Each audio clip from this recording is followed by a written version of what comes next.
Hello and welcome to the Hawks Nest stream show. My name is Brandon Kane, and I do appreciate you for tuning on in today as we have NFL football. 17 precious games on the year. We got another one today, and we got our Hawks playing a Cardinal team that I'm going to say is a little bit tougher than their schedule looks.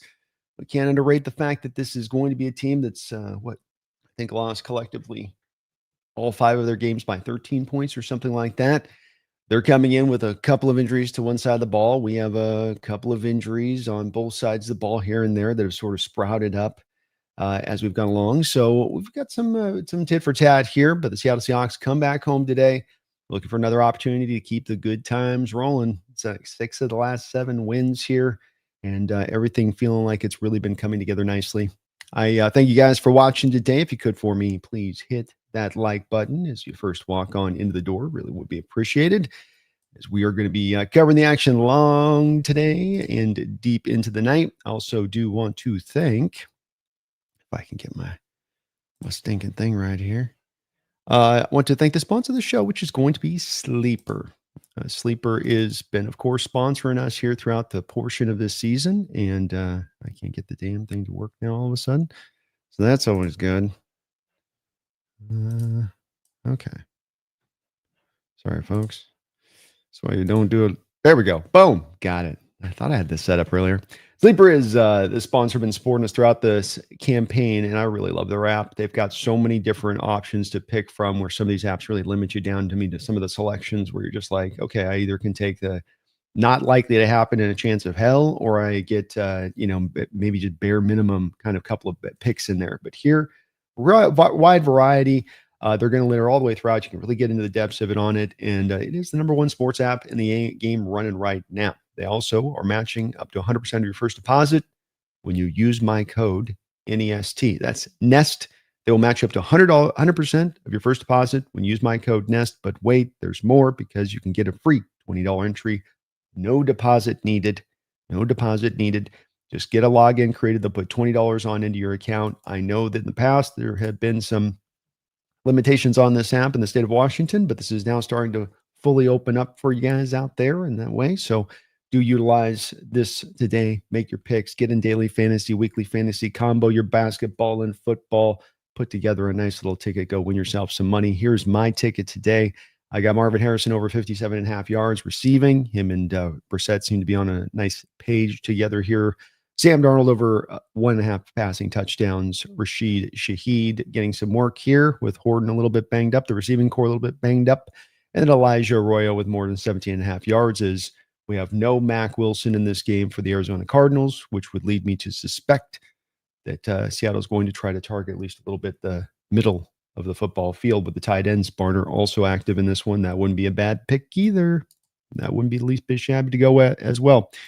Thank you again, though, to Sleeper for sponsoring us here in the show. And thank you guys today for watching. We're going to lock in here and have a good one today. Now, where's my thing here?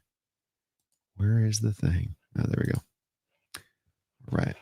It's going to be a little work in progress. My normal broadcasting deal has been a little bit on the wonky lately. So I'm having to kind of do it live. We'll do it live. Hope everyone's having a good night. We got a couple donations off the rip here from Ski Nation. Thank you for that, Ski. Let me get the game on here real quick.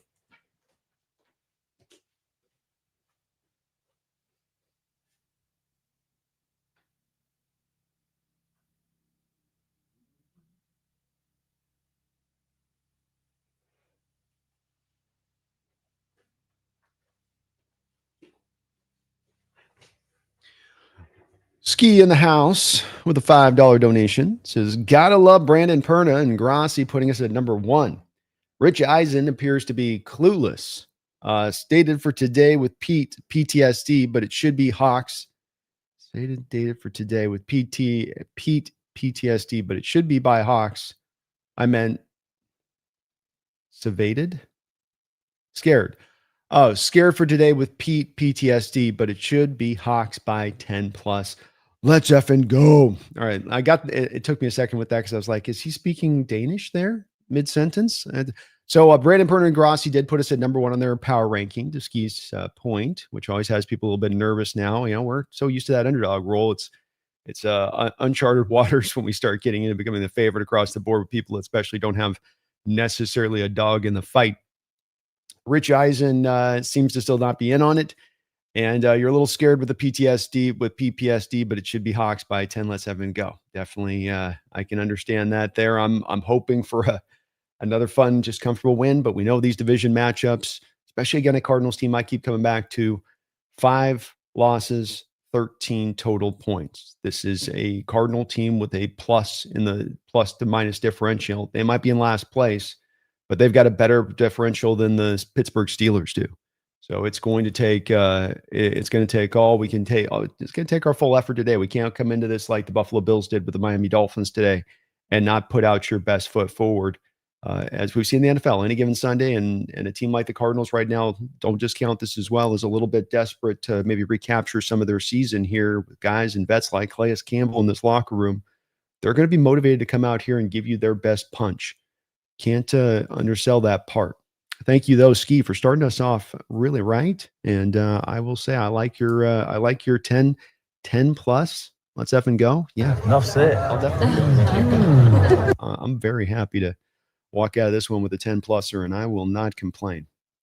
Well, I'm not likely to complain. Let's face it. I can sometimes find a reason to complain despite that. Let's get a couple of updates here for you guys as the game will start up in just a second. We've got the Buffalo Bills indeed getting just boat raced by the Dolphins, 30-13.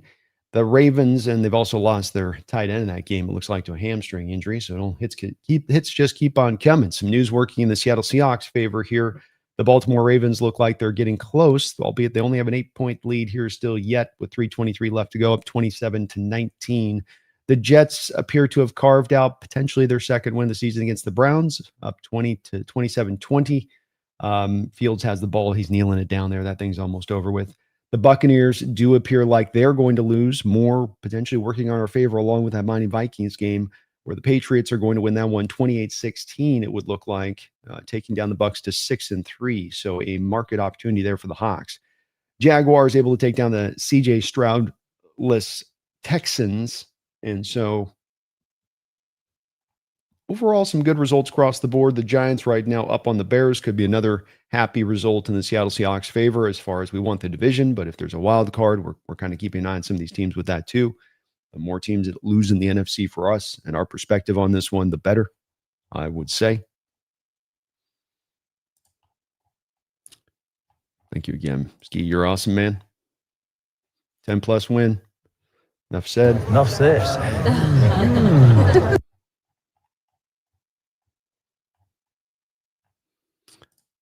Keon Lund, thank you for the $2 donation. Stat prediction for Sam, K9, and JSN.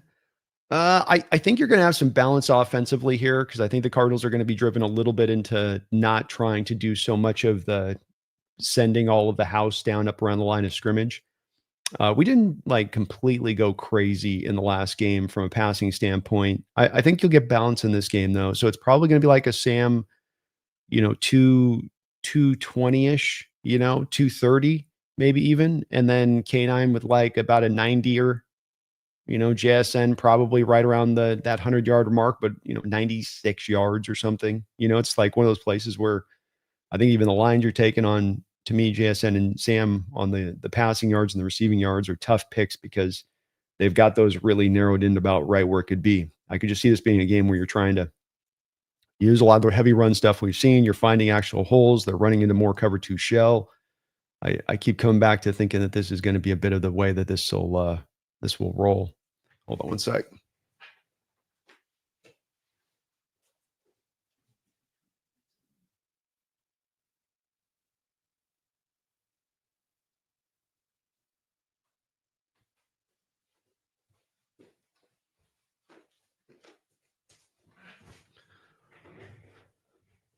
Keon might get it today. He gets those random $130s from out of left field, Keon.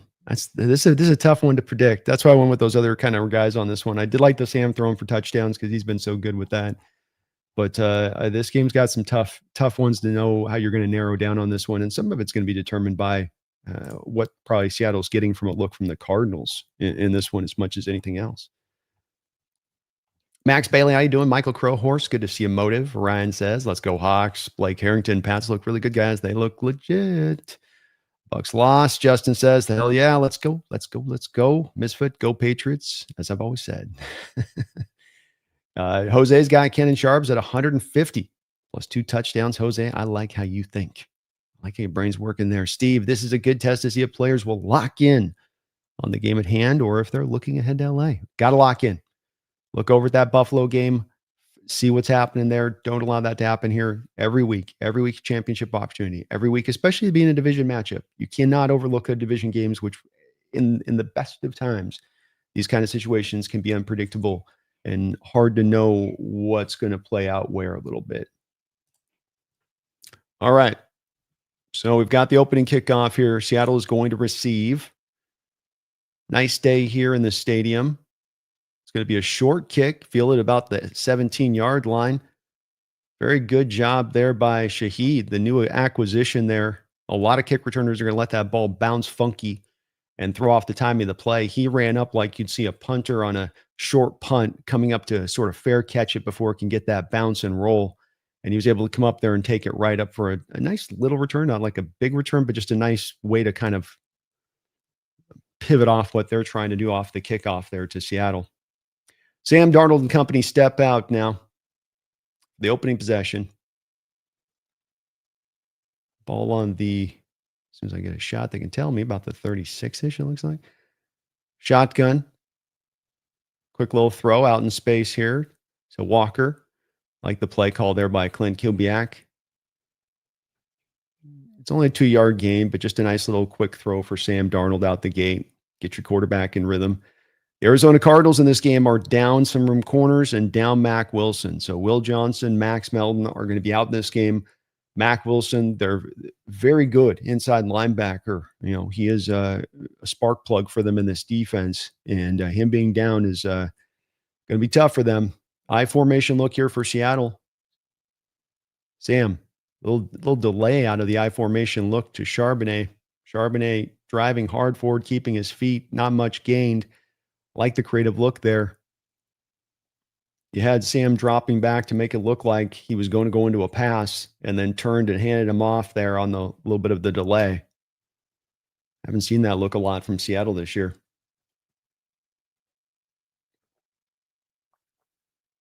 Megan, it's good to see you. Painter's in the house. You gotta have that, keep those bragging rights over that bro, Megan. It's good to see you though. All right, we got 3rd and 5. Cardinals threatening a blitz here. They fall out of it for the most part. Sam double clutches, comes back underneath the Cooper Kupp. Kupp, 3rd and Kupp, first down, Seahawks. Sam very patient there on that route with Kupp. It's a little stop route and throws it right away from the leverage. Boy, nice throw there. Not a lot of room for air in those tight confines. First down, Seahawks. 13:08 to go here in the first quarter. Opening drive by the Seahawks.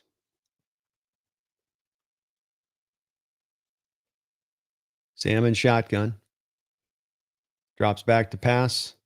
Looks back underneath here. Back to Jackson Smith. Jackson makes the catch. A little slant route, I believe, right there. Bang 8.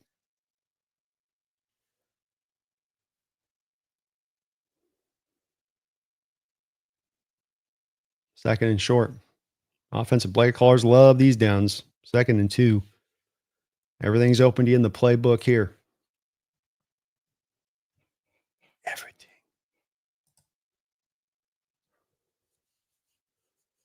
I formation look from the Seahawks. Kupp goes in motion prior to the snap. Handoff. Into Walker. Walker running into a wall of bodies. He does keep driving forward. He's not going to get a very favorable spot, it doesn't look like, though. Well, one official is giving the first. The others got a little short.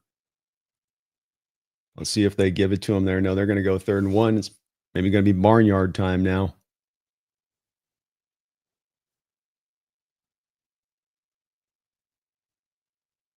Not barn. Why don't we? Not going barnyard? The chickens are roosting and oh, we are going barnyard. There we go. There we go. Barnyard, first down. The chickens are roosting, the sheeps are behind. It's barnyard time.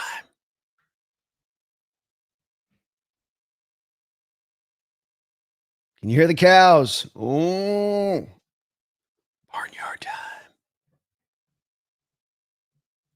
First down, Seahawks. Nice little opening drive from them here. It's wonderful.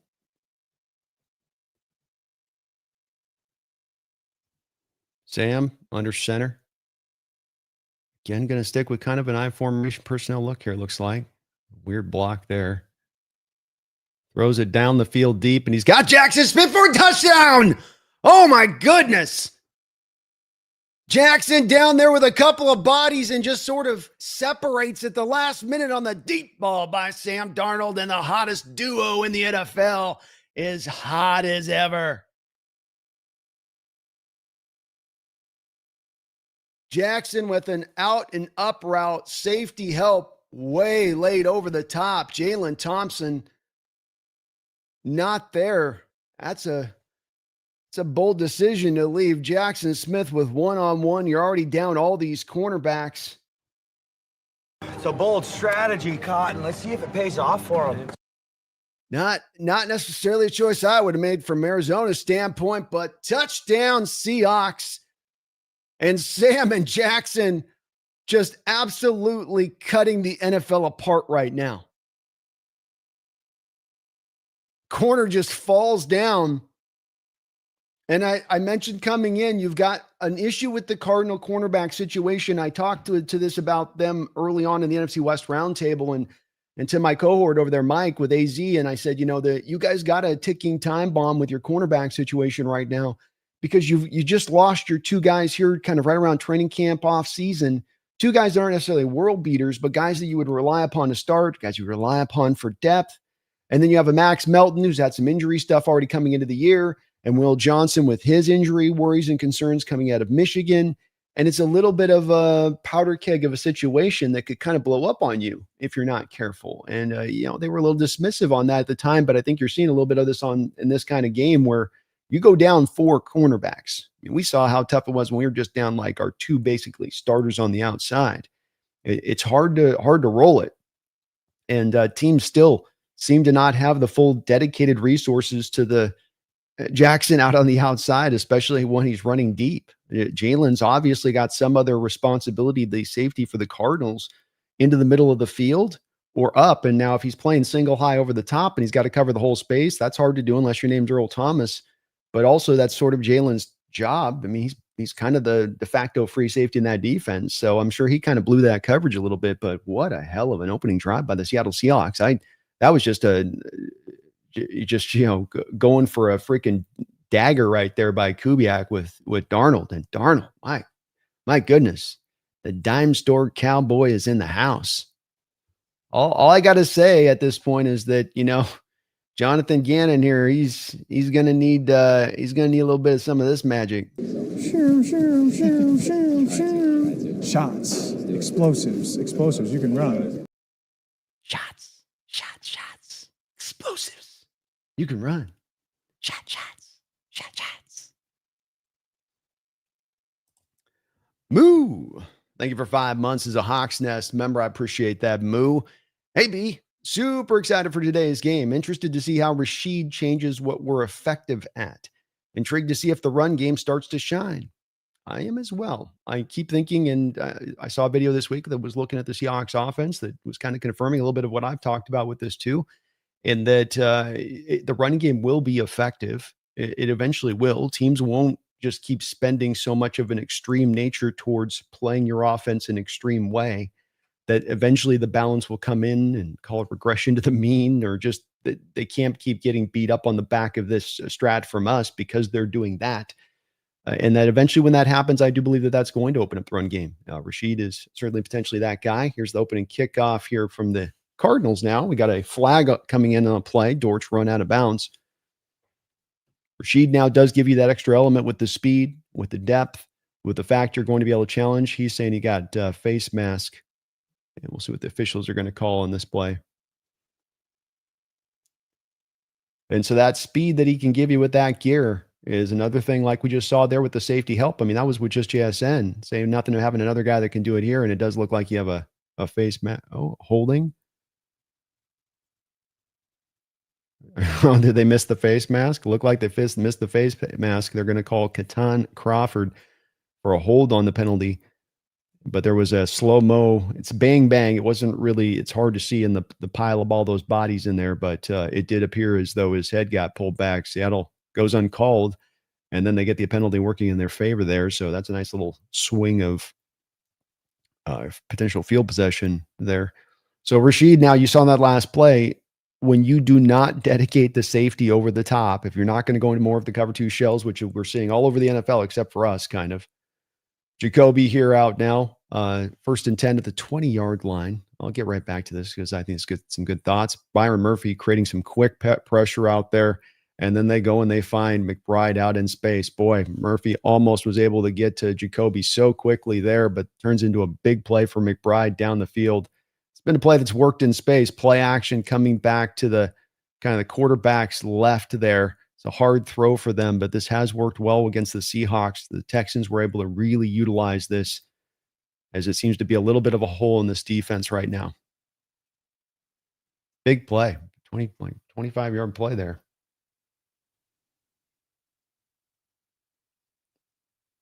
Jacoby under center here. Murphy again, back-to-back plays. Murphy just lightning. He was in the backfield and stretching that play out. Drake Thomas cleaned up and cleaned it up for a negative 1-yard play. But Murphy, of the last two plays, has looked like he's not been blocked.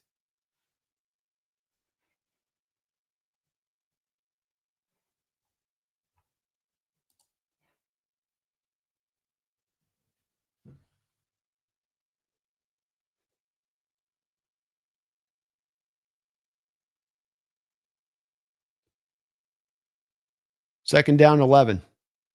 Seahawks showing a blitz. They bring it. Imanwari is up there. They hit him. Do we got a fumble? Might have a fumble. DeMarcus Lawrence is up with it. And he is going to bring it back for potentially a touchdown here. I think the officials just let that play that looked like his arm might have been coming forward there. We might have another touchdown for the Seahawks, though. And they're celebrating, so it's going to be, the call's going to stand at least for a touchdown initially. All plays will, of course, be reviewed. Jacoby drops back to throw. Oh, that's a fumble, baby. That's a fumble. That ball's out. That's out clean. Tyrese Knight got his hand into Jacoby's arm, holding Jacoby's arm back from being able to come forward with it. This is one to me that's incontrovertible in the respect of you need that to change the call in the field. And I don't see something that was incontrovertible there. The play is likely going to stand. Players celebrating. DeMarcus Lawrence right there. Johnny on the spot to pick up the ball and then easily he could have moonwalked his way into the end zone. Jacoby was so nonchalant about a blitz that the Seahawks had showed from the rip there. It seems to be knocked out of his hand. It seems to back and to the left, back and to the left, back and to the left, back into. That's the way it looked to me.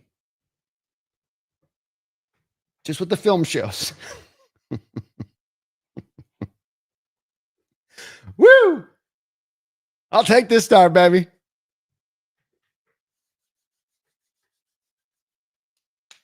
Jacoby just like stared at that blitz and was like, yeah, we got it. A lot of guys up there go, yeah, no, we're good. He is fearless back there. I'll give him that. Rashid, back to your point on this move. The Rashid is the truth when it comes to this ability to do the same thing you saw Jackson do, even do it a little bit measurably better as far as speed goes. Jackson can do it. He's got the speed. This guy's got that next level speed where you can see with also that paired with Sam's ability to throw a pretty good deep ball. and throw it pretty far down the field if he needs to, if it takes that time for you to get open to that spot, you're going to be challenged as a defense to go to the cover two shell. And you're going to be challenged as a defense to stop with this stack box nonsense at every turn and play us straight up. And once you play us straight up, everyone will be so shocked at how well the run game suddenly starts to operate.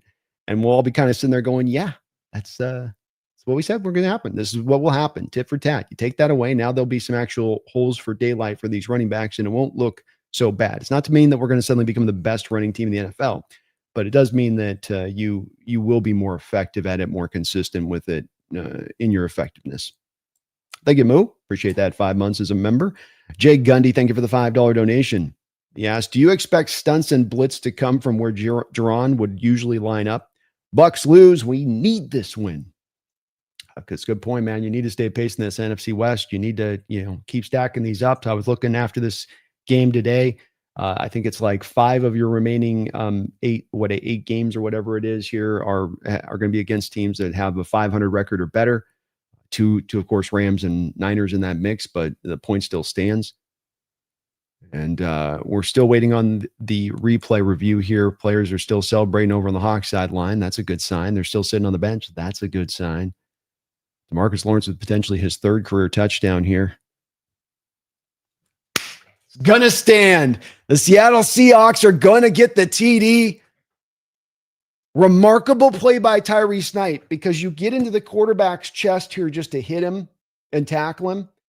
And the quarterback's in his throwing motion, and that's going to give Jacoby, who's a big guy, hard to bring down, an opportunity to get the arm going forward. And at least, even if he's dirting it up or throwing it away, or it's just piddles down to the ground, it's not a fumble then. But the fact that you keep the arm from going forward because he attacks the arm, that's great coaching. That's great on Tyrese Knight on the blitz to do that. But that's what made that play happen. He forced that to occur in Jacoby Brissett, where so many other players would probably just try to attack the body and bring Jacoby down. Again, understanding Jacoby's a tough kind of quarterback to bring down because of his size. You got to kind of really wrap him and drag him down, cowboy to like they do the Cavs thing, like where they got to pull him down and do a little move on the legs and tie him up on that. It's kind of what you got to do. But to your good timing on your donation, Jay Gundy, they just blitzed right there. They just blitzed right up through where you would have Jaron Reed with Tyrese Knight from one side, and you had Kobe Bryant and Nick Emanwari coming from the other side. You ended up with one free runner in there. Again, with Jacoby just kind of looking at that whole stack box going, yeah, I don't think you're going to do anything. It's kind of cool, though. Tyrese did stay an off ball look there prior to the snap, so he wasn't actually threatening to blitz. So you threaten from where Kobe and Nick's side's coming, and then you bring him from his off-ball linebacker spot right up through the A-gap, and bingo, bango, he gets home because the blockers have already and the protections have already slid. Seattle Seahawks go up 14-0 here. Lightning. Not a good sign for the returner here. He bobbles the ball, picks it back up, stumbles, and manages to get forward for a very short gain. Seahawks kick return unit was on it. Cardinals look a little out of sorts here early on, and Seahawks playing with some energy and fire. Myers just, a little slip there. Yeah, that Pacific Northwest gets a little dewy out there, don't it, 20? Gets a little dewy in the fall there on that grass, huh? 9:17 to go in the first quarter, 1st and 10 for the Cardinals. Jacoby will come out in shotgun. Ball at the 24-yard line. Drops back to pass. He's under pressure. He's out of the pressure. Ooh, nice tackle out there. Tyrese Knight picked up Jacoby and dumped him. 2nd and 4, nice gain. Love the hit there out in the open field. Hawks again with pressure on Jacoby Brissett. He might be under pressure every drop back in this game at this rate. Cardinals going to be running a lot of max protect, I would say. 2nd down and 4. Jacoby goes under center here. 2 tight end look, just like I was talking about. Let's get this a little heavier. And off out to the running back there. And it's a good thing that was not a play action pass, because Leonard Williams was about to fold Jacoby Brissett like a chair. Nice 5-yard gain for a 1st down for the Cardinals. Bam Knight on the run. And I would estimate this a lot of what Seattle's going to do with this play action stuff for the Cardinals, which is that we're not going to fear your run game. We will attack that quarterback if we have a guy that gets free on the play action. So that beat where your back's to the defense, we're coming just for you, and we will have a guy going after you. Cardinals can counter this by running the ball well. First down and 10, pitch play out wide here. Seattle does a good job of initially stringing it wide, and great job by Jacoby Brissett. Runs the alleyway, comes up, takes the man off his feet. Nice, good low tackle there. Nice run there by Bam Knight. He had some trouble early on, able to escape it and turn that into something there. Thank you again, Jay Gundy, for the $5, man, and well-timed on your donation. Cal Jewell, thank you for the $1 donation. Good you see in the house. Cal with a couple of $1 donos. I appreciate that, Cal. Hope you're having a good day. Second down and 8. Pressure. Again, mounting here. Finds his man out of the a short little route there. And Leonard Williams tackling 9 yards down the field on a wide receiver. Or Higgins. I think Higgins is technically a tight end. But how about that? Boy, Leonard is just the hustle he puts into play here. He's rushing on this play. He's not zone dropping. Ends up all the way down the field, 8 yards. The fire that guy plays with. Just tremendous. Third down and 1. Cardinals go with a heavy formation here. Handoff inside. Penetration. Knocked down in the backfield. Drake Thomas was a torpedo.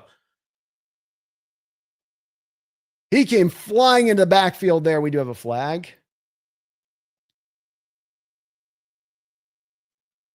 The flag is going to be on the Cardinals, but it will be declined, a legal shift. Drake Thomas, though, absolutely read this play and shot it. A little gap action from the Cardinals, and Thomas just shot the play quick. This is what you can do with the gap, is that if you attack it, so gap is that you got all your guys blocking up. You're going to pull 2 guys from one side to the other side with kind of man-on-man blockers to the front side. You're just kind of trying to, create that nice big pile of bodies that the running back can kind of get behind. And then they pick up defenders one by one as they come along. Here's the punt. Fair catch signaled here by Shaheed. He will receive it at the 19-yard line where the Seahawks will take over with their second drive. And so these guys are coming to Drake Thomas's side. They're pulling back across into that area of things. So if he waits and holds, those blockers are just going to take him out and he's going to get caught in the wash. If he shoots it and he can get into the backfield before they can get around the bend and around and up the field, the bend where they're going to get in position to actually lay those blocks, you have the potential to get like a TFL type play there. But it's got to be ballsy, because if you run yourself out there and then you don't make the tackle, you've run yourself out of the hole, and now those blockers have one less guy to deal with, and they've got one extra blocker to that side of the field. You don't have a defender. Great play there by Drake, though, who continues to just play better and better and better the more action he gets out there at the will linebacker position. Martin Lawrence, thank you for the $5 donation. Martin, he says, Seahawks need to focus on this game. If by some chance it's won early, then don't take your foot off the gas. Crush the other team and send a message. Where's my Conan quote? Where's my Conan quote? Crush your enemies, see them driven before you, and hear the lamentation of their women. I mean, Martin, that seemed the appropriate quote for that. You know what I'm saying? And I echo what you say on this. We're 6-14 this first quarter. Cannot allow that to bleed in a little bit. Keep this energy. Keep this going. If it just by any reason we need to carry this over into the Rams game next week and remain and keep this as the standard. It's got to be the way you roll with this. So I'm with you in that, like, lock this in and stay on it. Stay on top of it. Keep being aggressive on this one, especially if they're going to give you the one-on-one opportunities on the outside with JSN. That you're going to continue to see there's no safety help up there. Haven't even gotten Shaheed worked into this yet. So crush them. Crush them all. Thank you, Martin. Cal with another $1 donation. No note in there, Cal. Just the $1 dono. Thank you for that, though. I really appreciate that support. Hope you're having a good day. Martin with another Oh, did I get this? Oh, I got that one. Cal with another dollar here. Another dollar here. Thank you, Cal. Cal filling up the dollar super stickers. Appreciate you for that, Cal. Very kind of you. R. DeLevy, thank you for the $5 donation, R. DeLevy. He says, wait, Cooper Cup's playing? I thought he was out. Go Hawks. Cooper Cup is indeed playing in this game. You're down Torrey Horton in this one. And so I'm sure there was a little bit of a measure of drive here with bringing Cup out there to have him be able to still do the other stuff. And you're only with Shaheed out there, you didn't really want to bring all that along. But yeah, I estimate too, they'll restrict his snap count a little bit. First down here. Seahawks are going to run a little bit of a fly sweep reverse here with Rashid Shaheed. Shaheed up the field and a nice little 10-yard run there where he's knocked out of bounds. Should be another first down. Boy, some creative play design from Kubiak here. You started as a run to the right, and then you pitch it back to Shaheed coming back on the fly sweep kind of action to the other way.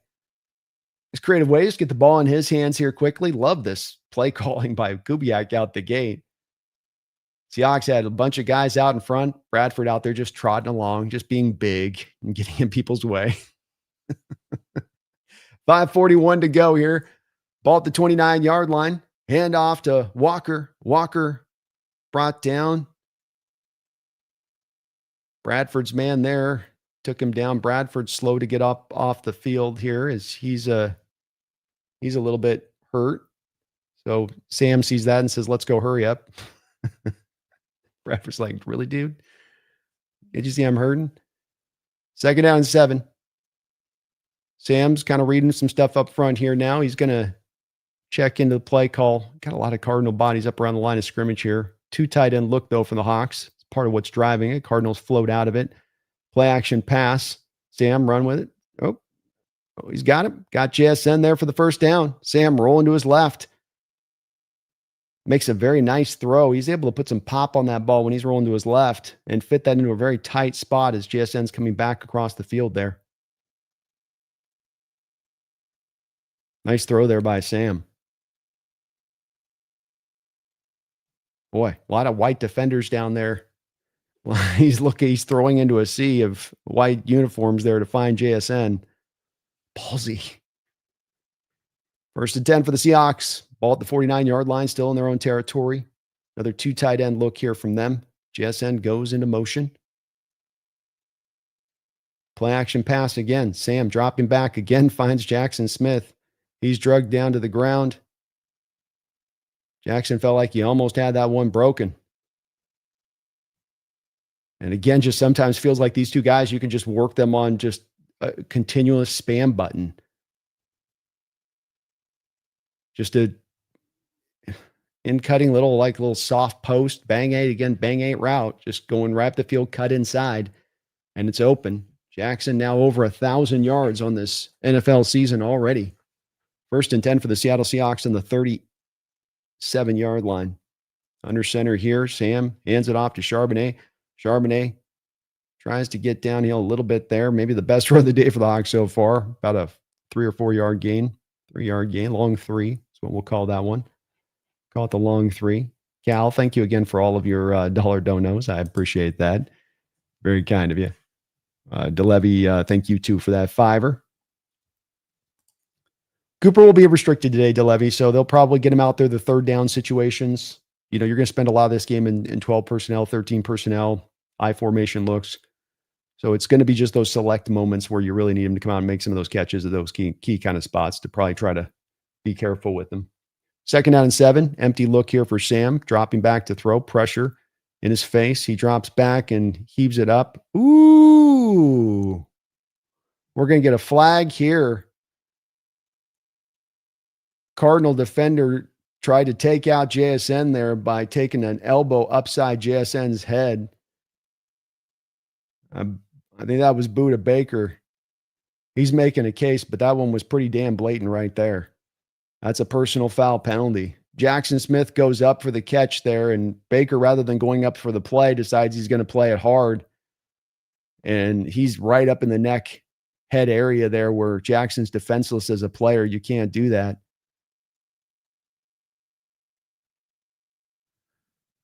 Yeah, that's as blatant as it gets right there with Baker. I mean, the crown of his helmet went right into the side of Jackson's head.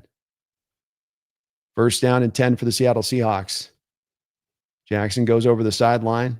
I want to check on that dome there after that one. 2:47 to go here in the first quarter.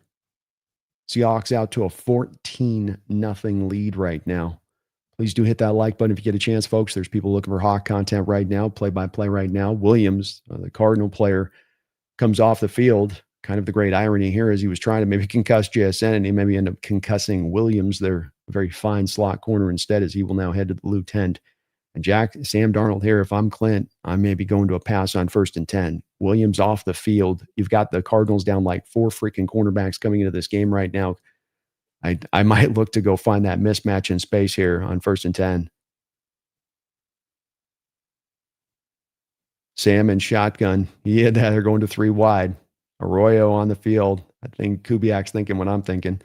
Sam drops back here. They go to Shaheed. Shaheed will go with a bubble screen, and he'll gain about 3 yards on the play. Like the little manufactured touches that Shaheed here early, though, on the new team, you know? It's not going to have quite all the timing synced up with Sam and all that all the way through, but find some ways to give him some touches.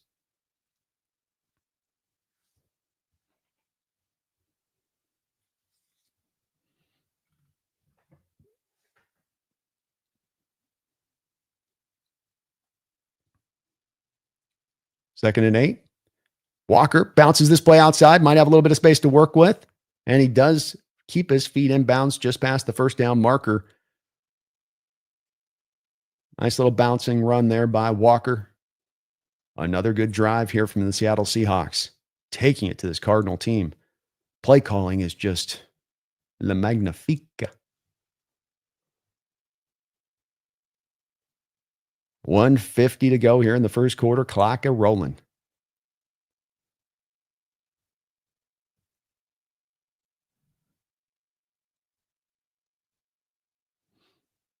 My clock winding down. Come on, Sam. I might have to call a timeout here. There we go. Yeah. Play clock got wound down there just a little bit too much. I'm kind of trying to think it through there on that one. Not the worst of times to call a little timeout there. Catch your breath. Figure out what's what. Art DeLevy with another $5 donation. He says, Sam, F it. JSN's down there somewhere. Darnold. That's my quarterback. That's my quarterback too, man. That's my guy. I'm happy to ride with this guy into the future. I think he can get the job done. I think this guy can take us to a Super Bowl.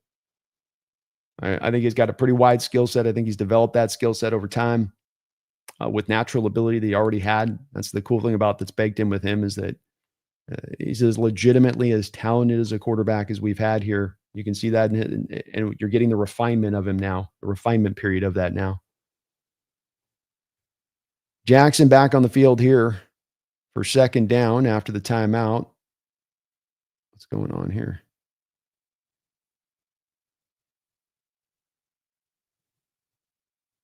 They're going to pull Jackson off the field? Are they thinking that he got a concuss? They're going to make him go check on the concussion thing? It's kind of weird they're doing that now. I mean, he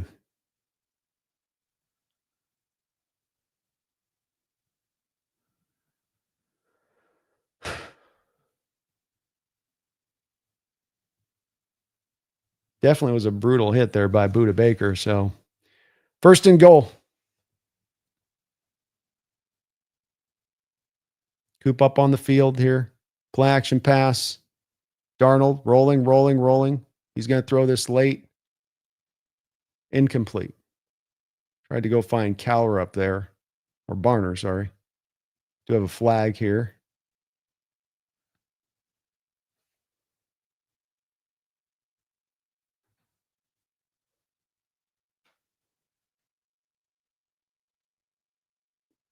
An eligible man downfield. Sometimes that can happen.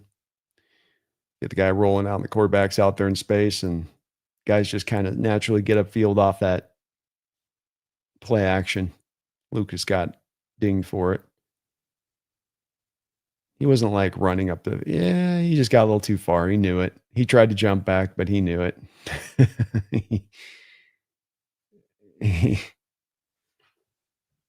It happens sometimes.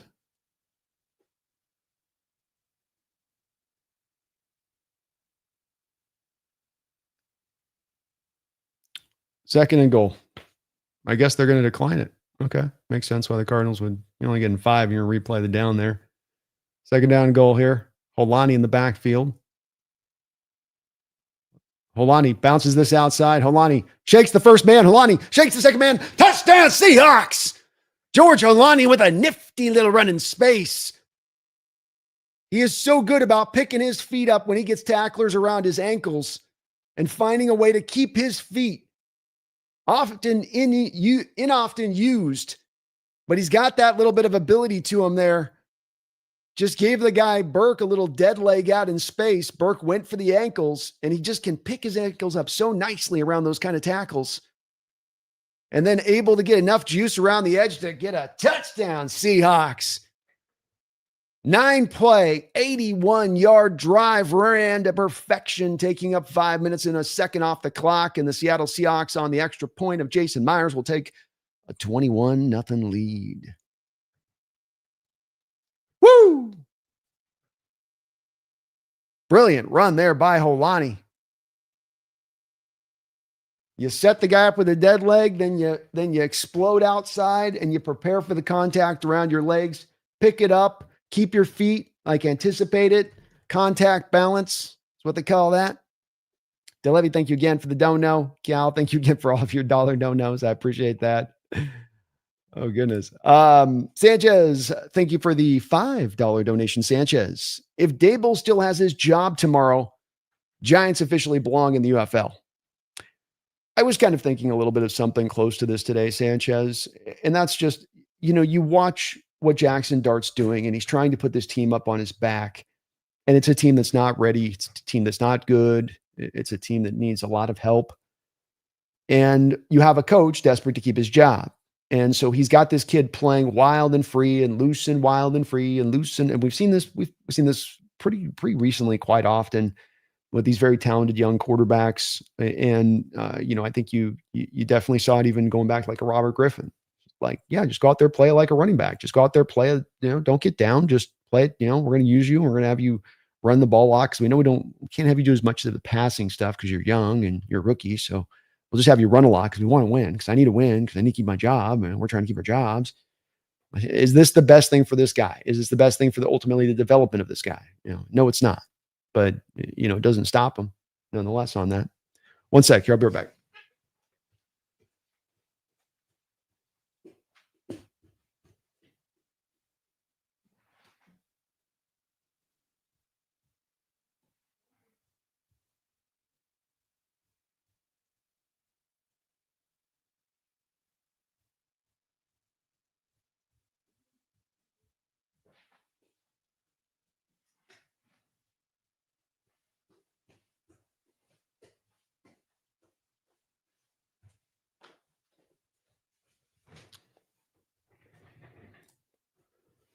Jake Waldman, thank you for the $5 donation. Jake, never forget how many people said Darnold was a downgrade from Geno.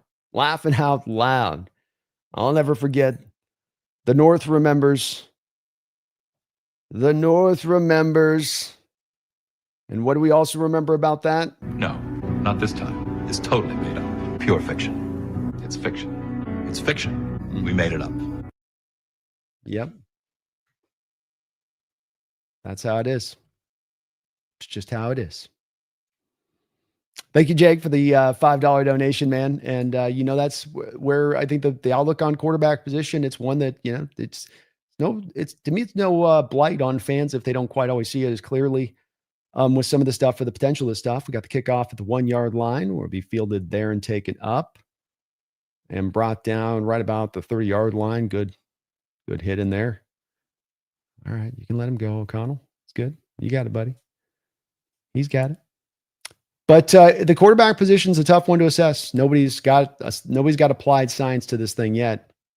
They're doing a great job here of showing Abraham Lucas on that play. Really took advantage of an inside release there by a counter inside there by the defensive end, and he just cut him. He cut him off and hooked it around, not in an illegal way, but in just beautiful technique there by Abraham Lucas to seal that run for Holani on the edge and make it about the cornerback half to make a tackle in space, which is always what you want. Boy, Mafe bringing some pressure, forcing Jacoby up in the pocket. He does complete it for a first down here to Marvin Harrison.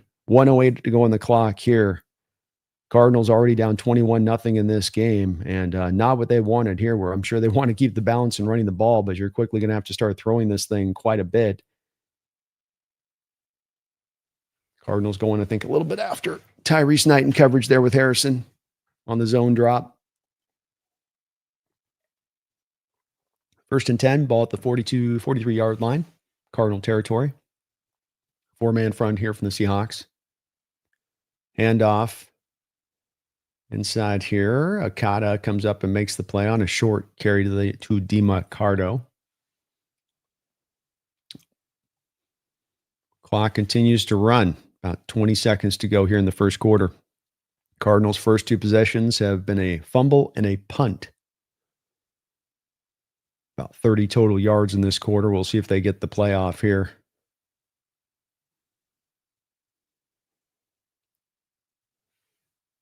They're going wide receiver heavy. 4 wide.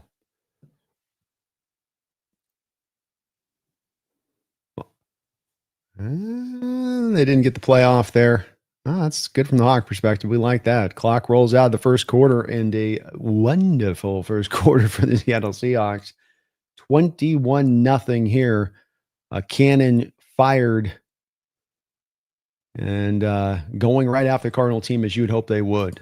So, Jake, yeah, it's, the quarterback position is one where it's part of why we oftentimes go so long in this channel and having so many tried to have these deep discussions as we do on talking about quarterback play and what makes a good quarterback, what doesn't. When is a narrative thrown around a guy's, neck as far as him being this that's a little derogatory, when in actuality there's some explanations for why he's played the way he's been, which is maybe not up to the hopes of where he was drafted. It's definitely complicated. It's not easy, and we all get it wrong, I included. But you could see the potential of the upside in the Darnold move, and so many, in just kind of almost the most cynical ways, would say, "Well, I guess you get maybe at the best case Geno, but 6-7 years younger." But the guy is ultimately a guy that was taken as a top 5 pick. Geno was taken as a 2nd-round pick. There's a reason for that, because there was a demonstrable amount of upside that went above what Geno had to offer, and Geno had good upside to offer too. So it's no shade to Geno on this. It's just more speaking to that potential that has always existed with Darnold that was going to take time to get to, and you didn't know if you ever were eventually going to get to it. But hard not to say that he has reached it at this point, and it's why he's playing like one of the best quarterbacks in the sport. Concierge with Nolan, thank you for the $2 donation. Nolan, he says, "I like this kind of party." Lawrence Taylor, I do the Mike Singletary on that. I always get the Singletary quote with that Nolan from the NFL film. "Yeah, I like this kind of party." He's out there yelling at the offense on the other side as he's standing with and he's it looks pure like Bears in the 80s, muddy uniform, torn uniform, a little bit of blood splatter down the arm. It's looking badass. Lucifer, thank you for the $2 donation. Says, "Let's finish this game in the first 2 quarters. We've done it before. We've done it before this season, Lucifer, haven't we?" So that's been one of the nice new hallmarks of this Mike McDonald team, is that this is one with this offense, with this defense that can get up on top of you, stomp on your throat, give you no room for wiggling or getting out, and just keep pressing down. It's eventually, a lot of times, the thing that's held us back is, as people were referencing above in the donos, you take your foot off the gas. You get in the third quarter, and you're like, "Well, we're up by 2 touchdowns. We can just lean on the run now, right? We can just do that, right?" Like, no, keep the foot on the pedal. That's why you're also hearing people go, "Keep it. Don't let the foot off. Keep it down." But we're on the good start to it here, Lucifer. Very important drive here for the Cardinals to try to stay in this game right now, as this could get out of control really quickly if you can't pull back some of the momentum in your direction.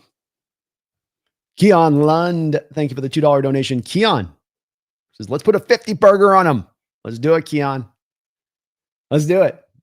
Way back in the day, what did we do? A 58-0 game against the Cardinals at home, Legion of Boom era. Maybe the 2 most perfect games you've ever seen a Seattle Seahawks football team play back-to-back with the Bills and the Cardinals. 2nd and 6 here, starting off the second quarter. Brissett's going to go into shotgun. Seattle stayed mainly in a 4-man alignment here. Emanwari's threatening to blitz off the edge. He looks like he's coming, and he is coming. Emanwari got him. Nick Emanwari off the edge, destroyed the running back's block. You can't block him. He's too bloody big. Jacoby feeling the pressure, already starting to kind of feel like, he steps up. DeMarcus Lawrence also in there on the play. How about the rook? You saw it coming. He showed his hand. The running back knew he had to pick him up, but that's a tough call. That's a tough pickup for a running back, giving up all that size, length, weight. With a guy that's that fast, he's creating explosive energy there. 3rd and 11. Seahawks now going to stack the box, show some creative looks here to Jacoby. They look like they're going to kind of bring it here. Jacoby under pressure. Tyrese Knight might have gotten again. No, they didn't. DeMarcus Lawrence just picked it up again for another touchdown. Are you kidding me? Are you kidding me? The same play. We're living in the Matrix. I just saw 2 black cats. Touchdown, Seahawks. Tyrese Knight with the exact same play we just saw moments ago. He blitzes up the middle, attacks the arm of the quarterback, keeps the arm from the quarterback from going forward. DeMarcus Lawrence standing there like, I was waiting for you, buddy. Picks the ball up and walks it right in for a touchdown. What are we watching? Oh my. I've never seen anything like this in my life in football. In the span of 1 quarter, we saw the exact same play. Am I dreaming? Am I living in Seahawks Shangri-La? Oh, baby.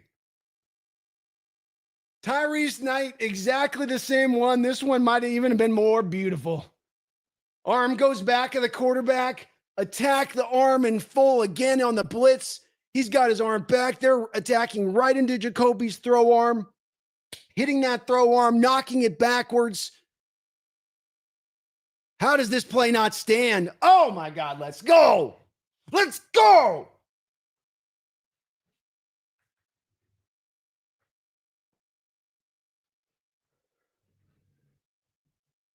Marcus Lawrence looks at the beautiful gift in his hand, and I'm sure he can't believe it. I can't breathe. Oh, man. Baby. Keon, your donation's perfectly timed. Perfectly timed. Oh, here we go. Me coming in with $100 donation. Let's go, me. Let's go. Me says, can you win the game in the first quarter? No, but this is better for my sanity. Let's effing go Hawks. As always, go 12s. Hashtag reclaim our house. Wait, hold on. Let me get the voice sampler on this one.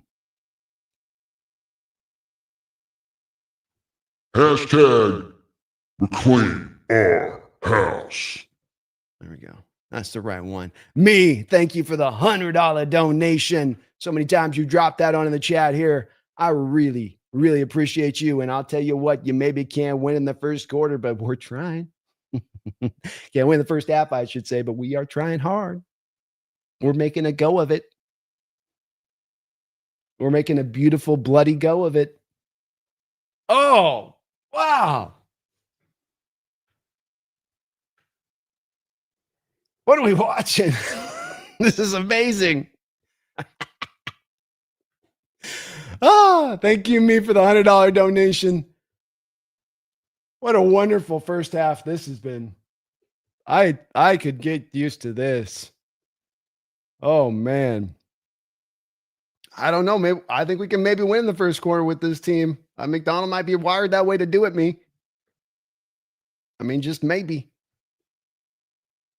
Oh, wow. Thank you for the $100 donation. You are so very kind.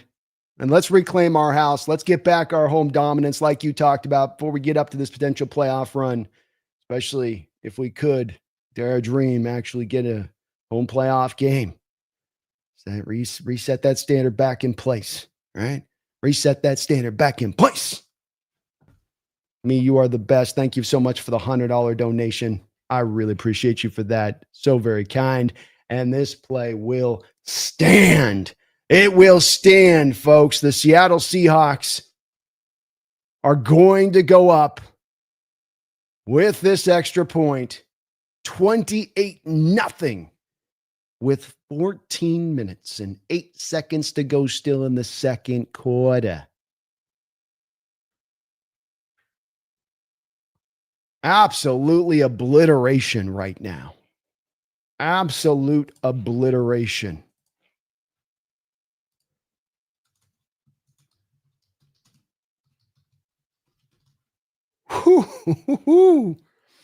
Oh, Jordan and me, I very few heart attack games this year too, right? Very few of the old heart attacky kind of games this year. I kind of like that too. I'm sort of digging that as well.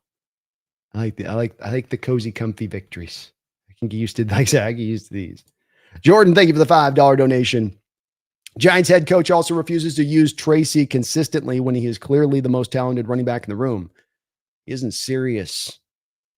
Yeah, I think that's what I come down to on this. I think that even more serious, I just think he is transparent in his want to keep his job at all costs. And that, like, that's it. I mean, and then maybe that's also, to your point, though, doesn't exactly run in tandem with that, where, well, wouldn't you have the best running back on the field then there? But I that's where I feel like, Jordan, to your point, like there's a little bit even like with Scatabo, where it was just kind of like the Scatabo-Jackson combo. He was hoping of like this youthful energy and a short kickoff here, stumbling, return, and he will be dumped down short. Good job by the Seahawks kick return unit. George Halani making a play down there after getting a touchdown earlier on in this game. Where he was like wanting some, that he just seems like one of those kind of coaches would be like, oh, just get that youthful electric energy synergy thing going on with the youthful kids, and they'll just galvanize the vets and they'll make them start to like want to win or whatever. I just think he's probably got some simplistic mindset to it on that. But you need to be running the ball to him. You need to run it short passing. You need not have Jackson out there running the ball, looking like damn near 10 to 15 times a day, and sometimes how they run that. Throw out here into the flat on 1st and 10 for Jacoby Brissett. Short little play to Dortch. Will go for about 5 yards. Cardinals are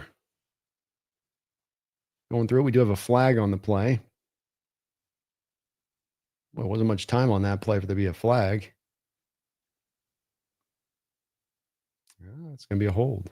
Oh, they're going to hold on Seahawks? Yeah, they'll take that. Holding on Seattle will be a 5-yard penalty. Derek Hall gets hit. Same kind of result on the play.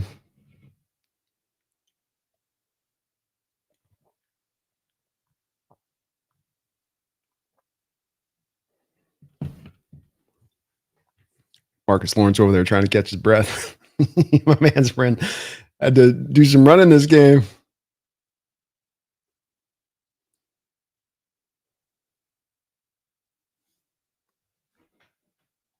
But yeah, it's all these, the great irony is all these steps he's going to do that's going to short, probably not what was best for some of the young guys on that roster. Jordan, it's also going to be the thing that eventually he still ends up losing his job nonetheless. It's like, well, what did it get you? 1st and 10. Empty look here for the Cardinals. 5 wide.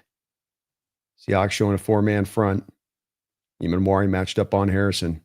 That's where they go. Harrison cannot reel the ball in. Cardinals had that mismatch there where Harrison in the slot on Eamon Wari, and he ran a little slant route inside. Brissett put in a good spot. Harrison just couldn't hold on to the ball. I think he was thinking about Drake Thomas coming up and lighting him up. We saw first game, similar kind of play with him and Kyler Murray. Kyler threw Marvin Harrison a ball over the middle there and started doing the juggling act. 2nd down and 10. Shotgun look here for Jacoby. Seahawks bringing pressure. Boy, Seahawks looked like they got held there, but didn't go called. Jacoby's going to run this ball for a 9, maybe 10-yard gain. I think they're going to call it 3rd and short. It looked like it was a little short. Yeah, a little short there. Kind of looked like Uchenna got.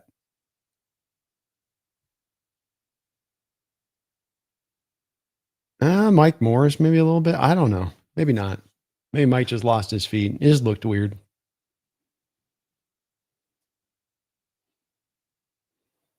Mike wanted to hold, so for what it's worth, Mike was calling for a hold. Looked like a hold to me, and then he called for the hold.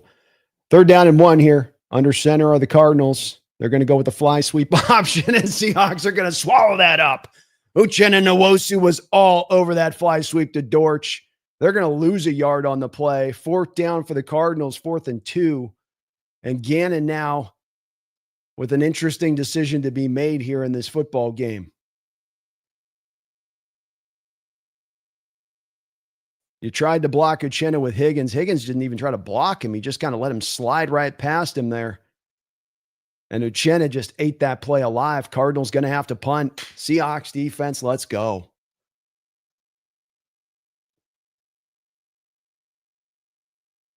And that'll be fair caught there by Rashid Shaheed, right around, I think, about the 34-ish yard line, maybe.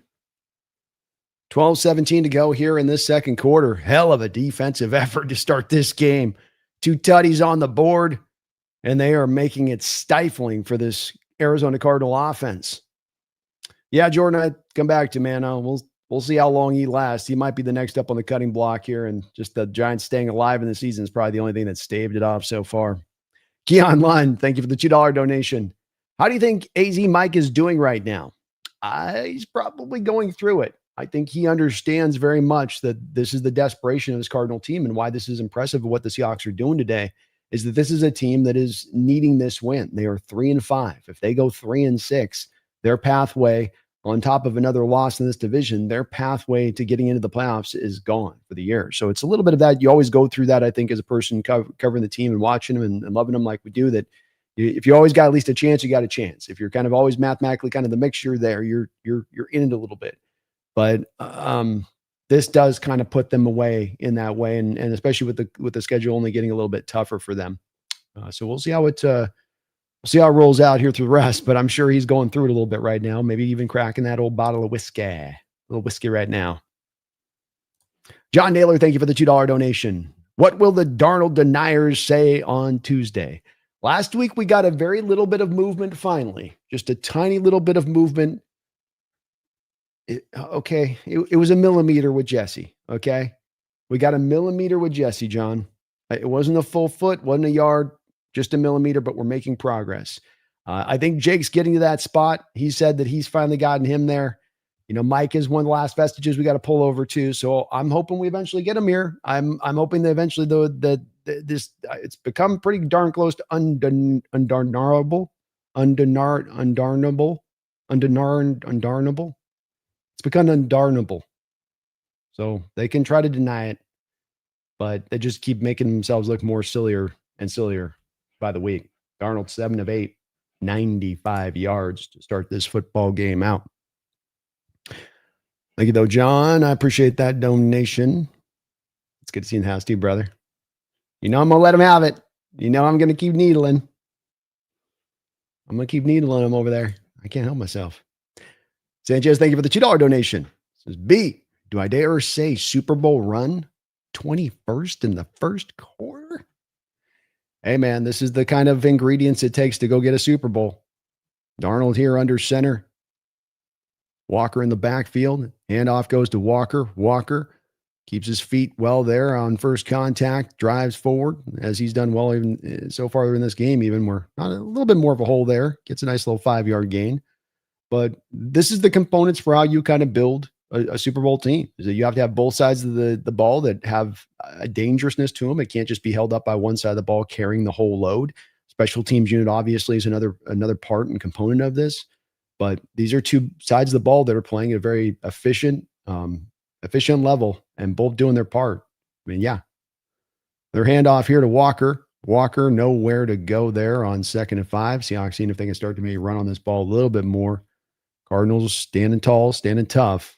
Only about a gain of a 1 there for Walker, bringing up 3rd and short. So I think you you start to dream big here, man. You know, one of the big things I'll say, Mark, is that we've got that challenge coming up next week that I think is going to tell us a lot about the Super Bowl hopes and dreams this team can maybe have for this season and how you play that game and not just the you know, the way the score breaks, but how you play in that game, how you stand up against that Rams team is looked at as right there and on this kind of level. 3rd down and 4, Cardinals showing a blitz here. Maybe going to get a little bit loose and free. They fall out of it. Sam steps up, go and run for it, Sam. Go and run for it. Nope. He's going to throw it out there. He's got a man wide open in space. Absolutely just wide open. Cooper Kupp still keeping his feet down the field. Cooper Kupp going down to the 5, down to the 3, finally drugged down, way down the football field. White down there blocking for him. Him just dancing out of tackles one after another, like a little like a bunny rabbit, just bing, bing, bing, jumping his way out. Sam stays behind the line of scrimmage, doing such a good job there. Kupp just left wide open, gets through the first ankle tackle, second ankle tackle, and then just keeps going up the field. Finally, the third ankle tackle gets him. Who was that down there blocking so well?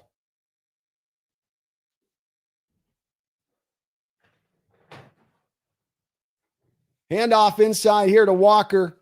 He's going to be swallowed up at the line of scrimmage there for a gain of about 1.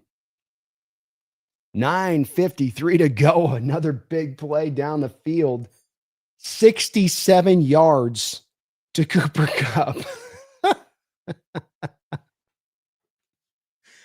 Oh, local kid making good. Hope his head's okay. Boy, he bounced his head off that turf on the tackle. Something gnarly. Sam comes out here in shotgun. Interesting look here from the Hawks. Sam dropping back to throw. Tries to find Jackson Smith in the end zone there, and we're going to get a flag. Jackson was indicating he felt like Denzel Burke didn't let him get off the line of scrimmage there. But maybe explain why he didn't have any kind of separation there and they were so close. Yeah, they're going to call pass interference there on Denzel Burke, he's having a day on Jackson right here. he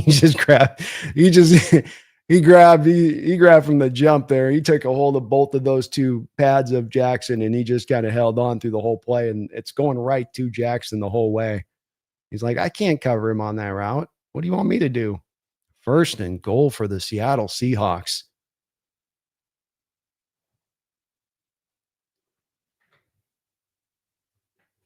Jackson, 4 catches, 82 yards here. Ball will be aligned on the 1-yard line, goal line look here for the Seahawks. Oots back there, Charbonnet behind him. Heavy fullback, tight ends. Charbonnet with the handoff up the middle. Charbonnet fighting hard. He'll get about a 0.5-yard gain there. Uh-oh. Jalen Sundell is down for the Seahawks.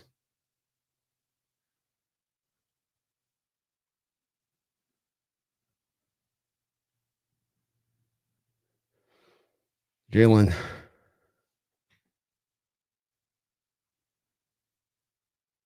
Although a team will come out here for Seattle.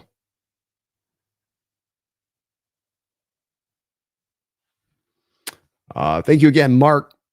Your donations well timed, as many are today. Cal Jewell, thank you for all of the donations, $1 donations. And then Cal coming in with a $50 donation. Cal, thank you so much for that. Very much appreciated. 50 says meds. Thank you, Cal. Very kind. We do need some meds after this game. Or do we? Maybe the game in itself is enough of med. But thank you, Cal. I appreciate that so much. Hope you're doing well out there today. Very kind of you. Sanchez, thank you for the $5 donation.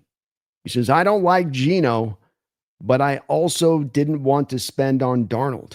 I was clearly wrong. I'll continue my streak of not being a general manager. Well, you know, I mean, look, we all have our stuff. Bear with 1 second here.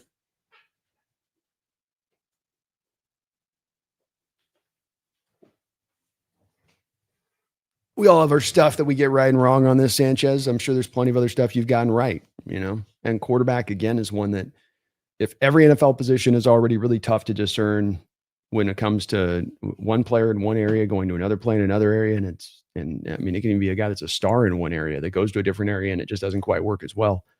The quarterback is triply tough to figure that out. And so, it's nobody's got that to a science. Everyone's got that part, got their share of stuff wrong with that, myself included. It is a bit of the nature of things there. I'd say a little bit with that, but no matter what, whether you saw it coming or not, this development of Darnold is unbelievable for our Hawks and what this does for this team and the potential of this team, not just this year, but into the future. As you look at all these teams out there scrambling so hard to go find that quarterback, and that becomes the end-all mandate of what they're trying to do in order to find success. Look no further than this Cardinal team this offseason, which will probably hitch all of their wagons onto trying to draft a quarterback high, whether there's a guy that's first-round worthy or worthy of being selected in the spot that they take him. They're going to just start doing that. Good sign here. Jalen Sundell is able to limp off the field. He definitely looks pretty beat up there a bit, but always good when they can get off the field here. Barnyard is going to run this in for a touchdown, but it does look like we're going to get a flag on the play there. Seahawks moved a little bit early on the snap.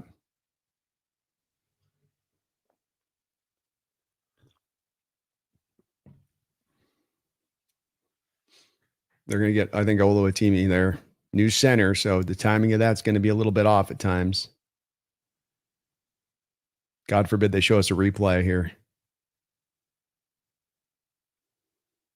Mike McDonald's lips just said, I don't know about that on the sideline. Seahawks coming out in a heavy look here. 6 offensive linemen here. But the ball's at the 6-yard line. This looks like a run all the way. It is a run to Charbonnet. Charbonnet jumps over the top, leaps in. Did he get in? Did he get in? Touchdown, Seahawks. Yes, he did. I wasn't getting a signal. Charbonnet with a nice hole there, opening up, and then he just leapt as high as he could, basically went vert from about the 3-yard line, vaulting himself in up over the defensive player, and then defensive player just had to kind of ride him and let him fall into the end zone at that point. Yeah, he goes up. Oh, man. Come on, show me one more replay. It's close. The elbow comes down on the they're going to call it. It's in. No replay needed. Let's go. Snap down, kick up, and it is through. 35-0. Seattle Seahawks.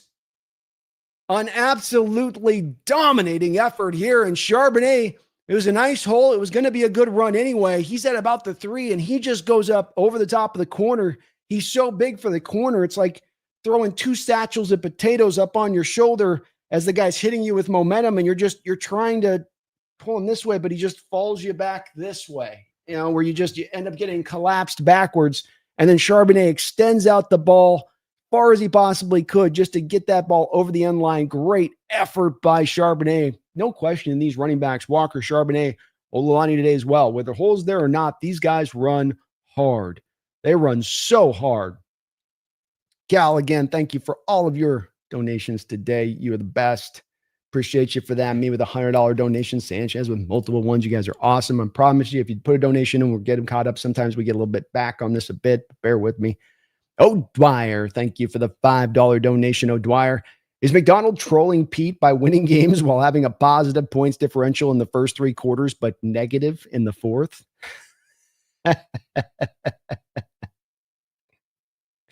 A little bit, maybe. Or John Schneider somewhere sitting there going, yeah, this is why I hired him. Yeah, this is why I did what I did. This kick's going to go back in the end zone here. Seattle up 35-0 here. Still 8:33 to go in the second quarter. Cardinals have all 3 of their timeouts. And whoa-wee. On the other side of this, by the way, though, the Rams are taking care of business with the 49ers. Up 14-0, and they just added another touchdown, so they're going up 21-0 over there. We've got a battle of the Titans potentially shaping up 1 week from now, but we still got to put this thing away. Cardinals come out 31 total yards here through about a quarter and a half. Seattle Seahawks with 211 yards on the other side of it. First and 10, Jacoby under center. Going to try to throw this right out the gate, and pressure from Mafe there. They're trying to hit that same little out in space to the flat tight end play that's been so good against the Hawks defense. The problem is the Hawks are attacking the quarterback off of play action from under center, and they're only going to do more so here in this game up 35-0. This Cardinal playbook becomes so very restricted at this point because it's not one that's meant to be just air raid, drop back out of shotgun and throw. It needs the running game for some of the balance there. Second down and 10. Handoff. And nice run here. Best run of the day for the Cardinals. 11-yard run there. They got some space. Seahawks loading up on the pass on that big time.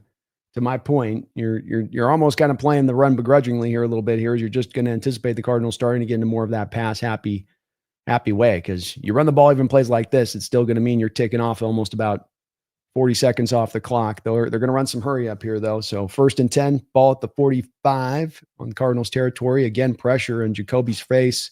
He's able to get it out to Trey McBride. Very nice throw. Strong, tough throw there by Jacoby Brissett. He had a man bearing down upon him in the pocket.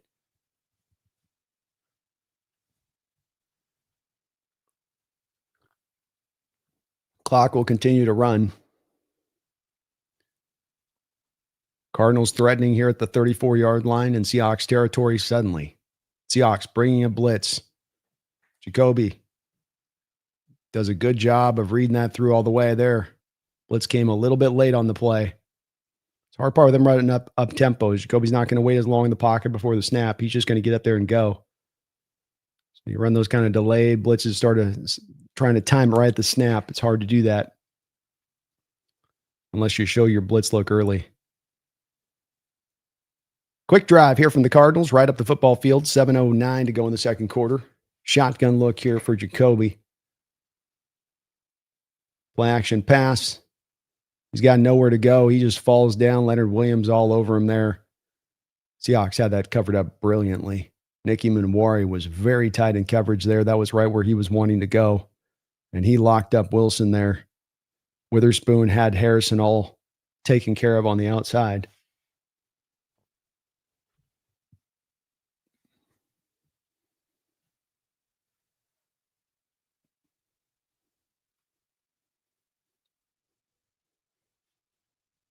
Six negative plays for the Cardinals today. None for the Seahawks. Jacoby dropping back to throw. He's looking. He's got pressure. He drops back off his back foot. Boy, makes a very good throw there off of his back foot to Knight. Took good coverage by Eamon there on Knight to eliminate that throw. And nice job again by Nick, who's just been very impactful since getting back from that injury here early on this year. Third down and 13 for the Cardinals. You're going to get a tough pull here from Jacoby's standpoint on this one. You got the noise of the 12s. You're going to probably get a stack kind of box look from the Seahawks here, as that's what they tend to do in these moments.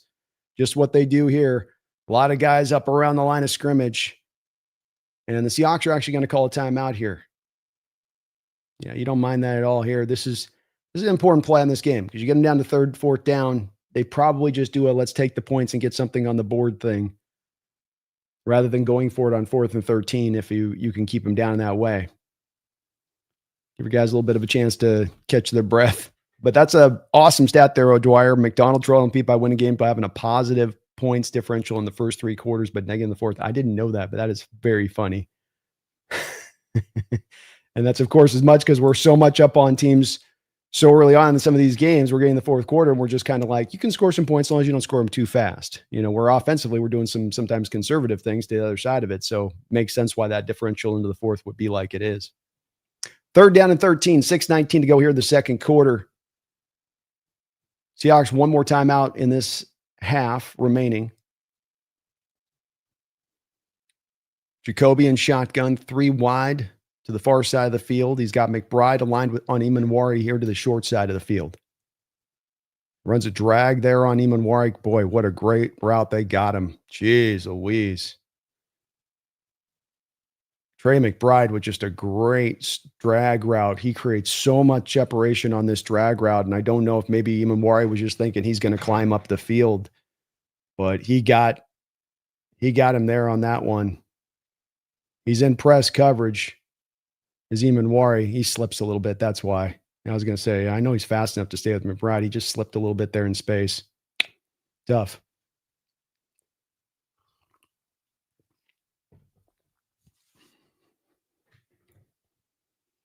First down and goal.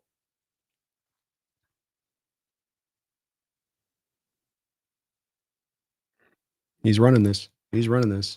There we go. Good job, Witherspoon. Jacoby had nobody open, just kind of stretched the play out. Was trying to slow play it like he was going to keep those guys in coverage and then go run into the end zone. And Witherspoon jumped on top of him nicely there. Clock continues to roll. 5:32 to go here in the second quarter. Shadowbot, thank you for the $2 donation. Says, Too tutty D-Law. Too tutty, man. So we call him around these parts. Too tutty cowboy. Second down and goal. Shotgun look here for the Cardinals. Running back to Brissett's left. Drops back to throw. Double clutches. Comes back underneath. Throws it into the back of the end zone. Zay Jones comes up a little gimpy there after the play. Kobe Bryant in coverage. Third down and goal.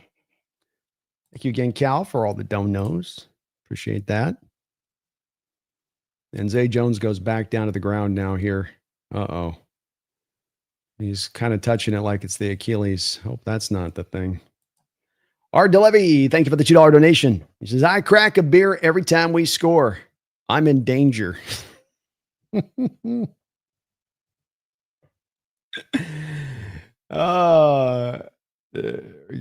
every time Seahawks score a touchdown, here's DeLevy. Get in my belly!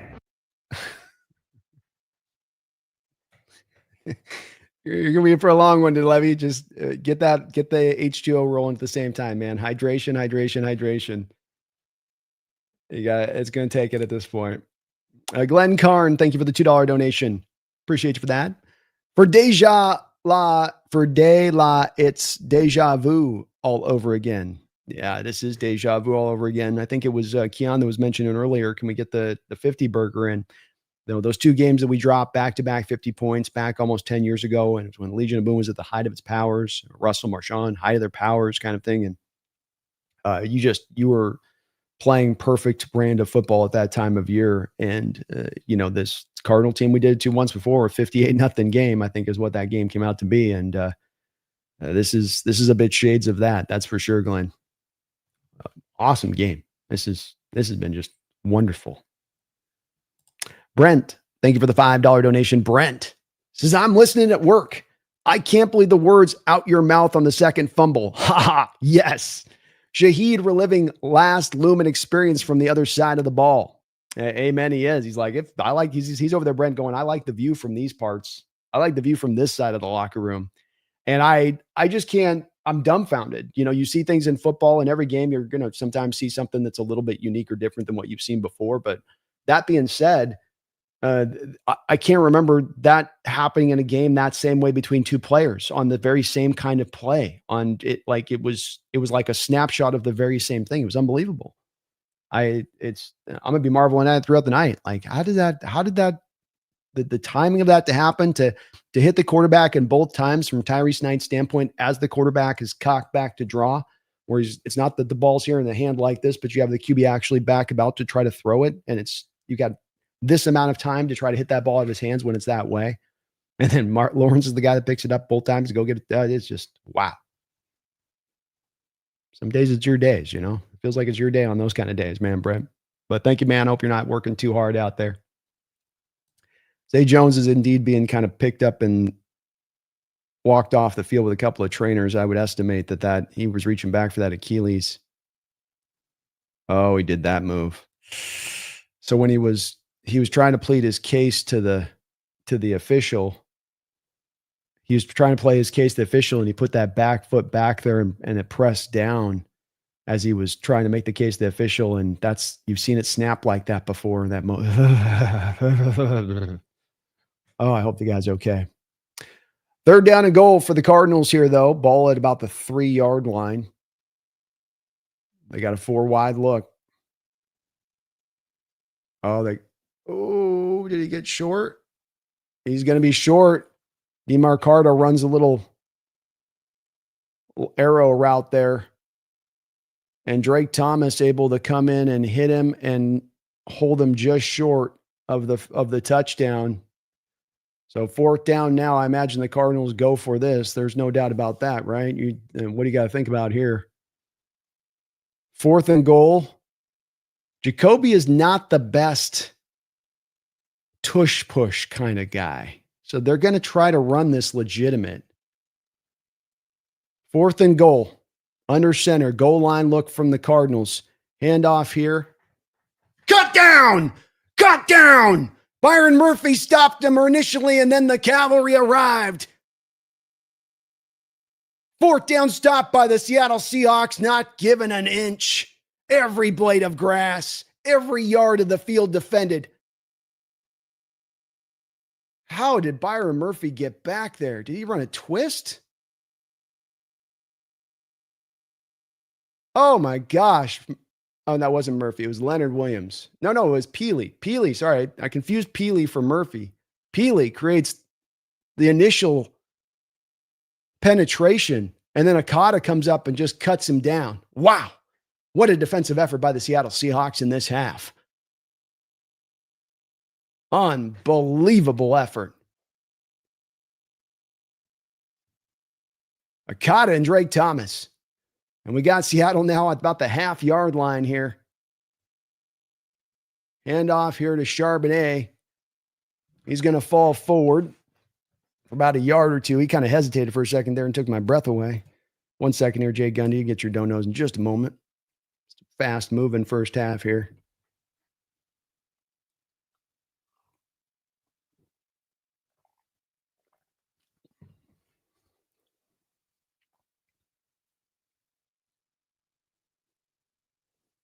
Second down and 9.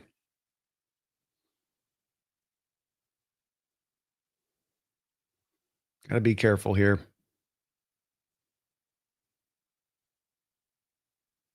And we got a fumble on the snap. Fumble on the snap, and it looks like the Cardinals might have recovered. You have Oluwatimi out there in place of Sundell. Indeed, the Cardinals are going to get this ball at the 2-yard line. So you have Oluwatimi out there, and already we've had a couple of points here with a false start with Oluwatimi, and then this. Just you're not used to the snap there between him and Sundell and how you get the ball, and didn't look like a bad snap. I can't tell from the angle there. But you obviously just looks like Sam was maybe pulling out a little bit soon. Hard to tell. Damn, dude. Okay.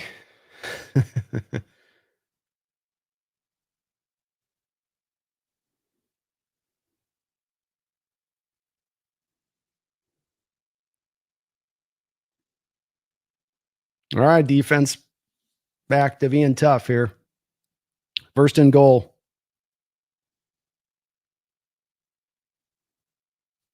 This looks like a run. Nope. We're going to roll up. There we go. They got McBride underneath there. Good creative play design there. Had everybody rolling to the right and then kind of found McBride back underneath. We do have a penalty flag there.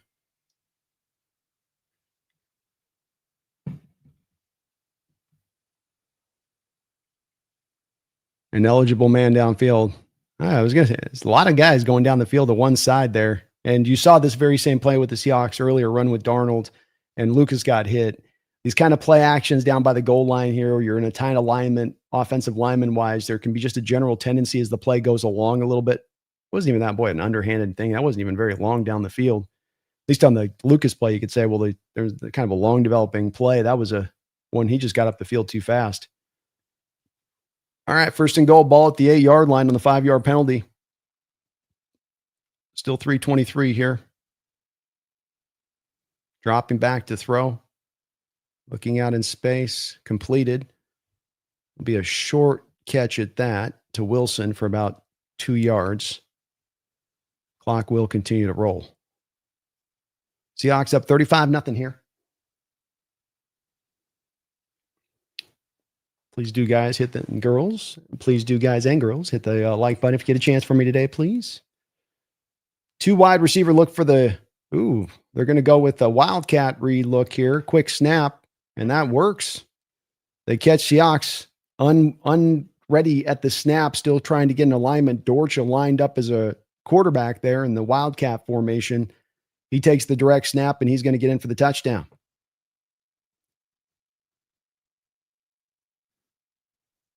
So Cardinals bring a little bit of measure back in this one. This ain't done yet. Jay Gundy, thank you for the $5 donation. I think my question was answered, laughing out loud. Mike McDonald makes projected weaknesses from the injuries shine. I don't know how you game plan against that. I don't either. That's the part where, as a coach, he's bringing the smart utility to play that you would hope coaches would, but don't always do. And he's going to take apart and go after those parts where you're a little weakened. He'll know where you're at. He'll know where he knows where there's some vulnerabilities. That's for sure. Hell of a defensive effort this first half here by the Seahawks team. It's very good to see. Thank you, though, Jay Gundy. Appreciate the $5 donation, man. Brent, thank you for the $2 donation. And he says, and if you crammed last game into first quarter, gaha. There we go.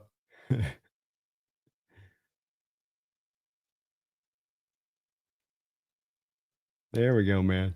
Thank you for the donations, Brent. And don't work too hard out there. Cal Jewel, thank you again for all those donos today. Appreciate you. Jake Waldman, thank you for the $5 donation. This is something we never did under Pete, which was blow out bad teams. We used to always play down to their level. This is what good teams do. Very well said on your part. And I feel the same way. This is elite teams put teams away. Elite teams don't just let them hang around. Elite teams don't just wait to the fourth quarter to turn it on. They're trying to have it turned on at all times. And, back to the reference 10 years ago, there was an early time there with Legion of Boom teams where, it wasn't that it was a weekly staple of those teams. And here's the kickoff to Shaheed now. He's got a little bit of room to work with here. He's going to take it up, and it's fumbled. Fumbled and picked up there by Sundell. Johnny, luckily Sundell was there to pick that ball up and grab it. Ball knocked out there. Boy, that could have gotten to be a very dangerous moment. Sundell able to pick the ball up. First down and 10. Good job there. Seattle needs to tighten this up a little bit here now. Don't get too wild with it. You can't afford to be a little aggressive here. 241. You want to close this off with the final drive of this half no matter what. I formation look for the Seahawks. They're going to pitch this out to Shaheed. Shaheed running well. Nice job. 11-yard run by Shaheed as a running back out of the backfield. Love this approach today with him, which is, try to have him just run your routes. He's just coming to the team. He's not going to have the timing with Sam. You want to give him some touches, though. And Jalen Sundell will be out for the rest of the game with a knee. He's got an ice pack on that knee. So I'm guessing, I don't know if it's ACL full on, but we'll find out later on that one. Olatimi is your man now out there. Seahawks are going to let this roll down to the 2-minute warning after that first down run. As the key on this drive, as much as anything, you want to get some points if you can, but you want to make sure that you eliminate this possession or any possessions remaining in this half for the Arizona Cardinals. With this kind of lead, understandable. So, Jake, there was some times in those, I think, games, that 3-game stretch in particular with the Cardinal Niner Buffalo Bill game where you went into Toronto and beat them 50-0, I think. You had a little bit of moment there, but to your point, it wasn't necessarily the way that they always operated through a lot of the time, and that you would be because some of it was that you would operate with a conservative nature, offensively speaking, through early parts of the game in order to kind of avoid turnovers and, maintain time of possession and whatnot. It's a good point, Jake. Very good point. Hayden Lyons, thank you for the $5 donation, Hayden. Listening to you each week from the UK, Coach Mike has got a serious team here, scheming some unreal stuff. Love your work. Let's go Hawks. Well, thank you, Hayden. That's just awesome. I love the fact that we're worldwide here at the Hawks Nest, and Seahawks fandom is worldwide at that. I know we got a pretty good contingent out there in the UK, and I'm telling you, man, one day I'm going to do a little bit maybe of a summer trip out there and come check you guys out. Say what's up to the peeps out there. But thank you for the fiver, man. And he has absolutely got a very serious team here. And now he's got these guys playing. I mean, it's the scheme is one thing, the fire he's got them playing with, the conviction he's got them playing with. I think when you're putting players in a position to succeed, when you're giving them advantages, especially schematically speaking, that only then gives them that much more built-in confidence to go out there and operate at a very high level. And this defense is a fun one to watch after many years. And this isn't just a Carroll's time, going back even years prior to that. A lot of my lifetime, Seahawks defenses haven't always been the most elaborate, tricky, willing to try to confuse offenses and make it a long day at the office and what they have to process as much as what they have to do in the play. Do both, make it hard in the play and make it hard in the process. Don't make one easy and one hard, or just make one super hard, but make one kind of easy. I like a little bit of the balance in both there, Hayden. But thank you, man. I appreciate the donation. Shout out to all of the Hawks nesters out there in UK. And let's see if the Hawks can finish this one up, man. Cal, again, thank you for all the donos. Dropping some more dollar donos. Appreciate you for that. Keon Lund, thank you for the $2 donation. This defense is looking scary. What do the Cards do? Well, I think that this is the tough part for the Cards, because you come into this game and what you want to do is you want to be able to lean on the run a little bit at least. You're going to pass more than you're going to run. I think you accept that part, no doubt. But that you want the run to at least keep Seattle honest and not be able to just pin the ears back. That's the situation you're trying to avoid. Handoff here to Walker. Walker squirts through the hole, and he's got some more room to work with. He's down the sideline. 35, down to the 30. Finally knocked out of bounds down there at the 29-yard line. Best run of the day for Kenneth Walker. He just wound his way to the backside hole there. He's shown some good vision in this game. Sometimes he gets knocked by some of the Hawk fan base for the vision stuff. He's had a couple of very good runs here with some of his decision-making.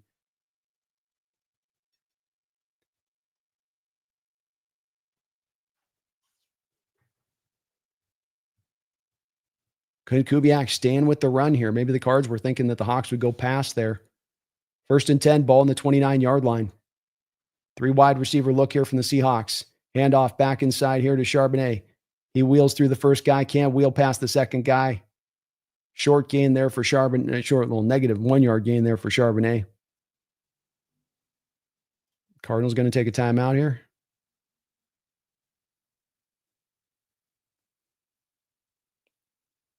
Would make sense if they did. First time out of the half there. So it gets hard now, I think, Keon, with the Cardinals, because now the playbook gets kind of restricted in the second half a little bit. You've got to still show the run a bit. You've got to make us somewhat honest with it. You can't let us just pin the ears back and go pass happy through that second half. I think you've got to try to find those short throws with Jacoby in this offense. A lot of the good stuff that he has been doing is the intermediate throws since coming in for Kyler Murray. And you've had at times him able, with his just ability to be so strong in the pocket and be willing to take the shot, that's worked. That's not going to, I think, work as much today. You're going to have to get more into the quick passing attack. Boy, Walker knocked down by Calais Campbell in the backfield there on 2nd down. Kind of conservative play calls here from Kubiak here. You end up in 3rd and 15 now, and another timeout from the Cardinals. Seattle tried to run their own little gap scheme there with Lucas going back across the formation post snap to get to Campbell, and Campbell shot it too fast. Still playing very good at his age, which is unbelievable.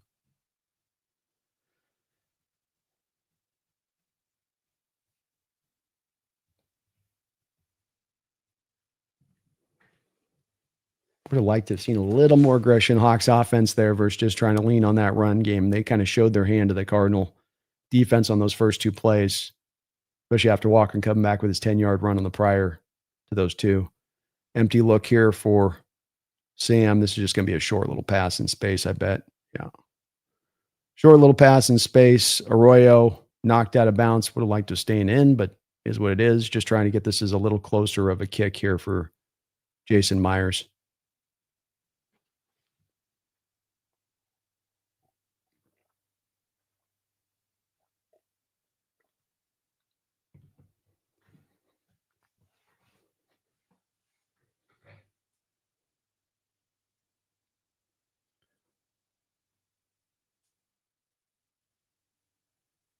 Medium-sized kick here. 46-yarder. Hold down, kick up, kicks drifting, and comes back the left, right through the uprights. Nice kick there by Myers. Cardinals were trying to bring the heat there.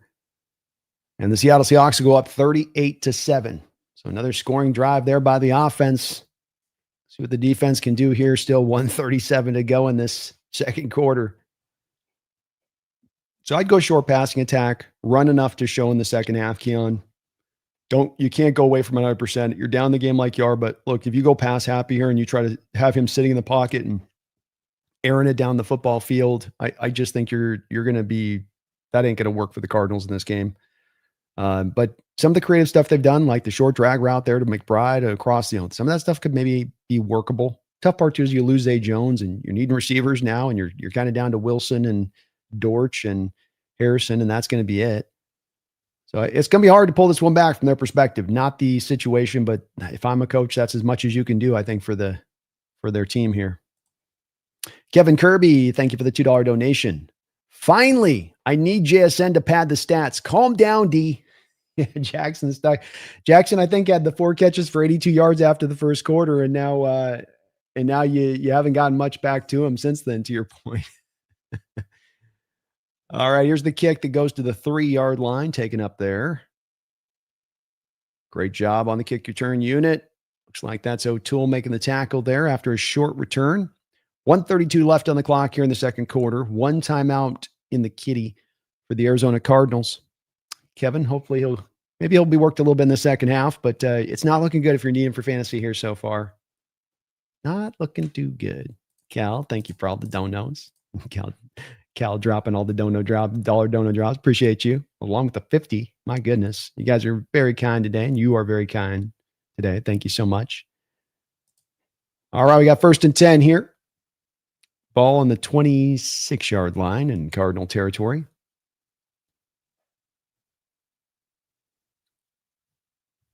Out in space to Marvin Harrison. He'll run out of bounds after a little 11-yard gain there. Or not, they'll call him, they're going to give him 9. Yeah, 9 yards. It'll be a little bit shorter than the line. Keon Lund, thank you for the $2 donation. Is New England real? I can't believe it. I don't know if I'd say they're real in that I feel like they're Super Bowl contenders real, and maybe I'm just discounting them in a way I shouldn't, but I don't know if I can quite get there with them on that. They're going to give him a first down there for Harrison. Jacoby dropping back to throw. He lets it loose there. Nice tight coverage out there by Woolen. Great play by Woolen out there playing the ball. Very nicely done on his part. Boy, that was great. They try to make him separate. Boy, great play by Woolen. They attacked him, trying to get him to flip his hips and get back to the outside, and he was all over that route. Cardinals starting to pass protect a little bit better. Seattle's not running as many stack box pressure-based stuff. They're playing a little bit more safer on the back end. But against the Seahawks front four, they're doing a better job here of giving Jacoby a little bit of time. Quick throw into Wilson. Emanwari tight end coverage, and he locks it down.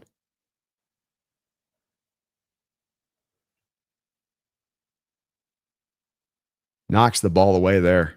Very tight in the slot. Very reactive and very quick. Back-to-back beautiful plays by the Seahawks cornerbacks. 1:18 to go here in the second quarter. Cardinals 105 today on third down. Let's see if Mike runs a little something creative here. He's got 5 men up around the line of scrimmage, 4 of them standing. Dortch goes in motion prior to the snap. Pressure coming. Oh my gosh, what a good play there by Brissett. He finds DeMarcado wide open down the field. Seahawks just didn't. Nobody picked up DeMarcado. You weren't really bringing a blitz there, were you? Oh, you brought just the front four. How do you leave the back out?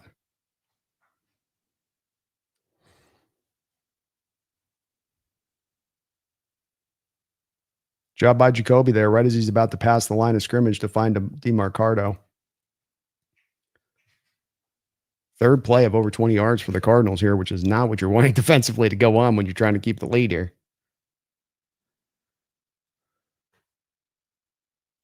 Another nice play by Nick Emanwari in coverage here on first down. running an out route to McBride. McBride's got to go skyward to go reel the ball in.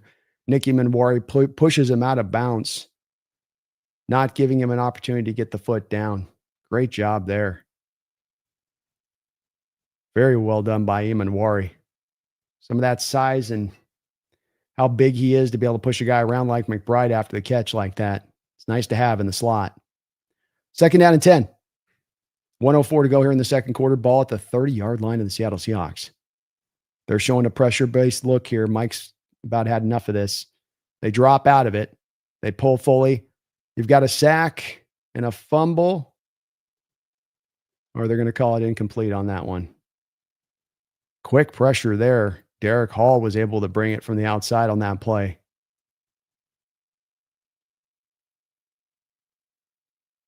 Derek was unblocked.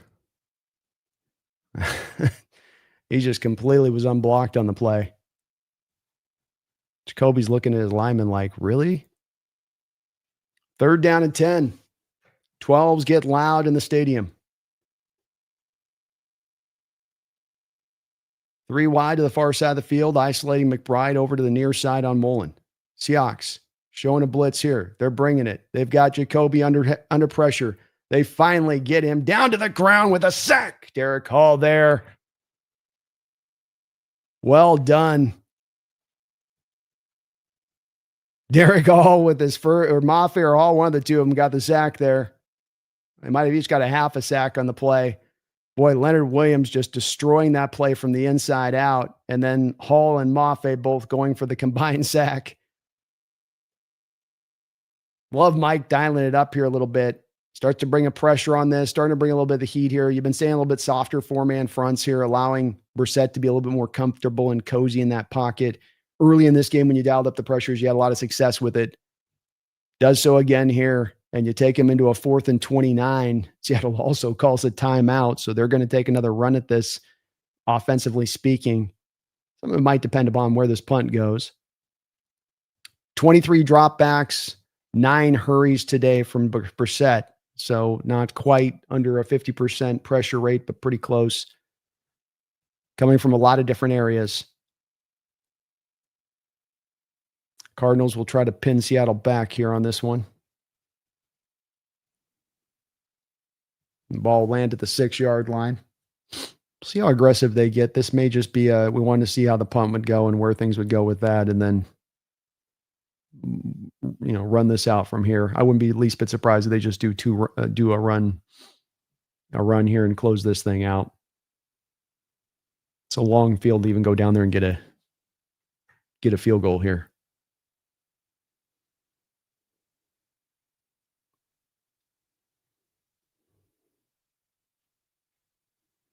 Yeah, Seahawks are just going to go ahead and put a knee on this, and I get it.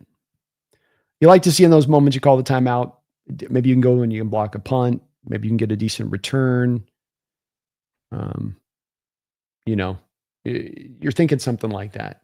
So if they pin you back inside the 10, you got no timeouts in 40 seconds. You go, okay, we're going to call it good. But you couldn't have asked for a better half from your Seattle Seahawks. 38-7 on the back of offensive potency, efficiency, a defense that is strangulating this Arizona Cardinal offense, and a game that you didn't want them to overlook. That Rams matchup coming up next week. You wanted to keep the good times rolling. Check, check, check, and check, and check. All those boxes checked in this first half from a Seahawks perspective. Keep the good times rolling.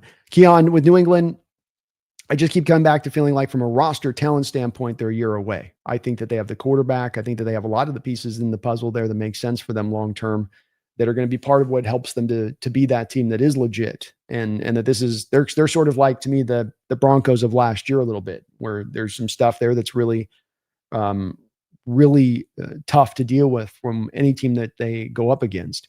I love Mike Vrabel. You guys know that Vrabel was one of those coaches I had in my collection of a very small collection of guys I was looking at that I wanted to have us consider here for Seattle. And he was one of those guys because he's a top end head coach in this sport. He knows what he's doing. And it's showing out there with New England, and Drake May is the guy I thought he was when he was drafted out. I was one of those big guys that thought May could be a really good quarterback in this sport. And he's making us look good. Those of us that thought he would he'd be a good player on that way. Shadowbot, thank you for the $2 donation, Shadowbot. That's 2 rushing touchdowns and 2 defensive touchdowns. How about that, huh? Who was that on anybody's bingo card? 2 rushing touchdowns, 2 defensive touchdowns, and boy, you never see much like that as far as those kind of freakish touchdowns we got in that first half. That was wild. Wild stuff. Ongoing action around the league right now. You've got Detroit up 22-10 on Washington, and the Rams are up 21-7 on the Niners. Niners now have the ball with 37 seconds left to go in that first quarter, though. So maybe they're able to mount a little bit of a comeback. Cal Jewel, thank you for the $1 donation. A couple of them again. Appreciate all of your support today. So much. Very kind of you. Phoebe, thank you for the $5 donation. Mike is arguing with Card fans who now want Kyler Murray in because they think they can do better. They're going through it right now, and I love it. So Mike, our AZ sports fan, according to Feed Me, is dealing with his Card fans in the chat who are saying, well, we got to get Kyler out here to save this thing. It's Jacoby's fault. Oh man. And yeah, they are going through it. This was a year where there was a lot of that hope for this Cardinal team and the Cardinal fans that they were going to take that step this season, Feed Me. And that you had been kind of slowly building this, and that Gannon looked like the right coach and, yada, yada. And yeah, no.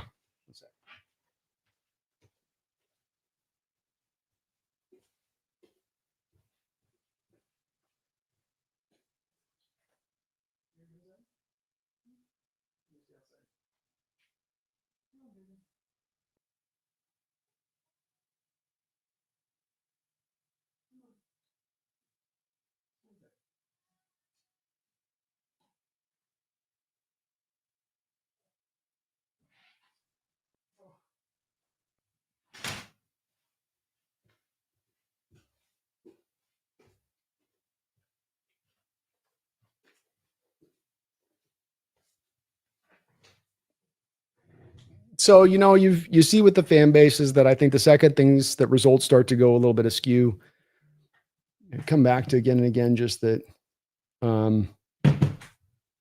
you just come back to again and again that it somehow becomes a quarterback situation, something you got to deal with there. And that, that's the issue. That's the problem. And that it gets where things get real simple for people on that to just look at the QB position and not have to consider all the rest of that's kind of going on there.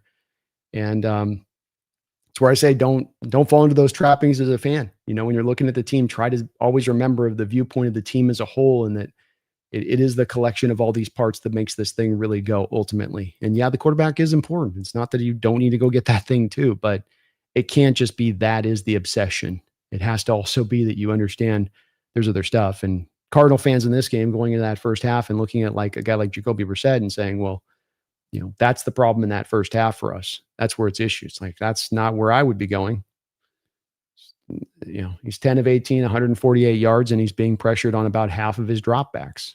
He's thrown for almost 150 yards. What do you want him to do in those kind of circumstances as a Cards fan? But Mike was talking about last week, and, I had to go through this a little bit with the Russell. I had to go through this with the Russell Wilson situation, and the then Geno situation this offseason was kind of a bit of a microcosm of that. And it's not fun having some of these quarterback discussions sometimes, especially when things aren't good and well, and there's a lot to be sort of in question, let's just say, as to what's happening, what's going on. Thank you again, Cal. Appreciate you. Mark Sanchez, B. Thank you for the $2 donation. Says B, shades of 58-0 in 2020-12. Run it up. Very much might turn into that here. You have the Cardinals at the ball at halftime, and they're going to come out hungry to try to, get a quick tutty again, get back up on this thing. But you're on the pathway, man. You hung 38, so you got 30 more points this half. You can get it done. But what a game that was to get there. Probably going to need a pick six kind of return at some point, Mark, to make it go. Another fumble. Wouldn't it be insane if we get another fumble return from DeMarcus Lawrence? That'd be incredible. But yeah, this is definitely shades of that. And we've had a lot of dominant efforts this year already so far that have made these games so much fun to watch. So enjoyable when you're this good with it. Let's see if we can keep it going.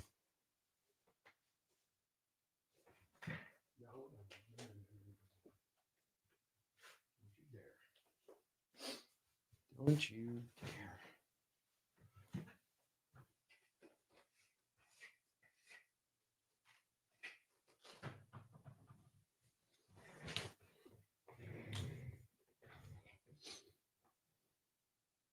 Duquan Quack, thank you for the $5 donation, Duquan. At the game right now, just had to pop in to say the kid sitting behind me took off his Cards jersey after the first quarter and put on a Hawks jersey instead. We're converting him slow but surely. If you go to Arizona, you will be surprised by how many Seattle Seahawks fans you will find. I know many of you see us taking over that stadium down there and you think, we're only taking the stadium over because it's all these Seattleites that couldn't take the rain anymore. But no. We are converting the purple hairs down there. We are bringing the retirees into the fold, Duquan. That's awesome, though. And he came loaded with it. Pretty impressive, Duquan, that he was like ready to go with that, you know. Here we go. That's awesome. Well done out there. Seems like the noise is having a little bit of effect today, Duquan, with you guys and what you're doing. And keep it up. Keep it rolling that second half. Don't let up. And keep converting them Cardinal fans there in the stadium. I'll take that too.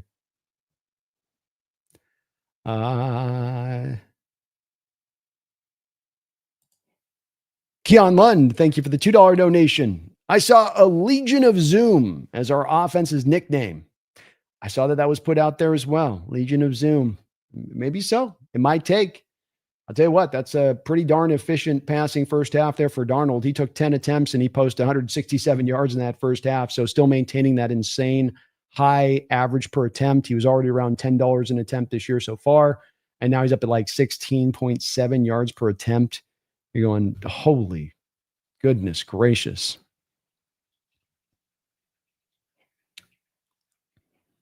Might just have to be that. Zoom's an appropriate hit there because it's like a fast hitting offense that throws points of it you quick. I think that fits to Zoom. That'd be pretty close to my definition of it. Joshua Carlisle, thank you for the $10 donation, Joshua. It's good to see you in the house, brother. Thank you for that. Brando, missed the start of the game for work. What happened? Love the stream. Thanks for your work. It's been a game that just the floodgates opened from the beginning against the Arizona Cardinals. And, you walked right up the football field on them out the jump. Your defense was suffocating on the Cardinals out the jump. You've got kind of two of the crazier sort of plays that happen within about a quarter span where you run a blitz. Tyrese Nice is blitzing up the middle. He's able to get to Jacoby Brissett, but not only get to Jacoby Brissett when he's in mid-throw, hit his back arm, and then not allow his arm to go forward, forcing a fumble. And then DeMarcus Lawrence is there to pick it up and go run for a touchdown. So like 3-4 things on that one play happen. And then the very same play with all four of those exact same parts occurs then less than a quarter later, another touchdown. And then just the momentum just completely shifted in that first half. They were able with that touchdown drive there with the Cardinals and getting the fumble there. It felt like that maybe gave them a little bit of life there to go get that touchdown. But the momentum was really ripped from the Cardinals here in this game really quickly. And you took advantage offensively. I mean, you got up on them. And you've had some big plays down the football field again with 67-yarder to Cooper Kupp on a catch and run. Just on a little throw into the flat, takes it for 67 yards. You got a 43-yarder to Jackson Smith as well. Been a great day, man. It's all good, Joshua. Very little that you can pick at. You've even found a little bit of running headway here. Walker, 8 carries, 38 yards. Shaheed, 2 carries, 20 yards. Charbonnet's had some uphill running, but, I mean, he just hasn't had any holes to work with, really. But thank you for the love, man. Appreciate it. And it's been a great game. This has been a very entertaining, fun game to watch. Cal Jewel coming in with a $50 donation. Appreciate that, Cal. Second $50 donation drop today, along with all those other dollar does. Probably have $50 in the dollar donos too there, Cal. Says primary care. I'm going to tell you who's going to need primary care after this game, the Arizona Cardinals. Arizona Cardinals going to need some care after the game. I'll tell you that. But Thank you for the $50 donation, Cal. Very, very kind of you. And you guys are all been unbelievable as ever. But Cal and me, and just a big monster donations. Cal dropping well over 150 today. She says with a $2 donation, I beat me, everyone. I'm number one. You are number one indeed. You did it. you got it today. Cal, number one on the don't know board today by a bit. And very, very kind of you for doing that. I really appreciate it. You guys are unbelievable in all your support you throw my way. And I do thank you. Keon Lund, thank you for the $2 donation. That goal line stand, this defense, man, yeesh. They get after it. And it's a defense that you feel getting healthier and healthier. And the young guys that you were a little bit unsure if you had to go play them and what they could be, Ty Akata, Drake Thomas, what are these guys going to be if you have to put them out there? Are they just holding on for dear life? And at first, especially in the case of Akata, it looked like there was going to be a bit rough waters while Love has been out. But instead, these guys have just ascended and they have played better and better and better. And complete players at that and what they're bringing. And that both with Akata and Drake Thomas, you're feeling what they bring as far as run and in coverage. And this is important because you have other dominant aspects to this team and what you do, what you're doing in coverage, some of the defensive linemen and how they're playing it up front. And so having these guys to where they're not weak links, but they can actually be somewhat strong parts to this defense in addition, just makes it a total defense and makes it hard to find much headway, even on the plays that they are getting out here, be the Cardinals. You know, it's kind of like on you get some broken scrambles from Brissett. That's how he's the leading rusher of their game on 3 carries for 16 yards. You got the D Moncardo 34-yarder where just kind of a broken play as he's just about to run past the line of scrimmage. So yeah.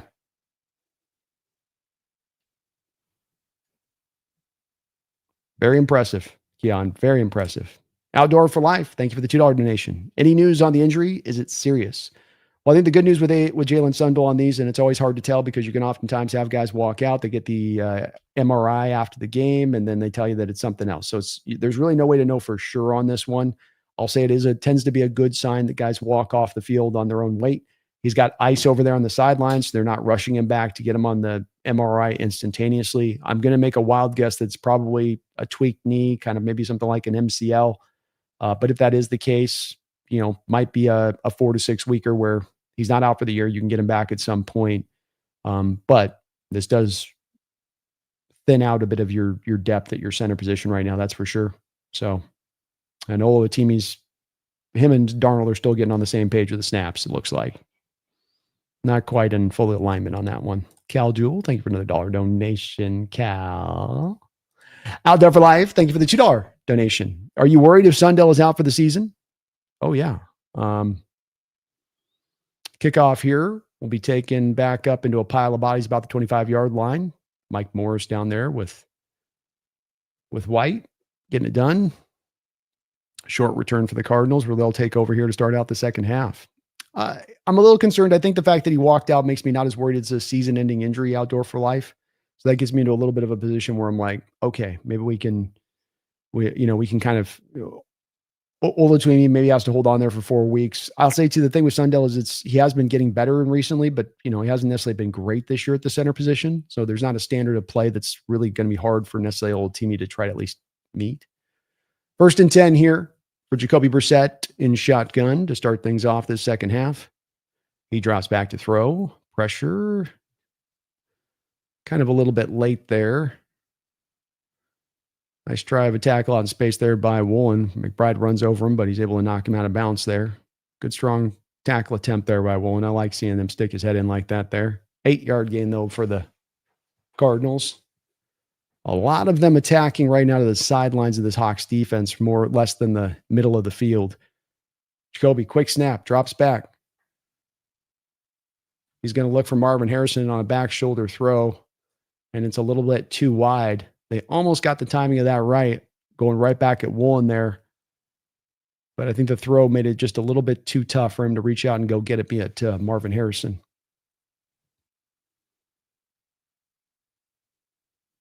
Third down and 1.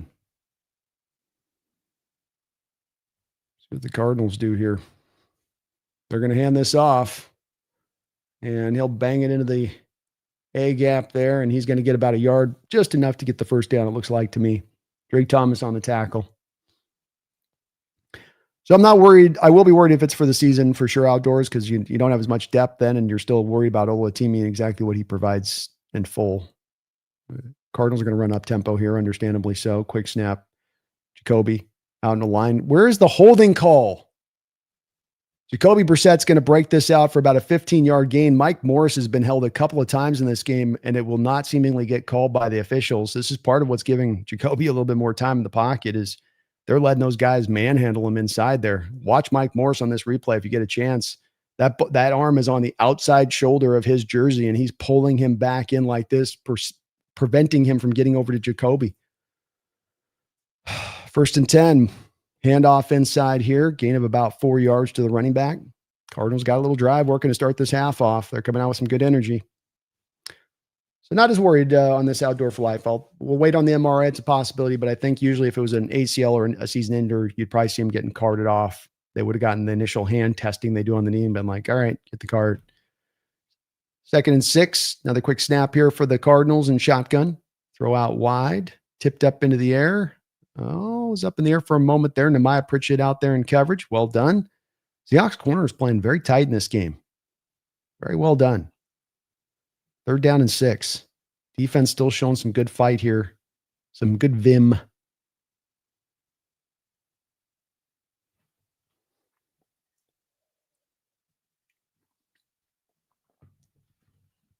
Jacoby Brissett's 3 of 3 on 3rd downs here. He's been pretty good. 3rd and 6 now. Ball on the 46-yard line, Seahawks territory. 4 wide for the Cardinals. Trips to the far side of the field. Jacoby and shotgun. Blitz look. Again, they're bringing that Tyrese Knight blitz. What a hit. What a hit. Ty Akata just levels a man in the middle of the field and then wipes that jersey clean. Higgins is still down on the ground. Ain't going to be a question about our hit of the week this week, folks. You just got it right there. He gave him a little Lash LaRue right there, right to the chops, and that's clean too. Takes his head out of the play, and he absolutely breaks a couple of ribs in there, or at least that's what it looks like. Kata coming on, making me look good for talking him up there just moments ago. 4th down, 6. It does look like the Cardinals are going to go for this. Can't fault them for that. This is where Mike can certainly call a timeout if he wants here to me on this. Burn your timeouts as much as you want here. Seahawks showing a stack box look. 4th and 6. 3 wide plus a tight end. Seahawks showing everybody up around the line of scrimmage here. Oh, we got a false start there by the Cardinals. And this will back it up another 5 yards. The dangers of that pressure-based defense with all those men up on the line of scrimmage, it gets those offensive linemen jumpy. Jonah Williams trying to get out to his pass set quick as he can. 4th and 11.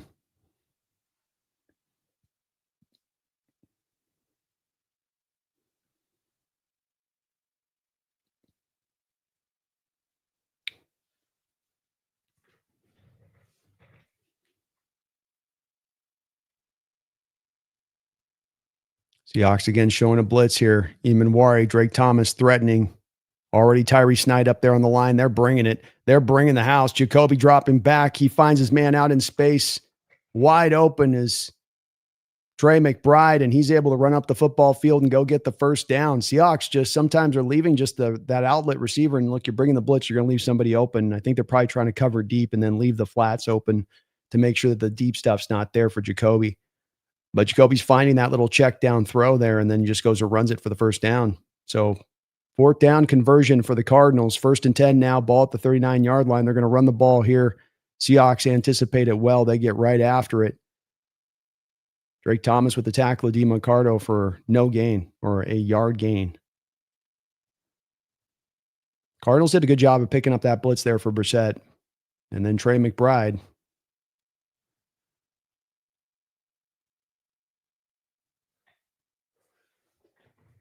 .12:05 to go in the 3rd quarter. 2nd and 9. Brissett dropping back to throw. Ball will be completed. O'Connell out there in coverage. This will bring up a 3rd and 2. Seahawks are definitely being a little conservative in nature defensively here to open this drive out. They brought that one blitz, but aside from that, it's been kind of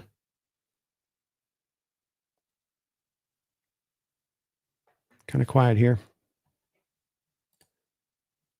Handoff, first down run, quick snap to Bam Knight. Seahawks didn't look like they were ready at the snap there.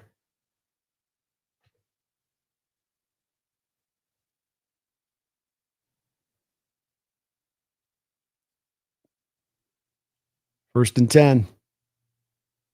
They're going up over the top. Devin Witherspoon out there in tight coverage on Marvin Harrison Jr. Nowhere to go. Witherspoon playing a very strong game. I don't think he's given up a completion yet today. O'Connell out there for Seahawks in favor of Tyrese Knight, who's got 2 sacks out there. So I don't know if they're flexing those 2 guys in and out a little bit.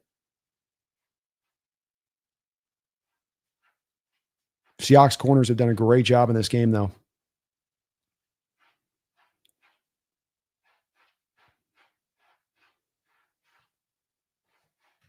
Second down and 10.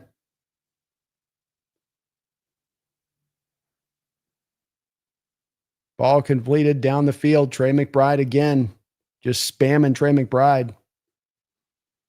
15-yard play down the field, 1st and goal. Okada in coverage there. It's a tough matchup for him trying to take on a bigger guy like that. It's because he's especially playing in the cover 2 shell prior to the snap. So he's got 10 yards of Trey McBride running up to him to shake him there. We'll throw in the back of the end zone here to Wilson. Reek Woolen out there tight in coverage. Great technique by Woolen. Second down and goal.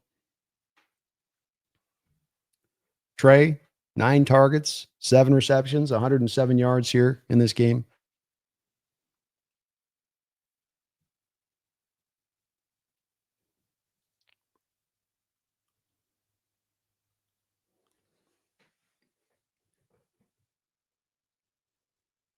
Ball at the 6-yard line. Jacoby in shotgun, 3 wide.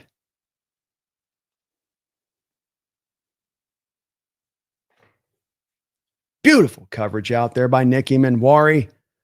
Matched up on Trey McBride. They've been going back and forth today.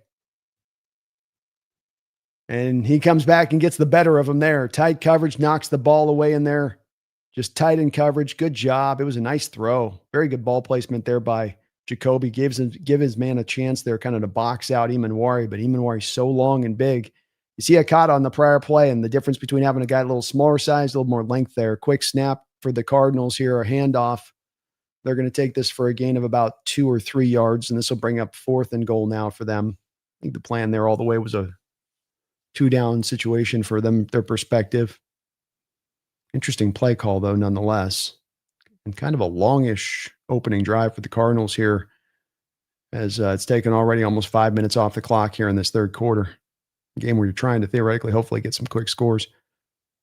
4th down and goal. Big play in this football game here. Call a timeout. Yeah. Got some confusion there prior to the play at the snap. Mike McDonald runs down and goes and calls a timeout. Not a bad play here for him to do in this moment. See what they do. Michael Bicknell, thank you for the $5 donation. Michael. Kubiak, offensive coordinator? No. Offensive orchestrator. My bad. That was corny, but I don't care. Beat the brakes off them. Go Hawks. I like it, man. Let's go. Let's go.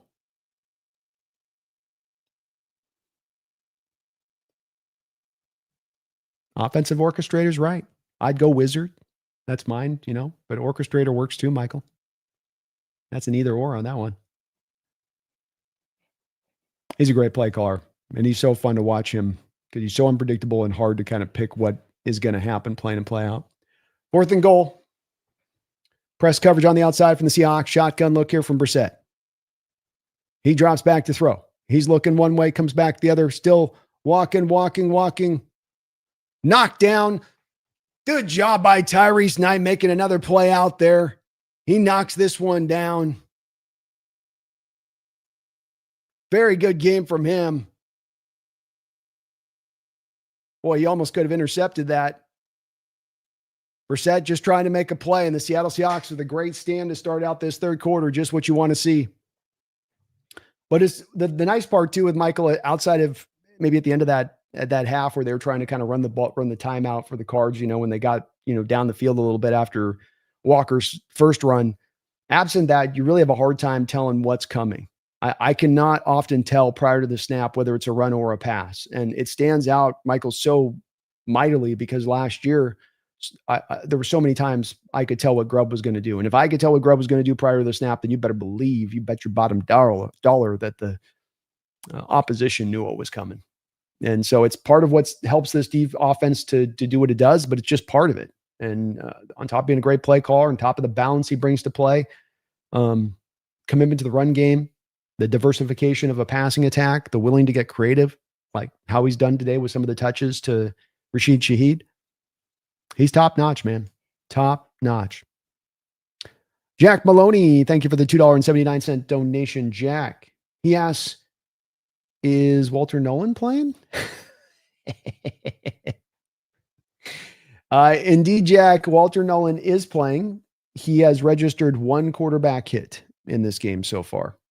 Now, admittedly, I will say that's one quarterback hit on 10 dropbacks for Sam. So it's not like Seattle's passed a bunch in this game.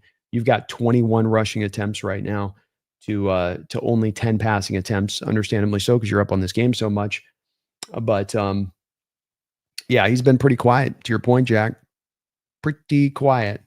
Those guys were ready to crown him last week, and on the round table, a couple of them were where Jesse and Mike were like, one game, we've been confirmed. All of our draft evaluation confirmed. He's the best. We'll see.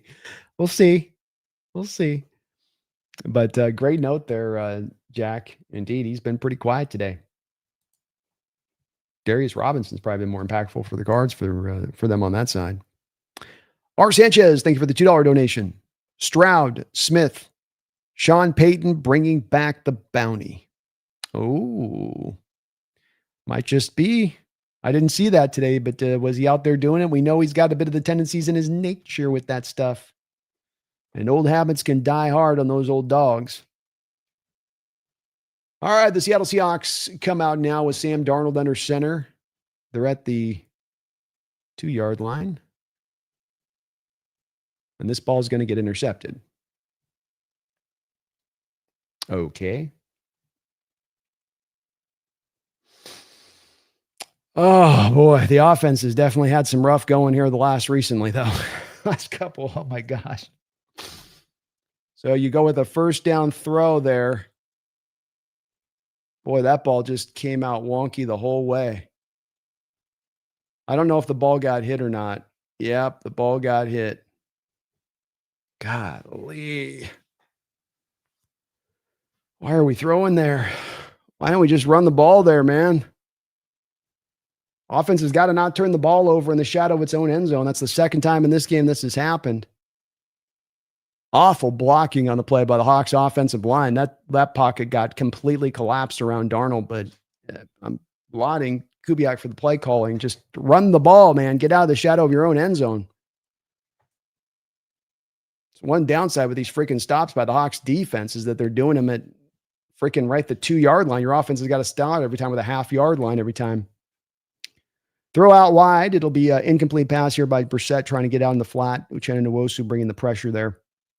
2nd and 10, 9:34 to go here. And again, thank you for all of the donations. I promise you guys we will get caught up on them. We just got so many deep today that it's always hard in game to get in on all of them.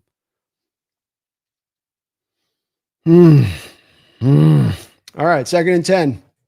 Ball on the 19-yard line.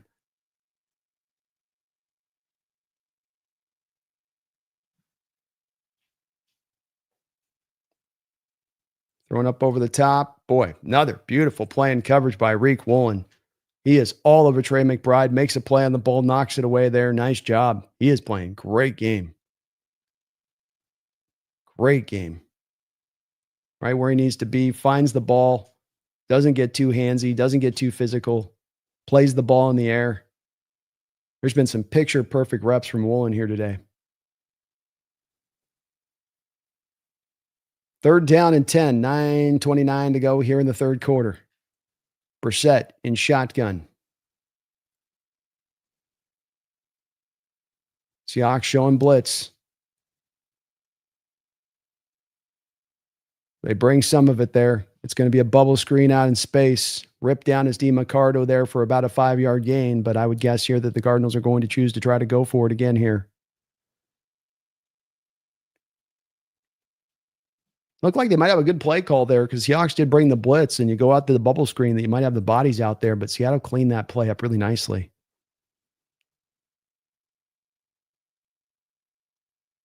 Cardinals 1 of 4 today on 4th downs. Seahawks fans, come on, get loud. Get loud, 12s. Another blitz here from the Seahawks. Look, 5 guys stacked to one side of the line of scrimmage. They drop out of line, and boy, yeah. Touchdown. Cardinals get it. Seahawks tried to come out with something super exotic there, and the Cardinals just went to the other side of the field from all of the traffic. Brissett smart enough to kind of read that through.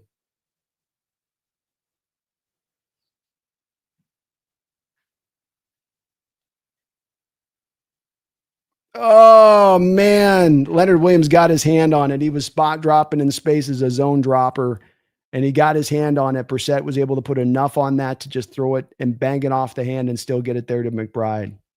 Wow.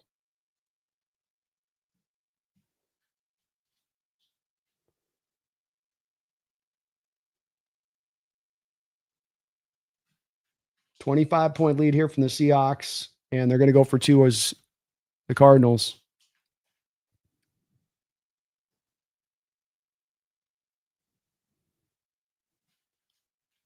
They're going to go at Witherspoon.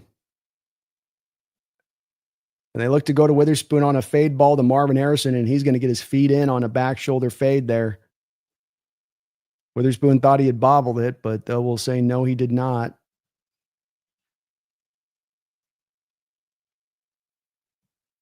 It did look strange, but it does look like he controls the ball all the way through there. He's controlling it up here, but he is controlling it. So this game's getting a little bit uncomfortable now. Little bit uncomfortable. Seahawks offense has got to play this legit here as we go through. Wu-Tang Financial, thank you for the $5 donation. Wu-Tang says, I told you I'll be double-digit victory, full dominance in all phases. You called it, man. Been good here so far. Let's bring this home, though, Wu-Tang. Let's 8:42, third quarter. We still got a long way to go here. Let's bring it home, though, now. But you called it, bro. You called it. Cal Jewel, thank you for another $1 donation. Misfit, thank you for 11 months, almost a year as a Hawks Nest member. Says, man, in Jigba, Largent, an amazing season so far. Says, it's as good as we've ever seen the start of these parts, going over 1,000 yards this young into the season, and probably going to have a few more catches in this game still to keep up that pretty crazy pace that he's on. So we'll see if he can keep this up throughout the whole season, man. It'd be one of the more unbelievable seasons you've ever seen for a player having a record-breaking season like this, I think.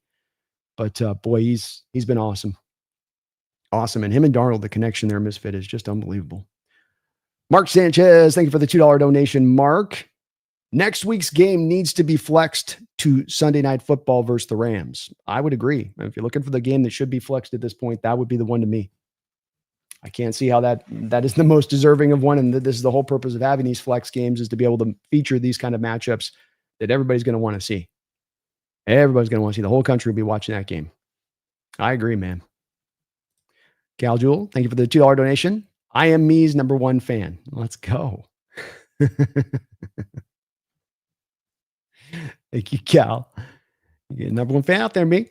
Out there for life. Thank you for the $5 donation. Outdoors for life. Starting to see Mike really get in his bag. His defense is starting to blossom, and it's beautiful. Indeed, it's a wonderful thing to see him when he gets fully in that bag, and he's just dialing up the different things.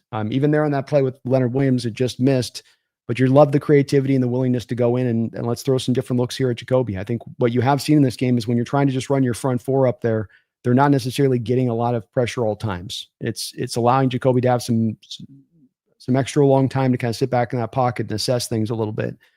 So I like with the pressure base dialing this up a bit here and taking it, going after them a bit in that way.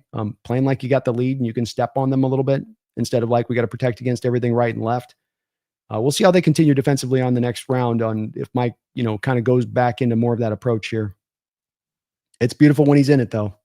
Short kickoff here at the 8-yard line, fielded by Shaheed. He's going to take it up and get cut down at about the 25-yard line, where Seattle will take over. R. DeLevy, thank you for another $5 donation, R. DeLevy. Just realized the Super Bowl is in Santa Clara this year. How amazing would it be to win a Super Bowl in the 49ers house after all their Super Bowl failures recently? It would be extra special. It would add another layer. It would definitely add to things to be able to win it there. That's for sure. 1st and 10 here for the Seahawks. I formation look. Hand off here. Walker bounces off the first tackler, falls forward. Looks like he's got a first down run. Walker running well today. But indeed, the Super Bowl is in Santa Clara this year. So your Seahawks would be playing in the 49ers house to go win a Super Bowl. And that's not a cherry on top, DeLevy. I don't know what is. It'd be pretty amazing, man. Thank you for the donations. Appreciate you. I know you donated multiple times over today, DeLevy. Appreciate you for that. Seahawks, 22 rushes, 11 passes, 2-to-1 rate with the run to pass right now. But when you're getting 10 yards a pop, you'll do that with Walker. Darnold, feeling a blitz coming. He adjusts the play. Runs at the other side here. Walker, nice adjustment there by Darnold. So I think the Cardinals are feeling on the adjustment. Maybe this adjustment is you going to the pass. You're feeling the blitz come down, a run blitz come down. You just run the play from the left side to the right side. So Sam just switched the play over to the right side, and now you ran away from the bodies. Ran away from essentially where the pressure was at there.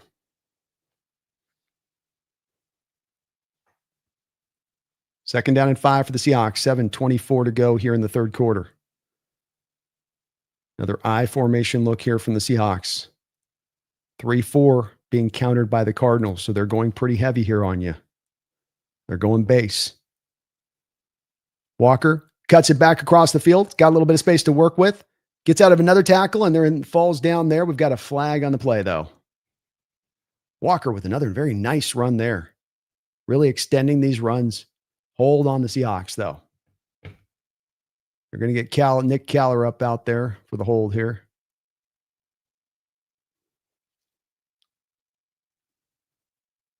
So this will be about second and long here. And Caller up. Well, you didn't call it on Mike Morris, you guys. All I'm saying.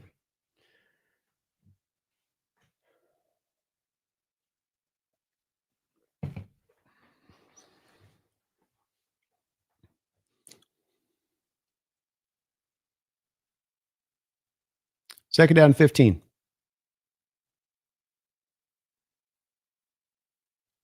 Darnold dropping back to throw. Darnold under pressure. Did he just fumble the freaking ball again? Just fumble the freaking ball again? What is going on with the offense all of a sudden?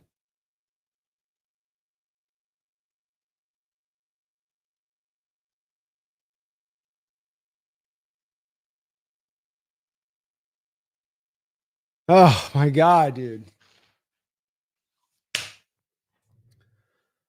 Oh.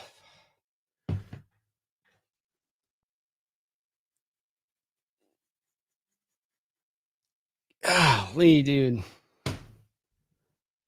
Offense has just gotten so messy after a blistering start. You got a bad snap. You got an interception that's partly tipped. You've got another fumble there where the ball is Sam's going back to try to throw. He can't even drop back. I mean, he's got the 11. He might be under more than a 60% pressure rate on his dropbacks today. The pass protection has not been good from the Seahawks here. You tried to throw 11 times and you've got freaking, ugh. And we keep putting the defense on a short field, man. Like, what is going on with the offense? Completed ball to Trey McBride because we don't want to double him. Like, that's all Jacoby's throwing to. Can we double him? It's 12 freaking target. Can we double him?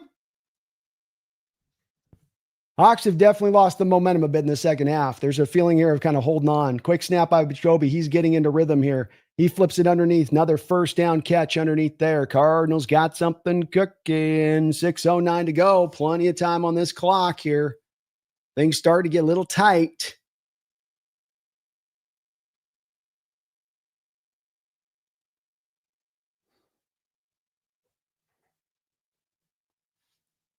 Sloppy second half here for the Seahawks, offensively speaking.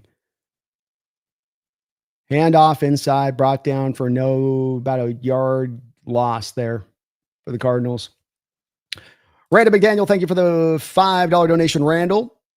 He says, got to be hard to coach a second half with a 35-point lead. Balance resting guys with letting opponent get back.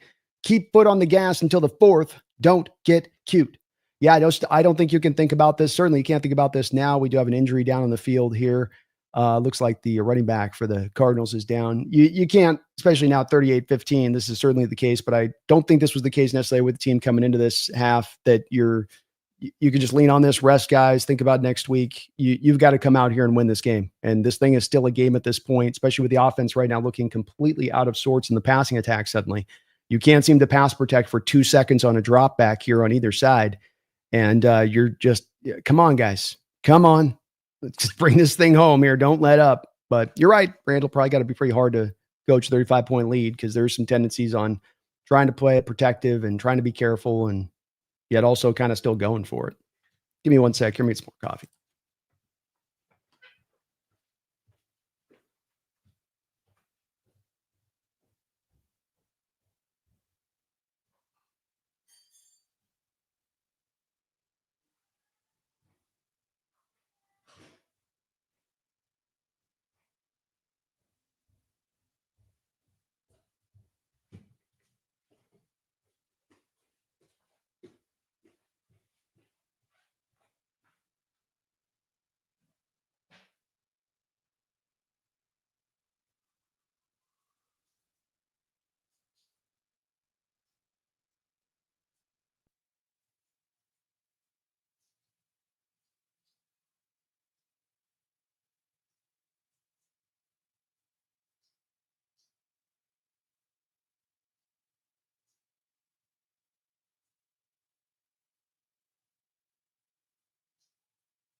Oh, Nelly.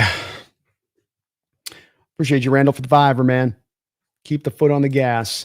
Shadowbot, thank you for the $2 donation. Says 2 defensive scores feels damn good. Yes, it does. Yes, it does. Hopefully that's going to be enough to carry this through today. Brain getting a little worried here. Just getting a little concerned here. But it does feel good, man. See the defense keep this thing going. Thank you, Shadowbot. Bam Knight over to the sidelines there. Looks like his day might be done. Mark will get over to you in just a sec here. 2nd down and 11. 3 wide receivers to the far side of the field. Brissett and shotgun. 4-man front from the Seahawks defensive line. Pressure. Not there. Knocked away by Jacoby Brissett.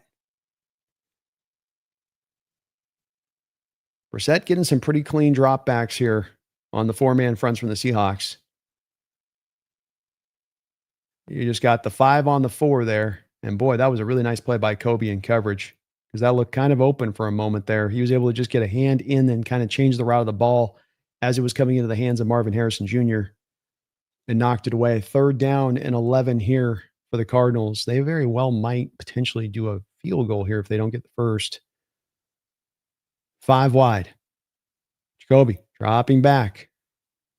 Well, they're going to get a short completion here. Well, decent completion, 6-7 yards there to Wilson. This will bring up 4th down. That might make it a little bit more likely they go for it here. Mike McDonald's defense has a couple 4th down stops in this football game already. 4:55 to go. Seahawks up 38-15. The 4th and 5 here from the Cardinals. In a game that's gotten a little uncomfortable here recently.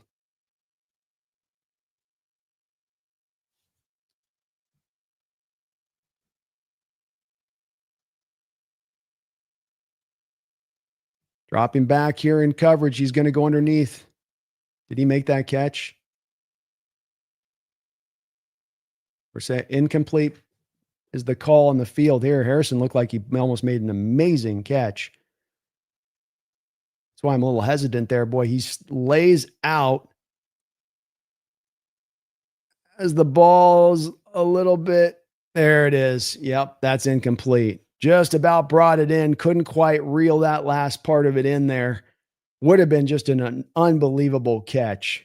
Catch of the week kind of situation if you reel it in. But the Seahawks get the fourth down stop. Way to go, D. Is that the third fourth down stop in there inside the red zone today for them, I think? Wow. Mark, thank you for the $5 donation. He says, B, I know division games are different, but the fact that we're handling AZ and the Bills lost to the Finns, beat the teams you should beat, no excuses. Indeed. It was the thing I was worried about today because you can see in that game against the Finns, this is what happens. I mean, as a football fan, you can come up in a game where you're much more talented. The other team's in a much worse shape as far as injury-wise is concerned. And, you can go, well, we should just absolutely just boat race this team. We should just be able to take this team apart in every which way in shape and form. But football doesn't play like that, and division games don't play like that. There's an equalizer of familiarity at play. We know you know us. We know what you want to do. You know what we want to do. And that takes away a little bit of, I think, some of the unpredictability that you get from opponent to opponent and being able to surprise certain opponents with certain looks and things. And so that's going to level that field. And then if you don't then bring the commiserate intensity with it to match that familiarity that the other team's going to have, any team, any given Sunday can get after you. And they got after it today, and the Bills just didn't look, quite ready to really roll. I think the Bills are also kind of right now missing a little bit of, the playmakers on the outside a bit right now. Not making a trade at the deadline, I think is going to haunt them a little bit, especially with Schultz going down that game, their tight end. But you've got to beat the teams you got to beat. No excuses if you want to be a contending team. And if you lose those kind of games and you find yourself in the playoffs like the Bills might this playoffs, but they're on the road and they're not being able to play in Buffalo, they have nobody but to kind of shake a finger at themselves because, they get the feast factor in that division. They get 2 games a year against the Dolphins and the Jets. We don't get that. We've got a Cardinal team with a plus differential coming into this game. A team that's lost its 5 games by a collective 13 points. Our quote unquote cellar dweller team, quote unquote. So this is what you want to do. You want to be that team. You think you're that team. That means every week you show up. That means you don't just think you can hit the cruise control on anybody and go win a game. You got to go take that thing. Great point there, Mark. Phoebe More Seahawks, thank you for the $2 donation. Vegas City said we were 7-10 to Super Bowl. How fitting. It's how they get with the program eventually, I guess, feed me. Takes them a while sometimes. And boy, they have for about a 10-year period, they've struggled to quite understand the Seahawks year in and year out by their prediction model and what they think they're going to do. 1st and 10 for the Hawks here, again, with a long field as they have been dealing with so often in this game. Hand off to Charbonnet. Charbonnet gets through the first, gets through the second. Charbonnet's out, loose in the field. 25, up to the 30. He's trying to fight off another tackler. He's still on his feet, still fighting forward to the 39-yard line. Hell of a run by Zach Charbonnet, his best of the year. He was able to reverse field, a little bit of a channeling his inner Kenneth Walker there, reversing back across the field. And a nice big run there by Charbonnet. Boy, you start this out as an outside zone to the far hash, and you come all the way back to the near side of the field. And he almost was able to break that tackle there of 21. Boy, nice cuts there by Charbonnet. That's got to feel good for a guy that's had some real uphill running here this year as far as getting some holes to work with or just any kind of daylight. 1st down and 10. Ball at the 38-yard line in Seahawks territory. Pitch play out here to Charbonnet. Charbonnet bouncing through the first guy. He's feeling good after that run, you can tell. Another 9-yard run up and through the middle there. Nice little run. This is just what you want to see from the Hawks here is take back control of this game. Thank you again, Phoebe, for the $2 donation. Vegas getting it wrong on the Seahawks for almost a 10-year basis, just about. When I went back and did the research this offseason, I was surprised at how often they get it wrong and how often they get it wrong really badly by more than a couple of games. 2nd down and 1. Darnold under center here. Shaheed goes in motion. Hand off here to Charbonnet. Charbonnet down the field, running over defenders, running hard. 3 really great runs by Charbonnet back to back to back. Elijah Arroyo nodding his head, out there run blocking in front. Seahawks getting downhill on the Cardinals when they know they want to run. They're going at a 3-4 defense here. They're going at a base package defense here that knows they want to run, that's bringing the heavy personnel out there to deal with the run. Thing you can't forget about the Cardinals in this game today, though, is the fact that they are down Mack Wilson, their inside linebacker. Such a valuable part to what they do in stopping the run. Ball on the 40-yard line. 1st and 10, 2:19 to go. Why stop? Why not keep it going? Back to Charbonnet. Make them stop you. Another 8-yard run, off tackle run there. Again, winding his way back to the middle of the field, a lot like the first run. A little bit of over pursuit by the Cardinals. This is what happens when that team starts to load up on the run with the heavier box, and we know the running's coming, and you're flowing to the outside. Oh, we can read it. It's outside run. So the defense all flows to that outside. You wind the running back. He can wind back the other way because he can take advantage of the defense overflowing, not keeping their gap integrity. Charbonnet up to 71 yards rushing now. He's turned his day around on these last 3 runs big time. 2nd down and 2. I formation look again. 4th run in a row here to Charbonnet. Charbonnet trying to duck and turn his way into getting the first there. I just stopped short there. Calais Campbell in on the play. The old dog still getting it done. Clock continues to run, though. That's what the helpful part of this drive. 1:20 to go in the 3rd quarter. Got an interesting play call here from Kubiak now. This might be one where I might, from a perspective, I don't know if I need a field goal here. I might give you 2-down territory on this one. We're going to get the barnyard. It's a long half here. Here comes the barnyard. He's lined up. Snap's good. He's pushing forward, and he's got it. This one of the most effective teams in the NFL on those 3rd and short, 4th and short type runs with the barnyard. Hear that? You hear him?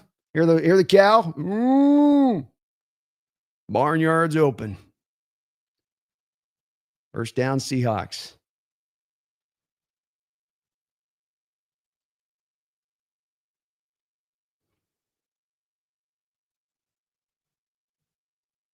$23 seconds to go in the 3rd quarter. We're going to go our final play of this quarter here. Sam back under center. I formation look. Pitch play out here to Kenneth Walker. Walker gets past the first. Oh, gets dumped when he's far out of bounds there. That was a little bit of a late tackle. Nice 5-yard run nonetheless, and that will wind this clock out to the 4th quarter. Well, it's a good job by the offense retaining a little bit of the momentum back here on this one and controlling the clock, giving the defense a little bit of blow after the tremendous effort by the defense in this half overall so far. Killer G101, thank you for the $5 donation, Killer. I watched NFC West Roundtable before the season, and it seems like what you said about my Cards O-line was very true. Laughing my ass off. I don't get all my stuff right, and I'm certainly not going to ever say, well, I see everything all the time clearly, and I never get this kind of stuff. I get plenty of stuff wrong too, and I could have, if your guys' health, Killa, had held up well better this year, especially if like the corner health had held up, maybe there would be a bit of a different outlook on this, I think, to it. But as you say, there was kind of 4 major parts to what drove me towards believing that the Cardinals would eventually be at a 6-win outcome this year. One was the lack of faith in Kyler Murray, which you can definitely feel. One was the lack of faith in an offensive line that I didn't think you had done enough to address that offensive line within through the offseason. And that you're just kind of hoping that guys like Evan Brown, who, look, I've gotten a firsthand view of watching Evan Brown for a season at the center position, and he wasn't a good center. And I don't think a guy who's not a particularly good center is going to be a good guard. And I don't think he is. And there was the lack of addressing any other playmakers from the receiver standpoint, the offseason. It kind of all went to the defense. And then you had the cornerback health that I thought was, as we got closer to the season, that was the big thing that ended up pushing me in my prediction. I go, look, if your corners are already down 2 right now, and you got a guy in Melton that's going to be kind of touch and go with that. I love the slot. Williams is awesome, but it does leave you then holding on hope that a guy like Will Johnson comes in his first year and is ready to hold up for a whole season and be good out there in a whole season. And he's been a good player for you guys, but it's kind of that, just all of that kind of went into it for me with it, where it's not that the Cardinals don't have some good things that they're building there. And I don't think that necessarily I'd be in favor of getting rid of Gannon, given the respect of what he's dealt with at the quarterback position and sort of being given Kyler Murray is just sort of, here's Kyler, you got to deal with him. You got to make it work. Like, I hate forcing these defensive minded head coaches to be handed a quarterback that they may not be 100% on board with. And that was kind of the case with that. But yeah, it was kind of all that stuff from a Killer, and it's kind of playing out to be so far right now. But like I also said at the start of the season on this, Killer, to always give you some hope with this, it was not a representation, my outlook of the season of the Cardinals at 6 wins, that the Cardinals were on the wrong road, or that they don't have the right coach, or that they don't have some good base there that they can build off of to get this team turned in the right direction. It was just this particular offseason for where you were on that ascent path. Took a little bit of the detour to that purgatory route that teams can sometimes end up in. And that's okay. I don't think it's completely broken there. I don't think it's completely dysfunctional there. But some of this is also going to depend upon how they react to the season after this year, too, and keep Gannon or not, and what you do with the quarterback position. 2nd down and 5. Darnold under center here.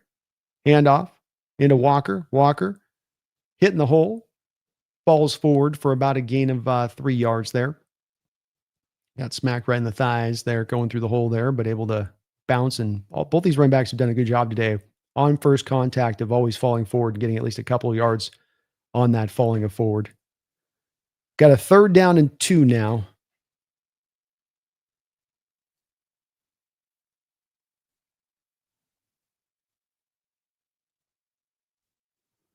Darnold comes out here on the 20.5 yard line. Quick snap to Charbonnet. Charbonnet sidesteps the first guy. Wow, brilliant job by Charbonnet. He just sidestepped Calais Campbell, who penetrated the backfield, knifing into the backfield, brought up one leg and sidestepped him with a little lateral step there. Great job there by Charbonnet. Like Calais had this thing dead to rights, and he ended up just that was what got him the first down, because it's a quick snap there. I think the Seattle Seahawks have run it like 7 straight times here on this drive. Mike McDonald told Clint Kubiak, like, don't throw anymore. You don't need to throw it all. Just not all. Coach, I got to throw a little bit. No, don't throw it all. No more throws. 1st down and goal, or 1st down, not goal, from the 18-yard line. 1st down and 10, excuse me. And the Cardinals are all on this play. They'll hit Charbonnet in the backfield there as they were loading up for the run 100% there. This might be the time you start to, Cardinal defender on the ground.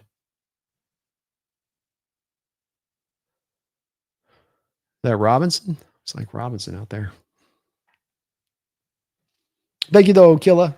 And keep the hope and faith in your Cardinal team. I think you got the right coach. I think you guys got, it just takes, to me, a little bit of a change in the approach of an offseason, and where you're going to put, the onus, and everything kind of just went all for broke in the defense. And you always got to keep balance with this stuff, and especially where you got some weaknesses.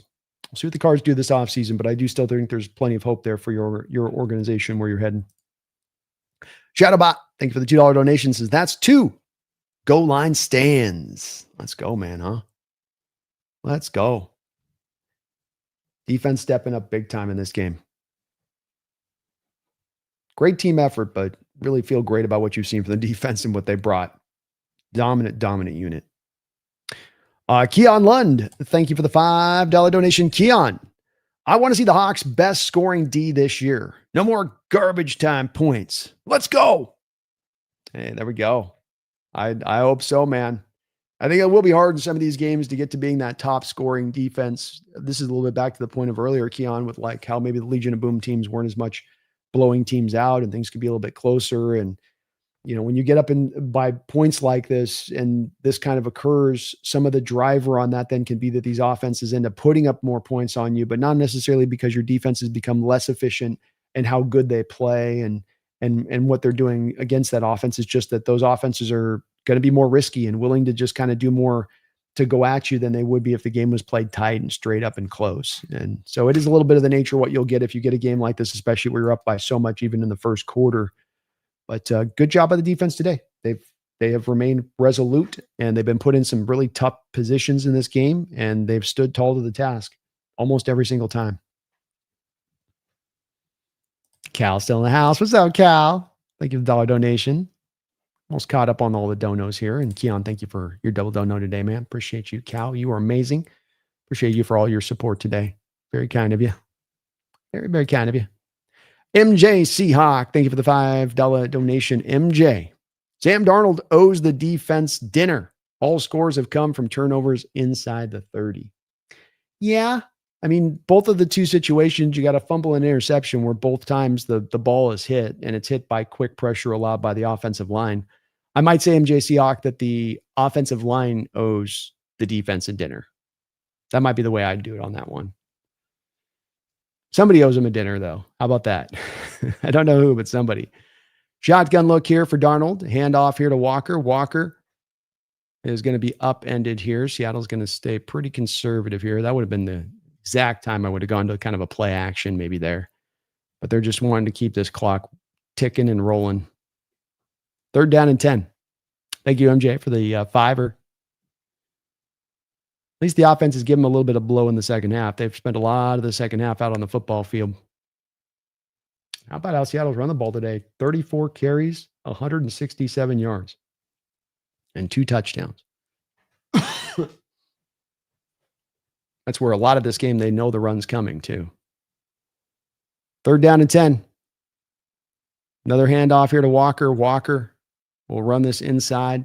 Very conservative, but again, Seattle just wants to run the clock. It's more valuable to them at this point to get 45 seconds off the clock than it is to get a touchdown.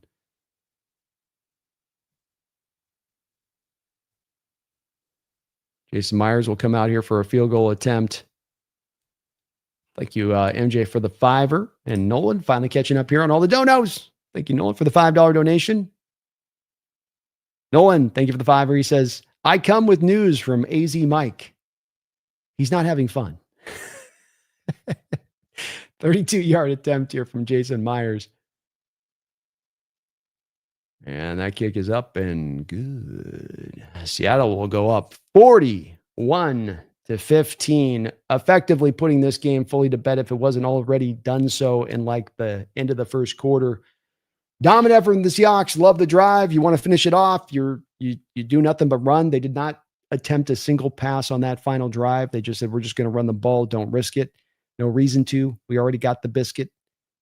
And a hell of a game overall. Offensively, you feel pretty good about it. Yeah, you got those turnovers like MJ Seahawk was talking about on the inside there of inside the red zone and putting the defense on the short field. And you don't like to see that. Boy, you don't like to see that.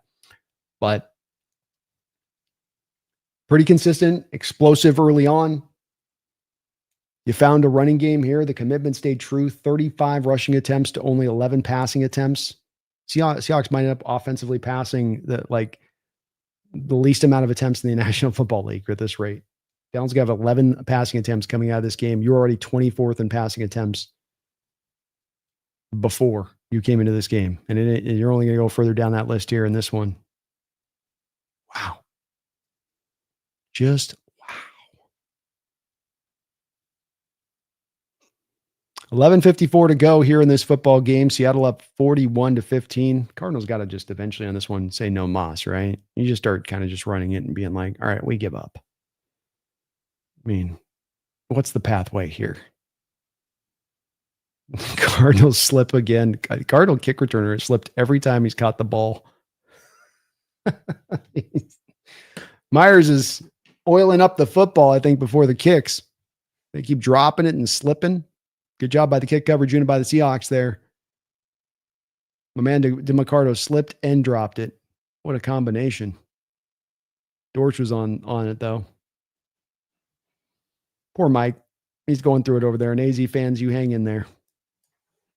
I get it. It's not a lot of fun when you're going through these kind of years like this. A lot of good on this team, though. You're not like the Jets, where like the pathway looks so very long away. All right.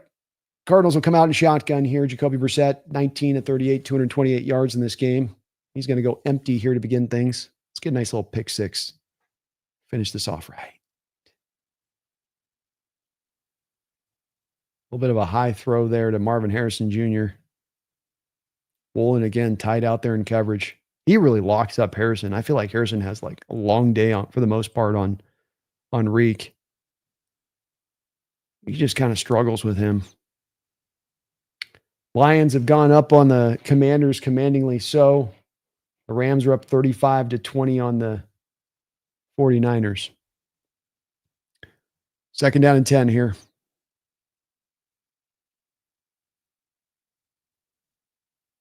Quick throw and catch out in space.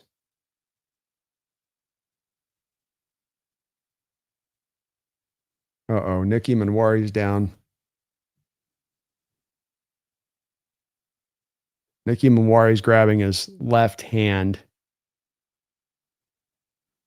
He's trying to flex it.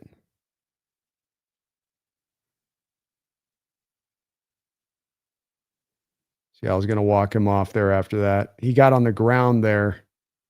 Boy, that's kind of a freaking offensive pass interference by the Cardinals there, but didn't get called.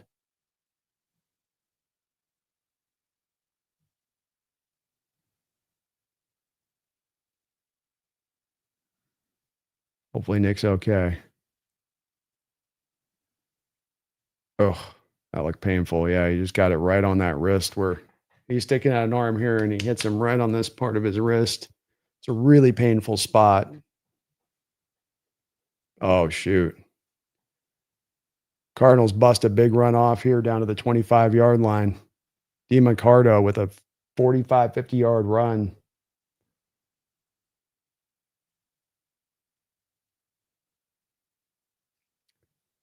Whew, this game's not done yet.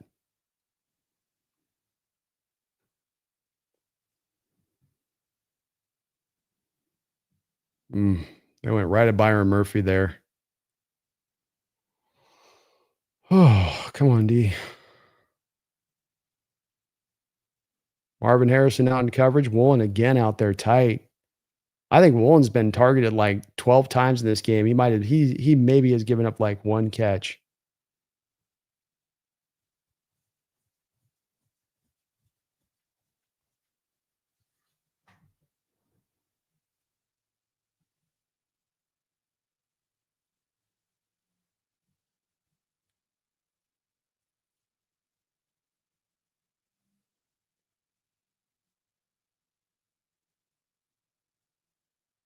Second down and 10.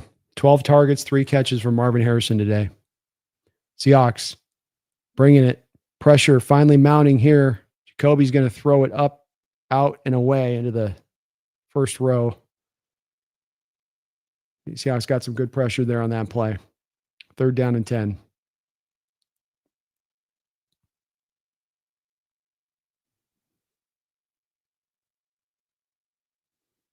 Woolen again tight down there on McBride, playing a good game.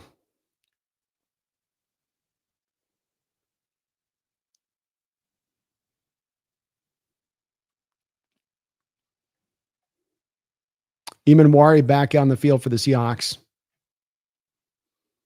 Pressure-based look. They're bringing the blitz. Jacoby tries to fall off his back foot. He did not complete it. Nicky Manwari out there again, tight in coverage, squeezing that route down.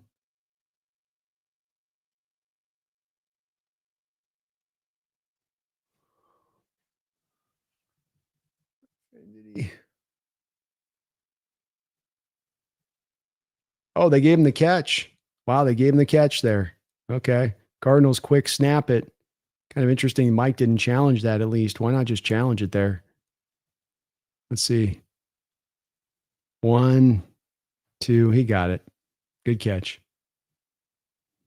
Second down and goal. 9:55 to go in this game.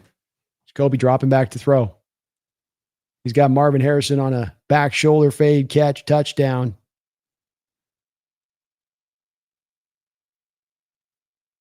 Nehemiah Pritchett out there in coverage, arguing that it was a push on the play. Witherspoon trying to make his case to him as well.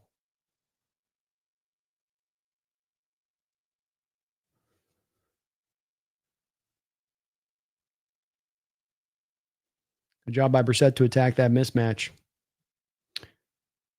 21-41 Seahawks. Extra point here.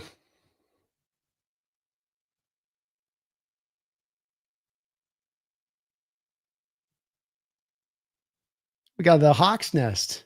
I saw a Hawks Nest sign on the back of the in the stadium, so we brought the Hawks Nest banner out there. Let's go. That was cool. I'm going to say that they're referencing me on that.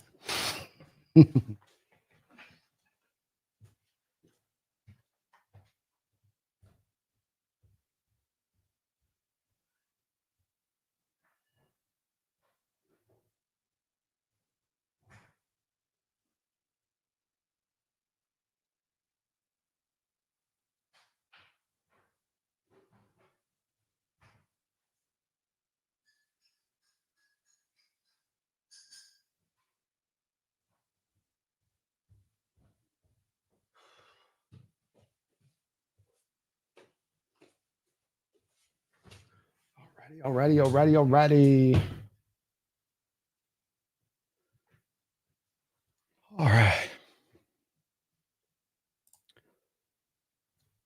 C-Town, HVAC and pop culture. Thank you for the $10 donation, C-Town.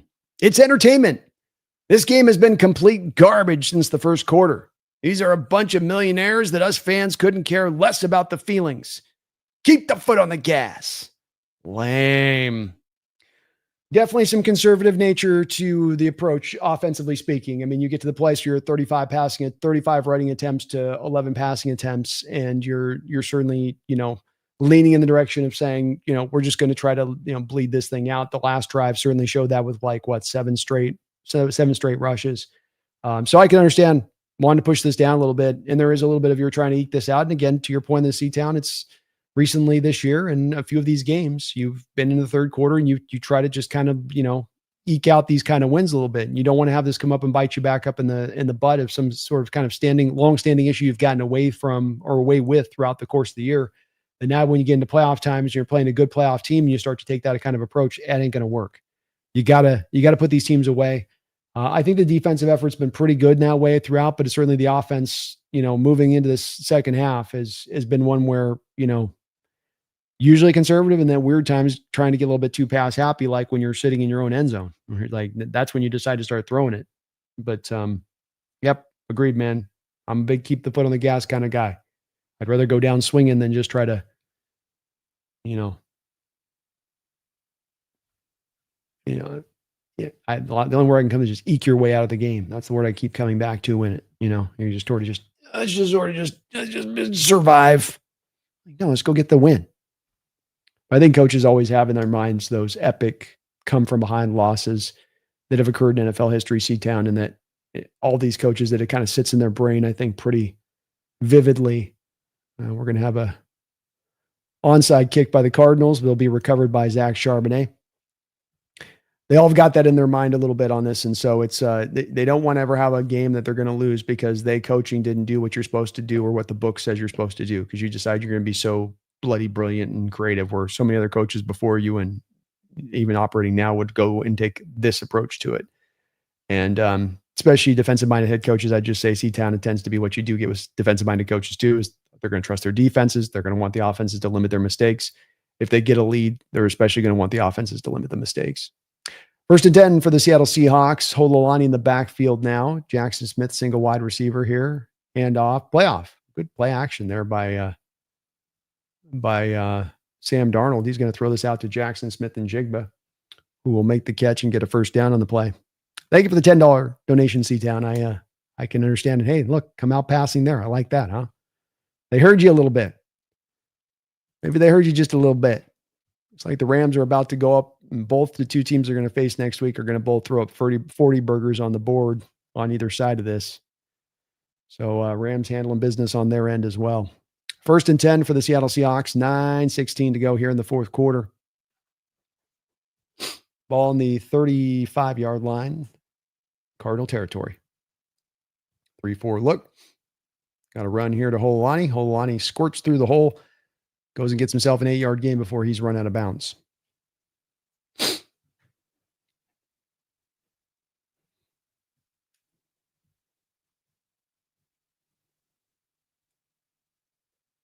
$15 rushes this half for the Seahawks, only 3 passes.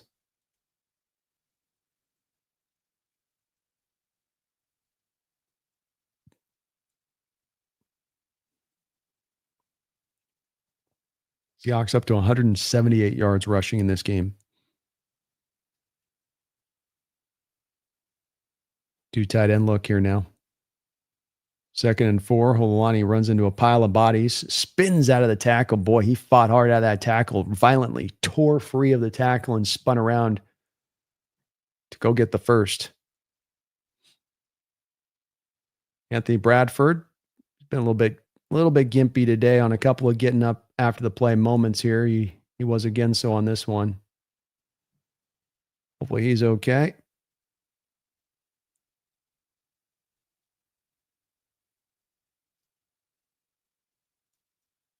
First down and 10. Clock continues to roll. 7:48 to go in the fourth quarter. Ball at the 21-yard line. Hand off here to Hololani. Hololani sidesteps the first tackler. Finds a little bit of room there for about a 3-4 yard gain. He's running well here. Hololani looking good. Walter Nolan still on the turf here for the Arizona Cardinals. Walter Nolan is not getting up.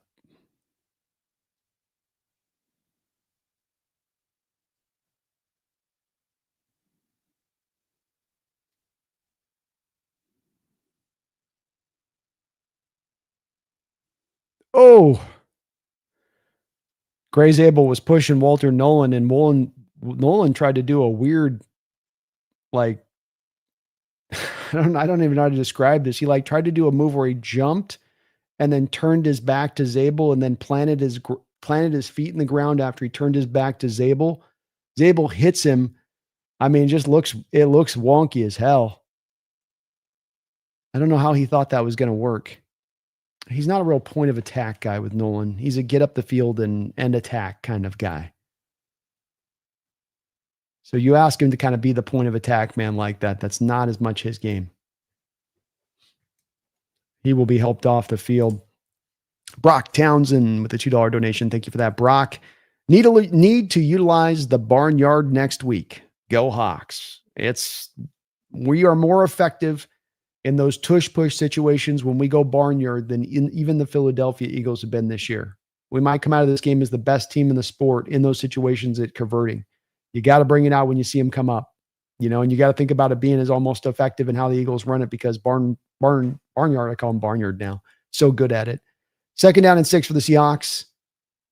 Handoff here. Hololani, nowhere to go. He's going to be drugged down behind the line of scrimmage, losing about 3 yards on the play and bringing up a 3rd and very, very long clock does continue to roll. Keep going to that barnyard, Brock. Feed them chickens. Get the horses the hay. Let out the goats and bring out the barnyard. Jordan, thank you for the $5 donation. Jordan, it's great to see you in the house today, buddy. Tired of the cards and the injuries. The game is over. Just kneel it out. 3rd down and 9 here for the Seahawks. And handoff here to Hololani. Boy, late hit down there on Hololani. Hopefully he's okay. Thompson came in there a little late and just went right down on his skull. Yeah. And he might have concussed Hololani there. He's got his eyes closed and he's kind of walking off the field a little bit gingerly there. Very late tackle. The guy came in late, just threw his body into it. Jason Myers now comes out for the Seattle Seahawks. He's 2 of 2 today, making a 32 and a 46-yarder.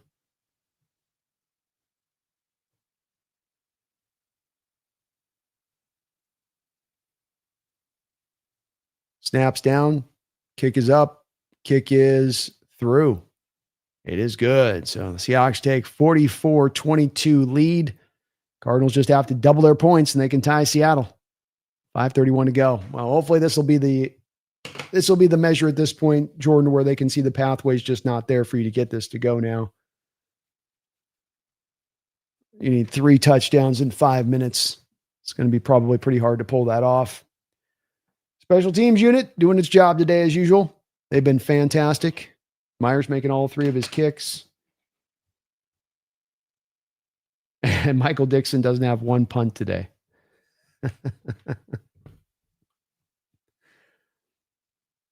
So people will lament a little bit the finisher. This won't have, I think, quite the tender, juicy taste of a succulent steak this game for people because of some of how the second half has gone offensively speaking. But you kept putting up points in every single quarter of this football game, save for the third quarter.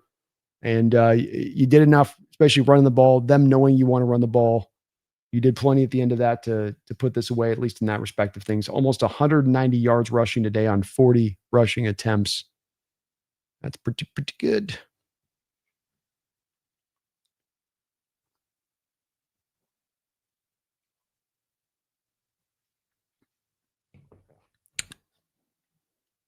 See if the Cardinals put Jordan. Let's see if they, come on now, right? Right, Jordan? I call this a day at this point. Just turn around, hand it off. Don't get any more people injured on any side on this.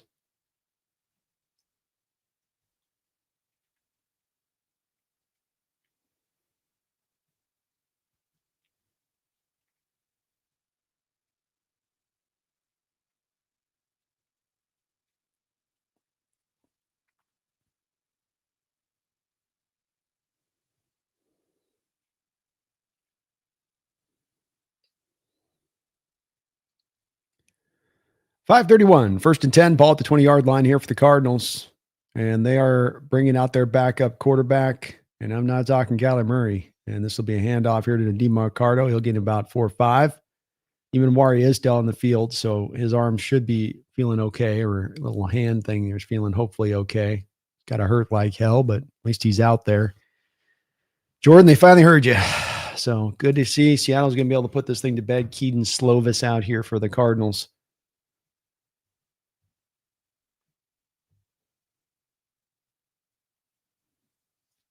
Jacoby Brissett, 22 of 44, 258 yards, 2 touchdowns. I didn't think he played a particularly bad game. Throw out into space here to Wilson. He will drop it. Seattle bringing some of their backups out in the field now at this point. I want to thank all of the folks, too, with all the donations today. Cal Jewell, me. Thank you for all of the big-time support on the channel. Second to none here, you guys, with the Hawk fans in the house and all you guys do. We even have some Cardinal fans coming in with some donos, too. So thank you to everybody for all of that. It's very, very kind of you.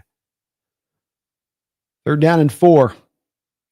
Slovis will go back and shotgun here.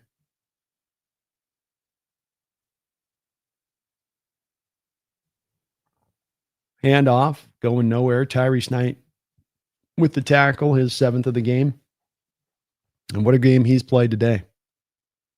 2 sacks, 2 forced fumbles, 2 tackles for loss. Any wondering what he could do with the loss of Ernest Jones out there today. And as I thought, he's going to be even more comfortable, I think, as a middle linebacker than he is as a will. 4th and 4. O'Donnell comes out for his 4th punt of the game.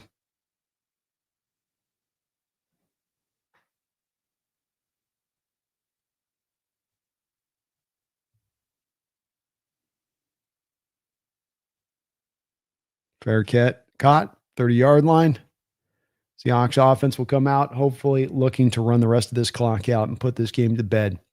Folks, please do if you can for me. Hit that like button. I would really, really, really appreciate it. It helps this channel grow, helps this channel show. I want to thank as well the sponsor of this show, which is going to be the Sleeper app. Sleeper app is your number 1 sports app running the game right now. They will match you up to 100% of your first deposit, up to $100 from me to you. Just use my code NEST, N-E-S-T, and they'll put $100 in your account. We're going to get a little bit of the Drew Lock hour here for your Seattle Seahawks. See, my picks today didn't do great on this side of it, but I've had some winners here. We've got another bad snap by the Seahawks. Looks like Drew Lock was able to fall upon it for 2nd down.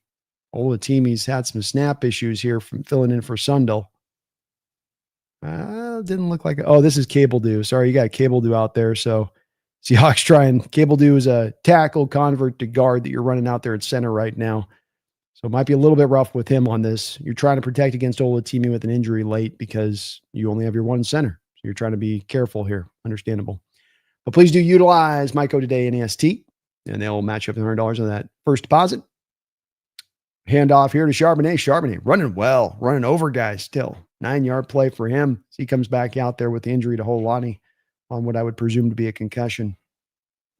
But use my code. Best sleeper app in the game, best sports app in the game. Get your daily, weekly fantasy. You think you know ball, go put that knowledge to money use. Go make some money on the back of that knowledge. And get into weekly, daily fantasy, basketball, football, pair them together. I like the over-unders, as you can see here to my right side as well. If you just happen to want to just create a login itself, they will give you a freebie $20. Just no deposit needed. Just create a login. They'll put $20 into your account. Please do use this Sleeper app today. Terms and conditions, of course, do apply.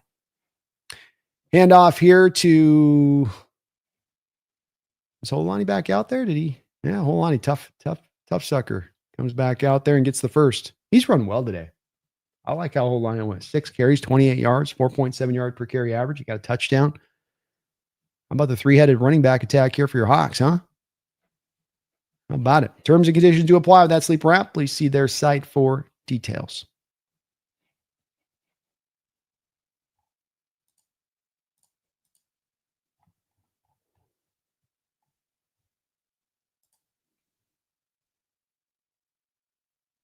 The Hawks will run this down to the 2-minute warning, just what you want to see, and they're going to have the opportunity here, maybe as long as the Cardinals don't call any timeouts, to put this all just away nicely and good and end well.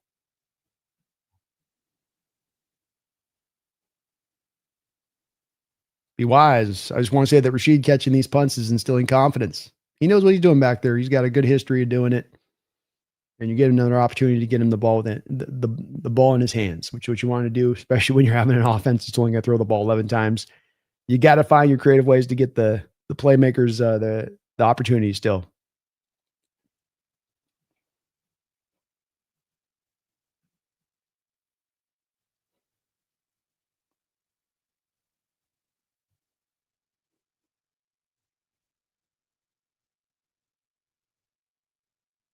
Brian says Cable doing there, maybe a bad sign on Sundell. I don't know if it's an indicator on Sundell, Brian. I think it's just that they're being very careful because you're down your one start already. You want to make sure you have Olo Atimi ready for next week. So you're probably, just being careful. And also Cable Dude does kind of become your backup center in these games now. So want to make sure that he's comfortable doing it.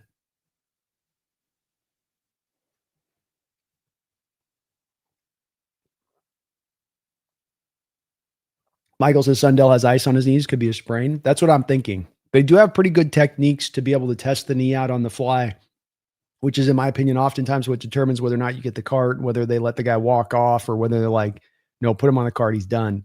So the fact that they did those initial tests and he was able to walk off the field would, to me, indicate probably a sprain, which probably means about a 4-week injury for a offensive lineman. But this is a guess. Charlie Unicorn, please refer to the Jonathan Taylor Day, 240 yards and 3 touchdowns. He's having one of the all-time amazing seasons for a running back, and not one that comes out of nowhere where you go, well, who would have ever thought with this guy? He's had some really grade A years there with the Colts. And probably as much as anybody that, when you look at a running back that's going to be super dynamic and really explosive and able to be one of those top guys in the sport. We saw this with Saquon Barkley with the New York Giants, that you can put that guy in an environment. And if he has an offensive system that's not working too well, and if he has poor quarterback play combined with that, and maybe a bad defense on top of it, or middling defense on top of it, it doesn't exactly set the jet way up for that running back to be showing out at his best. And this is part of that golden rule that comes up, Charlie, about, the outlook of, and it looks like the Seahawks and Cardinals are agreeing here, where Mike just looks over again and says, we're just gonna down this ball. Are you okay with that? And Gann's like, yeah, we're not going to call the timeouts. So kind of a cool moment here where Cardinals have 3 timeouts, 1 minute 54 seconds left, and Seahawks are just going to down the ball here and let this thing roll on out. That's pretty cool. Why call the timeouts for Gann? It's like, yeah, let's just get out of here. This thing's done ski. Like, what are we going to hope? There's a magical 4 or 5 fumbles that'll happen in 2 seconds. Let's call it a day. You love watching the clock just get bled like this, don't you? Ooh-wee. Ooh-wee. And Drew Lock, it's not the most big, the victory formation is not the most beautiful formation in all of football, Charlie. It is Drew Lock out taking the victory formation with our starting quarterback on only 12 passing attempts on the sitting over on the bench, just chilling. Chilling.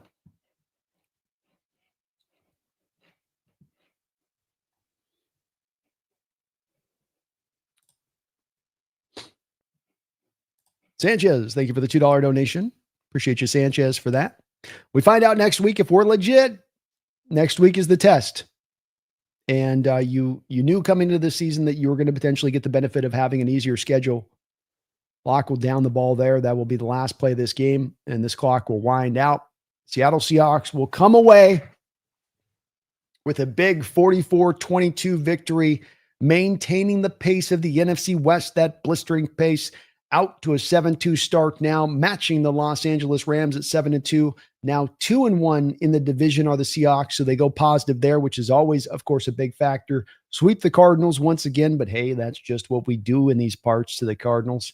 But a big victory. You took care of business today. I mentioned at the start of this game that if you want to look at what can happen out there, despite you might walk in this game going, well, they're down all those cornerbacks and they've got the injury to their Mike linebacker and bop, and you go into this thing, well, we're playing home and we're playing so well. This should be just an easy defeat for us, take them down. But you look at that, you apply that model as a team and you sort of start to overlook them a little bit. It's human nature. We see teams in the NFL do this. You saw the Buffalo Bills do this with the Dolphins today. Seahawks did not fall prey to this trapping. Your defense came out hot. Your defense came out roaring and suffocating. They caused turnovers. They created pressure. Mike was in his bag in blitz mode at times early part of this game. And you got up on top of this team and again, proving a bit of the thumb that the old saying of, can you win the game in the first quarter? No. Can you win the game in the second quarter? No. Can you win the game in the third quarter? Well, you kind of can. You kind of can win a game in the first quarter. You kind of did today. You got up on them and you just pressed down, and the Cardinals just felt like they were scrambling from the get-go at that point once the floodgates opened on up. But back to Sanchez's point, you had an easier schedule to start this year off. You knew that on the front end of it. I think it's proven to be relatively so on that side of this, on this schedule. And some of those teams that might have looked kind of tough on the surface of things in the offseason, like a Jaguars or like a Texans, weren't exactly that. Cardinals weren't exactly that. You played them twice. Well, now you are going to move into more of what I would probably call a little bit of the tougher angle of the schedule. You got your remaining portions of these games. You got 8 games left. 5 of these games are going to be against teams that either have a 500 record or better. 2 against the 49ers, 2 against the Rams, 1 against the 49ers, 1 against the Colts. So not only next week within the Sanchez, but the back of the schedule, as we now try to load up for a playoff push, as we load up for potentially a division run, these games are going to tell us a lot about, can we stand toe-to-toe with these type of teams? Are we as on their level? Have we started to take that next step forward in where we're at in our potential of a team? So it's going to be very fun. Just makes it's already fun when you're on top of the division and you're cooking and you're rolling and 7 of 8 wins and everything's looking good, but also that you have still more you're trying to determine about this team and where they're at. And you're going to get those true tests now coming down the line. And this is such an important thing. And the reason that Sanchez brings it up and the reason I bring it up, as I've mentioned before, is that in recent years, at times when you've had to play these teams that are truly some of the upper crust teams, last year playing the Vikings, last year playing the Green Bay Packers, that you're not exactly able to stand up toe-to-toe with these teams at those times. And it feels like this team is ready. It feels like the moment is right for them to now that next step forward. The health will be pretty good coming out of this game. Sundell is probably the only guy that you're really going to look at losing in this one of any substantial measure. And by all accounts, it would seem like he is going to be able to come back. Good news too with this is Cooper Kupp came out there. You didn't have to play him a lot in this game, but he came out with 2 catches for 74 yards. So Cooper still looks like he's able to go out there and get it done. You're going to have to manage him and his snap counts, but he's still able to fill out this wide receiver room. And you're going to get Love back eventually on this. So still some guys who will be coming back in the line, down the line on this. Jaron Reed too, who was out today. But things are looking good, Sanchez. It's as good as you could ask for in the setup for this upcoming game next week. And how does the NFL not put that thing on prime time? I don't know. Alan Brasi, thank you for the $2 donation, Alan. Seahawks versus Rams is going to be fire next week. 100%. Go Hawks. It's going to be a great matchup. 2 teams that do some very similar things offensively. Defensively, I think we're a tiny bit more creative in how much we want to kind of dial stuff up, but they certainly got a lot of creative things in their bag too. And it's going to be a really fun matchup to look at and try to break down and see what the pathway is for our Hawks in that one. And both those teams, tell you what, you got a matchup set up with 2 teams, sitting at that spot 7-2, running both teams already by their record. You know that they're good. And then you go out and you see what they do here with the 49ers in this game where the Rams go out 42-26 against that 49er team. So you're not only getting a good Rams team, you're getting a Rams team that's cooking, rolling hot, playing their best version of their best football of the year right now, much like us playing the best, playing our best football right now this time of year overall, I would say. And that's battle of the Titans, strength against strength there, Alan. It's going to be a fun week. I'm really looking forward to breaking down this matchup and looking at the different parts at play. A lot of mirroring elements to both of these 2 teams. Shadowbot, thank you for the $2 donation. Sweep, sweep, sweep. That's right. You just swept those Cardinals through. They came in here. They were like, Shots, explosives, you can run. They went pew, pew, pew, pew, and you went shh, shh, shh. That's what you did with that broom, man. Hell of a win, Shadowbot. Thank you for all your support today, man. And we've got the Cardinals number. I think we've won about 7 or 8 in a row on this Cardinal team. We definitely have them well calibrated for how we're playing them. And it does seem like Mike McDonald knows pretty well what to do against this Cardinal offense overall. Doesn't seem like he gets too fooled by it. Quinn, thank you for the $2 donation. Jackson Smith and Jigba's stats are getting screwed by how dominant we are. Indeed. Indeed. He's going to have a hard time, maybe as much as anything, in making this run at this record-breaking pace, as much because he may not have the target opportunities to do so. After all, Calvin, I think, probably get to where he got in that record-breaking year.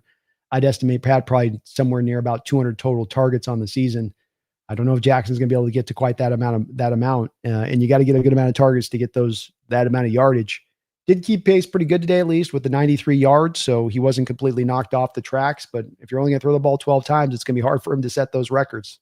Good news is maybe he doesn't set the record, but that puts him in better position, Quinn, to be healthier and fresher for the playoffs. Because sometimes with these guys, and getting that ultimate production, you can kind of overuse them into the regular season. You get them into the playoffs and they're kind of shot and spent and they're ready to kind of tap out a little bit. They're not what they were early on in the year. And that may be the good part of this on the upswing is and not overutilizing him too much here through the schedule at that point. But the good part is that he's been still hyper efficient with the targets he is getting. 6 targets today, 5 catches, 93 yards, almost a 19-yard average per catch. So still finding a way to get the productivity going. But you're right about that. This is probably going to make it hard for him to go get the record as much as anything. It's not the team's double teams. It's not Sam. It's not the offense. It's just that just won't have enough of a target share to make it go. Cameron, thank you for the $5 donation. Cameron, the Seahawks are taking care of inferior teams. After years of us playing down to lesser teams, this season has been a dream come true. Go Hawks. Yeah, there's pecking orders in the NFL. There are teams that are on the rise. There's teams in the middle ground state. There's teams out there that aren't really truly doing all they can to compete. Maybe they got bad ownership. Maybe they spend their money weird. Maybe they don't spend enough money. Maybe they draft bad. But when you're taking care of so many smart things and you've built this up right where the base of youth has been there and you've been adding this talent slow but surely, and it's just getting bigger and more and more and more and more and more, and you're feeling it more and more to where it's now about ready to explode. And the explosion of that talent is, in a lot of ways, shows up as both to mean 2 things: dominance on those lesser teams like you talk about, Cameron, and then it's also that you stand up with those teams and you're able to fight out with those teams that are the upper crust, that are some of the better in the NFL, that are the Super Bowl contending type teams. And that's the second part we're going to learn about on the other end of this. But to your point, there is no doubt that you have established this year that if you face a lesser foe, you don't just win that foe. You don't require usually a fourth quarter drive there to go get that foe taken out. That a lot of times in these games, you've handled them by the third quarter because you're outclassing them, you're out-talenting them, your scheme is out-scheming them. You're winning in a multitude of different ways. You have 3 phases of a football team that are oftentimes working together like they did again today. Offense was pretty darn efficient. Could have been better. Not a clean second half, but they ran the ball well and they put points up on the board. And your special teams was awesome. Didn't have to punt once. Kicker made all 3 of his kicks. Your kick coverage, kick units today were great. And then a defense that's obviously capable of what they're doing. So this is, to me, the signs of a team that becomes a team in this modern era that's going to be a Super Bowl team. They should be getting blowout wins. I think that while this is still a league of parity, I think that within that parity, Cameron, there is a lot of differential between the teams at the top to the bottom. And that maybe as much this year as ever, we've got a bit of, you feel that starkly a little bit. I don't think that there's been a truly as much elite teams throughout this year. I mean, we're as much in the mix of that as anybody, but there hasn't been that true juggernaut super type team that's just launched out to the surface of it. But there have been some of the other side of it, the bad teams, the teams that are a little bit in disarray, dealing with bad injury situations. Texans was their offensive line situation and what they created there. Eventually getting CJ Stroud knocked out, and that's certainly knocking their season a bit off its tracks there a bit. But great point, Cameron. And this team is definitely not playing down to lesser teams at this point. You're taking it to them. Good to see. Keon Lund, thank you for the $5 donation, Keon. Is K9 here next year? I'm not sure if he I'm not sure if he's not utilized correctly or if he ain't the guy. Reek and Heeman Wari, great comment earlier. We're big boys today. Boy, Reek played the best game of the season. No doubt about it. I think they showed that Harrison had like 12 targets.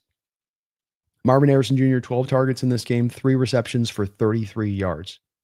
He got a touchdown, but that wasn't on Reek Woolen. And Reek Woolen was most of the time on him in coverage in those situations in this game. Woolen was absolutely fantastic. And again, shows you in a game like this, like we've seen the last couple of games with him, and probably showing you a lot why for some of us that were so confused on why the team has kind of waited on this, is that, with Woolen, that, the upside there that exists within him. That's the upside you saw today on the field with him, where you didn't see him as much out there as far as issues with him tackling, and that he is so tight in coverage and he can be so locked down in coverage, and that he can just almost prevent a guy from having any kind of productivity on the day when he is really that locked in.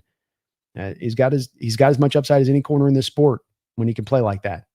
There's no receiver alive that's getting open when he's able to, do what he's done the last couple of weeks, in my opinion. It's just about, can he keep that consistently rolling? Emanwari led the team in tackles with 9.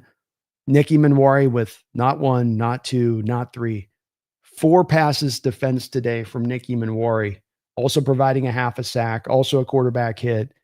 He was all over the place. Very impressive today, Keon. Very, very impressive today. Both those two guys. And Witherspoon as well. I mean, we didn't mention him. He just wasn't being targeted. And when he was targeted, I don't think he allowed 1 reception today. Your secondary was nails in this game. Nails. Kenneth Walker, 14 carries, 67 yards out there in this one. I thought he ran really well today, Keon. You are committing and maintaining the balance at play between him and the other backs. Charbonnet had a couple of like real nice runs where he was able to cook it out and aided by a 30-yarder that he had that really made his day look a lot better. But I thought Walker ran well. I think that they're finding some ways to utilize him. I think that this is just a little bit of this is really convoluted because of the fact that so much of the stacked boxes and the heavy base defenses that you're facing are a lot of times taking the run game away. And despite that today, in 3-4 looks and a lot of guys down around the line of scrimmage, you still were able to run the ball at times and find success. You shouldn't really be finding much success against those kind of fronts. In general terms, it's one where it's like, yeah, it's not one where really passing the ball is more often what you're going to be trying to do in those moments. But speaks to how good Seattle run block today and how good those running backs ran today, as all 3 running backs, Hodolani, 7 carries, 31 yards, 4.4 yard per carry average. Walker, 14 carries, 67 yards, 4.8 yard per carry average. And then Charbonnet with 14 carries, 83 yards. And that's a 5.9 yard per carry average. I mean, that's on a day where they knew for 3 quarters you were going to run the ball and that's what you were going to lean on. That's pretty good to be effective with it. But I think Keon's fine, Keon. I think he eventually becomes even more effective as a back if you can provide him some more of those holes up front to work with. I don't know if he's here next year or not. It really comes down to what does he get price wise here? What are you willing to offer? The injury side of what brings into, part of why you have the commitment to this shared duties thing is you're trying to limit his touches and you're trying to keep him healthy throughout the whole year because injuries have been a problem with Walker. So does that factor then in on the contract negotiations too, where you're like, well, we like what you bring. We like the upside you bring in this offense, but we don't trust your injuries. So we're only going to pay you this.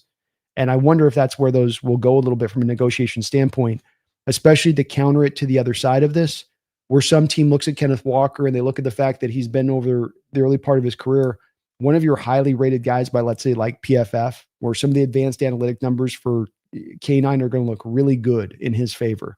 You may, as a fan, be like, well, I don't like his vision. I don't like that he doesn't choose the right hold. But the advanced analytic numbers are going to say this guy often gets hit behind the line of scrimmage. This guy's not been given a lot of holes to work with. This guy's a tackle breaker in space, and that this may cause some team out there that's trying to look at this smartly to look at Walker and give him a decent contract, anticipating a little bit of the fact that they're going to better utilize, they're going to create more of those holes, just not a Carolina team. I'm trying to think of like who would be a team that would be, in alignment on this. So like, I'm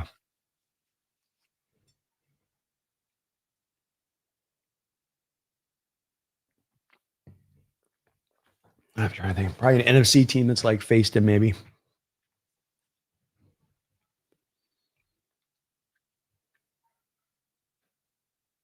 Well, like a Vikings team could make a run at him like that, I could see that being the sort of team to be like that, or even a Packer type team if they moved on from Jacobs. I don't know if they'd have the money, but that's all it comes down to Keon. I don't know what he's going to command. He's having a pretty good year so far this year. And he'll be nuzzled up probably at the end of the year right in the area of about 1,000 yards. But he's a complicated outlook. Alan Brasi, thank you for the $2 donation, Alan.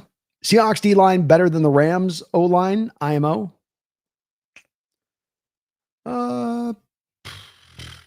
Maybe so. I mean, the Rams have a quality offensive line. They're getting like top 12 guard play from both of their two interior guards. And that shouldn't be undersold a little bit. They're definitely quality on the inside, and that their tackles are pretty decent too to the outside. So, yeah, maybe a little bit better. You got a little bit more you can throw at them there, just a bit, Alan, I'd say. I think pass protection wise, that's where the Rams definitely have some weaknesses at times too that you can get after. They're a little more built as a running based offensive line than they are to me to pass. Not that they're bad in pass protection, but that there's some susceptibility you can get after a little bit there with them on that, especially the tackles on the edge.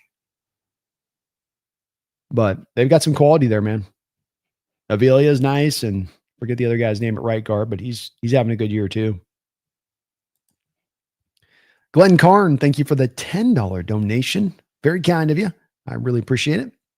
I think our defense showed they're the best segment of our team. Maybe the deciding factor against the Rams next week. Can't wait. Flying down to watch the game at SoFi with my daughter. Go Hawks. Oh, hell yeah. That'll be a fun game to watch. I was in that stadium about a month ago. It's a very cool stadium, Glenn. It's a very cool place to watch a game. They do pump crowd noise in through the speakers. I will say that. But I like where your thoughts at as well. I think this defense is the strongest part of this team. I think you kind of knew that going in from an offense's perspective standpoint by how little as much you were putting in resource-wise to the offense for some of the other teams in the NFL. So this is also a little bit of the purposeful nature of how you've built the team and what's required and how you built the team. But they've got the goods to get it done, especially as they get healthier now. I don't know if we can have Love back or not off of IR next week. I think there's a potential you can maybe have him back, but look, Okada's played great too. So I don't know if you're as worried with Okada back there doing what he's doing. And then you should have Jaron Reed back for next week, and maybe even Ernest Jones back in the mix on this. You know, Jones is going to want to play back against his old team. So getting healthier, playing great on the front end of this all the way around. McDonald's been creatively in his bag. I think he would have been much more in his bag in this game if you had not had this monstrous lead. I think he just kind of everybody dialed it back on this team. I think once you got so far up and they just started to kind of like, you know, he went a little more vanilla, trusted his front four to go do it. But this defense can be that kind of D, Glenn, and you've got the actual cornerbacks on the outside to deal with the Pukas and to deal with the Devontae Adams and deal with the tight ends that they can throw at you being the Rams. You can actually match up pretty well with them on that too. So there's not going to be necessarily those free wide open spaces to throw to that Stafford's had at times with Devontae and Puka against other teams that don't have the corners that we can throw at them, especially with Woolen playing like he is and Witherspoon able to operate on the outside like he is, with Eamon operating like he is out of the slot. It's a very, very nice combination. But Glenn, you go out there, scream your heart out, and hopefully the Seattle Seahawks give you a win out there in that stadium. That would be, talk about just getting this fan base lit up. That would do it. Well said on your part, Glenn. I would tend to agree. Go Hawks, brother. Go Hawks. And thank you for the $10 donation. Have a great week next week. John Naylor, thank you for the $5 donation. Brando, it seems we were having a diminished spoon this season. Thoughts? I don't think so.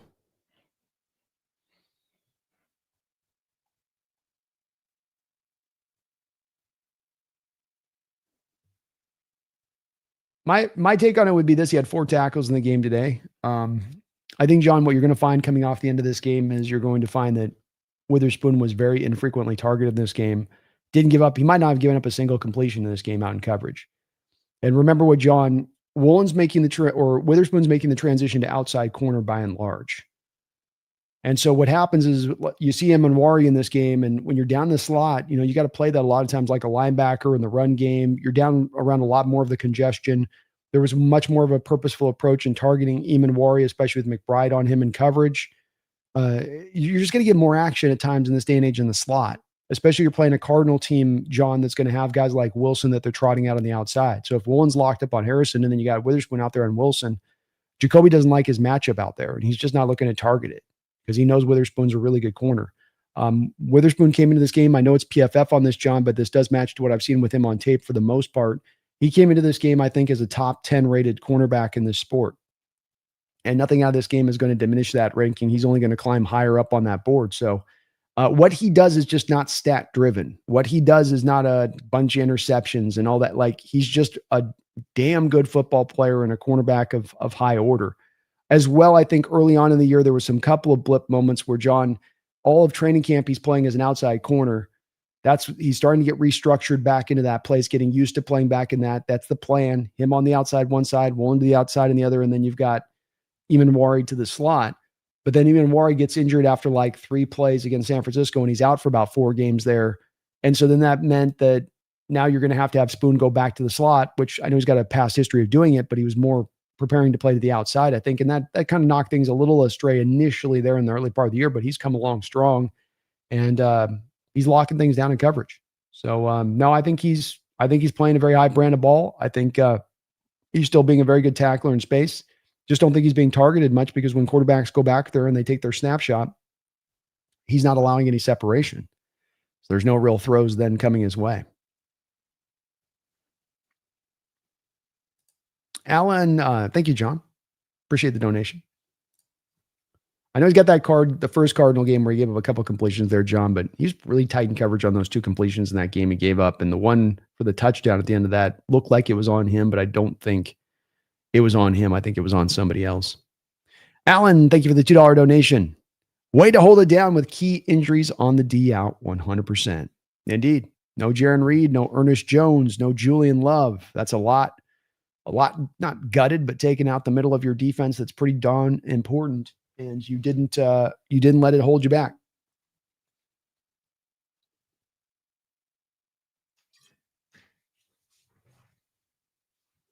Speaks to the dominant level of this defense that you could be down a couple bodies and still absolutely take an offense for the most part apart as they did today, Alan.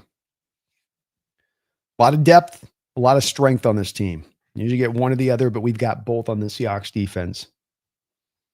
Pretty incredible depth at that. Thank you, Alan. Appreciate the donation. Cooper Gay, thank you for the $2 dono. That brisket is ready to eat now. Ooh, is it right? Did we get enough time in there, Cooper? We've been slow roasting this thing, man. I want that thing falling off the bone. Just want to grab the bone and just hold the bone, let gravity do the work. Indeed, I think it's ready, Cooper. The brisket was mighty tasty today. Mighty tasty today.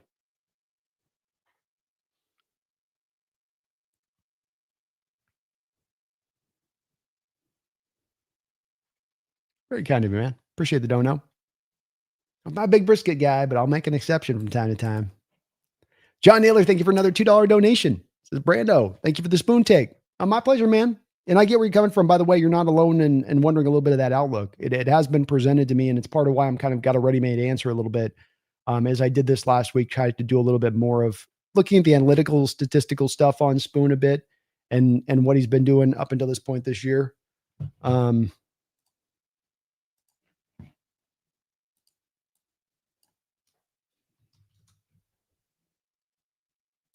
me double check this really quick.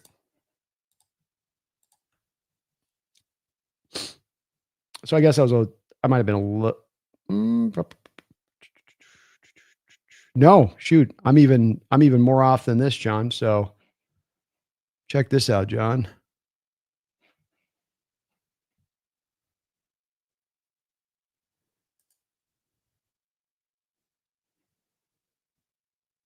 Check out this.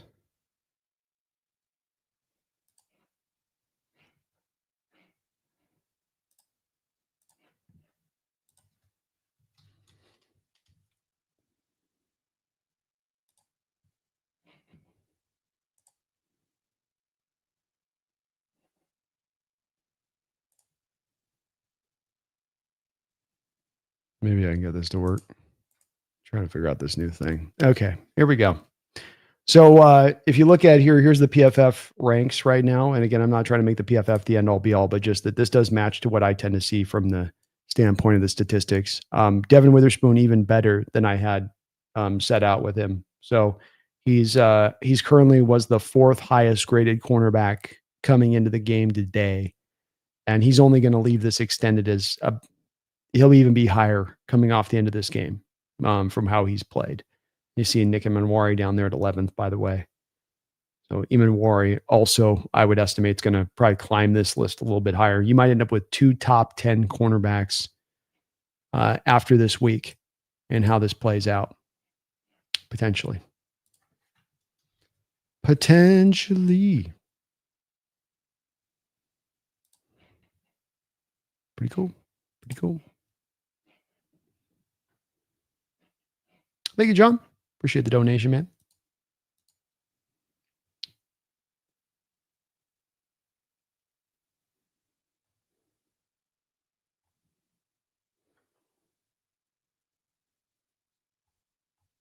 Yeah, Jonathan Taylor isn't human, but it shows you as well. This is that, with everything, I always try to kind of back to the Jonathan Taylor question that was posed in there.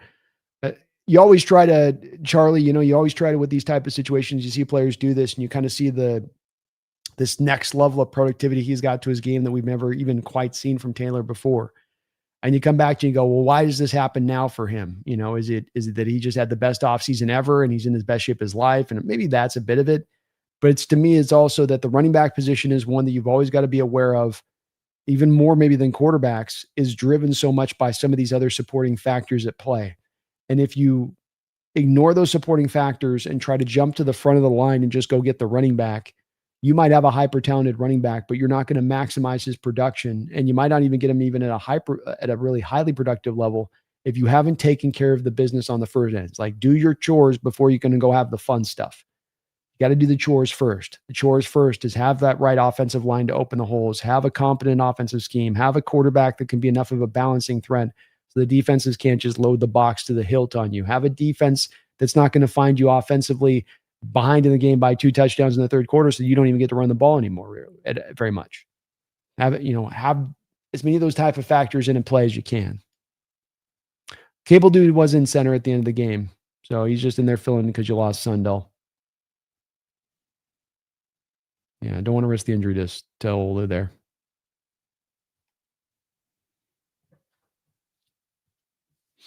Brian, Jonathan Taylor, best offensive player in the league. Yeah, I think you have to give him the nod, don't you? The kind of year he's having.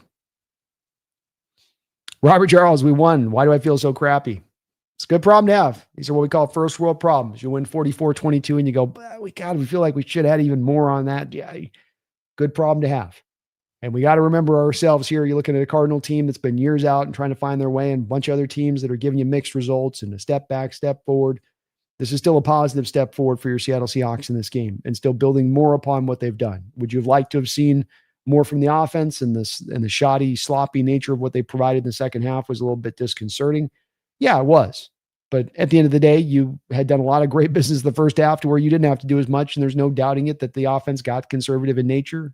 When you're basically 46 passing attempts to 12 rushes, 46 passing attempts to 12 rushes. You've got quite a disparity there. That if that doesn't scream conservative, I don't know what does. And then if it is conservative, my point on that, Robert, would just be it's a little bit more. I can digest this a little bit more on not feeling like everything's just sunshine, wine, and roses with the win, because this was a little bit driven by coaching staff being a little bit careful in this game. I felt like in that second half, especially offensively speaking. Josh Shaheed did fumble, which was not great. Very true. Things were just getting weird in that early part of that second half. Frank Pepe says this team is legit, even if they lose next week. Doesn't make them not legit, to your point, Frank, if they can't get the dub next week. Yeah, absolutely. It's just a measuring stick and testing ground of have they started to take that step forward, and that those kind of wins against those kind of teams haven't been there the past couple of years, even in seasons where you have been winning more than you've lost.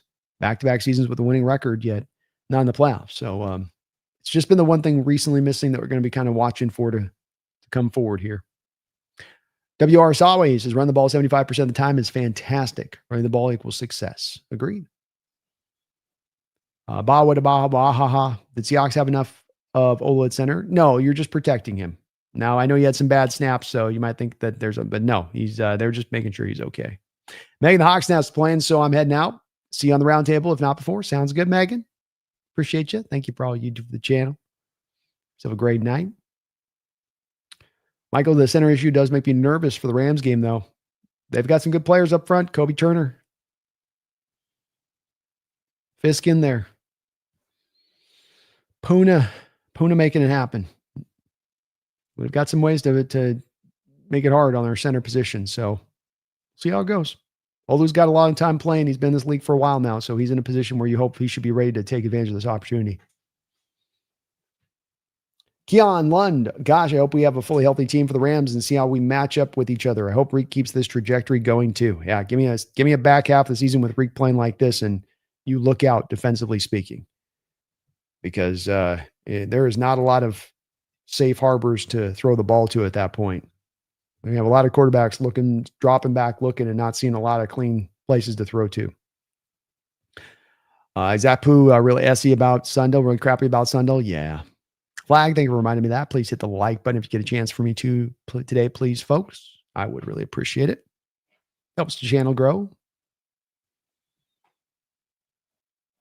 Brian says, they want to get him timed as they may know Sundell is going to miss some time. Yeah, I get it. I don't have any problem with bringing Cable Lou in there. I get that. John Ruiz, hope Sundell's ready next week. Ooh, it's going to be probably pretty hard, John. Looking more like probably Olu next week. Dog says Olu played the second Cards game last year when we ran the ball well. He did. I think he's pretty close with Sundell. I don't think Sundell has set some sort of standard of play at the position that Olu can't reach. 7-2. Let's go. Chat hyped up, and I love to see it. Seahawks boomed them. Lou, let's go Hawks. Robbie D says, Bo Nix his ass.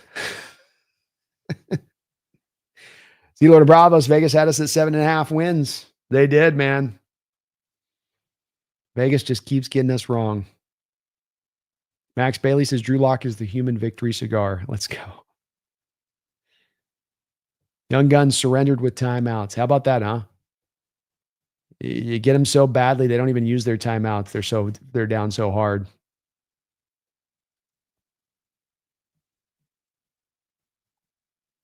Jordan, what do we need to practice this week? Snaps and more snaps. Olu's gotten to get that down again.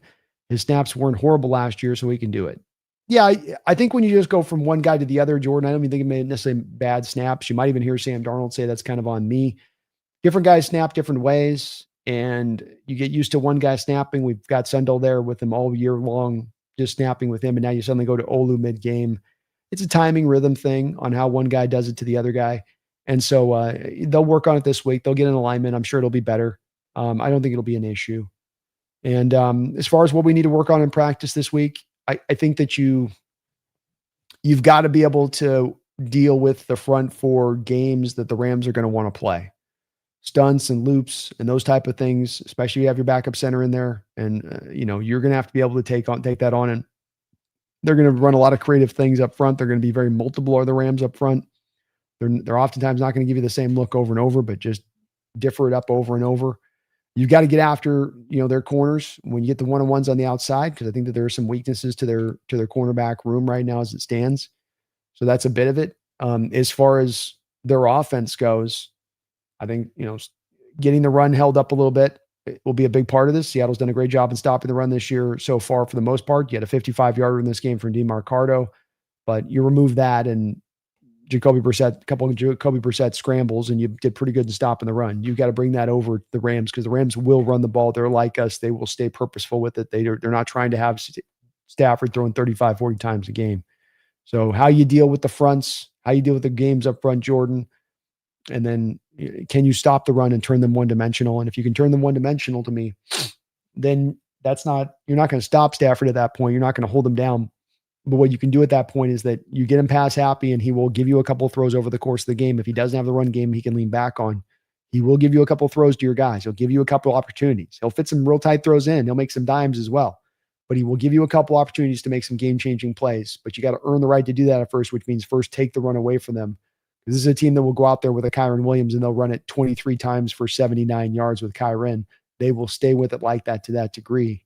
And I'm estimating that's going to be a lot of what the Rams will try to do next week. And even though we stop the run, I think that they're going to think that there's some vulnerabilities there that they can go after.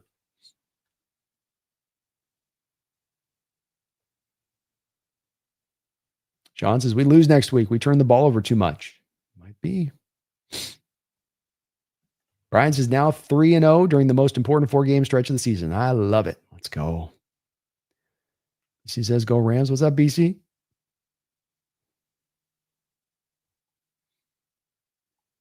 Pedro, is Sundell coming back? I think he's going to probably be out for a couple weeks at least. Dorothy Sims, Seahawks. What's up, Dorothy? Save the Geese. Man, some fans were bitching about this game. It was never close, even with the turnovers. Yeah, they wanted a clean, super dominant game. Save the Geese. I love their feet. I love where their spirit's at. But to your point on it, don't. Still, at the end of the day, a 22-point win, 44 points hung up on the board. You walk out of it, and I think everyone should be like, I'll take that. Yeah. Too tired, Ash. I will call this team a Super Bowl contender if we beat the Rams. I think that's a fair outlook on it, and I don't think you're alone with that outlook of it. John Hobbs, Leonard Williams crushing the old man Stafford. Let's go. Bend him in half. Bend him in half.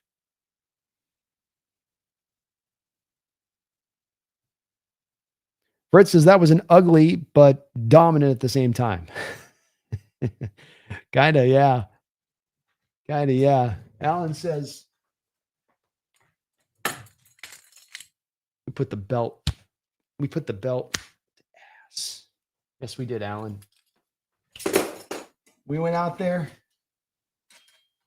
and we said, I'm going to grill up this brisket right. You know what I mean? Get the grill out. Get my little special Seahawks flipper here. Get that emblem in there nice and roasted in there. They got to walk with our mark on their back for the whole rest of the season. We branded them. We branded the Cardinals.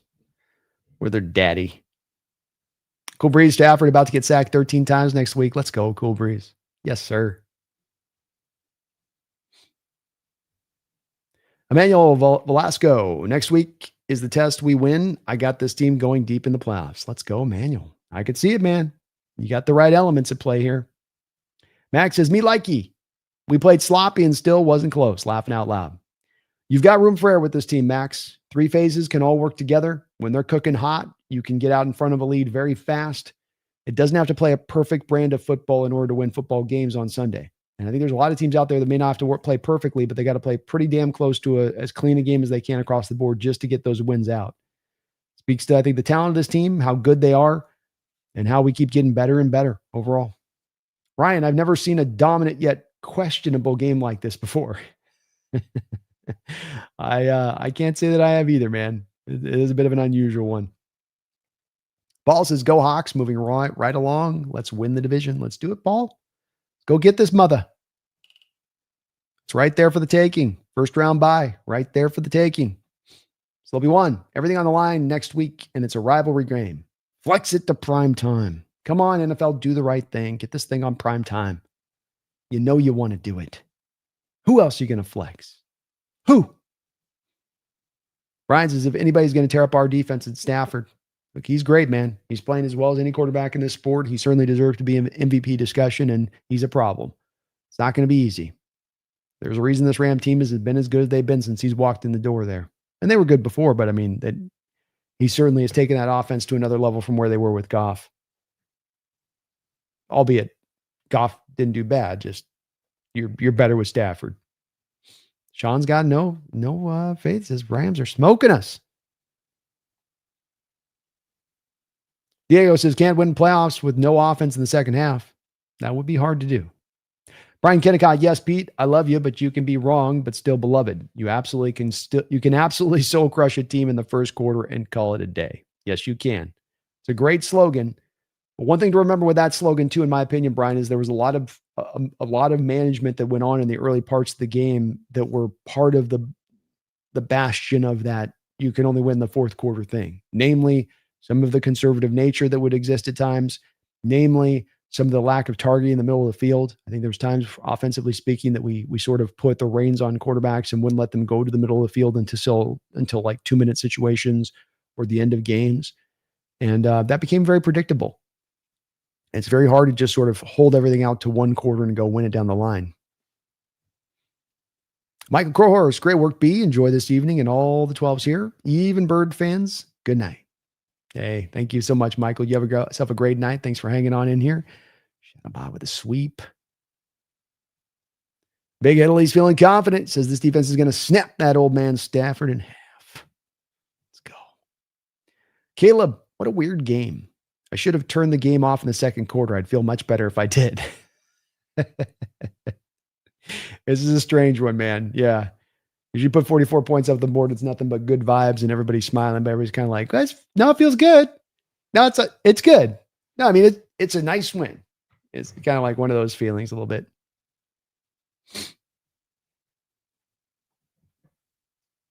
Pedro says, we can't cover McBride. Rams are just going to throw it to Higbee. Indeed, they're going to hit that a lot. They're going to look at the tape from this week and they're going to go, let's go after that. So something to be worried about. I will say McBride's kind of at a different level than what you get with Higbee as far as a pass catcher route runner goes. Rundaz, jam the Lambs. Let's go. Let's go. Brandon Jana, hell yes, baby. Let's have it go. 12s are hyped. I love it. AJ Dog fan. This was a terrible win. The offense looked flat. What a BS effort on the offense. They are not close. I mean, it's played like a very effective and efficient offense throughout the course of this year. And have they gotten up in games and taken their foot off the gas? Yeah, they absolutely have. Has it yet cost them in doing so? Is there some game where they've taken the foot off the gas and then that's made them lose the game because they did that? Not yet. Hasn't happened yet. Look, sloppy second half, folks. No doubt about that. You still almost ran the ball for 200 yards, AJ, in a day where the Cardinal defense knew through the three quarters of this game you were going to want to run the ball, and yet you still ran for 200 yards. I think it would be one thing to me on the disappointment of the second half from some people's outlook of the offense if you were actually putting your best foot forward offensively and trying all of the normal stuff that you were doing at the start of this game. When you went the normal stuff in the early part of this game, you were moving the ball up and down the field pretty easily.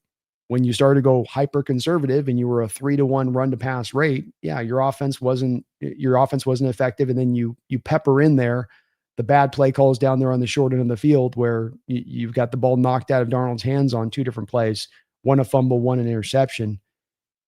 I think that makes it, that's not really to me an excuse as much as it's an explanation. And would I like the team to be, putting the foot on the gas and less of the easing up and less of the letting up? Yeah, I'd like to see that. But at the same point in time, like I said to my bottom line on this, AJ, it hasn't necessarily cost him this year yet. Maybe it costs him down the line. Maybe it rears its ugly head at the worst possible moment. This strategy it's been employed here and there, but it has worked so far in what they've done with it.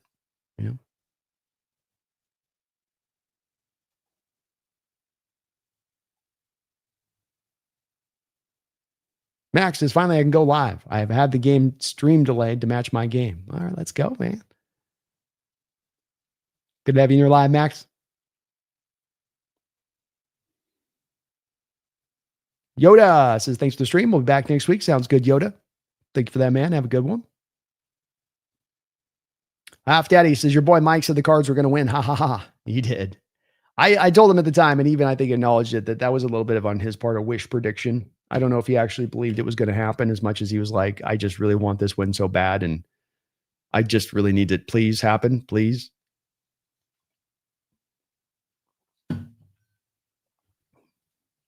I get where he's coming from.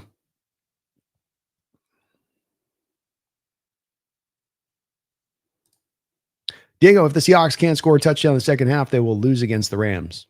Yeah, I agree. I'd guess, though, Diego, that they're not going to run 3-to-1 on the run to pass ratio against the Rams. Couple more donations here. Let me get these cooked up here. Jordan, thank you for the $10 donation, Jordan. Appreciate all the donos today from you, man. The Rams currently have the 9th overall pick thanks to the Falcons. Good job, guys. The pass rusher is the pass. Geez, cat just thought maybe pissed my pants here. The pass rusher is really helping with that massive 1.5 sacks so far. Yeah, where's our eye roll emoji, right, Jordan? Who could have seen this coming? Who could have seen the Falcons gave him a top 10 pick? What crazy reality we find ourselves in that being the case, right? And that's, as you know, Jordan, that's why I freaked out on that stupid draft reaction video you guys all saw with me when I saw it happen at the time. And I was so mad about it. Is this is a great organization as it is. It's been to 2 Super Bowls. It's won a Super Bowl. It's drafting well. It's spending its money well. It's managing its cap well. It's drafting and developing well. It's finding value in later rounds. Doing so many different things right of the Rams organization. To go and then give them a top 10 first-round pick is not help that they needed. And it is such a massive asset for them in this upcoming draft because not only is it a top 10 pick, it's 2 first-round picks. It's the potential of Matt Stafford moving on, and you may be able to go make a big run at a Joe Burrow. And then how mad would all of us be? How mad would all of us then be at the Falcons at that point where it all makes sense where my vitriol came from to that organization making that move? They didn't need to do it. It was dumb on their part. They could have just taken Jalen Walker, called it a day, and gone through that draft as was. But this is also the problem, in my opinion, with this trade for future first-round pick because I want a guy in this first-round thing. Doesn't feel like it just really ever works out trying to double doink it on that one a little bit. It's like good in theory, but you're going to end up kind of paying the price on that. And yeah, Jalen's done fine, but the kid that they took out of Tennessee with a sack and a half, I don't think that that's the impact that they thought they were getting. I think they thought they were getting like 2 of the best pass rushers in the draft and that those guys would help to, make this pass rush in the Falcons in general really dynamic. But unfortunately, the problem with the Falcons pass rush is a lot of that was kind of starting from a 0 place. They have a couple of young guys coming along and giving them something, but it wasn't like they were the guys that top everything off. It's like they were leaning on those guys, Jordan, to carry a ton of their pass rush productivity. Like those guys have got to shoulder the burden. And even in Walker's case, he came into this week with only 3 sacks. So 2 first-round picks with 4.5 sacks in total between them. They've got 4 more sacks than Nicky Manwari, basically. But yeah, good job, guys. You gave the Rams a top 10 pick, and it might even get up higher than that before this year's over with. Well done. Smart move there. But Rams aren't going anywhere anytime soon because they make smart decisions like this, and they take advantage of teams that are going to do stupid things like the Falcons did, Jordan. What an awful trade on that part. Just right from the moment you went, no, don't do that. Don't do that. Don't do that. And all driven by the desperation of the situation from the Falcons standpoint that you've addressed pass rushers in recent years with Braylon Trice and Arnold Lebicki. Haven't got the productivity you thought you were going to get out of those guys. So now you got to keep going over the top to fix where you already were mistaken in your drafting approach. And then going over the top, you give up future assets and set another team up to go get potentially their next franchise quarterback. Sucks. But you don't suck, Jordan. Thank you for the $10 donation. Sanchez, thank you for the $5. I appreciate you for that too, man. All of your donos today as well. Kubiak needs to remove the pass of the offensive line helmet. Called twice and both resulted in INTs. Pass off the offensive line helmet. I know.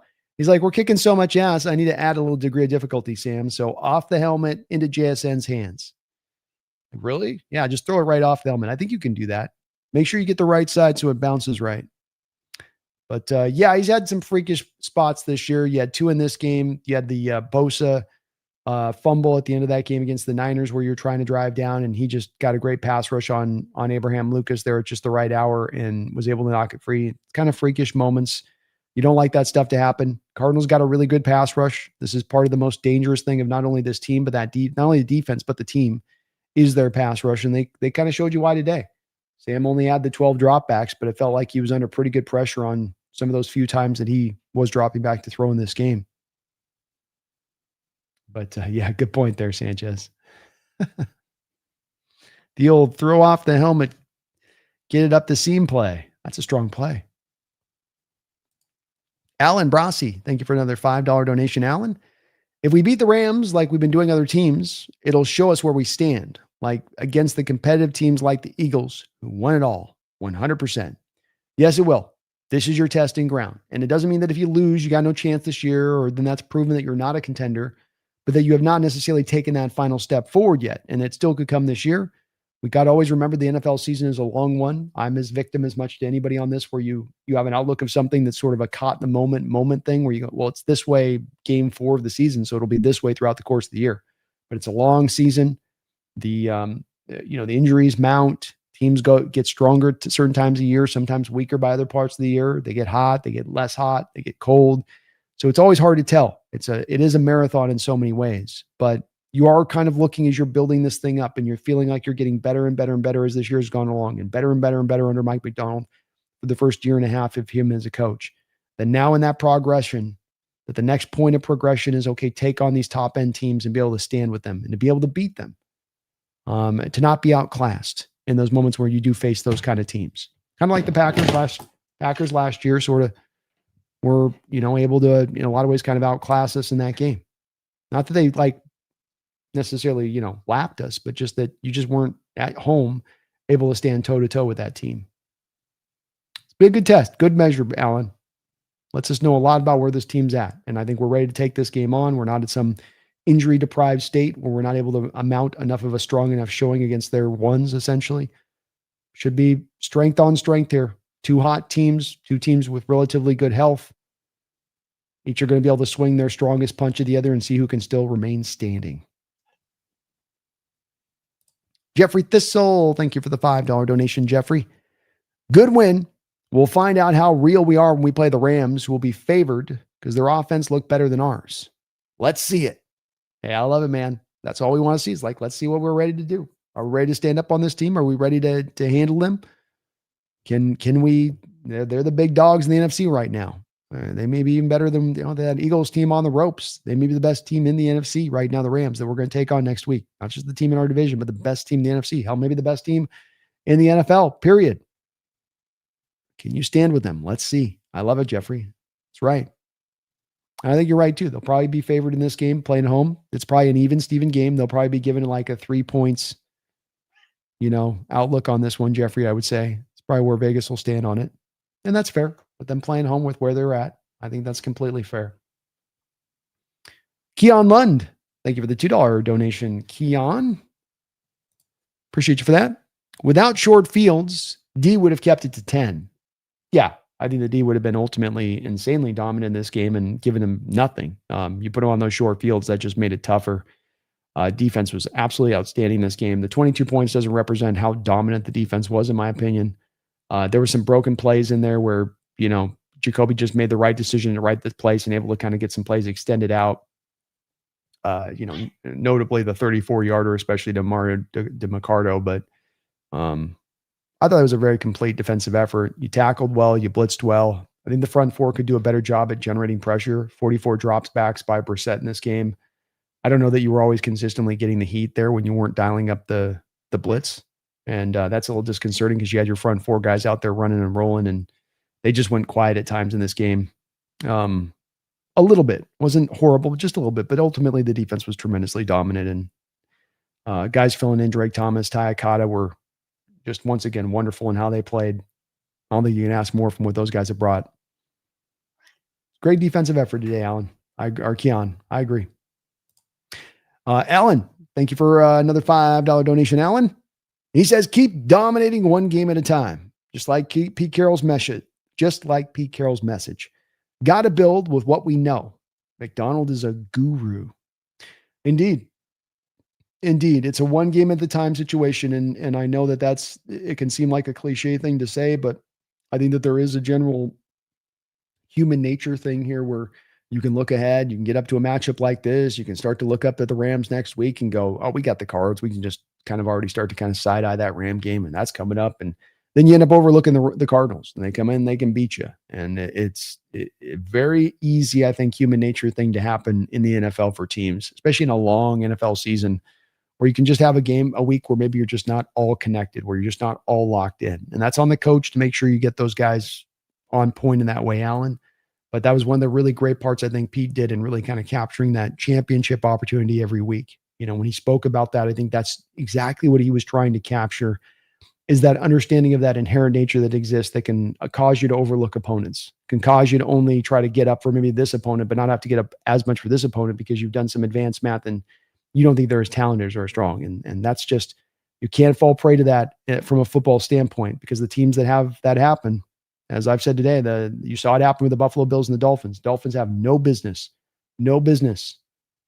standing toe-to-toe with that Buffalo Bills team. Even though the Bills team that's maybe not been as strong as some of the recent Bills teams we've seen, admittedly so. But that they should still be able to walk them off the field with ease. And yet Dolphins took it to them because it looked like the Bills weren't quite ready to roll in this game. Didn't look like they were ready to, and understandably so, because they've absolutely dominated the Dolphins for years now.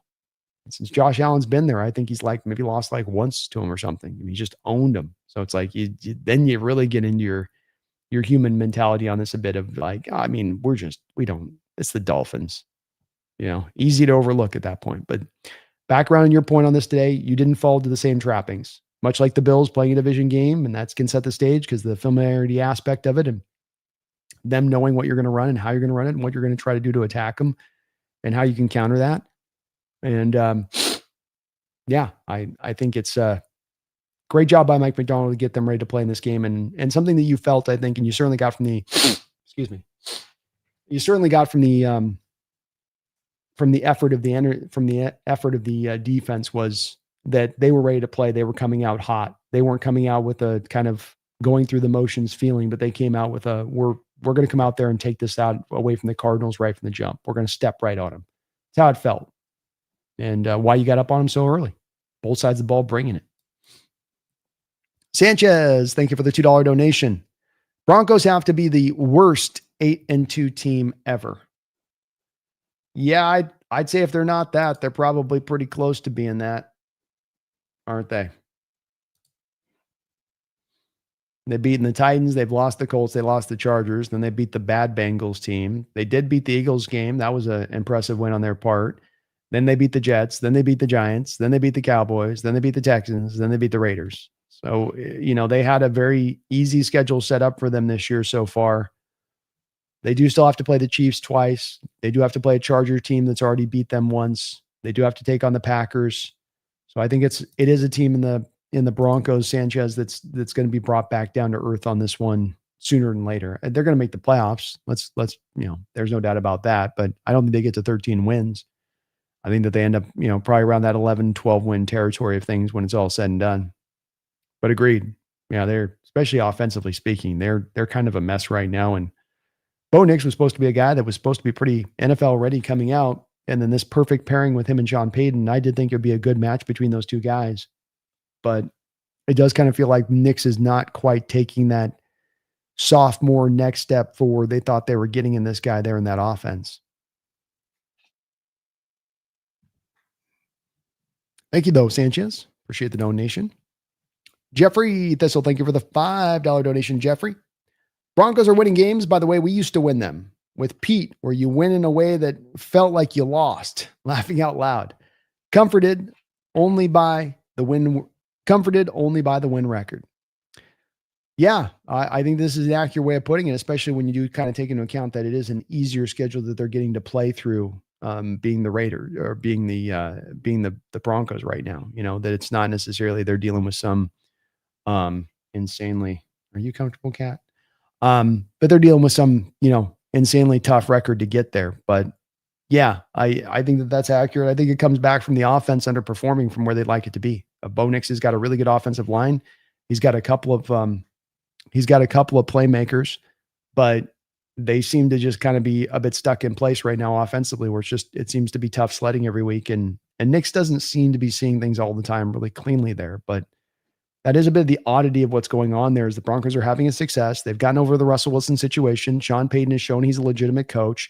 Their defense is one of the best in the NFL, if not, the best in the NFL. And then yet, this part that you wouldn't think would be the somewhat broken part where the quarterback play and the offense in general just isn't quite right. But it doesn't look like a playoff ready offense right now. It looks like that's going to be something that holds them back.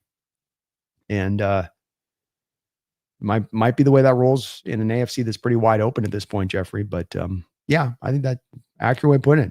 The Broncos are kind of winning like Pete used to win. Does feel a little bit like that. And I like that. Appreciate the donation, man. Very kind of Jeffrey for all your support to the channel. Don't think the Bronco fans are feeling super confident about the playoff run right now with how this has gone so far this year. But that Denver, just another point back to, a little bit of what speaking to about, taking this game seriously and not overlooking this team and how this can be a trappings I'm talking about happening. You had 2 games this week in the NFL where this happened. You have the Bills falling to the Dolphins in that way, and then the Denver Broncos almost fell to that Vegas Raider team 10-7. They were able to get the 3-point win out in that game, but there's no way that the Vegas Raiders should be staying within 3 points of this Broncos team. Because you have to think partly a little bit of that had to have been, granted now this is the Thursday night games and those are weird. And it's a divisional game. And those games are weird, but there's a part of you that also has to think that maybe that Bronco team didn't exactly take that Raider team tremendously seriously and maybe overlooked them a little bit in that game. Snuck out with a win, but come back around doesn't build you a lot of confidence in the outlook of the Broncos long term. Jeffrey SE Koken, thank you for the $2 donation. Koken, what makes Mike's defense so good? And thank you for streaming. Well, my pleasure, Koken. What makes Mike's defense good? There's a lot of aspects that makes Mike's defense good. I think the first thing is that after we had many years of dealing with a defense that was probably about 2 decades overbaked and had kind of seen its time and needed to have some adjustments and modifications brought into it, that we are now dealing with a cutting edge defense. We're dealing with a defense that is at the forefront in driving innovation and being exotic and giving quarterbacks so many wild looks throughout the course of the game. It can be varied. It's not just going to run front four at you all game and that you're just going to see the same look over and over again and the players have to make plays. It's that it'll put players in positions to succeed, and it's going to be diverse in the amount that it throws at offenses to never give them an ability to really key in on what you're doing. It's a defense that can oftentimes be able to play the run with a light box that more other teams would need to have extra defenders around the line of scrimmage. It can play with the lighter box and then drive more guys into coverage, making offenses feel like you have extra men in coverage, making an offense feel like instead of having 11 guys on the field, it feels like you got 12 or 13 guys on the field. And I think part of it as well makes Mike's defense good is that it's an innovative defense and he is an innovator within it. He has a defense in Buddy Ryan that there's been guys like Buddy Ryan's sons that have run this defense and they try to run a little bit more purely to what their dad ran it with, stacked boxes and man coverage on the outside and blitz heavy. And he's got that in the bag to be able to call upon that stuff like he showed today on the 2 blitzes that Tyrese Knight got home. But he's modified and updated in that he's built in more zone-based concepts. He's built in the protections against some of the deep ball nature to the way teams will attack. The cover 2 shell and the rolling of coverages and the commitment to doing that. Rolling the fronts with the rolling of the coverages, creating maximum confusion on the offense with both the front and the back end. It all rolls together to make life very difficult, Koken, on offense because there's very little that you are seeing clearly. There's very little repetition that you can count on as far as tendencies go to go after. There's just very little roads to go and drive down against this defense. And you saw it today in the Cardinals offense where they found productivity sometimes was on the broken play as much as anything else. When it was on script, when it was on time, when it was in the flow of the general play and what Jacoby was doing, you had knockdown pass defense, stopped run, quick catch brought right down to the ground. Anytime that, it was really the broken stuff, a broken play to DeMarcado, a broken play to Trey McBride. That was really the only headway that they were able to find. So it's a brilliant defense, Koken, because it does all the things that I think a fan would idealize in their mind of what they would want in a defense. You can play to the opponent's weakness. Oh, this opponent struggles when facing man coverage on defenses. We're going to run man this week. Oh, this opponent struggles with zone-based concepts and blitzes on the front side. We can do that. Mike essentially has the Batman utility belt, and he can bring out whatever utility is then required in a given week for that given opponent. And not all defenses, Koken, are built that way. Some defenses are, we run the defense the same way every week, and then we do that under the auspice of we're taking it to that offense. But what you're really doing there is you're taking to the offense with a heavy amount of predictability then. Thus, removing one of the built-in advantages that can exist for a defense. Doesn't mean you can't still get the job done, but you are removing one of those built-in advantages when you do that. And that's not something that Mike McDonald, of course, does. He goes the other way with it.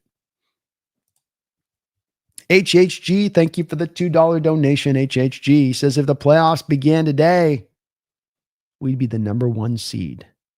Don't let up. Don't let up, man.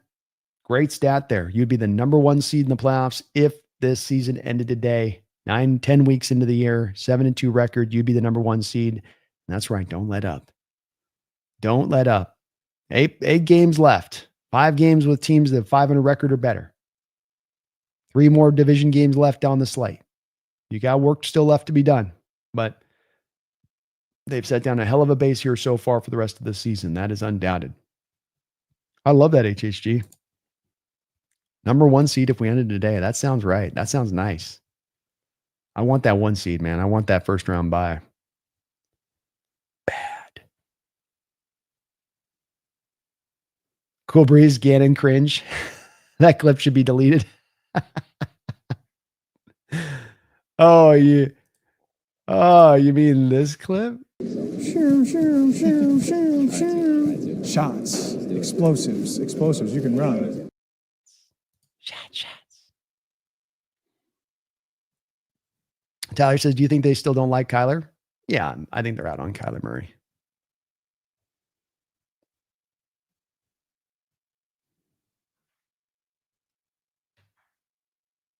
Brandon Jan, I think JSN was just shy of 100. Ha, dude is such a monster. This whole team's monsters. Yes, they are. Ray Barrios, big game next week. 2 best teams in the NFL right now. Yes, sir. Yes, sir. Thank you so much. Appreciate it. Charlie says 12 passing attempts. Zoinks. Not a lot, huh? Not too much.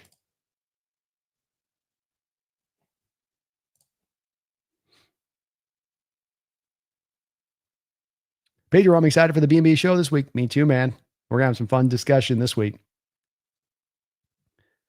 Joe Smith, according to Einstein's theory of relativity, the Hawks beat the Cardinals so bad they felt it yesterday. Time is a flat circle. Ryan says K9 has had 1 good season. He isn't that good. That's where it gets complicated on I think of whether or not he's paid or not. I think some of the lack of not good runs. I don't know. You've gotten consistently a lot of good run blocking in his time here. I don't know up until this year if you've had a really good offensive scheme in place or a good offensive play caller in his time here. I think those combinations lead a lot to having a depression of production from the running back position. Derpy, I agree. They need to flex this game out, man. Move the Dallas-Las Vegas game. Nobody's watching that. Brandon says, dude, all those turnovers were pretty damn flukish. I don't know how much of it you can put on Sam. I don't either, really. Flukish is a good way of putting it. I don't think that there's an issue there, really. Alan, we just got to shut down Stafford with their pass rush. Yes, we do. Get the quick pressure there.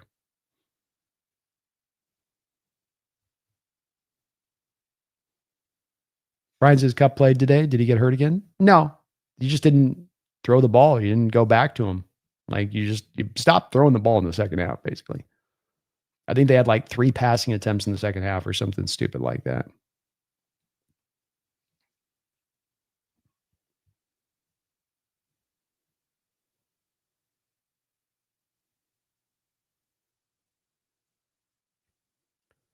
David says, I thought everyone saying trap game was hilarious. No way we lose to these jokers. I love it, David. Let's go.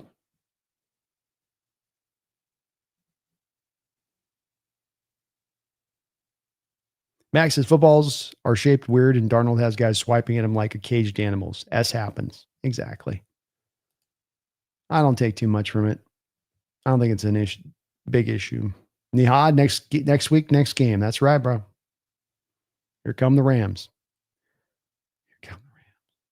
Pedro, NFL can start flexing games at any time, but they only get a couple of flexes every season. So they got to be very careful about where they decide to flex.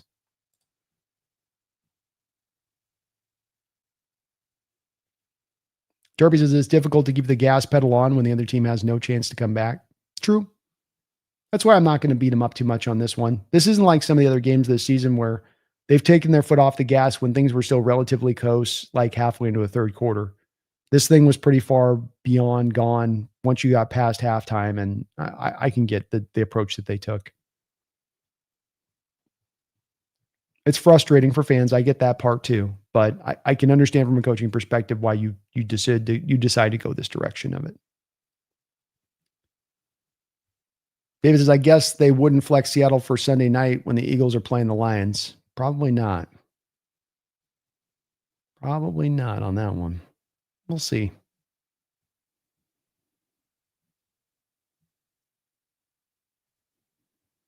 Jay, is Imanwari going to be all right? He came back out on the field, Jay, so it looks like his hand's going to be all right. You'll worry about that if they get like a fracture in the hand or something like that, but he came back out there and played. So it looks like he's going to be okay.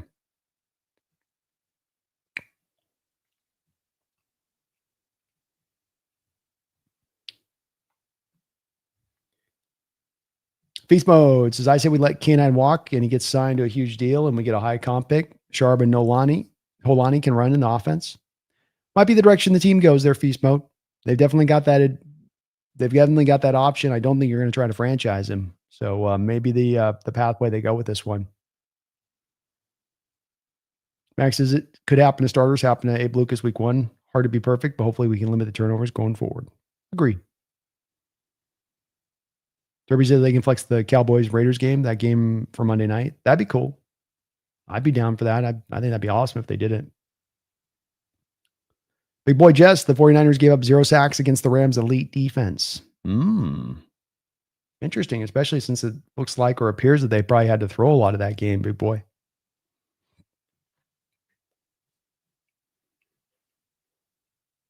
John says Sharps is different, but not necessarily better. Yeah, not necessarily. They're both pretty good. We just got to get some holes open up for these guys. Seahawks gaming, we used Shaheed nicely today. Yes, we did. Really good job of getting him creative touches today. Not just, okay, go run the routes with a new quarterback and an offense you're getting reacclimated back into. Let's find you some really creative designs just to get the ball in your hands and let you work. I love their approach today in that way. I'm going to be right back, folks. 1 second. Guys can for me, hit that like button.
All right.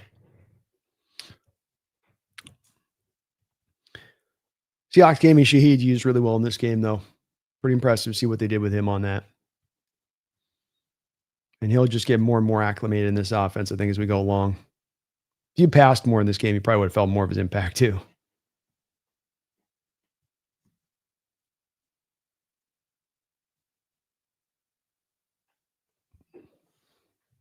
Max Bailey, Tyrese Knight, MVP for those 2 hits. He's going to be my underrated hero of the week this week, Max, when we do the Seahawks weekly roundup. It's going to be an easy pick for me because those were, number one, unbelievable job blitzing. Great to get to the quarterback as quickly as he did, but the timing of it.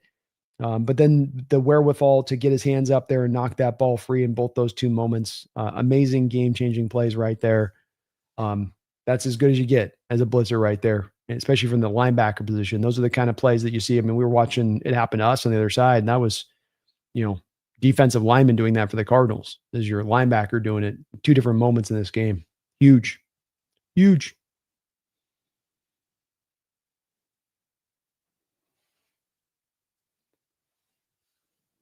Tyler says it doesn't sound good, but I think it's because he's finally trusting our O-line, be it Walker. I think that's fair, Tyler. It's the cumulative effect, You're constantly getting hit and smacked around, and you're getting that right as you get the handoff in the backfield a lot of times. It's going to build up a human nature to not necessarily trust your line and to be expecting a lot of times you're going to have to deal with that penetration in the backfield before you can get upfield.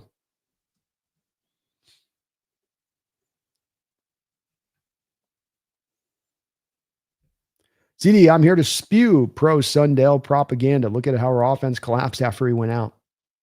He had been playing better in recent weeks, CD, for sure.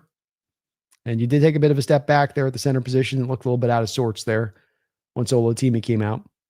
Max, I hope we offer K9 a cheap contract. It'd be nice to have him back. He's a good player, but not an elite player.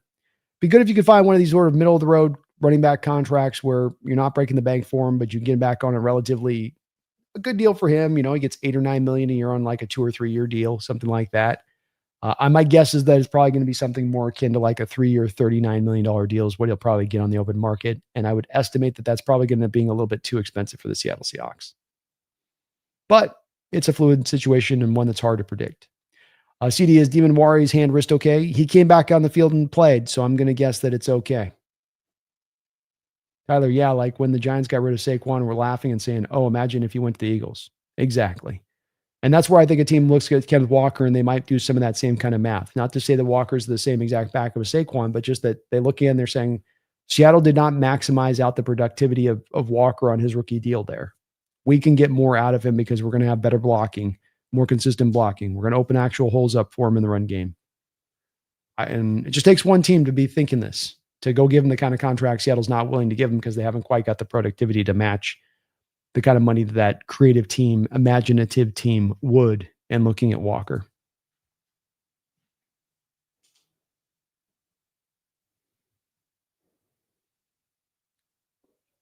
Max looked like Demon Warrior got cleated in the wrist. No, he was got knocked off of his feet on an illegal block out in space on a little bubble screen.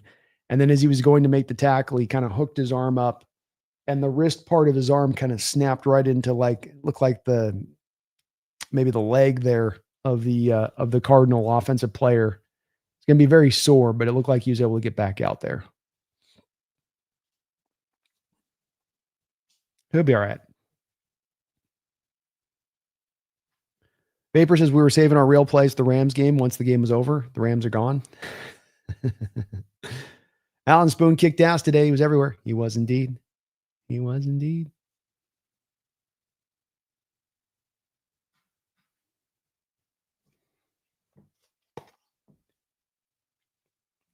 Bennett, Reed on IR? No. Nope. Jaron Reed's not on IR. Week-to-week injury on that one, Bennett. Probably back next week. I think they held him out in this game because they said we can win this game without Jaron Reed. And they were right.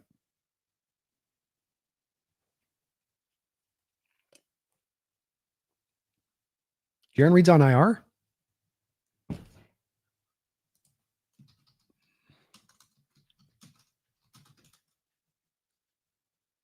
He is placed on IR. My bad. Okay. So yeah, no Reed next week. Thank you for the update on that. I didn't see that. That's tough.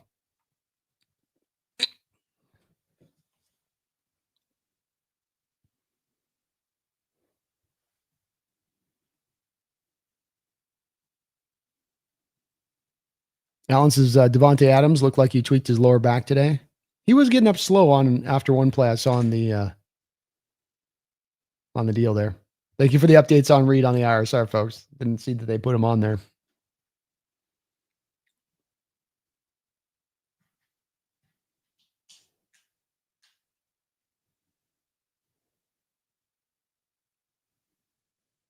Jordan says, why do Seahawks fans think a player isn't playing well just because he isn't getting a turnover? I think corner position is sometimes a hard one to judge, Jordan. It can be a little bit like offensive lineman where you're not mentioning a guy's name, and that can sometimes mean that he's just doing his job. And especially the outside corner, because it is one where if you're not targeted and defensive line's handling business and the front seven's handling business, you're not going to be really needed as much to be a factor playing and play out. And it's also, I think, too, just because Witherspoon was so much out of the slot a vibrant part of what you would see from the defense all over so many different plays that now going to the outside, it looks a little bit quieter, but the impact is still measurable. And it's, if anything, more important to have a guy on the outside doing what he's doing in that way. Alan Reed didn't play today, but imagine if he would have. No points to the Cardinals. May not have even scored. Let's go. Daddy, I can't wait to see Riley Mills. Me either, man. I'm still waiting to hear what the plan is on him for this year. I've heard maybe he'll be back potentially like week 12, but that's just a rumor. Butcher's Nook. Hey, Hawks Nest. You need to give more pushback on Puka Puka being the best wide receiver to Jake. Yeah, I probably do. And Jake's on this. Jake's point with it's a tough one to counter because he's going to try to do this whole thing of Puka's basically a tight end. So he blocks like a tight end, but then he receives like the best receiver in the sport. And it's like, that's where we're just going to disagree, where it's like, yeah, he's a good blocker. I don't know if I'd go into full on saying he blocks like a tight end. I think that's, as Jake can pray to do sometimes, be a bit of an overstatement. But JSN is a better wide receiver. Puka's got to do more of his work from within the slot. JSN has shown that he can do all of his work on the outside if that's what you need him to do. That's the separating factor between these two guys. It's always hard for me, Butcher, when it comes down to like, it's like when we have those debates between two Hall of Fame players and we're like, well, who's the better Hall of Famer? It's like, well, they're both Hall of Famers. With Puka Nacua and JSN, you're talking about two guys down the line on this that are very likely to be, if not this year, 1, 2, at least in the top 3 of the best receivers in the sport right now. And I think Puka is very impressive. I get why Jake loves him so much, but I agree with you, Butcher. I think JSN is better and more complete in being able to play in a variety of places and play comfortably. I mean, I've seen times with Puka where you line him outside and kind of like the pick that you had on Stafford last year with, I think it might have been Woolen that got the interception in that game, or forget who, somebody got a pick, but you got Puka trying to run up the sidelines. He just doesn't have the speed to run up the sideline like that. And I think it was Woolen was just absolutely tight in coverage. Might have been Job too. I can't quite remember, but not as much of his game on that. I'll try to find a moment to push back on that, Butchers, this week with it. But it does get hard against separating the best of the best in the sport.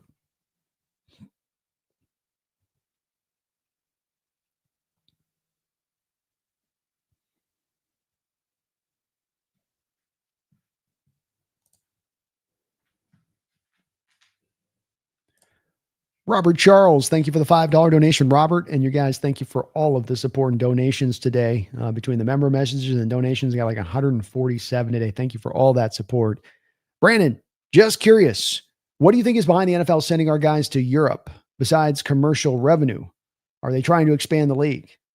Yeah, indeed. The NFL is looking at this as they want the worldwide market audience share. And, United States audience share is nice, but I think what the NFL has sensed, even before they started to send these NFL teams out abroad as they have, is they have gotten a sense that there are those places out there that are sort of realizing football and American football and how cool it is. And it's starting to galvanize and get people excited on a worldwide structure of things. I mean, I can speak to this with certainty, Robert, in that even if just my channel is a bit of a microcosm for it, how many people I have coming in from Australia, from Britain, from Germany, South America, it's, and a lot of different folks, multiple different folks from those same areas. I mean, we got a huge Hawks Nest UK contingent here alone right now, I would say.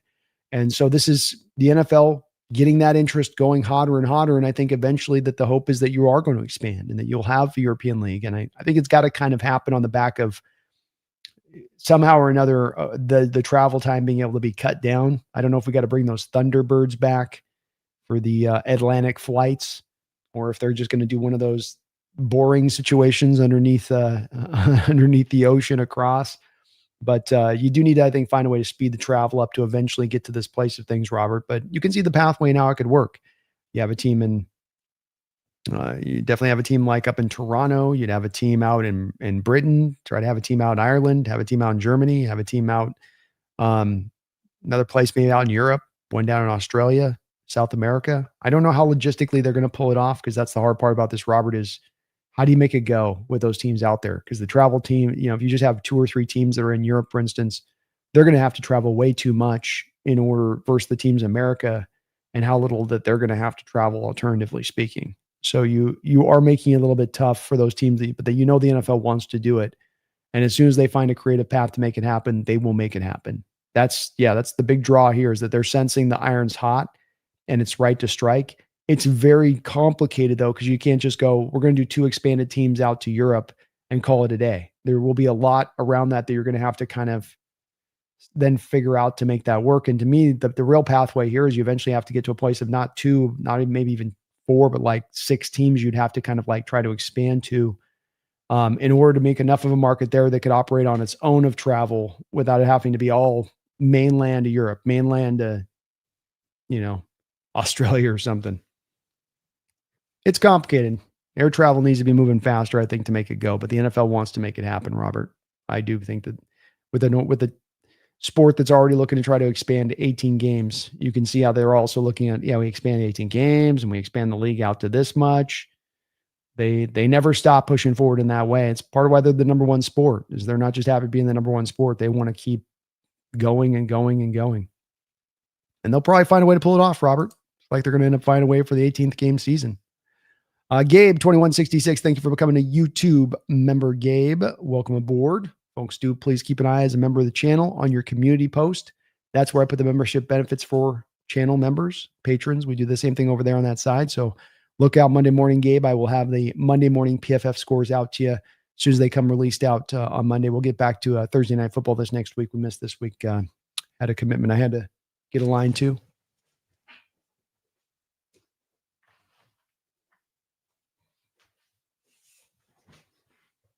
But Gabe, you're awesome. Thank you for joining. Welcome aboard. Upper left. Thank you for the $5 donation. Upper left. You guys, again, very kind of all of you guys today. I salute you. Really appreciate all of that support. You guys are just amazing in what you guys do for this channel. Hey, Brandon, you should bet Jake that the loser use opposition. Bet Jake that the loser use opposing team jerseys till the next game. I would love to see him in the blue and green. Go Hawks. Bet Jake the loser uses the opposing team's jersey till the next game. Oh my gosh. So every time you go live, you got to wear the opponent's jersey. Upper left. I almost threw up like 5 times having to wear the San Francisco 49er hat on my head. And that was just for one podcast. I mean, I already took it hard in the shorts on one bet this year so far. I don't know if I can stomach a second one and then have to wear the Rams jersey for like multiple weeks over. Oh, that might be tough for me, man. I already had my 49er hat virginity taken.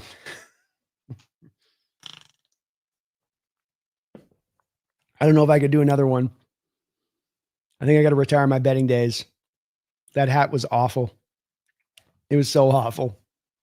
But I think Jake's already indicated all of them. They're all a little bit gun shy anyway of doing bets. So I know Jake's super confident, but he's not that confident. You know what I mean? Upper left. All of them were like, no. I think they all saw me in the hat and they're like, no, I don't want any part of that. Dear God, no way, no how. Look at Brandon. I don't want that. I want to have that happen to me. Ooh. Go Hawks, though, upper left. Thank you for the $5 donation. We'll try to find another kind of creative maybe bet here at some point we can do. I'm licking my wounds, though, on the first one of the year. I thought I had that one dead to rights. I thought we were going to get Jake and Jesse in a funny hat, and instead I end up in the funny hat. Wasn't very cool. But thank you, man, for the dono. Appreciate you.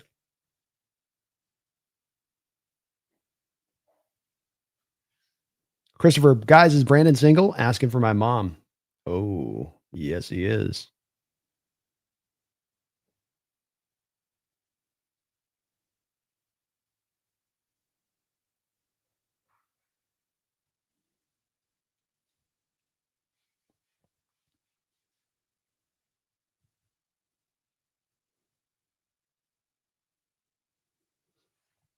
Yeah, Slubby one was, I think, confusing Jaron Reed for Nicky Manwari. It sounds like he's going to need the wrist thing. Brian says Reed had surgery before the bye and re-injured the wrist. Ooh, okay. Hopefully he's okay. Rundaz, Rams are a problem, but the Hawks owe them. Go Hawks. Hey, they've had our number quite a bit lately. We're due. We're due, man. Come on.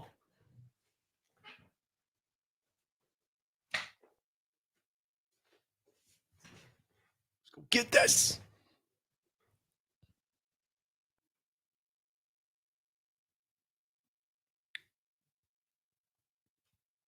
Mick Brewer, Brandon, I'm glad we didn't trade any of our own players. Did you hear that the Chiefs almost traded for Mafe at the end of the deadline? Interesting. Get where the Chiefs are coming from with that. They could definitely use some more edge help there. And I'm glad too as well. I think that the team definitely made a run, Mick, at Max Crosby. I think if Mafe had been moved, that was probably where you're going to be making the move for on that. But you couldn't pull that one off. Nothing wrong with just standing pat with these guys. They're on contract years. There's a lot of reason for these guys, be it a Kenneth Walker, be it a Mafe, be it a Woolen, to play hungry, to play with fire, to know that right now there's money on the table for you. If you can finish off this year all the way down the line from all these guys. Walker, you finish up this year averaging around 5 yards per carry going into a contract year on a 1,000-yard type season. It's going to get you paid. Mafe, it's been a struggle this year so far, but if you can go out and start to got his first sack of the year today, go out, have a run at the end of the year with like 5 sacks in 6 games, 7 sacks in 8 games. Well, you're going to go make yourself a lot of money this offseason. So it's right there for the taking for these guys. It's not that they've been bad up to this point or that they haven't had some good moments. It's that you can solidify what you can make at the end of this offseason by going out there and playing hungry, and should work in the Hawks' benefit in that way. And I like them, to your point in this mix, sort of, we'll roll our gamble on that. Thomas, has anyone seen Mike's podcast? Is he okay? Especially since he thought the Cards would win. A couple people checked in on him. It sounds like he was going through it a little bit earlier.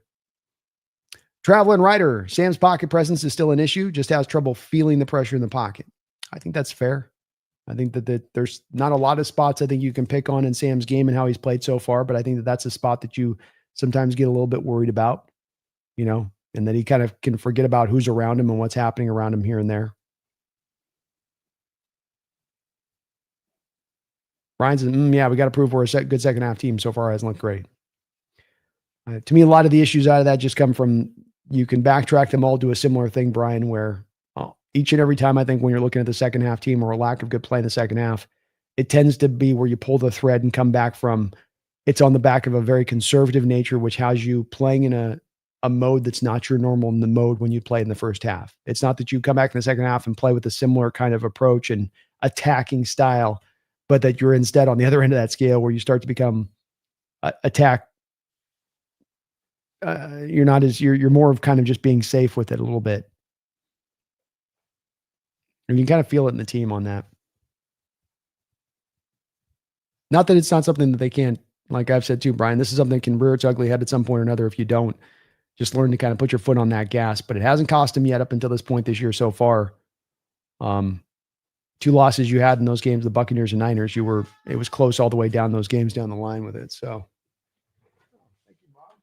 I'm coming over, being the hero today, getting your boy some food today. Making sure I'm getting a little bit of food, making some cookies. It's nice having my mom near me here. I like having her so close. I miss this home cooked meals and some food. So I'm going to eat a little bit here, folks, while we're on the stream because it's been a long day. Your boy's hungry. Half Daddy tight end shred our defense, and Rams run 3 tight ends often. Indeed, they do. Indeed, it has been a problem for us, the tight ends. Dogzilla was 44 the most in the NFL today. Yeah. Yes, sir. Well, I mean, the Detroit Lions had 44 too. So technically both of us. Technically everybody.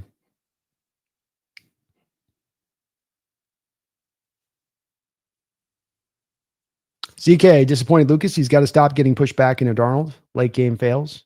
Yeah, he's got to be a little bit aware of this, as this seems to be the go-to for pass rushers, which is, walking him back, getting up under his pads, maybe getting a little bit too much depth on his pass set drops at times, which is allowing them to just kind of walk him back. And this is going to be worrisome next week because you have in Byron Young and especially in Jared Verse, very versed at doing that. I'm going to walk you back power. I'm going to hit you with the 2-handed thrust, and we're just going to walk you back and go with a power rush. So hopefully he gets geared up for it this week.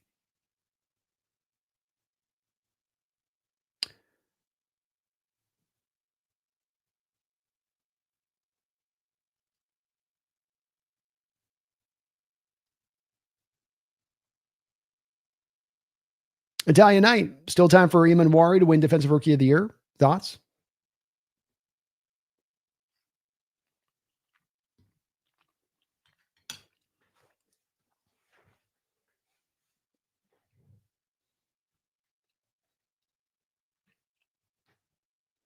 Yeah. I'm trying to think of another defensive player that's doing really, really well. You know, your top sack guy on the line for defenses right now is Jalen Walker with 3. I don't think anybody's tearing it up at inside linebacker. Schweisinger's playing pretty good for Cleveland. Jahad Campbell's been all right for the Eagles. I can't really think of a cornerback that's necessarily lighting it up or a safety out there. So I think it's as much as it's an open field right now in Italian night, where there's a lot of possible, where there's a lot of, where there's not a clear cut winner. And Iman Wari is coming on very strong. Juliet Ramirez. I'm really loving the way the Hawks are playing right now, and I'm praying for a convincing win against the Rams next week. For now, I'm going to enjoy the dominant win we got today. I love that mentality, Juliet, and I'm in the same place. I'd love to see them go out and really get a convincing win against the Rams. Would really be that final puzzle piece you're looking for to just give you ultimately that confidence this team can not only get in the playoffs, but can make some noise once they get into the playoffs. And that's the part we're all going to be watching for next week. Colbreeze is glad they utilized Shaheed early, but didn't spam while it didn't work. Stay healthy. Let's do damage the next few weeks. Yeah. I think you had some plays dialed up. You probably, if this was a closer game in the second half, would have worked them a lot more. You manufactured some touches to him. Got the fly sweep stuff working well with them. Nice part about him is you can fly sweep him and bubble screen him and get him some manufactured touches just off the back of that, and he can make something happen with that. Even had him as a running back on one play. Threw a little pitched play to him as a line as a running back, and he made 10 yards on it, which was kind of cool.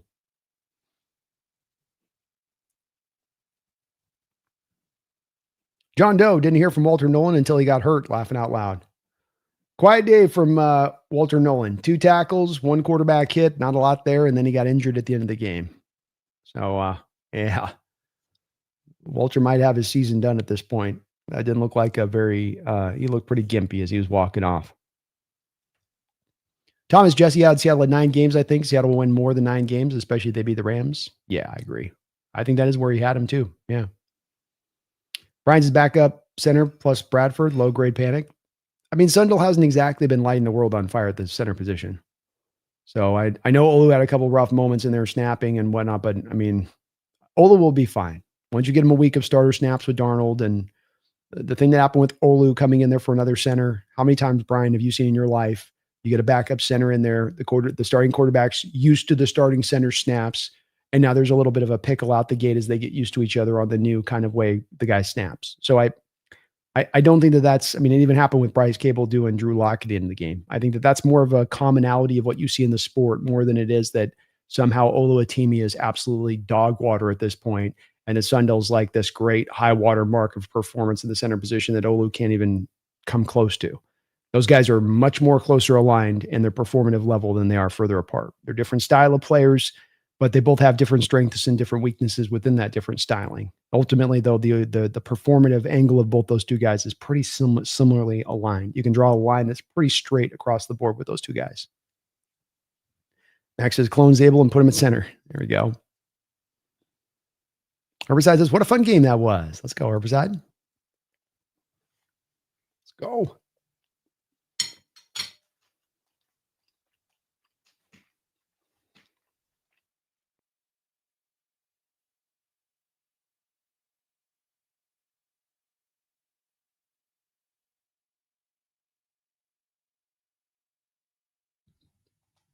Brian says, I wouldn't be so scared about the line if it weren't playing the Rams front, but it's going to be a challenge, man. Drew Lock, meat rider.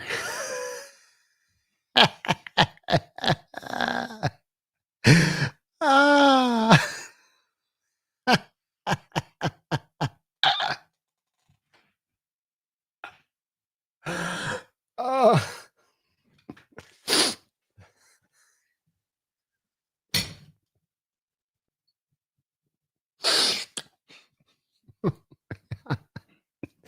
Best dog team since 2015. Agreed.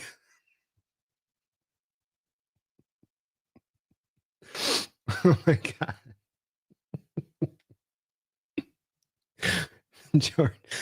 Oh, Jordan's, I'd be worried about our O-line even with Sundell against the Rams. They stuff like crazy. That's where I'm at. I'm worried about this line, whether or not Sundell played or not. It's a tough offense. It's a tough defensive line to deal with. And they run a lot of creative games up front, a lot of multiplicity.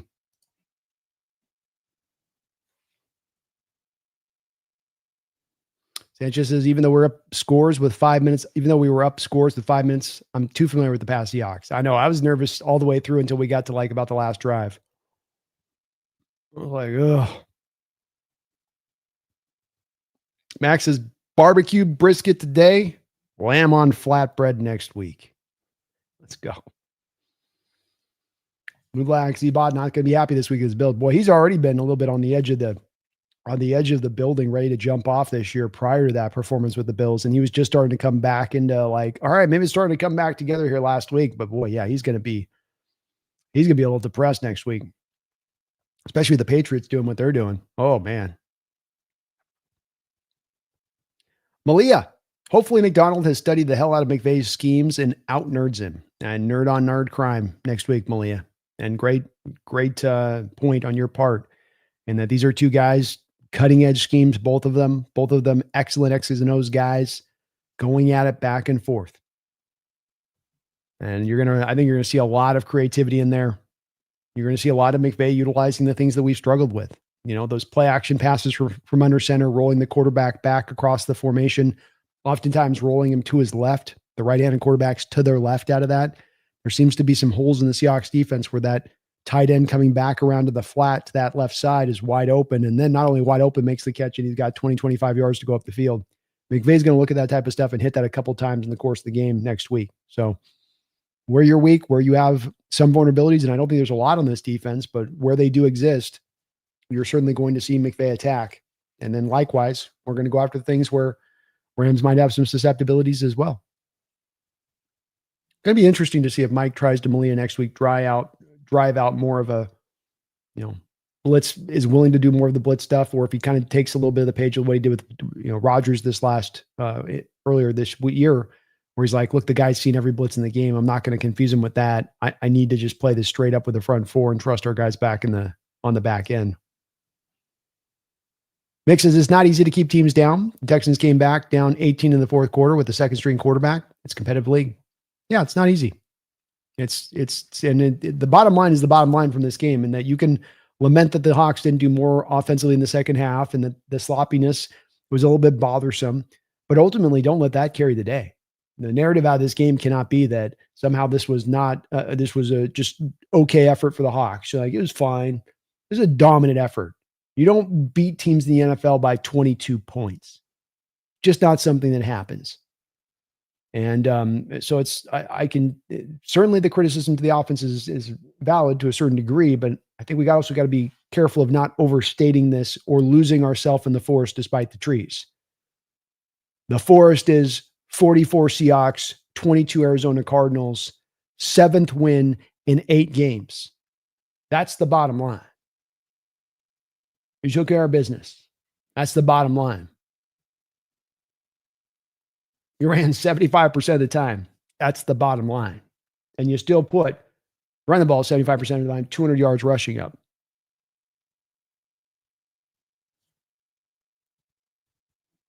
Rondaz says today was Hulk Hogan versus the Iron Mike Sharp.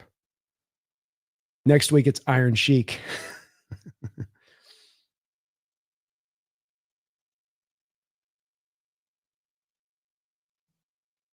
Hilltime Sports, greetings from California. Greetings to you, Hilltime.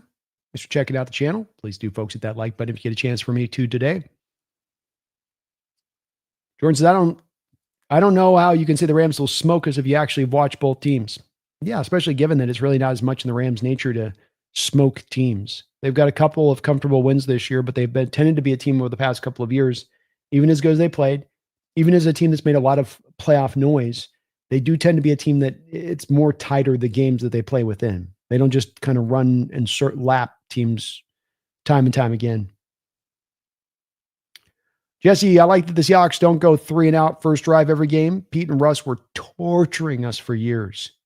Indeed, it's been a different show here with Kubiak and the plays that he gets scripted up in these in the start these games off, and it's how part of the reason that you've been able to get up on teams so quickly, so fast, is that you find these scoring drives one after the other to begin games, and it's been very cool to see that attack Kubiak's got, that he can bring out a beautiful plan A. He doesn't even need the plan B or the C or the D because the plan A works just fine. Zach Vardum. Problem with the game next week is the few people east of the Snake River want to see the Seahawks.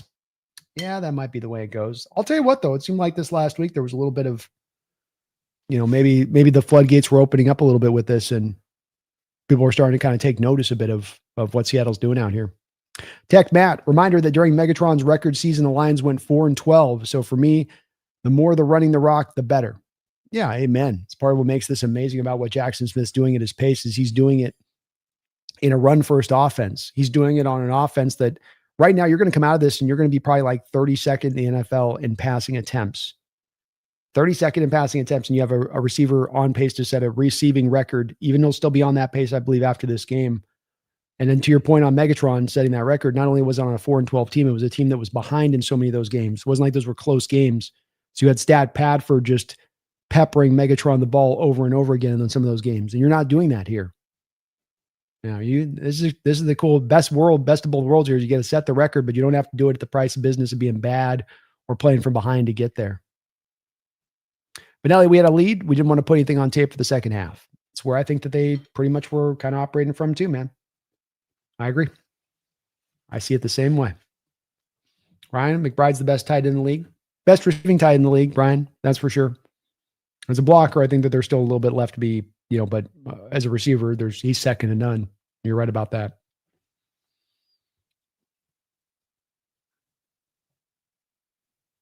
Hill Time says, with the way the season is going for everyone, it's best to curb our enthusiasm. Just got to let it play out and enjoy it week by week, man. Just enjoy the process. Enjoy these games. They're a lot of fun to watch. We've had some painful years of watching Seahawks football, and that's not been the case this season. These are great games. Jordan's offense scores 30. This offense looks bad. Exactly there, Jordan.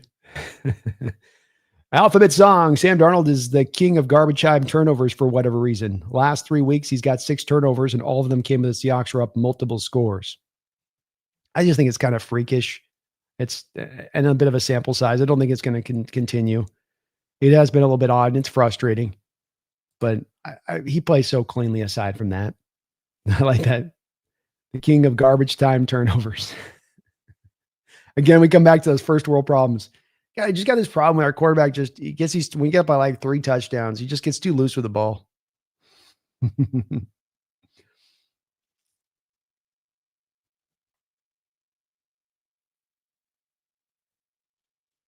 React says his team is the polar opposite of Pete Ball, and I love it. Amen. Alan, laughing out loud, Brando. Things are looking good right now. Still looking for more than 10 WWs this season. Let's get it. Let's get over that 10-win mark, man. Sean, next week against the Rams, we need to be firing all cylinders in all phases. We also need to not let the foot off the gas. Indeed, you do that with that Rams team, they can put up points on you in a hurry. Zach's problem with flexing the game next week is that very few people east of the Snake River want to see the Seahawks no matter what they're. Maybe, man. Maybe. We'll see. I think we're starting to cause some excitement. People are starting to take notice. JSN, the year he's having, Darnold, how he's playing. Like Brian says, NFL teams want to see the best teams no matter what, especially great matchups. That's what people want to see versus some of these bad Monday night, Thursday night matchups we've had to sit through this year. Jesse says Darnold doesn't like being backed up in his own end zone. He gets extra twitchy. He does get a little bit uncomfortable back there, it feels like. I agree. I think we had feel like that in the 49er game, I think the first game of the year. Luke, I'm a believer in this team this year. Things are never perfect with a young team, but look at all the backups getting reps. This is building a contender with depth. Beautifully put, man. I agree. Beautifully put. Dogzilla, I'm listening to a song in the background that makes me think of Mike Mack, ZZ Top, I Need You Tonight. Let's go. That's a good reference. ZZ and Mike, that kind of does go together.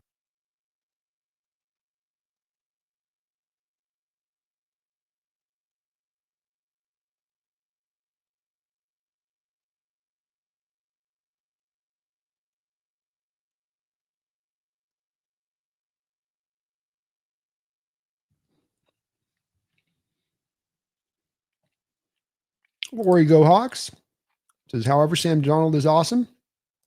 Hold on, let me get the first part of your deal here. Says, yeah, you're right. You're right, Alphabet Song. Darnold seems to relax a little bit too much when we get a big lead, but Darnold is awesome. He is awesome nonetheless. That's right. Little Dallas Cowboy in the house. What's up, my man? What's up, y'all? Brandon? Darnold? I say it every week. I was trying to get Darnold when he was a Jet. Damn Dak fanboys. Anyway, great show. Great win. Stay safe. You do the same as well. Thank you, little Dallas Cowboy. And interesting to watch your Cowboys making some of the moves that they made here at the trade deadline and bringing in Quinn Williams as you guys did. And boy, I don't know. I just keep coming back to the Cowboys and like, are they doing the moves that they need to be doing to shake themselves free of purgatory? It just doesn't always seem like that's the case. It seems like they'll go halfway down one direction and then they go down this other direction as they're halfway down this other part, changing course midstream. And I just keep thinking about little Dallas, how Jerry's age may be affecting some of the decision making, and that he feels there's a sense of urgency, and the team would like to, like from a Steven perspective, maybe take more of a long, wayward approach to getting this right and done properly.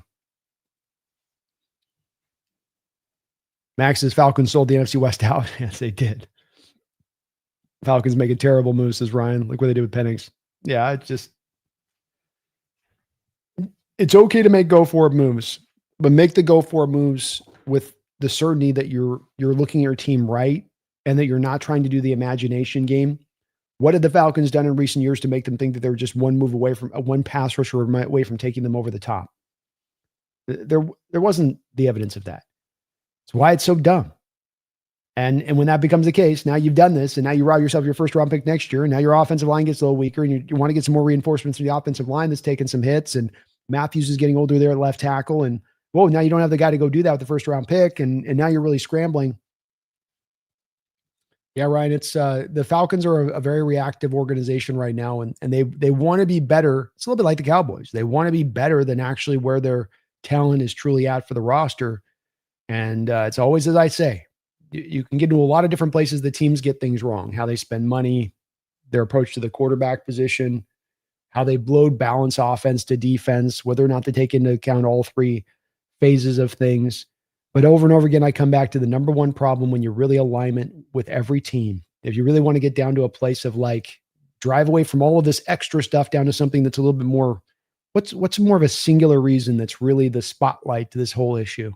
And the spotlight comes down to teams misassessing who they are and what they are, thinking they're this when they're that, thinking they're ready to climb high when they're ready to just about fall off the cliff. And teams just can't help themselves it's a very glass half full kind of league. Everybody seems to be thinking with this positive Paul look to everything. Nobody was really trying to with reasonable eyes and realistic eyes, look at their roster and make this assessment properly.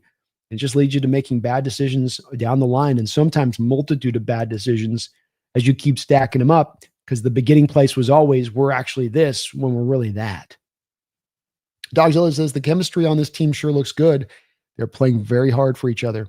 Really felt like that too, Dogzilla. They are playing really hard for each other. They're playing hard for Mac. He's got them ready to go in these games. You don't see any kind of sleepwalking feel. Teams might be able to do something with us early on the offense or defensive side of the ball, but you do feel like both sides of the ball are ready to play. And Mike's got them ready to play every single week. And that's a testament. That's not an easy thing in the NFL. I mean, there's a couple games you always get every year where there's like a couple times you just can't quite get the team up to snuff on that. But if you want to be a championship team, if you want to be an elite team, you got to bring it every week. You can't just treat it like a light switch that you get to turn on and off when it's convenient for you.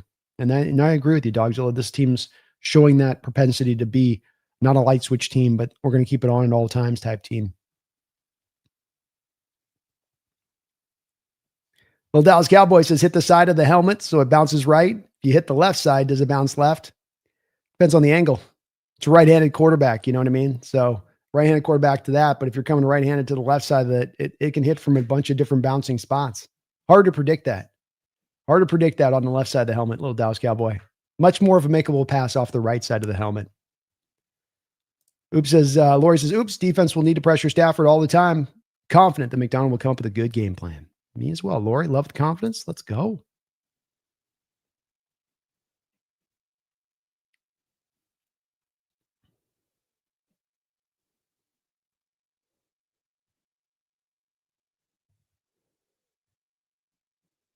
Benelli says we're road warriors. Now, what do we got? I think 10 straight road wins, Benelli. 10 straight road wins.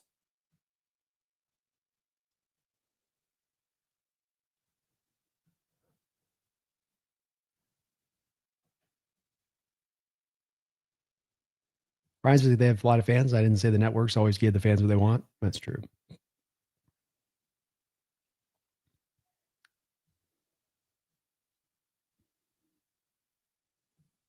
Brian says that was the most scored points against us since our loss to the Bucks. If not for the turnovers, AZ wouldn't have gotten more than 10 points. Yeah, I agree. Brian says we have no business complaining. Amen, man. Brandon, I'm not trying to be a total homer or anything, but the Seahawks are absolutely ass kickers. Well, the Niners suck, the Rams suck, and the Cardinals can't suck because we just put them in a vegetative state. I love it, man. Let's go, Brandon. Amen. Amen, brother. Amen.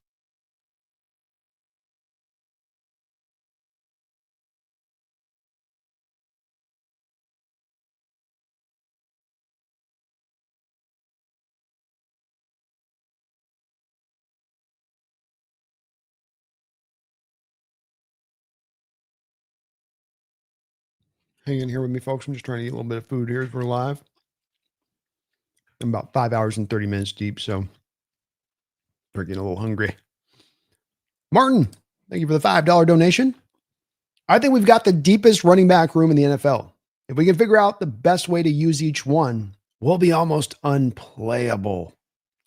I think it's fair to say, yeah. And Hololani giving you a little bit of an extra gear today that you didn't know that necessarily, we hadn't gotten a lot of action of Hololani out there on the field to really make much determination, but man, he ran really well too. I think he was just, all these guys run so very hard. Nobody dies easy. And as Marshawn used to say, and what he was trained on when he was a kid, and my coach would say, never die easy on a play. Keep fighting, keep scratching, keep moving your feet. Make sure you're always falling forward. Get those last couple of yards on every single one of your runs. And all three of these guys have done it. I think that you have found a pretty good balance, Martin, to your point, especially between Walker and Charbonnet. You've kept Walker healthy through the part of this year. We're halfway into the year, and most of the other years about this time, he's dinged up with something by this point. You're finding ways to get Charbonnet worked in there as well. I think it's been a harder road for Charbonnet at times where there just has not been any holes to be had, but he replayed his best game of the season here as a runner especially. And he got that one big run, and it just seemed to kind of give him a boon of confidence that he was able to kind of carry through for the next couple of plays, which was cool to see. And hopefully he can build on that here as we go forward. But I think we have a great running back room, man. This can absolutely a running back room that gets the job done. And now you got Hololani doing his thing, and Shaheed kind of able to kind of be back there here and there, maybe mixed in a bit too, rounded off a bit. What are you doing? Factor in, you got Oots back out there. That certainly probably helped today, having him out there as that lead blocker too. Can't discount that part. But thank you, Martin. I agree, man. I agree. Especially once you get to the point where you pull off some of those stacked boxes, because unfortunately today with the Cardinals defensive front, with especially how much we run the ball, you were not getting the light boxes I was kind of hoping we might be able to get from the Cardinals this week. They drew up the 3-4 defense on you pretty consistently when you went into 12 personnel. So we're still at that point too, Martin, where we've not yet really had the opportunity to see what this offense running the ball can do when it starts to actually get some light boxes and not everybody just stacking it up for days. It's kind of wild to watch every single week. That's what you're dealing with. I mean, early on the game, especially, you got JSN taking the top off the defense again, and doing so because he's getting some single coverage on the back end, because I think that the Cardinals were in single high, and they're in single high because they're loaded up to try to stop the run.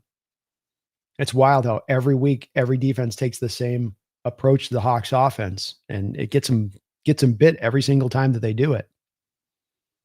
They just don't, I guess they fear the run game that much in us.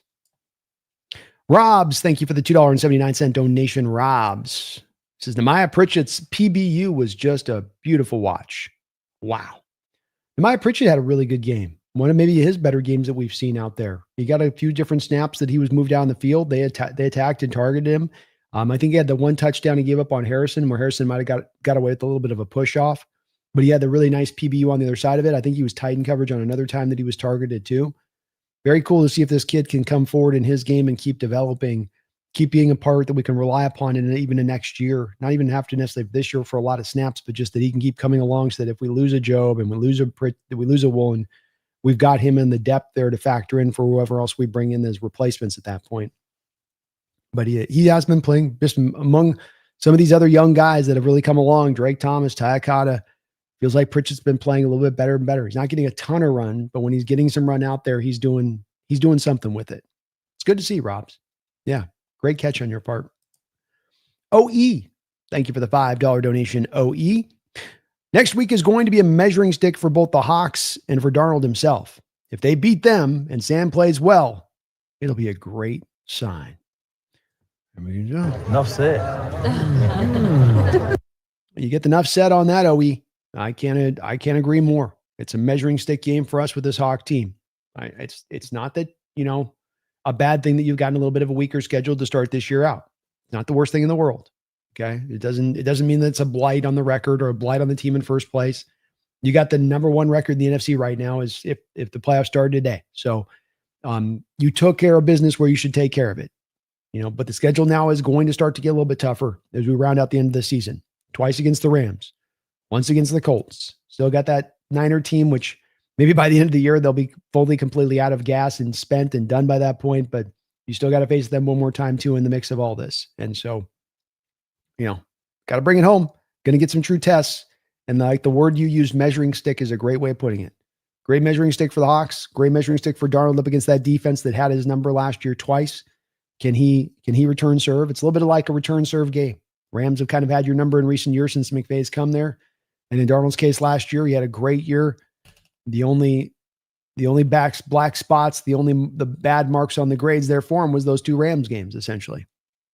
Maybe the Lions game on top of it in there. But aside from that, he was great last year. So I agree with you, OE.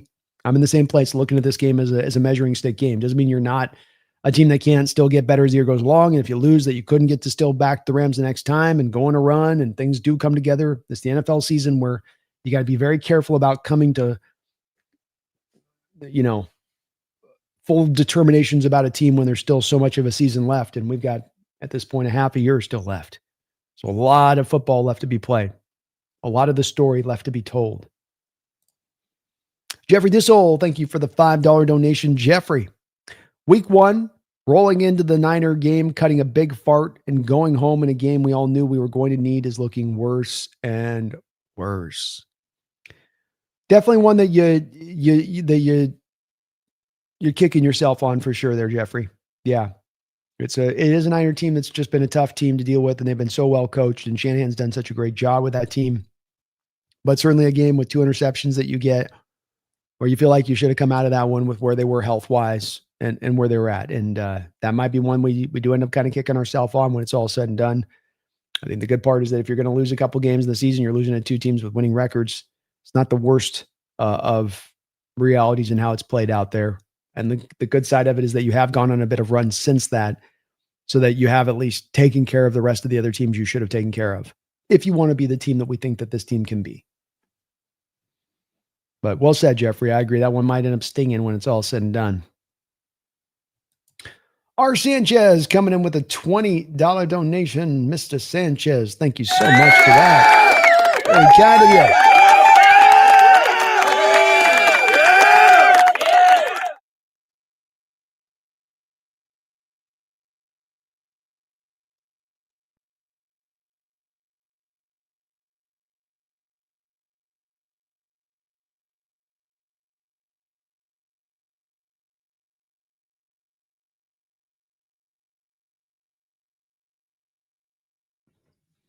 Sanchez, some good thoughts here with a $20 donation. Thank you for that big time donation as far as all of your support to the channel today too, Sanchez. I know you dropped more than a few donos and you've put a ton of support to this channel in the past. Thank you for that. Sanchez says, I know O-line is better, but still costing us. Missed snap, poor run production. It's shown up with a big lead and leaves our D to play long stretches. I'm worried our record will leave John Schneider to go back to D. Eskridge-like picks. Certainly the O-line still is one that leaves you wanting a little bit more from them. I think that's a fair outlook of it. I think that the Sundell and the Bradford situations have been one that you've had to manage and work around and work through and overcome at times, and that stands out. The snap thing is a tough one for me. As I was saying earlier on that one, Sanchez, I think that can just sometimes happen when you get one center moving out for another and a quarterback used to one particular center. I don't think it's going to be a problem for Ola Team to go forward, though. He's had a couple of those moments when he's been out there before, so maybe we'll see on that. My take on this is that I think the run production was pretty good today. I think you're right about the run production not being good this season overall, and that overall it's been one where highly inconsistent, a very heavy stuff rate, too many negative plays on run plays that just get blown up in their place. But a lot of that does come back to me too on this, Sanchez, where it's like, is there an explanation for that? That is a reality. So high stuff rate in the NFL, a lot of penetration, but and maybe I'm being a little bit too simplistic in my outlook on this, Sanchez versus others in their outlook of it. But I come back to that saying, okay, there's two things going on here. There's number one, the incredibly high stack box rate, which has been high as anybody in football that you've had to deal with. That's the first thing. And then the second thing being that the multitude of these games, the majority of these games, you're playing with a lead. And I certainly have a problem at that point with leaning on the running game too much and trying to take your foot off the gas and not being as aggressive. But if you already have a team in the best of times early in the game, when the game's tight, if that defense is already stacking the box up on you when everything is even Steven, what happens then when you get in a third quarter and they know you're going to run it? All the much more of the stacking in the box, all much more of the extra bodies down there around the line of scrimmage. And so can the run game be more consistent? Yeah. Is it going to be maybe an issue throughout the course of this year as far as being a bit of deficiency in what they're doing up there up front a little bit? Yeah.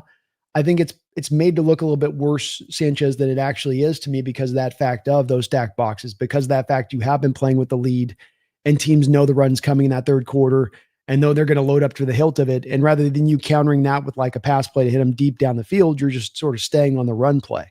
You're just staying with it. But I think that this game was a particular one, which was an outlier from the way that that's played out this year. It wasn't an outlier in that you got conservative and you leaned on the run game. That was even more so the case in this one.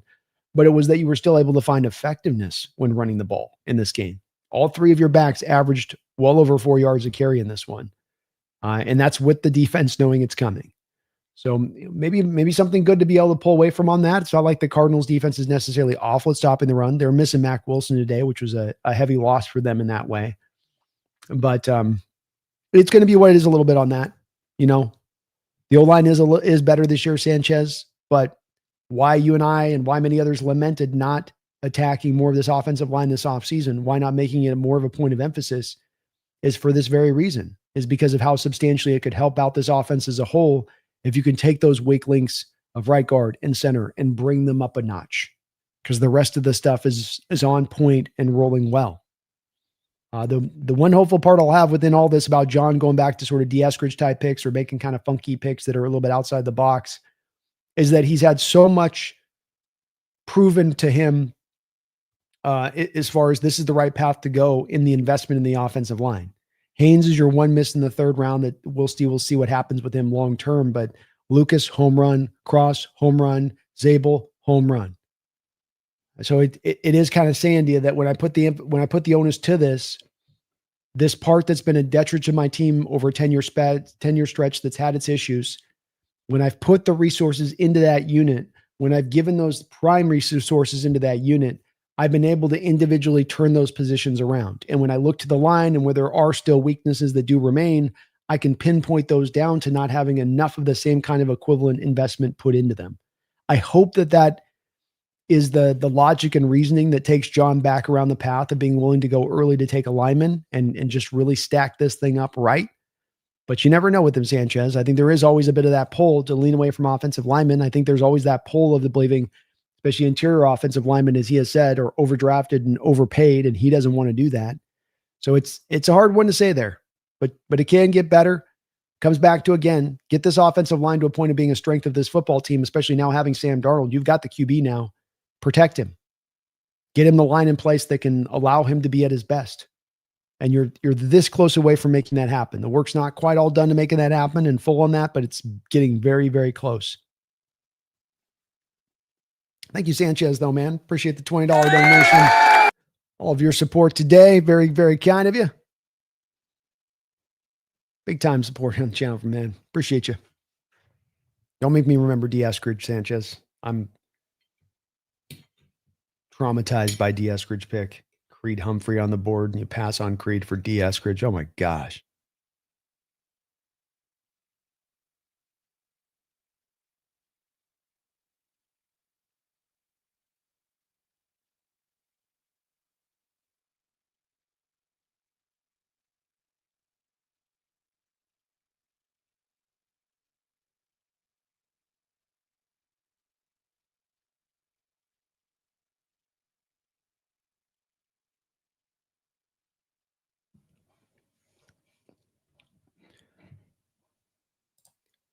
Jackie Treehorn, thank you for the $5 donation, Jackie.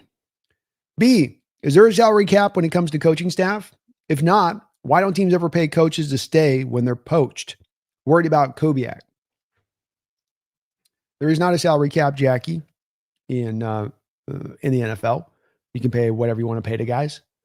I think the Denver Broncos staff in particular has been put together with some very highly paid guys on that staff. I believe that Ben Johnson got a little bit of a salary bump with the Lions when he was in that flirtatious period a couple of seasons ago with trying to go and get that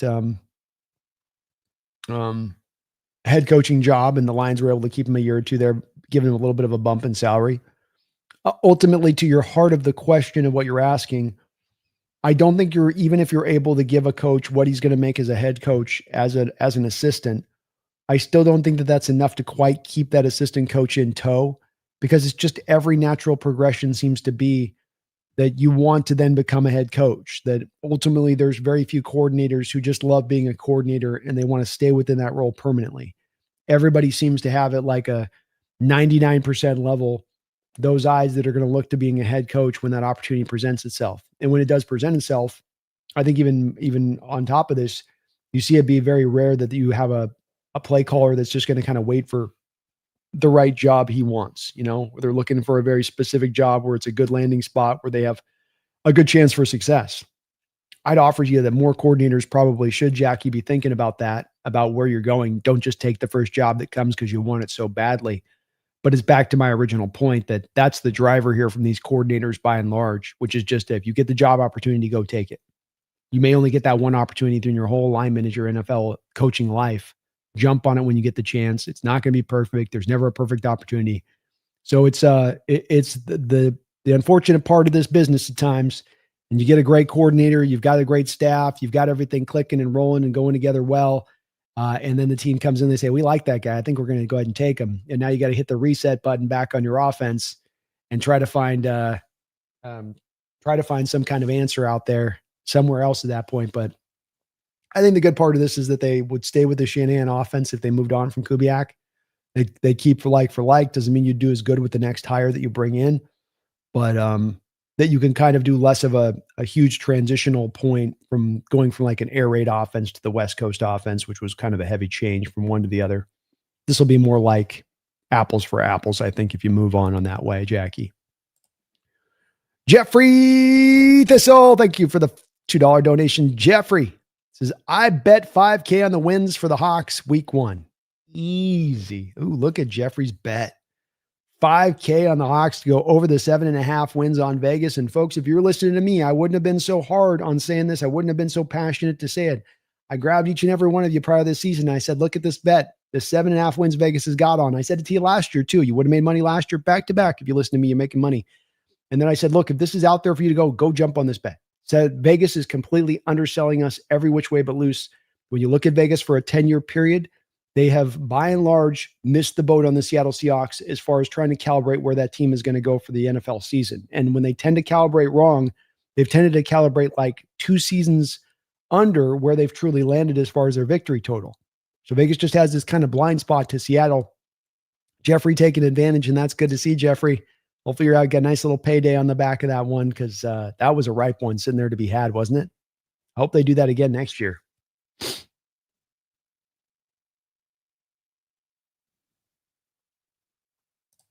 Feed me more Seahawks. Thank you for the $2 donation.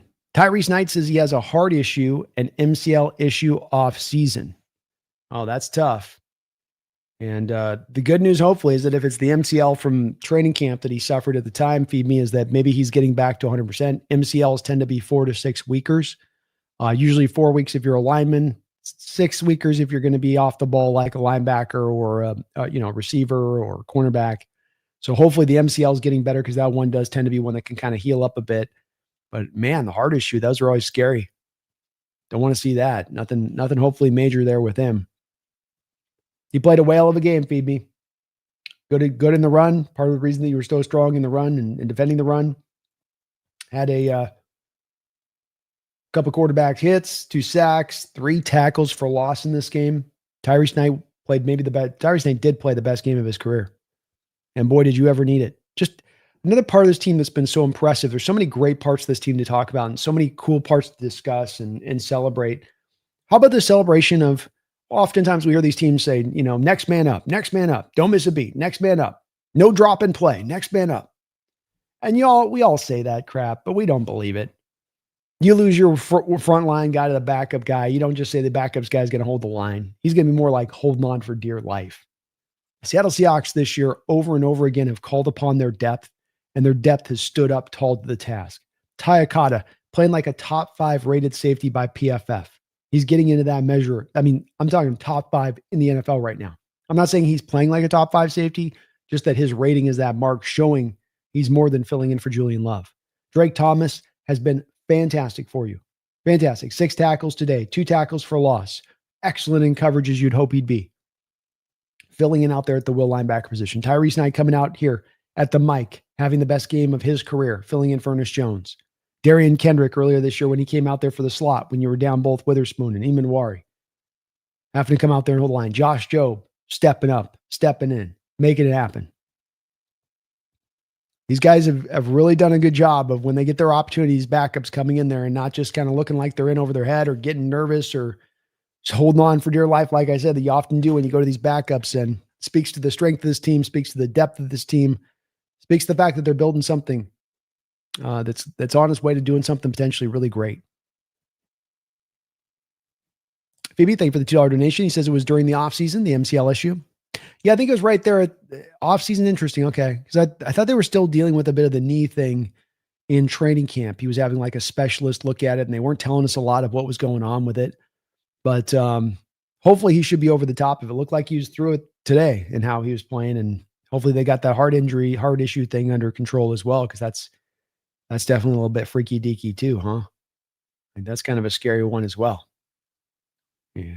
Sometimes those like valves and stuff can be weird for those football players. And I know that there have been some players with those valves. There was just one guy just passed, I think, that had a heart issue.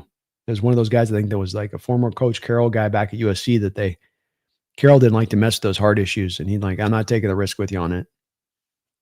I don't want a guy to die on the football field, which I get that. Thank you, though, Femi. Appreciate the donation.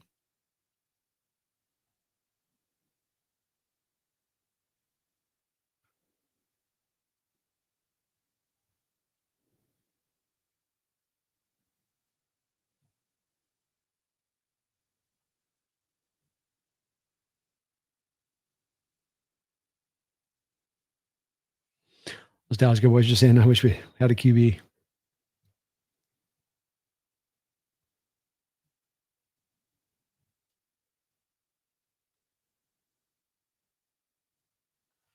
Brady's arguing Dallas has the most Dunce fans is certainly a take to stand by. I don't know, man. I gotta say, I would have thought that before doing this channel, but like little Dallas Cowboy coming in here, and I've had a couple of Dallas Cowboy fans come in. I got to give them a lot of credit for, and maybe it's just the humbling nature of having Jerry Jones, as your owner for this long and knowing what that really means and the reality of that, whatever your hopes are for your football team. But I tend to find them the modern Dallas Cowboy fan. I know that it's annoying having as many of the primetime games as they do, but I find the modern Cowboy fan to be pretty, at least the guys that I've had interactions with, to be pretty pretty smart and on it as far as their outlook of their team. Barry is like Joseph Skip Bayless on Friday. Seahawks are the biggest frauds in the NFL. Well, if Skip's saying it, it's going to be the opposite direction. So that just means it's going to be definitely the other way.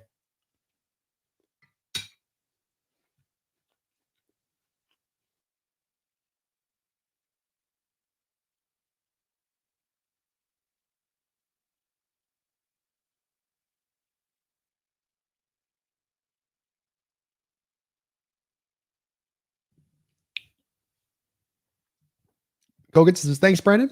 Thank you, Kogan. Appreciate you. Upper left, hey, Brandon, are you and Jake going to bet on the game next Sunday? I don't think so. I think they said earlier, and the roundtable guys said earlier, they saw what happened to me on the bet. Nobody else wants to do any bets. They saw me in that Niner hat, and they're like, oh, I don't want to have that happen. And dear God, no. No. So, nope. I think we're just going to end up with your boy over here going 0-1 on the bet front on the roundtable this year because they're all cowards. Next is Hawks. Please draft Jonah Coleman. He's fun. Boy, does he run hard. I'm interested to see on Coleman where his speed is at. It's going to drive a lot of where he gets probably drafted. Butcher's Nook. Brandon, do you think JSN's the best wide receiver in the sport this year? Yeah, I don't think you can find one that's playing better. I mean, if the question came down to, if you could pick any wide receiver right down the sport, would I take JSN? Maybe. He'd definitely be one of the top picks I'd pick. I might still take a Jamar Chase, where Jamar doesn't have Burrow out there. He's got quarterbacks kind of getting by, but at the end of the day, JSN's right there with him. It gets very hard, this Butcher's News. It's just like the Puka thing. It's like, it's very tough where it's like, he's not the best. He's right there with the best. And you could make an argument either way. You could make the argument to JSN being number one over a Chase this year. But he deserves to be in that discussion. Absolutely, he does. And what he's doing is not smoke and mirrors. Dogzilla says the new Seahawks offense has surprised the crap out of me. It's pretty awesome. Yeah, it is. I've been very impressed with it as well.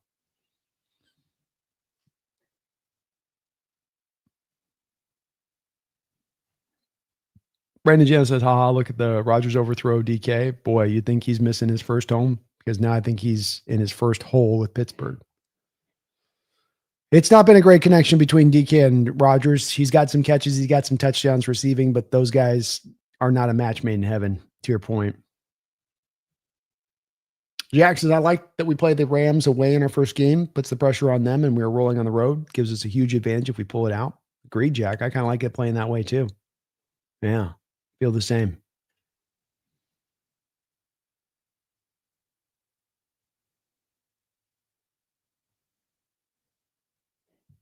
Gabe Imamari was everywhere today. He's going to be great. He is, man. Kyle Hamilton 2.0. Patrick, Walter Nolan, mostly no-show. Crazy. Don't get on the boys in the roundtable for that take, laughing out loud. Oh, you know what I'm going to do with that one, Patrick. Like, how about that Walter Nolan?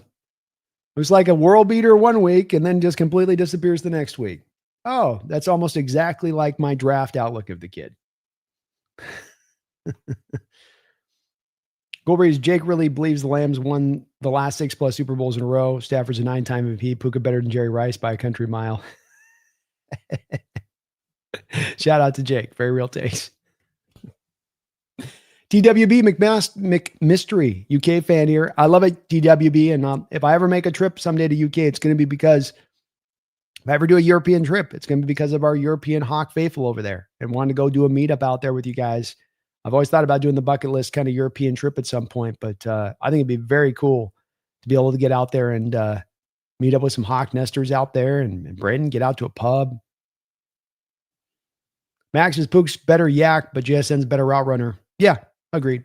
JSN's faster, just capable of, I think, doing a little bit more, especially as far as, the chunk plays down the field. Pook is a little bit more of your slot guy. Both are very good players, though. Zach says, while we're at it, let's have a team in Antarctica. I don't know if they'd be able to sell that thing out.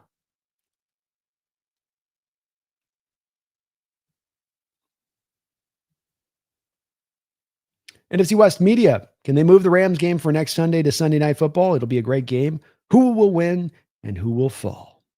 Don't have a great prediction quite yet. I got to look at this matchup, see where the Rams are at health-wise. I think it's going to be a tight game that's going to come down the line myself. Sounds like next Sunday night there's already a game on Trek that's going to be your likely game of the night that's going to hold. They'd probably have to flex it out to Monday night if they're going to flex it. But it's possible they could do so, I believe.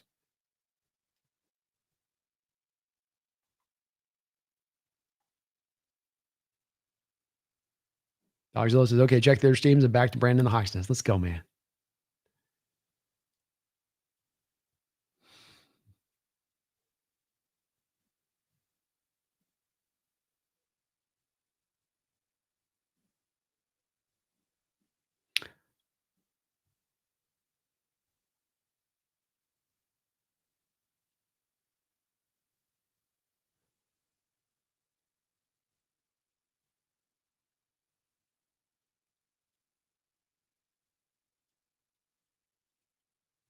I cranked up a Lyle on the subwoofer. The concrete's vibrating a little now. We're the sunroom. I Need You Tonight is such a great mood tune on a winning day like this. Let's go.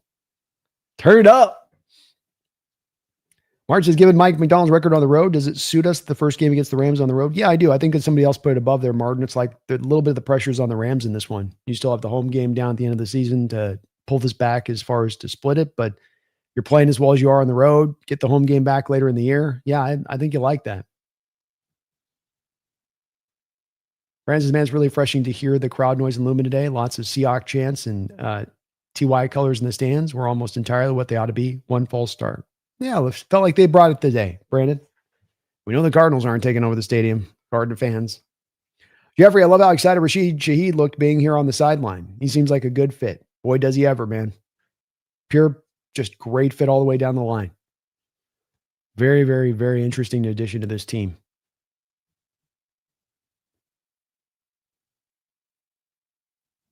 We need someone better than Bradford.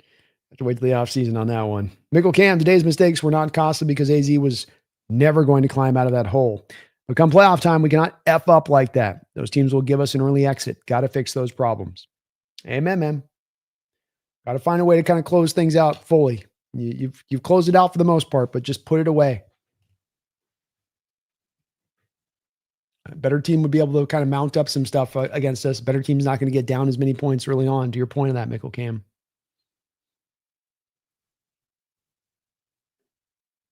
GG and Z-Bot's going to be a bad mood Tuesday. Yes, he is. Dogzilla Mia hooked on some ridiculous South African snack called Dro Wars, dried sausage. Have arriving, boy. You'd have to sell me on that one. Dried sausage. Robert, Christopher Walken analysis of the win today and prediction for next week against the Rams. I will try. Keep in mind, Robert, I'm 6 hours in on these requests on these. I'm always so deep in the stream where the voice is right at the edge of being Dunsky, but I'll give it a shot here. Let me get a bite of food and a drink here to get this right.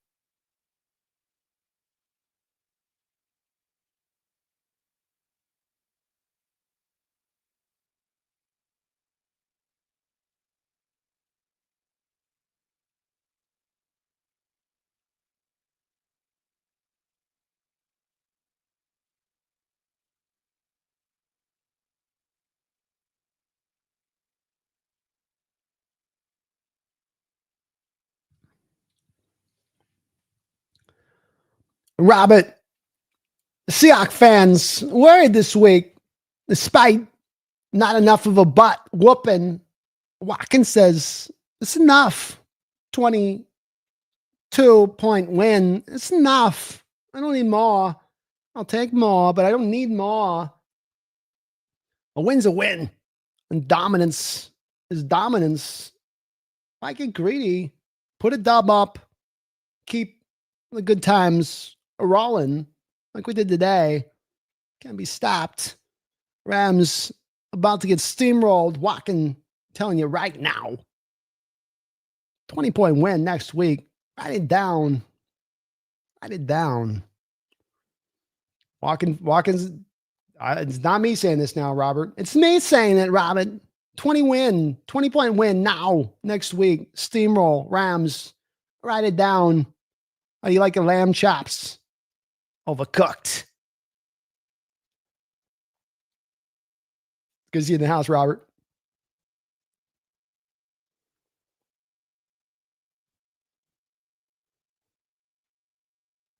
We killed them with 75% run game. Awesome.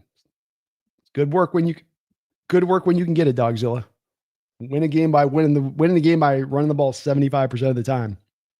I'd reckon to guess that over the last 20 years, if you have a team that runs the ball 75% of the time, it's probably about 99% of those games are wins. Mr. Kane, loved everyone. I'm out. Great win for our Hawks and really excited for the next week's game. Hit that like and sub up. Great show, B, and go Hawks. Well, thank you, Mr. Kane, my brother from another mother. It's always good to see you in the house. And hell of a win this week. We just keep stacking these up. That's what you do. Want to be a great team, you got to just keep stacking the dubs. Every week's a championship opportunity, including, you better believe, this next week. Great win. Let's just keep it rolling. Jeffrey says, I miss Stat Padford. I do too. You rooted for him. You felt bad for him. He was relegated out there into the high north where nobody had to worry about him. Now we got to face him all the freaking time. CTU agent says Darnold only had to throw the ball 12 times, laughing out loud. It's like I say, it's good work when you can get it.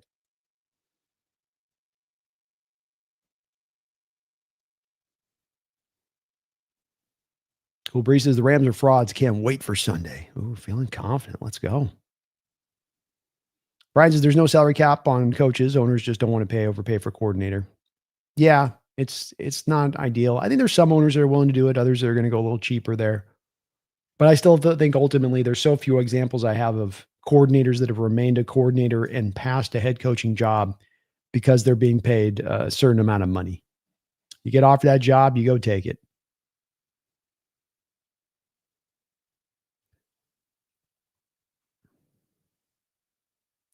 Martin says it's all about targets for me. Number 1, winning record. Number 2, match our 10-7 last season. Number 3, make the playoffs. Number 4, win a playoff game. Number 5, win the NFC. Number 6, win the Super Bowl. Optional extra win division. I'm with it, man. Take care of one thing at a time, right? Brandon says Steeler fans are most invasive group of goons. See, they're the ones too that if I've been in a bar at the past and there's a Steeler game on, they've been one of the ones that've been kind of some of the more annoying ones. I think Cowboys, if you took 25 years ago, you might have been able to go look the Cowboy fans, but I think that they've been chilled out a little bit. Steeler fans are always feeling themselves. Phoebe, it's okay. I drink every time we score. Lost track by fourth quarter. Orlando B, what was the contract Shaquille Griffin signed with Jacksonville again? And do you think Woolen would want something similar or even more? Yeah, he signed, I think, a $14 million per year deal for the Jaguars. A big part of the reason the Jaguars handed that out, Orlando, was they were caught into this weird predicament that some teams can be handed into, and it's where you got to be careful with having too much cap space. Yes, you can have too much cap space, because what you can set the stage for is then having to basically just give a contract out to a guy that you may marginally want, but you're going to overpay heavily to just try to eat up that cap space. So you want to be careful with that. And that's where the Jaguars found himself that offseason. They did sign Shaquille to a pretty big contract. I think it was $14 million per year. Yes, Rick Woolen, if he can finish off the season like he's kind of at the current pace and trajectory of going at, will probably earn somewhere in that neighborhood. A 4-year, $14 million, 4-year, $15 million. It's not going to be less, and it's likely to only probably be a more Orlando because of inflation rates. Shaquille signed that deal like 4 years ago. So, if an average cornerback then coming off his rookie deal is worth $14 million per year with no ball skills, then a guy like him who has ball skills, not to mention Shaquille's not that much of a better tackler than Tariq, probably going to make at least the same. Probably also why this is going to be probably pretty hard to sign Woolen to the long term, because you got that money earmarked for Witherspoon, and you're not going to probably pay both those guys at that rate. Maybe it's crazy. We have the number 1 seed right now. Not until tomorrow, unless the Eagles lose. It's a good position to be in for the moment, right? Max, I hope we do 2 years, $22 million or something like that for Woolen. Yeah, I think he'll get a 4-year offer out there. Be a 4-year, $14 million offer. But that's, again, he's got to continue and wrap this season up. If he falls back in the tank, that's not going to be on the table. And some of this is hard to predict because it's very dependent upon how he finishes the season up. King, great win, but the turnovers need to stop. I love how Darnold has been playing, and they're not necessarily all his fault. Tip pick, 2 fumbles, but it's got to stop. Need a little bit more cleanliness on the offense, to your point, King Bomber. Yeah. When you're only going to drop back 12 times in the game, having the quarterback under that much duress is pretty insane. So we've done good in pass protection throughout the year. This was a little bit of an outlier today, I think. And some of it was that defensive line of the Cardinals and how much they can drive some of that to make it happen. But got to find a way to clean that up.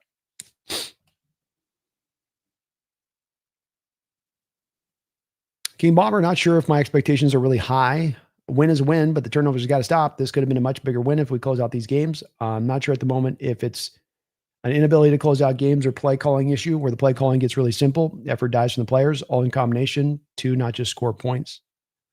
Yeah, I think that you're onto something, King Bomber, and that when you dial your foot off the gas pedal and when you run the ball 46 times to only passing the ball 12 times, you've taken your foot off the gas, you've gone conservative, and you've gone hyper conservative at that.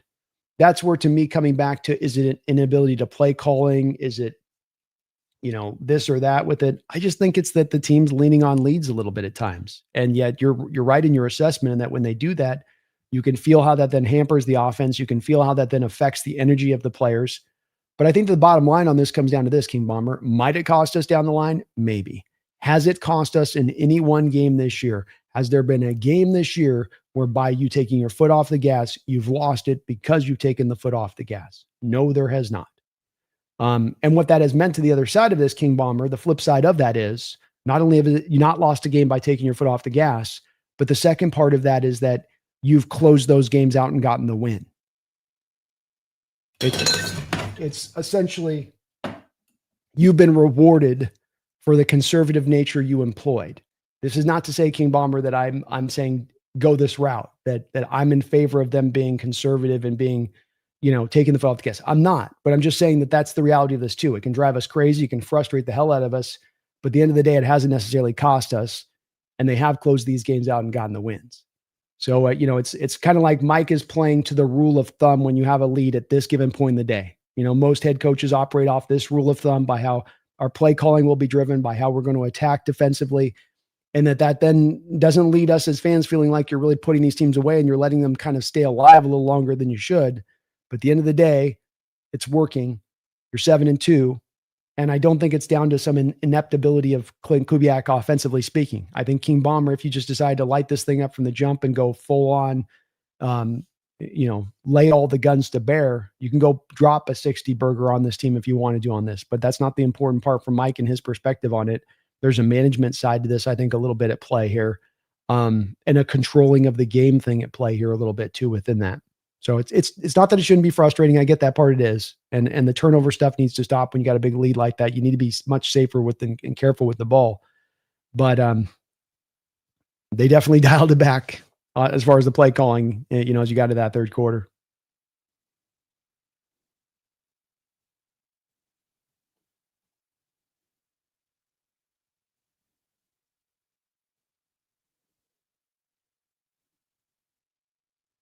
I tend to think because they are fluky, there'll be a bit of a regression on this one, King. More, I know there's been a couple of points on this that they've come up this year. The Niner game, I think we had a turnover down in the red zone. But I do think it's kind of on a sample size of total number of these plays over the course of a year when it comes to that stuff. And that overall, you've played pretty cleanly from a turnover standpoint. Darnold doesn't have a tremendous amount of interceptions this year. He's been better as the year's gone along in that part of it. You don't have a lot of fumbles there. It's kind of to me, it felt a bit fluky on this one. Do want to avoid it, but I don't think that it's an inherent aspect of this team. Brandon says, CJ, I firmly believe our checkmate is that employing a counter to Puka. Take that away, we win. Thoughts? I see what you're saying. So kind of roll double teams Puka's direction and then kind of let one-on-one with Devontae. Yeah, I like it, CJ, as a strategy. I do. Because with Puka Nacua, he's a guy that, especially in a close game, Matt Stafford's going to easily target him 12 to 13 times in a game. So, working to maybe roll a little bit of the doubles his way. I will say, CJ, it's not inherently really as much in this defense to slide double teams one direction or another. So it's not really as much in Mike's DNA to do that, but it doesn't mean it isn't an approach that would be maybe smartly applied.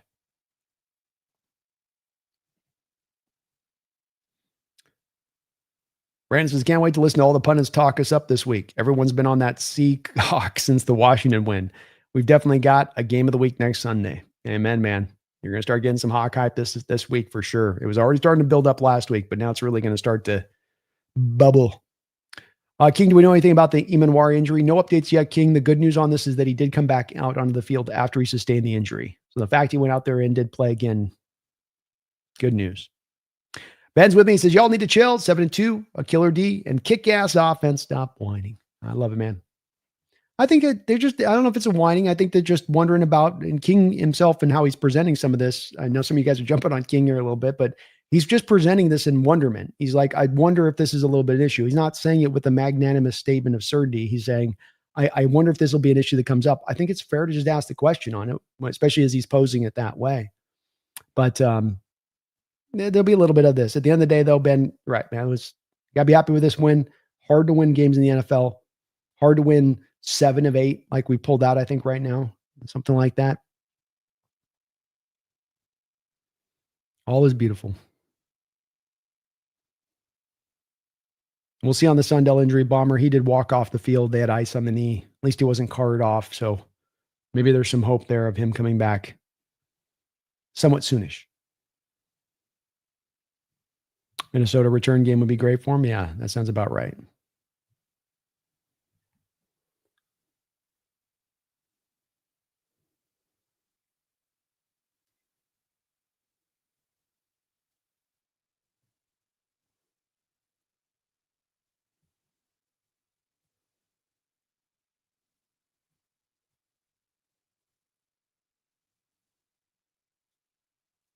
Dogzilla says AMD has somehow worked out even better than we could have ever hoped for. Wow. Just wow. Amen, man. He's been a revelation.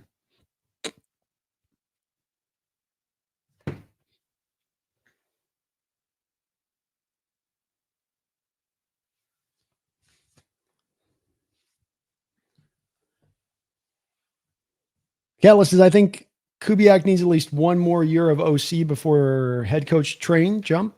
Yeah, I could see that, Catalyst. It does seem like maybe it's a little bit year early. Kind of all depends. He's doing such great work, and these guys, their star can get hot real quick.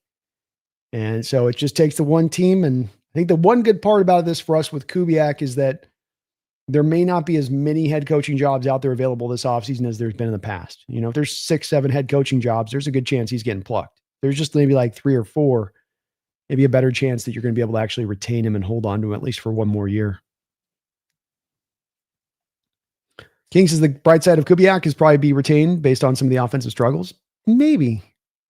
The turnaround that he's been able to bring about, King Bomber, versus where your offense was last year, I think is going to open some eyes, especially considering the fact, let's not mistake this as well, King Bomber, you got rid of DK, you got rid of Geno, you got rid of Tyler Lockett.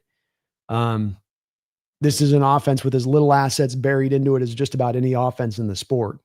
A part that shouldn't be taken lightly at all in this is that, how much you're actually putting into this bottom line resources is very minimal. I think some teams might take that into account with him a little bit.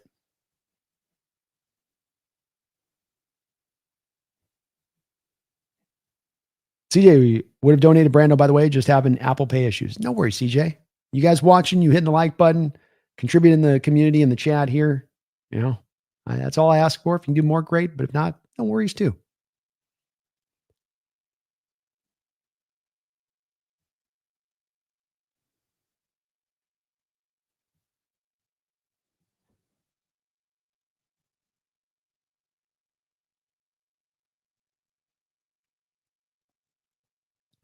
Rodgers threw Metcalf the ball and it got picked. Oof.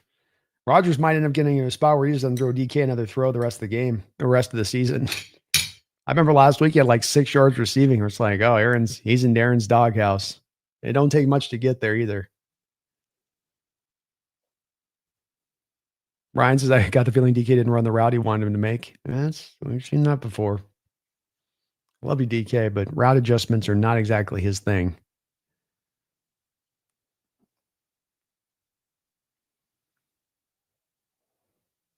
Rodgers overthrows DK again. Yeah, my man should have regrets creeping in right now. It'll be Pittsburgh for him soon. It'll be Quittsburg for him soon enough. Quittsburg. It's pretty good, Brandon. I haven't heard that one before. Max says Rogers is like a 41-year-old man. He's kind of balling for how old he is, but yeah, he's washed. I think the era of these quarterbacks playing in their 40s is maybe going to be something that we see more of the past kind of thing. We've had a run of a couple of these guys doing it, but I think more and more we're getting examples of guys kind of hitting a wall. Not everybody can be Tom. Not everybody can be HGH fueled Peyton Manning. Keon, haven't watched the Rams. What's your gut feeling overall, especially our first half offense? Obviously, just wanted to get out there uninjured today. So am I. I worry about that lack of second half offense. Mildly concerned, I think, more in the chat, maybe yourself included, or maybe a little bit more worried about the second half performance offensively than I am. It was kind of gross. I get that. I'm not overstating it, but I do think back around to this, that a heavy amount of the reason of the offensive performance in the second half had to do with the play calling and how conservative you decide to get. You passed the ball 3 times the entire second half. 3 times. You decided we're done today. And so it's going to look a little bit muddy because that. The turnovers then make that even look worse. But you got out with a 22-point win. First feeling on my gut feeling on the Rams, it's going to be a tough game. I think it's going to come down to the line. I don't know if I've got a good prediction I can make right now. I kind of want to see where all the injuries are because I think it's going to be a tight game where a couple injuries here or there could make a bit of the difference on this. Is Kealia Witherspoon playing for the Rams, for instance? I'd like to see where they're at all the way around offensively and defensively. But I think it'll be a tight game. I think there's very much a realistic chance that this is a bit of a back and forth affair. So don't have yet a good feeling on that one, Keon. I'm still kind of getting a feel for how that matchup's going to play. I do like the fact that you have the commitment to run on this Rams team, and that if you're going to beat this Rams team, to me, it's not with you being pass happy and throwing the ball 35 to 40 times. It's got to be on the back of you attacking at times, in my opinion, a defensive line that can be a little bit vulnerable to the rush. And it's also a front that doesn't necessarily always want to live with a lot of stacked boxes and a lot of the same kind of heavy congestion that we've seen from so many of these defenses recently. Like the Rams, to me, aren't going to run a lot of necessarily pure 3-4 kind of looks like we saw from the Cardinals today. They're going to be much more in a 4-down alignment up front. So should be able to get after them in that way. And if you can run the ball, I think you can win the game. But maybe that as much as anything is going to be, can we consistently run the ball in this day? Can we get ourselves into third and makeables so we're not in 3rd and 3rd and 9s and they're pinning their ears back and they're getting after our tackles off the edge? No, it's get into those 3rd and makeables, keep moving the chains, a little bit like we did early on in this game. I think you can win the game, but that'll be as big a key as anything else. Dogzilla says, would Pumpkin like a taste of the brisket? She would. Everybody gets a taste of the victory. Everybody gets a taste of the brisket after a 44-22 win. Yeah, this is tender melt in your mouth brisket after those 2 scoops and scores. Oh man, that was amazing. My mind was blown. I thought I was in the Matrix watching that. Dogzilla, I think they said that was D-Law did by scoring 2 touchdowns on a quarterback hits was the first time in history. I could see it, man. I don't ever remember ever seeing anything like that before. Femi Hawksnest, watching the Cooper Kupp play was so much fun to watch. In Mike's stream, that was the only time he got so upset. He was yelling, Cooper Kupp sucks, Cooper Kupp sucks. It was fun to experience. Yeah, people are ready to put Cooper Kupp away and say he's done. I've been mentioning prior to this week, so this isn't me just being a guy of the moment here with what he did today, but telling people that, like, look, you guys all think that Cooper Kupp's like Spenny's. He's been good for us. There's just not a target share there to throw to him. There's not market share opportunities there for him to go out there and cook. It's all going to JSN, and then you're running the ball so much and you're passing the ball as little as anybody in the NFL. But it doesn't mean that Kupp doesn't have it in him if you go to him. He was there for a key 3rd down conversion early in the game, and then you came back and hit him for the 67-yarder. He still shows, too, with some of his yards after the catch this year. He's extended a couple of plays. Kupp is not done. Kupp's demise has been wholly overstated by not just national fan bases, but even our local fan base. Kevin O'Connell, I got to watch the recap of the 49ers and Rams, but both teams putting up less than 20 points means we got our work cut out for us next week. We got to come ready to leave it all on the field. Amen, man. It's going to take your best effort. You got to play a very clean football game. Got to win the turnover battle. Got to run the ball consistently. It's going to be a lot of these sort of fundamental things that you would typically look game in and game out to be accomplished. You need to accomplish if you're going to get this win. You can't just lean on an aspect of your team to say, well, we just offense got to throw for 330 this week and we'll go win it. I don't think that's the way you can approach this.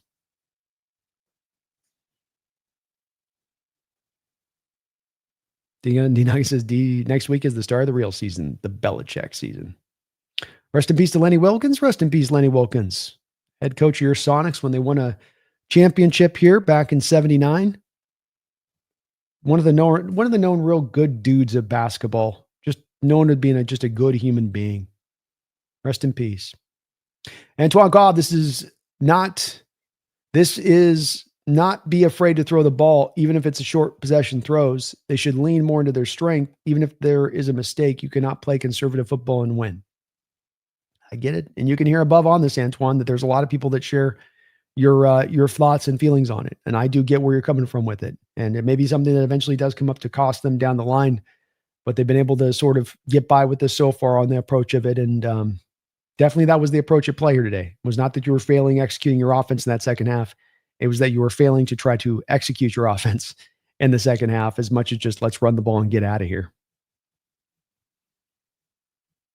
Brandon says, poor Z-Bot. At least he can feel somewhat happy as the honorary Seahawks fan. We're bringing him over here, man. I'm converting guys right and left, slow but sure.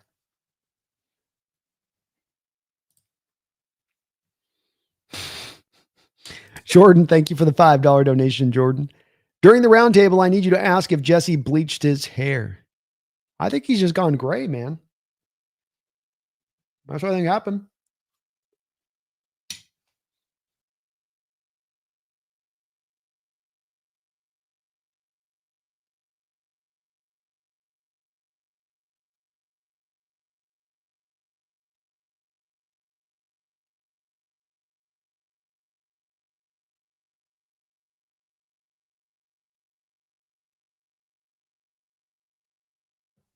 Yeah, I think Jesse's got just gray hair, and then he's down in Florida there, Jordan. So if you have gray hair and then you're kind of in the sun, you get the sun beating down on you all the time, that's going to make it look a little bit more on the blondish side. But I'd all but guarantee you, Jordan, that Jesse's not bleaching his hair. He just has the gray, especially because he wears a hat all the time. Like, why would you bleach your hair if you're just going to wear a hat all the time? But no, that's gray hair in the sunshine, man. I would guess. Cal in the house again still. Cal, you still hanging around here with us. Good to see you in the house. Thank you for all of your support today with a couple of dono drops. Appreciate you for that. Hope you're doing well. Love the little dog emoji there. Primo, thank you for the $5 donation, Primo. Hey, Brando, any word on Jalen Sundell? Seems like he was hurt. Jalen was injured. I haven't got an update yet. I don't think we're going to get a lot, even with the Mike McDonald press conference, to give us an update there, Primo, because I would estimate that he's going to get probably MRI'd tomorrow just to see where things are at with it. But initially, I would say he walks off the field. That's usually a good sign that it's not an ACL. Sometimes the test can come back that it's an ACL. It's all dependent sometimes on how much stuff's torn or isn't torn. But I would guess that this is probably an MCL. And if it's an MCL, it's going to tend to be like a 4 to 6 weeker to get yourself back to the right health. So good chance that he's still able to come back this year, but also still a little bit of a question mark as it stands right now because we just don't have that MRI, and that will tell the whole story. That'll tell the whole tale. Good news, though, that he did walk off, because if it's torn ACL, a lot of times they'll just bring out the cart and they'll cart him off. They're not going to have him walking around, much less sitting over there on the sideline with ice on their knee. So probably okay on his part. Should be able to bounce back relatively quick. Get him back before the end of the season, at least, which is a good thing. Thank you, though, Primo. Appreciate the $5. Sanchez, thank you for the $2 donation. It's crazy to say McDermott should be fired now. I think they're getting to that point. I think the tough part for the Buffalo Bills perspective on this, Sanchez, becomes who's the guy that you're bringing in there? Who's the coach to come in there and replace him? Do you just elevate Joe Brady? And then does that really give you the excitement to feel like, oh, we got our guy now? Or is that more of, well, we hope this is our guy?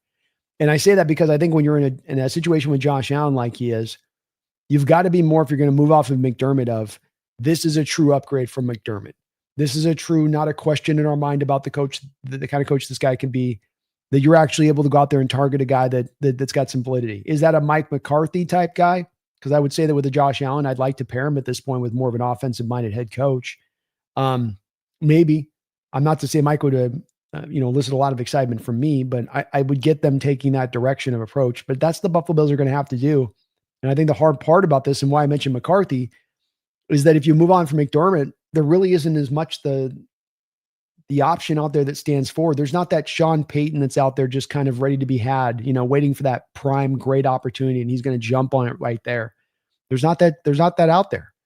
It's kind of like there's a lot of also rans out there. And so that might end up having them hold on to McDermott for another year. Doesn't mean you're not right. And that maybe the time should be about right now. And Lord knows his defense, for being a defensive minded head coach, has had its share of struggles there with that offense doing more than kind of carrying the load. And they've done some things in recent years with putting investment in that defensive line, from your Ed Olivers to Gregory Rousseau's to bringing in Bosa this offseason.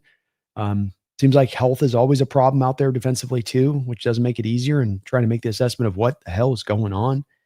But he's probably on the road to going there right now at this point, Sanchez. This is a team that people to see as a Super Bowl contender. And if they kind of fall away and sort of drift off this season a little bit, which very well be maybe a possibility considering that defensive health isn't getting great. They're not getting it all over back at this point.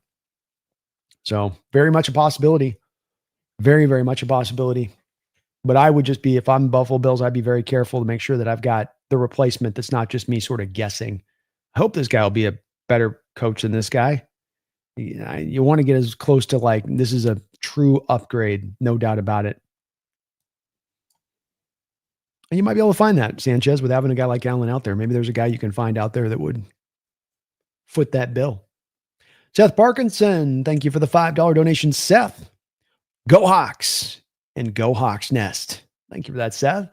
Fun fact, Darnold has more turnovers than incompletions this season. Just kidding. Laughing out loud. It felt right, though, didn't it? It did kind of feel a little bit right, huh? Go Hogs, brother. Go Hogs. And yes, he has been very, very, very accurate as a quarterback. What's that? Over 70% completion percentage coming into this game. 10 of 12, you're going to be about in the same area coming out of this game. So very cool to see, man. Go Hawks. Go Hawks Nest. Appreciate you for that support. I know you're feeling good. I'm feeling good. Team feeling good. We're all feeling good. Thank you for that, Seth. Jordan, thank you for another $5 donation. Jordan, I appreciate it. I know it's gray, but people in his chat constantly ask him if it's bleached. Oh, goodness. It's got to be annoying, too, if you go gray and then people are asking if it's bleached. Like, it's gray. I already have to put up with being gray, and now I'm being accused of being bleached. But man heading towards his 40s can't bleach his hair anymore. You can't do it. You can bleach your hair, your natural color, your brown hair. You can try to get brownish, but you can't go blonde. You can't pull off that look. That's just one of these days, folks. I'll talk you into. I'll show you guys one of my old blonde tip pictures from my college years. One of these days in the middle of the night streams, I'll show you that. I did the blonde tips once. Blonde tips was so hot in the late 90s. Blonde tips on guys, it was hot. That's funny. He gets getting asked about in his chat. He barely takes the hat off too, so you like only get the like wispy moment there to actually see his hair, Jordan. Taker 610, thank you for the $2 donation. Did Locke or Milroe get any burn in the second half? Indeed. I was saying earlier, I used to say the best formation in all of football used to be the victory formation. Now it's no longer that. Now it's the victory formation with Drew Lock on the field, because you've had him come out there and take some snaps because you're just trying to rest up Darnold and you don't want to get him injured.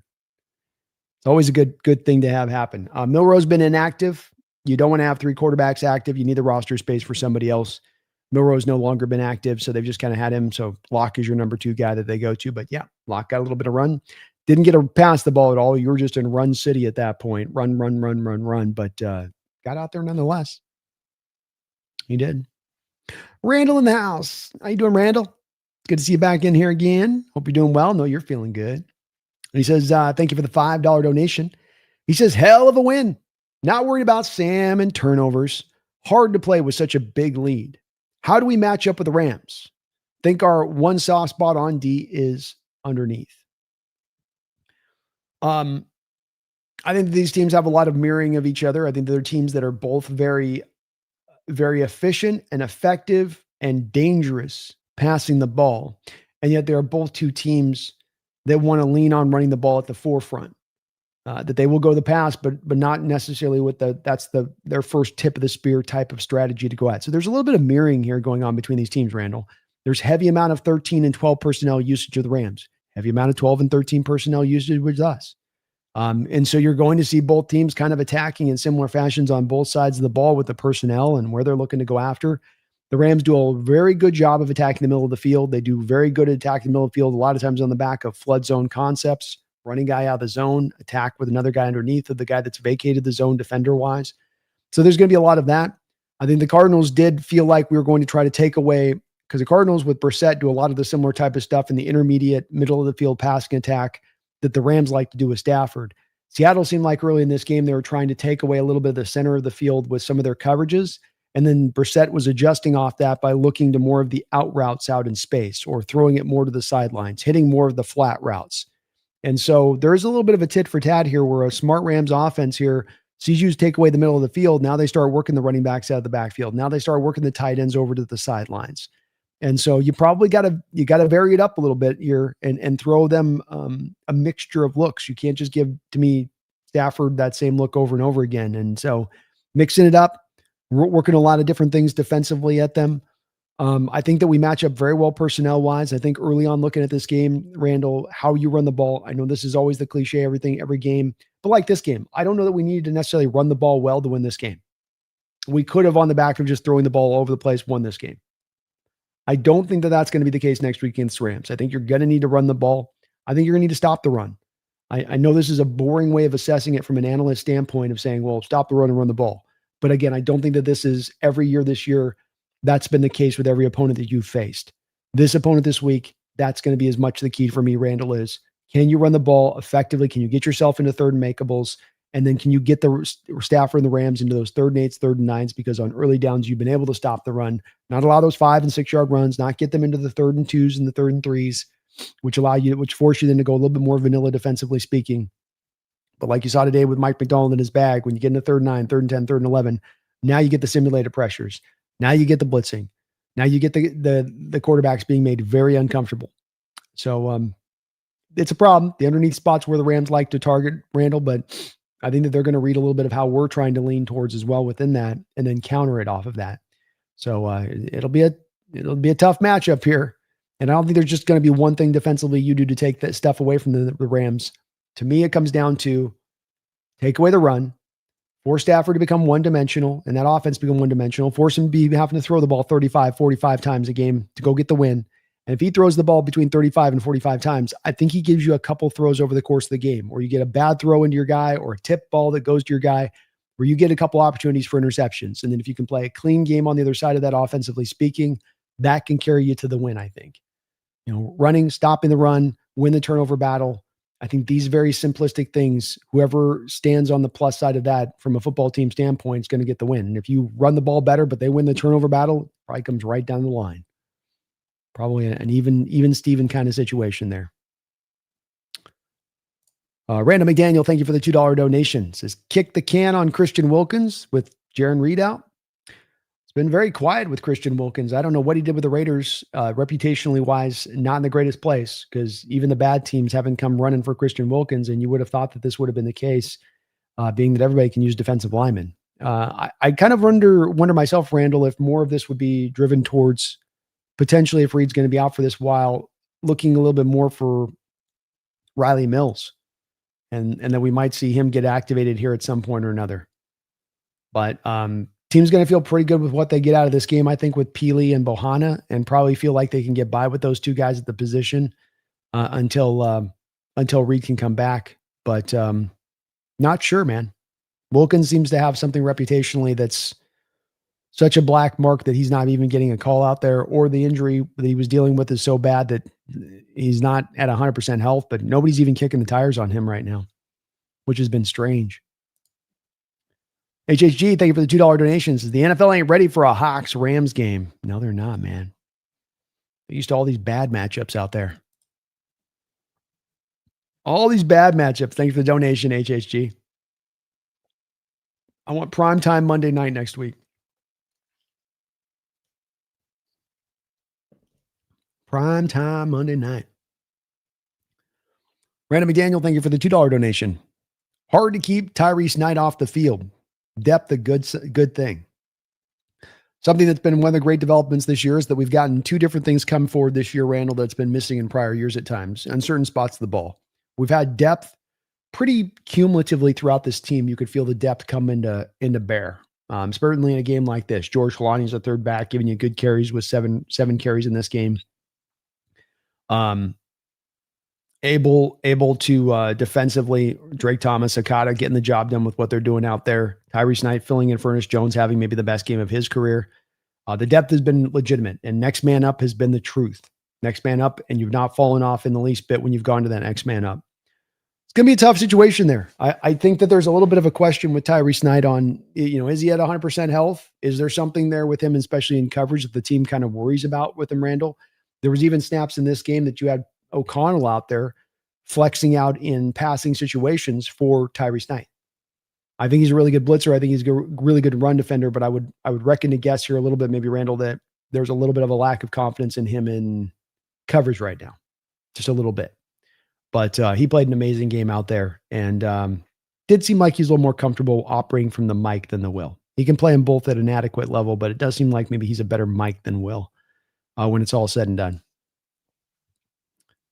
Randall with another $2 donation. Thank you for that, Randall. Appreciate all your support, brother. Glad we didn't trade Mafe and Reek for picks. Depth. Yeah, you move those guys, you're moving them for day 3 picks at this point.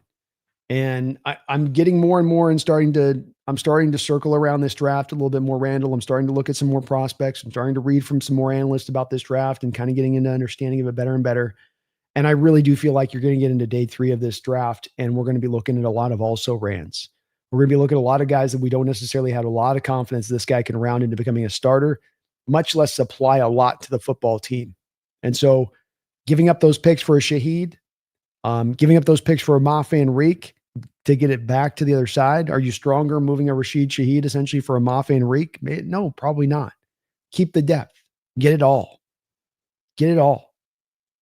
And I'm glad that they did it too as well. We've already seen so far this year, you've needed to call upon that depth. You're going to need to call upon it through the rest of this year. And we've seen so much of the NFL, so many teams that have gotten wrecked by a lack of depth. The lack of depth for the Texans on their offensive line. The understandable lack of depth for the 49ers. Nobody would have built their team deep enough to overcome all those injuries. But when you have the depth there that you can call upon and not miss a beat and next man up, that you can still continue to play at a high level even as you sustain multiple injuries. You can be down to Love. You can be down to a Jaron Reed in this game.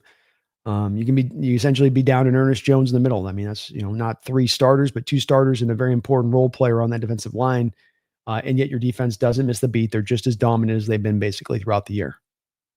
And both those two guys, something I love in football and something that I think is a hard thing to kind of always measure with players is the hunger as you're driving to go get that contract, Randall. And as you're looking at it, you're going, oh man, if I can just put these 7 games in the bank and I can show out and pop off the tape, I could go make all this money. And the drive of that inherently for a player in that position versus the drive for the player who goes and signs the contract, has the money in bank, has the bonus money, has the nice contract or the guarantees in the right spot, and who just eases up a little bit off the stick. A little bit like the Seahawks in the second half of this football game. Not completely just not giving it all. They're giving a good amount, but not quite driven with the same tenacity they were showing when they were desperately hungry to try to go get that contract. I think you're going to get an opportunity to take advantage of that here too, Randall. And I'm okay without gambling that risk. I think there was a way too with this that I know I've talked about the fact that they're sitting on so much cap space and it's going to make it hard to play the compensatory game. But with some of the contract extensions you could theoretically give out this offseason, especially if you wanted to maybe front load some of them, you could potentially still play the compensatory game down the road with this too as well, Randall. It's not completely off the reservation. Maybe unlikely, but not completely off the reservation. Cal, Jewel, thank you for another donation, Cal, all of your support today. Appreciate you. Good to see you in the house.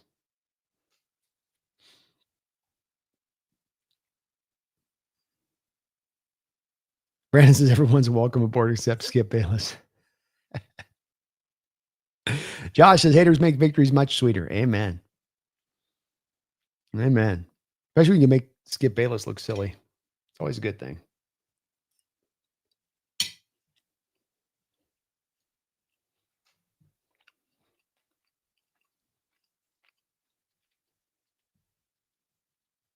Dogzilla is back now. Did I miss something about dried sausage? 2 pounds arrived just now. It's called bloody liqueur. That looks like a South African word. Bloody liqueur. Bloody liqueur. Diplomatic immunity. Diplomatic immunity. Immunity's revoked. Space, just getting Brandon. Go Hawks. Go Hawks, Space. Kevin says we shouldn't really bother about Super Bowl talk until this time next week. But GD, did y'all see Woolen kill it? I'm proud of that man. I am too, man. Lock it in, bro. You know, as I just said a moment ago, lock this in this back half of the schedule. Go earn yourself that big payday. You got this ability in you. You've got it. All of this is right there for the taking for you. Play hungry, play hot, play on it, and you can go get paid. He was great out there today. Best game of the year, coming off of what was his best game of the year last week. Woolen can play like this, like a lockdown, erasing type cornerback. It just raises up the potentiality of this team that much higher, especially with Eamon and Witherspoon doing what they're doing at the other corner spots. Ryan says fans complain about Olu and Bradford. Them when we spend the whole fourth quarter running it down their throats. Yeah, it's a little. I kind of anticipated it was going to be that way, but I'm with you. I'm not in that same standpoint. Josh does not even then enjoy the run, take it week by week. Look at the Detroit last year. They punched their Super Bowl ticket week 8 and didn't even make the NFC Championship game. Just enjoy whatever happens, and it's a magical season. That's it, Josh. Enjoy the ride, man. Don't get caught up on just the results. You're hopeful of the results, but enjoy every week of it. Enjoy this win. You won 44-22. You know, want more for this team, want greatness for this team, want contention for this team. We're on the right path. We're moving in the right direction. And there is so much to celebrate about this football team, both for the short term and the long term. Well said, Josh. He came out of nowhere, so I said, just enjoy, man. No one had any real expectations of us. Exactly. That's my mindset with it.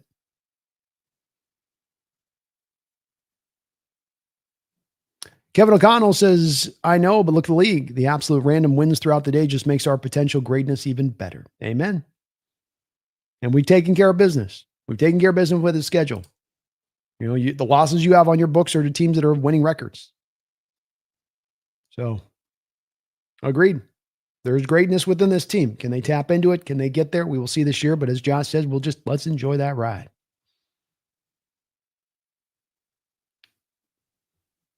Prizes at one point in the game, Sam had more touchdowns than interceptions in the last 2 games. Changed later. Josh, you're going to be in the playoffs at this point. Yeah, you're in the dance. Just enjoy the dance, and maybe I'll get the dance all the way through the night. Let's go, man. Josh says, hey, did Pumpkin get her victory salmon? Not yet, but it's coming. You better believe she's going to get nice, tender salmon stick. Just that puree she loves. Oh, yeah.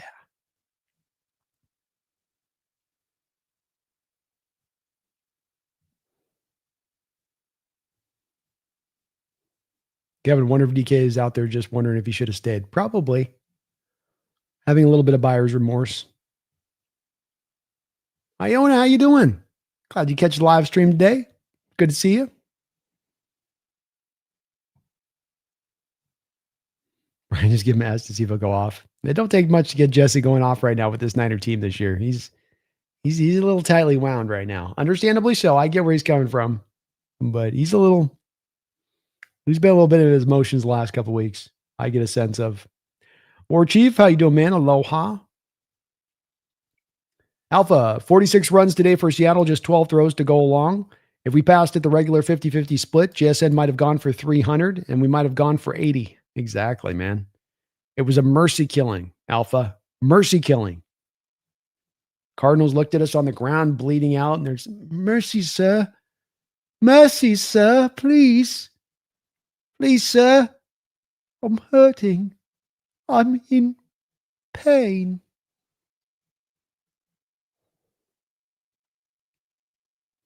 For the 24-hour stream. Kevin, our defense does need to learn to adapt on the man coverage for McBride. You saw at the end with Woolen and McBride, but gosh, it was frustrating considering Harrison sucks and DeMarcado was injured. Yeah, definitely would have liked a little bit more of the doubles swung Mike McBride's way, a little more concentration brought his way. It is a little bit against seemingly what McDonald wants to do in his defense. He kind of avoids going that direction of it, but then that does allow at times these tight ends or these individual players to be able to flourish against you because you're just going to try to single them up.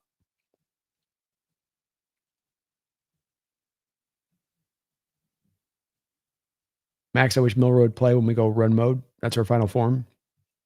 It'd be cool if he just didn't look so in over his head when he was out there, but he just looked in over his head when he was out there. He had to go inactive on that one. Patrick Colin Cowherd said that John and Pete butted heads, even drama between Pete's son and Schneider. He also said John was about to leave to Detroit a couple of years ago. Yeah, I mean, I'm sure maybe Colin's hearing some of this in the general ether of things a bit. I think the hard part about this, we don't know one way or the other, and I don't know if Colin knows one way or the other. I think he's just kind of saying what he's generally heard. Yeah, it doesn't shock me if John and Pete butted heads by the end out there. Pete definitely got hard-headed in his approach, and you can see it somewhat by Patrick, the hiring of the coach that he brought in to replace Pete. I mean, you brought in a defensive-minded head coach to replace a defensive-minded head coach because you thought partly that prior defense wasn't good enough to run and be elite anymore. Say nothing of the fact that, with Pete, that there's a heavy amount of this loyalty factor with Pete, I think to a negative side on his end of it, where he won't be willing to let go of players that he needs to let go, where he's got to move on when he doesn't want to move on. And he wants to sort of squeeze out the last of the toothpaste to the last little bit of drip that exists in there. And John's like, no, let's just replace the tube. Replace the whole bloody tube.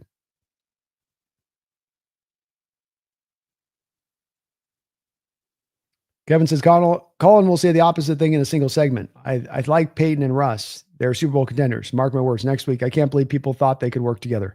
It's where it gets hard with him, because I do think that he runs a lot of that sort of thing that people can do in doing this, where it's like some of what draws you and has you talking is what you think will get clicks and views. And you will do that at the cost of what you really personally think. And this is what we all, and it doesn't matter whether you're a big guy doing it like Colin is at a massive level, or if you're doing this as a small level, it's a decision that all people that talk about these sports and cover these teams have to make the decision on. Do I want to just be inherently true to myself in what I say and that I'll be right, I'll be wrong, but I'll be true to that? Or do I just kind of allow myself to bounce every which way in order to drive those clicks up as I can? And that's kind of Colin. He's long ago made his peace with what is going to be the driving force for him. And that's going to lead to you having a guy who just literally can say one thing, one segment, another thing, another segment, and they don't go in alignment. He's just kind of just talking basically at that point. And that's why I don't like leading in that direction of things with those kind of takes, those kind of hot takes, Kevin. It's where the problem comes in with always needing to have a hot take rather being based on a multitude of things. Like, I just saw this happen this week and I think this guy just sucks now. Okay. All the other stuff that came prior doesn't matter. No, I just saw this week and had the random thought in my mind that guy just doesn't have it. It's kind of like fall prey to that. And that's not smart. It's not a smart analyzing of the situation and really trying to view it clearly.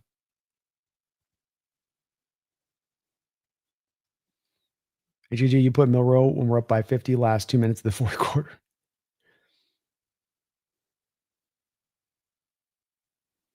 Says his keys to winning every game, get 2 strip sack touchdowns. That definitely helps.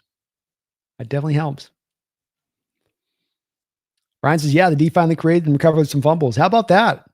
They've been hard to get some fumbles. You finally get a couple fumbles, you can go get some TDs on the back of it, Brian, huh? Josh, thunderstorms out here in Philly tonight. My jihad weather. Can't wait for the Birds game tomorrow. Tomorrow night, you should do a stream. Tomorrow night might be a good time to do the stream. I've not been liking the Thursday night matchups. I've been trying to do those for the members of the channel, but tomorrow night might be a bad time. That's a great suggestion, Josh. Maybe we'll do a shock surprise stream tomorrow just for the hell of it. I'm definitely going to be watching that game. So, Koken, wow, Brandon, you're still live. You're amazing, dude. You guys are amazing, man. You guys keep me going.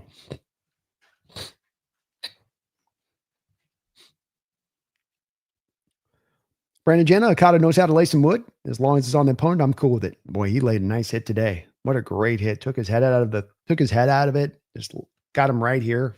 That thing was a thing of beauty. Abdi Brandon, you're spot on with the depth we got. I don't mind any more of these summer. I don't mind any more of these summer coming up with only having 4 picks. I'm okay with it too. And look, I do a ton of draft coverage. So being down draft picks is a bit bothersome in the standpoint of, not having as much a depth to cover on this draft for the Hawks perspective of things. But as well, in addition to that, this is also what you want to have happen when you get to a team that starts to stack this much depth on both sides of the ball and has got so much, not only frontline starters, but the depth in tow as we move years into the future. I mean, just take this as we get into next offseason here.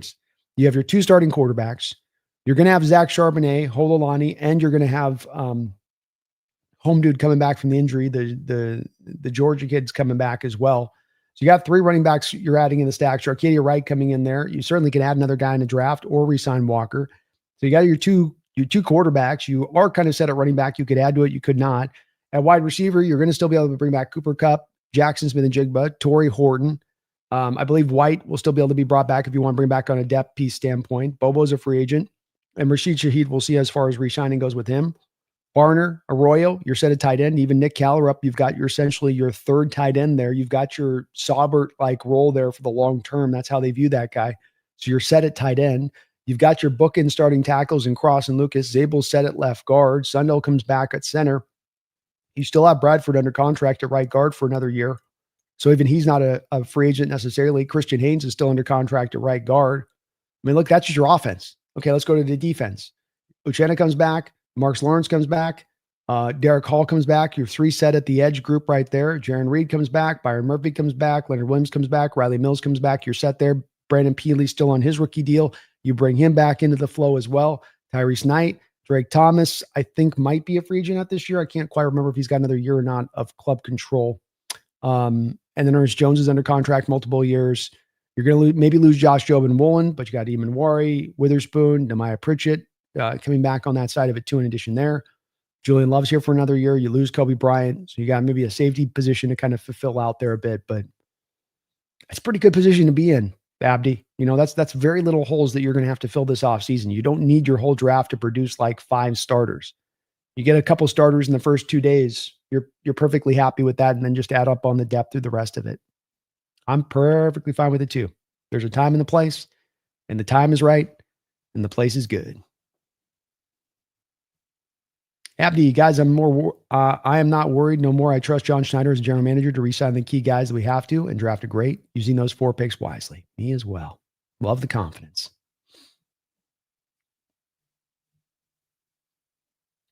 Brian says Hawks will have more than 4 picks come to the draft. Bet on it.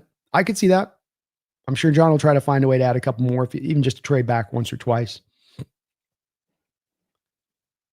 Abdi, Brandon, is there a reason today we didn't play call for Shaheed? All we run was jet sweeps with him to run. I thought that was going to use him with Horton out. You've got him coming in on a shorter week, Abdi. I know he's got familiarity with the playbook, but he's not going to have the same familiarity with the playbook that he will when we get 4 or 5 weeks down the line. And so what you have is you have him kind of in an in-between state right now where he's kind of trying to learn Sam. He's trying to learn the side adjustments. He's trying to learn the routes and how we want to run it with the timing. And that's hard to do in just 1 week span, get that all locked in. So what Kubiak did smartly, I would say, is try to find some creative ways to get him touches throughout the course of this game. And that's why you have him running the fly sweeps and sort of just the manufactured touches stuff. You might be doing a little bit of that in the first couple of weeks until you can get him back to fully acclimated in this offense. And he'll be running in full and strong with a couple weeks down the line from now. But with no training camp, no offseason OTAs, you're trying to kind of fast forward the processing of this stuff very quickly. And it's hard to do. That's South African. It's not a great South African accent. I didn't say it was good at. I didn't say it was a good South African accent.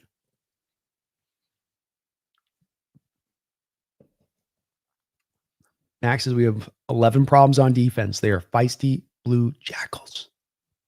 I love it. Let's go. Abdi, I am super proud of Tariq Woolen and Tyrese Knight. They got benched and now they're back on the starting lineup cooking. These is Knight and Tariq I was waiting for. Yeah, looking good, Abdi. And good on those guys not to get benched and just go, oh, I'm getting their feelings. But, come back and be hungry when you get your opportunity. Glenn says it's amazing. The Seahawks are considered contenders now based on the start of the season. That's a great thing about the NFL.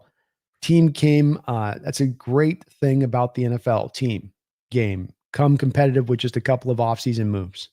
It's the beauty of this sport versus other sports, where it sometimes feels like you need 3, 4, 5 years in basketball or baseball to get things into the right way of things. And even then, it's a roll of the dice.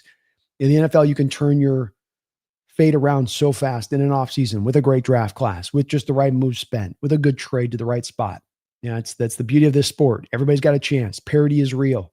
And every season, you can rise to be a contender. Every season, there are those teams that make the playoffs and fall away. Be frustrating on that standpoint too, because you think you have this and then this stuff happens and suddenly you're not that. And you're like, man, I was sure we're just about right there to be that. But you're never having to feel like you're stuck and in some sort of abyss that you can't get out of unless you're the Dallas Cowboys or the Raiders or whatever. But if you're just a normal team like us with this, you got a chance, especially when you're putting up so many smart decisions over and over on top of each other, as John has done over the past couple of years. Femi, don't you just love the division between the Rams, Niners, and Seahawks is top 8 in escrow money? Can't we just go to the AFC North? Give me the Bengals and Browns twice a year. Yeah, it sucks sometimes with it because I do believe the feast factor is something that's mighty beneficial to teams in making the Super Bowl. The Eagles last year making the Super Bowl with having the opportunity to play the Giants and the Cowboys twice was mighty helpful for them. And getting there versus you have to play 4 real dogged teams every time you got to play in your division, or 3 dogged teams every time you play in your division. That's tough. Those are 6 games a year that have to be tough for you no matter what. It would be nice to be able to just roll through an easier part of the division from time to time, Femi. Yeah, I wouldn't mind it. Kevin says people are really looking for that shutout. Haha. Hey, it's the standard. I love seeing my 12s hungry. I'll say that. I love seeing them hungry. I love a 20-point win and enough. I need to drown him and drop him to the bottom of the lake. Not just drown him, but drop him to the bottom of the lake. HHG Loki, I still want Burrow. I'm happy with Sam. Abney, Kevin O'Connell, they'll keep cooking line. Oh, sorry. HHG, B, if we lose the Rams but win against the Colts, are we legit?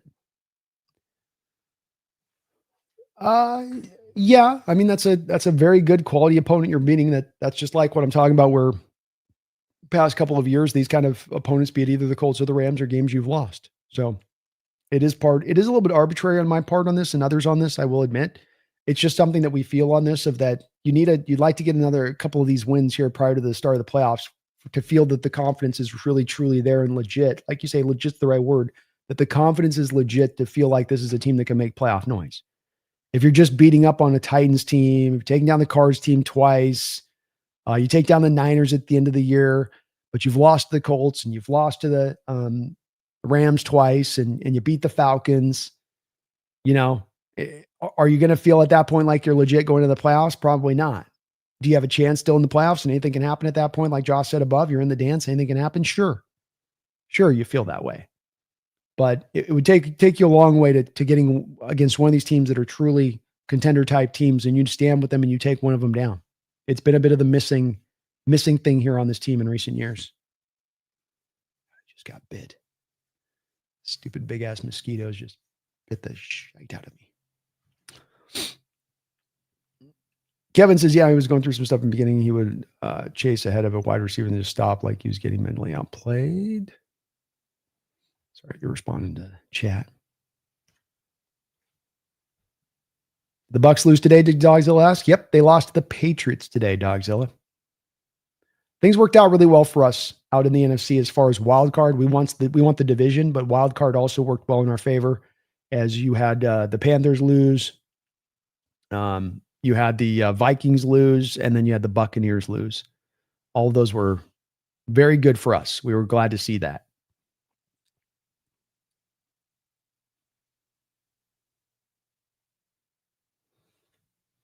Brandon Jennings long overdue, so I'm thinking a 50 burger should make up for lost time. Oh, man, it's all good. I like 50 burgers. Nothing better than a 50 burger. Kevin O'Connell, we barely lost to Tampa Bay with only 2 starters on the field. They were asking JSN to possibly play corner because of the amount of injuries, and we barely lost. Insane. Amen. Josh, New England with Mike Vrabel is going to be a real tough. Drake May in a year or two. I agree, Josh. It's good. It's a well put together team, and they're going to be very strong in the future. Drake looks like the truth out there. It's the thing that Mike Vrabel didn't have really with the Tennessee Titans. Had the good running game, had Derrick Henry, but you had Mike Tannehill out there. Drake May is a much different quarterback from Tannehill. And that was one of the things really holding back. It felt like the Vrabel team there with the Titans was the quarterback play. Hey, Marvin Hood, 12 targets, 3 catches, 33 yards. They were on it. Josh is 100% will be here if you stream. We'll try to maybe see if I can put some together there, Josh. A little surprise stream for the people. I wouldn't mind doing something like that. I'm feeling jumpy here. Christian says, no need to show the playbook in a route. Shaheed's a weapon. Amen, Christian. I agree.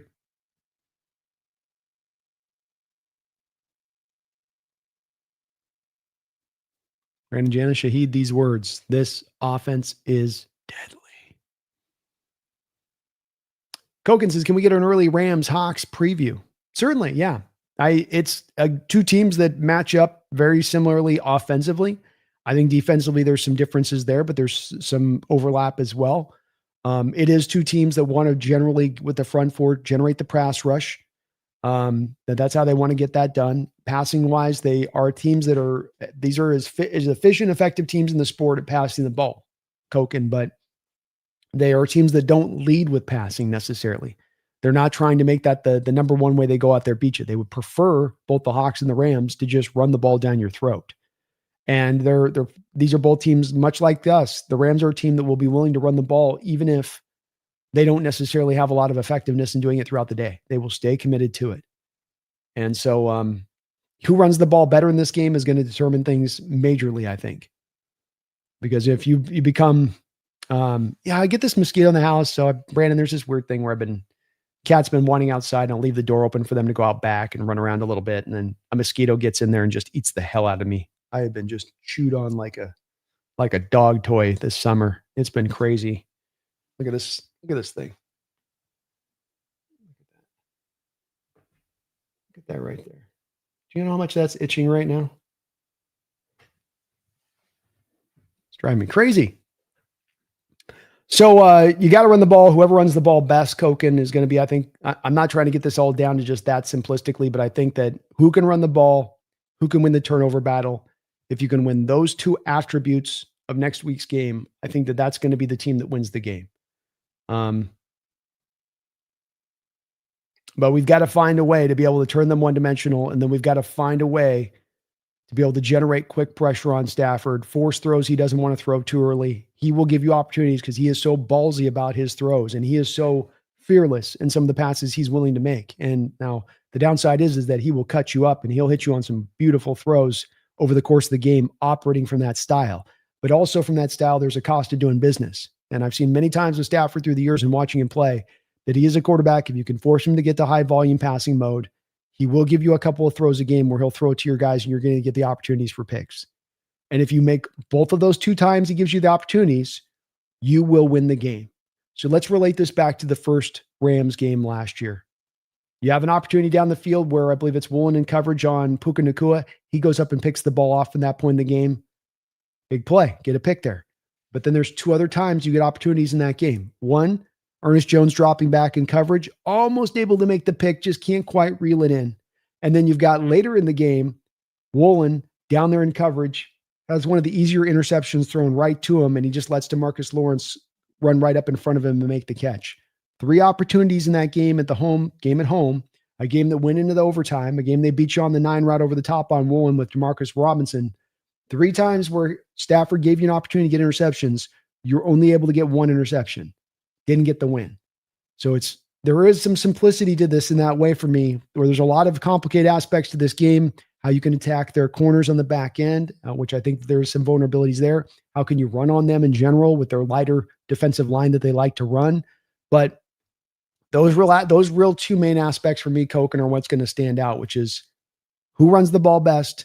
Can you win over the turnover battle? Specifically, can you take advantage of those opportunities Stafford will give you if you can turn them one-dimensional and turn them into a little bit more of a higher volume passing approach for that game? Max says, GSN, carry me in fantasy. He's goated for this year. Boy, that was a great pick on your part. You had to take him kind of early, too, if you took him.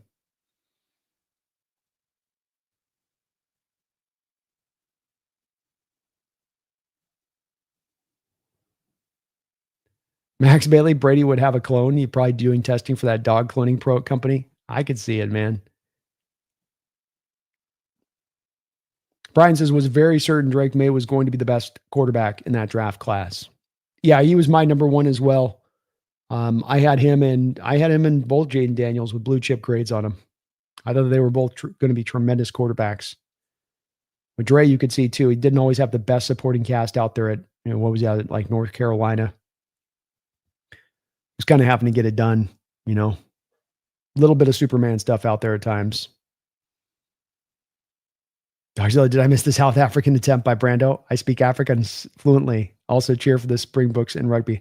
I don't do a good South African accent. It's much like my Australian accent. It all ends up becoming British. It ends up sliding its way to Liverpool one way or the other, Dogzilla.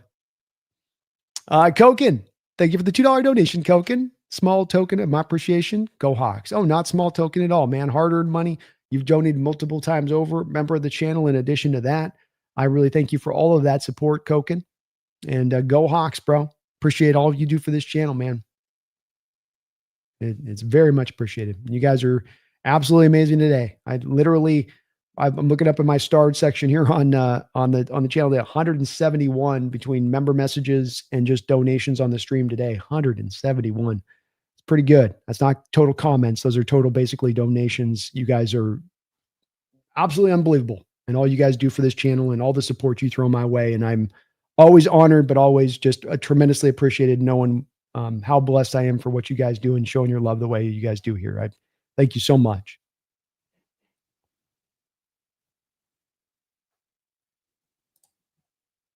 Brandon Janis says, damn, that's a big ass mosquito bite, brother. I guess we have mighty mosquitoes here on the East Coast because I've never had one that size. I've been getting just hammered since the end of summer. I don't know what happened out here. And people have been telling me that San Diego didn't used to have these things, but they're like as big as a little bit of like an old school beetle flying through the air. And I saw that sucker just lift off a second ago. And I was like, man, that mosquito looks a little fat. Yeah, it's fat because he just ate half my freaking arm. Got a flesh rotting disease over here on my arm after he gets off of the thing. Freaking mosquito couldn't even fly off my arm. It did one of these moves where it's like, little wings doing this move, trying to keep its fat ass up in the air.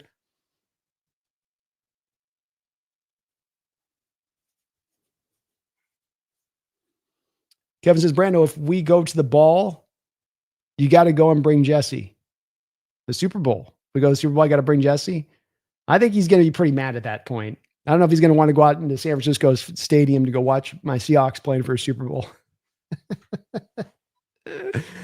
Oh, Lordy.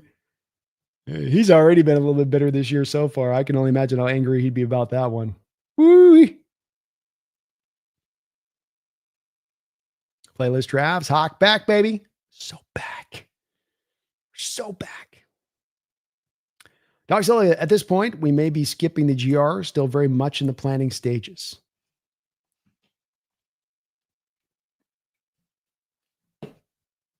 GR. Why am I spacing on GR? AZ Jace, good luck the rest of the way. Way too good for my Cardinals. Well, your Cardinals got nothing to, in my opinion, I don't think your Cardinals have anything to feel bad about coming out of this game as much, AJ, AZ, Jace. You're down 4 cornerbacks. If we got down our 4 cornerbacks in this game, if we're down to just having like Nicky Minwari in the slot and everybody else is toasted out, and then you're going to have us missing our inside linebacker on top of it. I don't know. I don't know that we wouldn't have some big issues as well on top of that. I know right now from an Arizona Cardinal fan perspective that, you guys are going through it. You've had to wait a long time. You've had the 2 years of Gannon where there seemed to be progress being made, and that you're now seeing a bit of a stilting here. You're seeing a little bit of a roadblock suddenly hit for this Cardinal team this particular season. And it's frustrating because you felt like you're just on the point of jumping over to the other side. And I think that the feelings of frustration on that are valid from a Cardinal fan perspective, because you guys have been a patient fan base and waiting for this thing to come to be and show itself a bit. I also think that you shouldn't as a Cardinal fan feel like that this is us back into the dark period of our franchise history and that there's not a lot of hope here and that there's not some bright, there's a light at the end of this tunnel a little bit. I think there is a light at the end of the tunnel there for you guys right now, Jace. How you approach the quarterback position is going to be a big part of this, but we have just shown you with the last two quarterbacks we've brought in, when you can get off of the wrong quarterback, you can start to get your mind right to the right quarterback. You can start to set your sights to the right quarterback. Doesn't mean that the next guy you bring in is going to be the right quarterback, but it means you've acknowledged that the guy you keep trying to do this sunk cost fallacy with being, we drafted him number 1 overall. We've given him all this money on top of drafting him number 1 overall. He's got to be the guy. Rather than looking at through those eyes, you go, has he earned the right to be the guy? Has he shown us enough that we should really have that faith in him? And finally, now you see in your Cardinal team and the organization, the recognition that that's not what they should do. And as much of my predictor for Jace, your Cardinal team this year, and saying you guys would be a 6-win team, it was as much your dedication and inexhaustible support that you continue to give to Kyler Murray when he has not deserved it. Time to pivot. Time to make sure we give a guy like Gannon, time not to fire Gannon, in my opinion, Jace. Firing Gannon here when you've yet to give him his true quarterback, I think that would be premature. You might come to find still Gannon's not the best coach in the game, but unfortunately, because you have married him to Kyler from the onset of this, and yet he has found improvement on the team as a whole, and that he's brought the defense to a pretty legitimate place around that, I think it's got to tell you that you got to kind of give him an opportunity with the next quarterback there a little bit.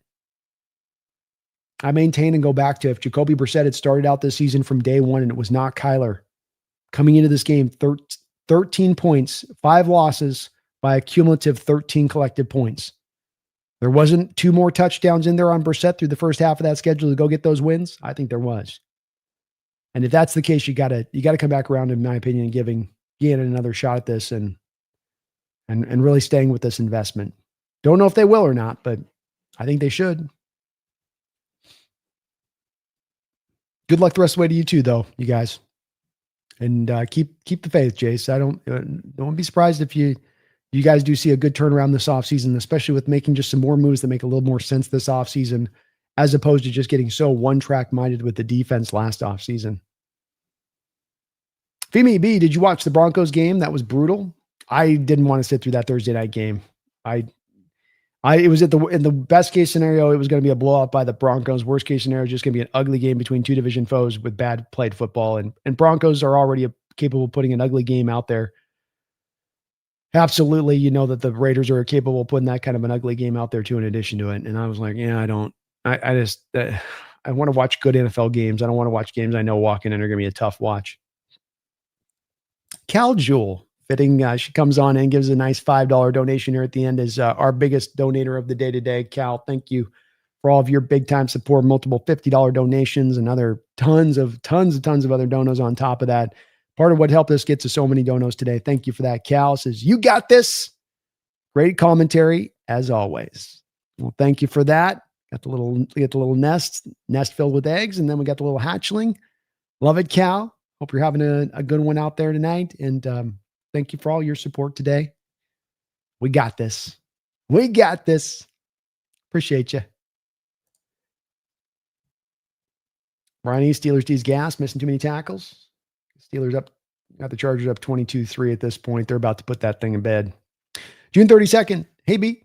I'll admit I was out on Mullen, but he's making a case the last few games. I was very impressed with this game.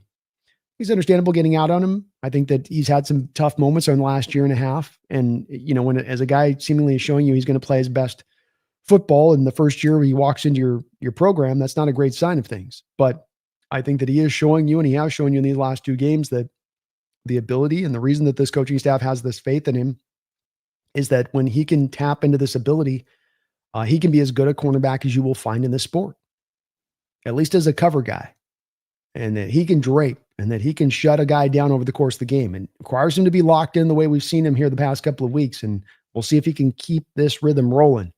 But if he can keep it rolling, he is that stupid fat ass mosquito out here again. I'm taking you out, pal. Better not come back this way again. He's all flying slow. He's basically flexing in my face. Like, yeah, your blood's feeling good in my belly.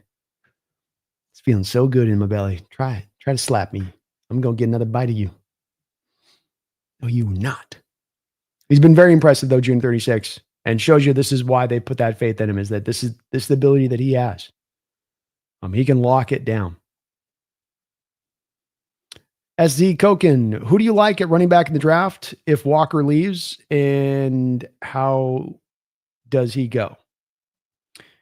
Yeah, Walker could leave because there could be a team that just gets bought in on the fact that that we haven't gotten the most out of him, and that they can get more out of him, and that they can create more holes for him, and so he ends up costing more than we're willing to give Koken on that. I could see it definitely going that way. Admittedly speaking, I am a total of 3 running backs into this class so far. So just barely getting into the kind of top of the bunch. Jeremiah Love was a guy who was thought to maybe have a bit of a potential first round pedigree if he came through and had a great year for Notre Dame this year.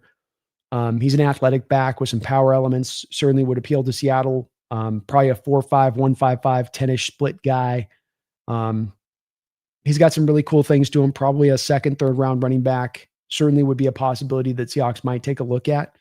As he's a pretty full meal deal player too, and what he brings, good receiving back, runs tough. I think he's going to appeal to them.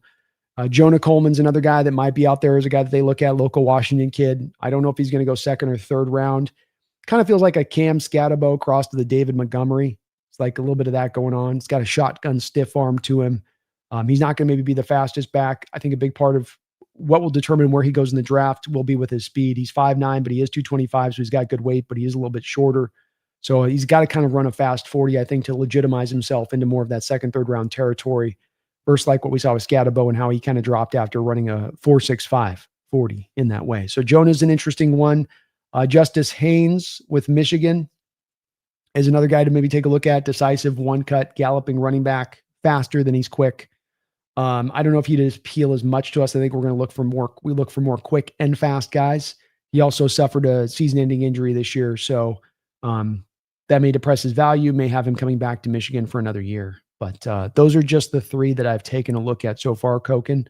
Just starting to get into my draft prospects. Last night I was looking at some of the off-ball linebackers. So looking at Arvell out there at Ohio State. Love the Hill kid from Texas. He's a fun player. But every day now I'm starting to try to get into a couple more prospects and start to just keep adding the list up bit by bit.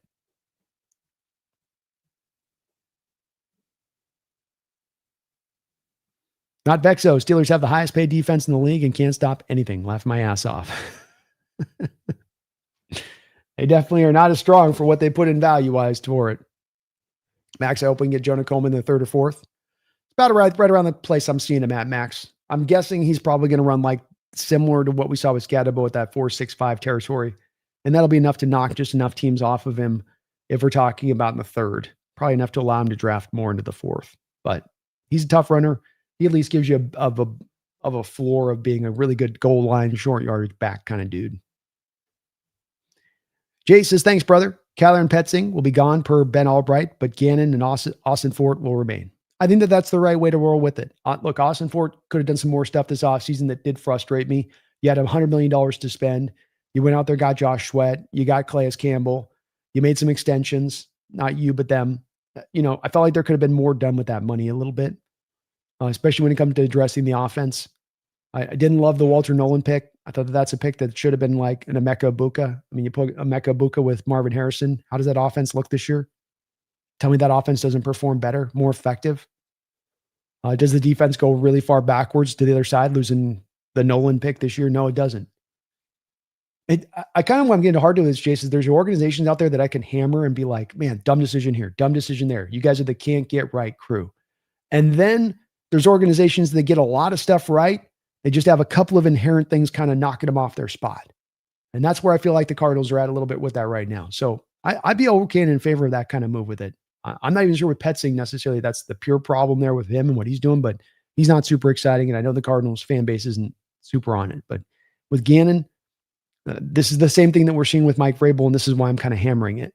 Be very careful. You're going to have a head coach you bring in that's a defensive-minded head coach that's doing his job, is solidifying the defense. But then on the offensive side, you as a general manager aren't getting him that legitimate quarterback. You as a general manager aren't getting him that legitimate offense. And when you're trotting out right now Kyler Murray out there with that offensive line, with only Marvin Harrison is really your only true, playmaker out there as a wide receiver on the outside, that's not enough. That's not doing enough for your head coach. He's there to be responsible for the defense. You got to kind of then take care of the offense if you're going to be that way. And Cardinal general manager hasn't done that for them, but easy enough fix here. Go get that Abuka this year in the draft. Reinforce the offensive line as you can. Get some more talent in on that. Start to look for the quarterback of the future within this. You still got Brissett back on another year deal. I think that giving him more help around him, we've seen that I think that he can at least be functional. And with his defense as good as you guys are, that you don't need necessarily a quarterback to light the world on fire. You just need some consistency and some more points being put up on that offensive side of the ball. Glenn said, I don't think Rodgers likes DK. They rarely make a connection. They've got the opposite of chemistry.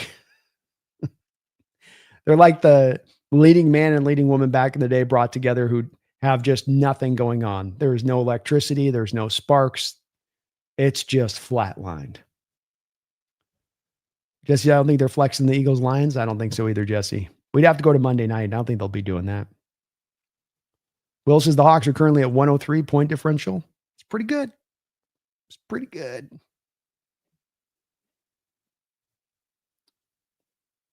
Ethan says, I would like to thank whoever got to Woolen in that facility and told him to step the hell up and stop all the nonsense. Maybe it was his agent or family for all we know. Better keep it going next week. I think probably just somebody got into his ear and told him, here's what's at stake. Here's what's at play. It's hard for maybe multiple year period to stay locked in fully and be connected in. And especially with Woolen, a guy that I don't think that the love of the sport is just naturally within him. I think he's tremendously talented. I think if he had his druthers, he'd probably be playing wide receiver. But he's making a go of it. And he's understanding that, you've put a lot of the hard work in to earn that payday at this point. You've done a lot of really good stuff. But you got to bring it all the way home now to get there.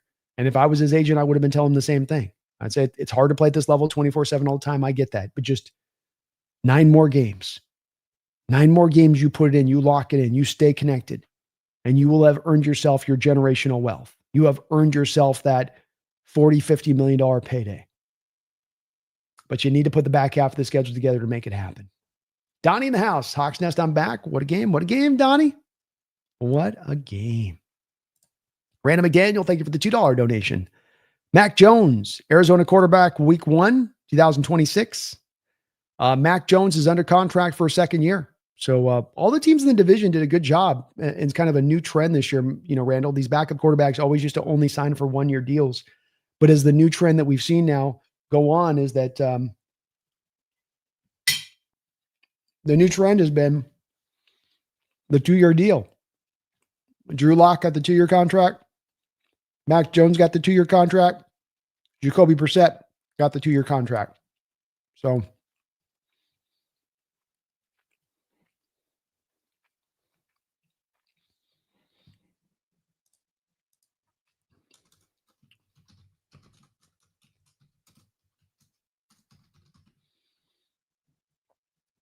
their Niners still have Jones under contract for another year. He might be the starter in San Fran, Randall. I think Brissett's your starter week 1 next year for the Cardinals, and then they'll probably draft a young kid in the draft. Maybe it's that Fernandez kid with Indiana, or Simpson there with Alabama. It's going to be hard, too, because the Browns are going to want their quarterback. Would have seen it. If he's on a 1-year deal, Randall, I could have totally seen it. I think they can flex it to Monday night. Yeah, I think Nick, you're right. I think they can do that if they want, but they only get, as I understand it, like 2 flexible moments, maybe a little early for them on wanting to flex this game where we're at in the season, only kind of halfway still into the year. Jesus says, Dickey, running back, Texas Tech, and Ott of Oklahoma. I've got them on my list. I just added them to it at your suggestion. I'll do some scouting on those guys, Jesus, for sure. Roy B., earlier this year, I asked you about your Matrix moment for the Seahawks. It was wild to hear you get excited about seeing 2 black cats on those strip sack fumbles, touchdowns. You asked it earlier, Roy. That was it. I mean, I cannot get it. There's not a more Matrix-like moment I've ever had. And it's crazy you had asked that question prior this year about it. You rarely see a play where a quarterback goes back and draws back the throw, and the throw doesn't find a way to get forward momentum. That there isn't some way where it's It's coming forward. For the guy to get his hand on it like that, for it to be the same guy, for it to be the middle linebacker on the blitz, for DeMarcus Lawrence to then pick it up and then go get the touchdown, and that happened back to back, the same exact fashion, is just completely crazy. I mean, how many strict sack fumbles you're going to get in a season for a defense in general? Maybe like 3. If you're look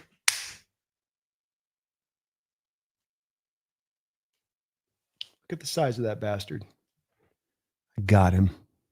Look at how big he is.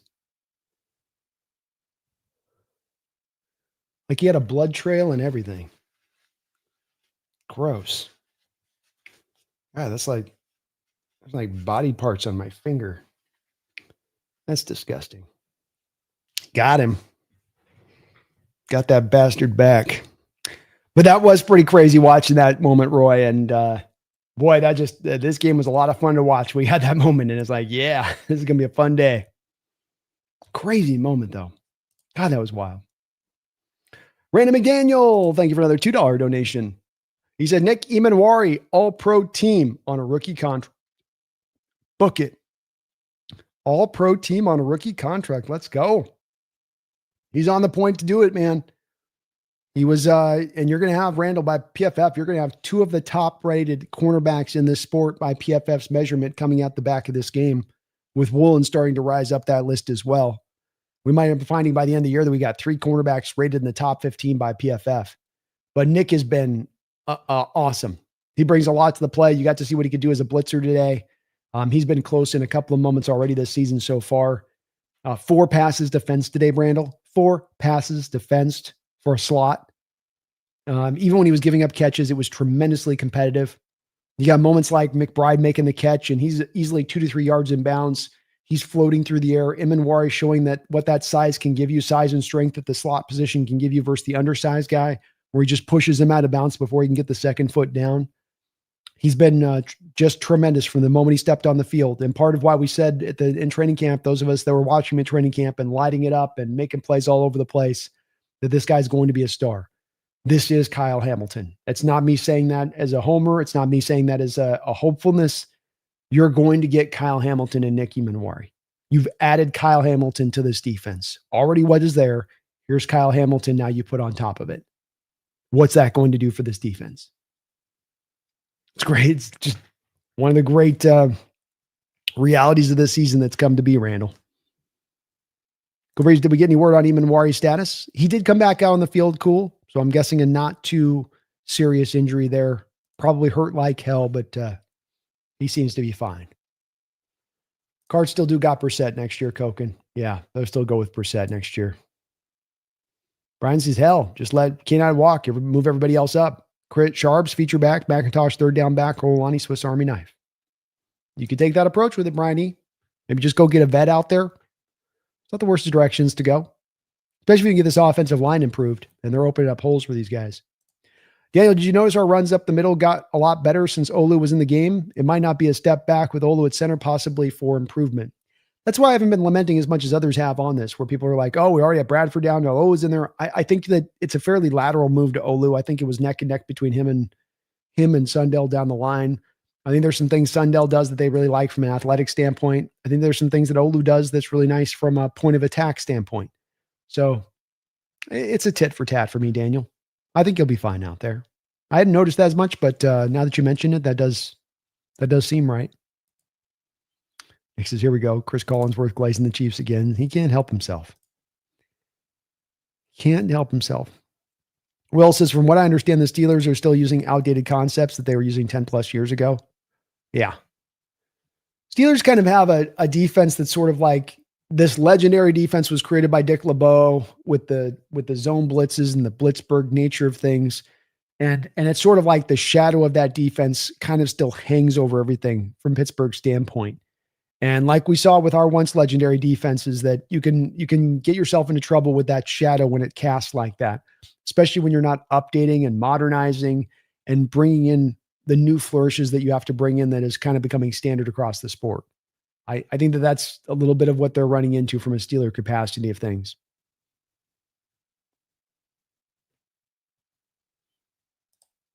SeahawksNest, you hear the report The Patriots made calls to the Titans for players and shot any calls with them because there was still resentment from the organization. That's why bad teams stay bad. Do you hear the report? The Patriots made calls to the Titans for players and they shot any calls. Okay, so essentially what Femi is saying is that the Titans turned down any trade offers from the Patriots because they were still bitter at Vrabel. And I don't understand if that's the way it is, this is the reason why Titans are a crap team, to your point. This is why they stay bad. Because some of these organizations, we want to give them the benefit of the doubt and say they're so smartly run. They do stuff that's so on point. But there's so many other teams that do stuff that goes the opposite direction of that, where it's completely off the reservation, not on point. How do you look at a Vrabel situation from a Tennessee standpoint and saying, like, Vrabel did us dirty? You know, he's the guy that is lamenting you trading A.J. Brown. He's the guy sitting over there going, what are we doing here? And he was proven right on that. You know, you can get mad about the way he presented that to you and that, well, he could sometimes get intimidating. Like, well, get the decision right then. You know, you get it right. You don't have to worry about intimidating you. Don't mess up these decisions like you did. Don't trade away AJ Brown and then give Calvin Ridley the same freaking contract. But that's kind of silly on their part and a little bit childish. Jesus, who would you want? Shaheed or Lemon from USC or Tate from Ohio State?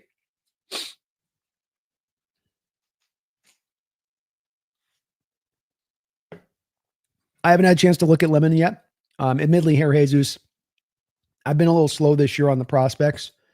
Just because there hasn't been as always much interest of looking at these guys early on from the fans. So that has had me a little bit slow in looking at him. The guy that I did take a look at the other day was Tate. I like him. There's a little bit of Rome Odunze in his game. There's a little bit of George Pickens in his game. I wouldn't make a direct comp with either of those two guys, but there's a little bit there with him. Well-rounded, angular receiver with some traditional skills you'd conventionally be looking for with an outside wide receiver. I think that there's a pretty good floor on Carnell Tate. I don't know if there's a high ceiling on Carnell Tate. He'll probably be right on the edge of into that first, second round range, I would say. Haven't had a chance to take a look at Lemon yet. But especially with the track record of Ohio State wide receivers, Jesus, he'll be taken up in that first or second round. He's a very complete wide receiver. I don't know if he's got a point of skill that's really sparkling where you have like speed or quickness. Hands might be that for him. He's got some great toe tag drag swag. He really owns the sidelines. But I will take a look at Lemon. I have him on my list. Mekhi Lemon.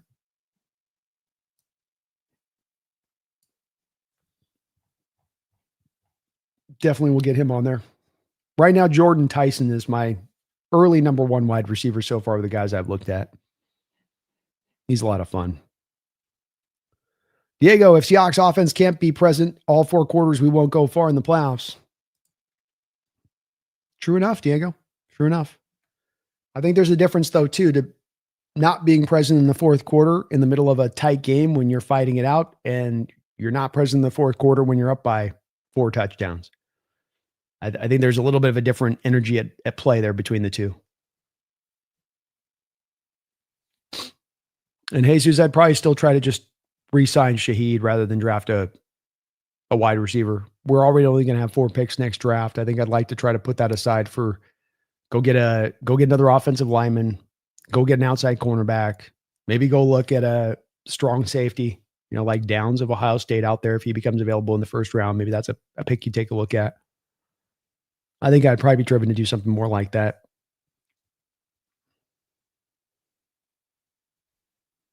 Brian says, why give up a speed guy who knows the system for an unproven rookie, especially when there are more needs for a first round pick? Yeah, it's kind of where I stand on that too.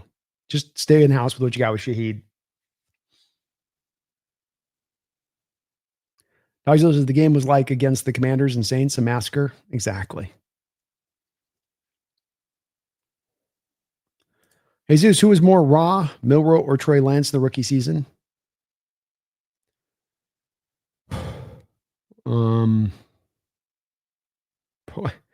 Pretty equal there. Neither is ready to play, Jesus, I would say.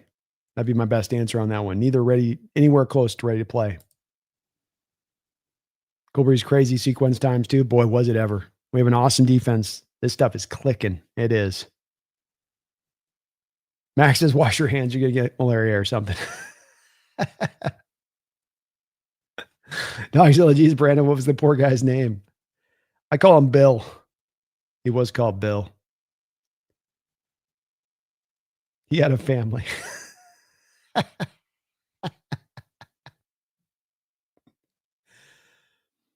Jesse says, Knight and Lawrence doing that twice. They must have planned it. I might like a celebration, right, Jesse? Seahawks Gaming. Commanders should do right with Wagner and Vaughn Miller. Release them and have them sign with contender Seahawks. They should do it. Do it. Do it, Commanders. Do it. Do it. Alpha Sex and Mox. Our offense was only not present in the third because of 2 unforced turnovers, a pass that bounces off a helmet, and the center messing up his first snap of the game. Doesn't concern me. We ran them real well. Same. That's exactly where I stand in Alpha Sex and Mox. There's a reason for it. You don't get as concerned about it. Mile High says F the Chargers. Beating Pittsburgh 25-10 with 2:57 to go here left in the fourth quarter. Dog's List is funny. I catch spiders sometimes in my sunroom and let them free outside. Ridiculous, I know. No, spiders, let spiders live. They kill mosquitoes.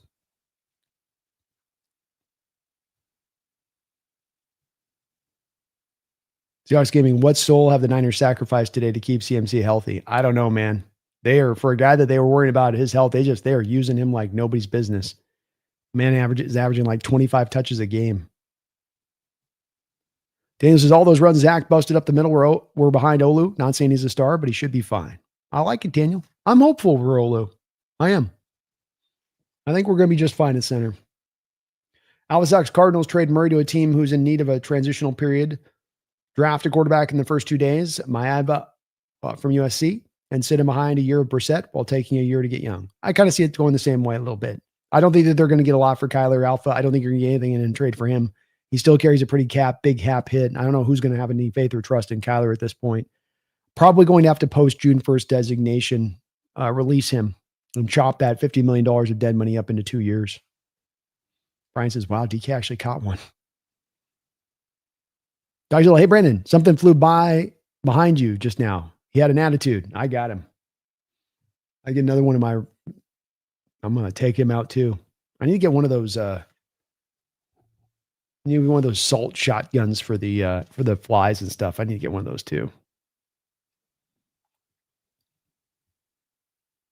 Yeah, if the Cardinals get anything for Murray, I'll be very impressed with Austin Furt because I don't think he's got any value right now. Cal Jewel, thank you for the $2 donation. Must feed with the mosquito emoji. Not in this dojo. No more mosquitoes here. That was a fat bastard, man. I could see him across the room flying around. He looked like a fly, Cal. He got me. Look at what he did the damage on me here.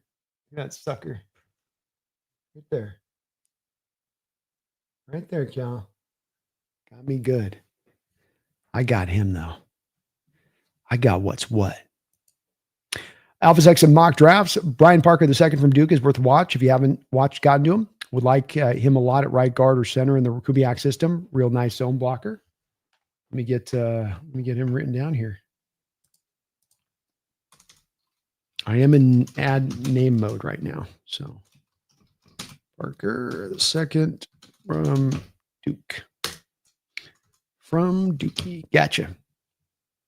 Brian E. Keenan Allen just eclipsed Antonio Gates. Wow. What a career from Keenan Allen. Hell of a career from him to pull that off. Antonio played forever. Daniel says, with Jaron Reed out another 4 weeks and possibly longer, I wonder if we will try out Christian Watkins, who got cut by the Raiders earlier. Might be healthy, and we have vets to keep him in check. Maybe so. Been strange. I was lamenting earlier on this, Daniel, in that no team out there has been making any run at Wilkins, which has just been odd.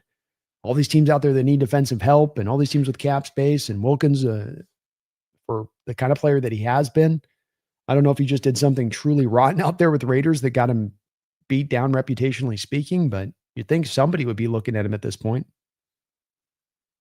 Dogzilla do not also care about Milrose family.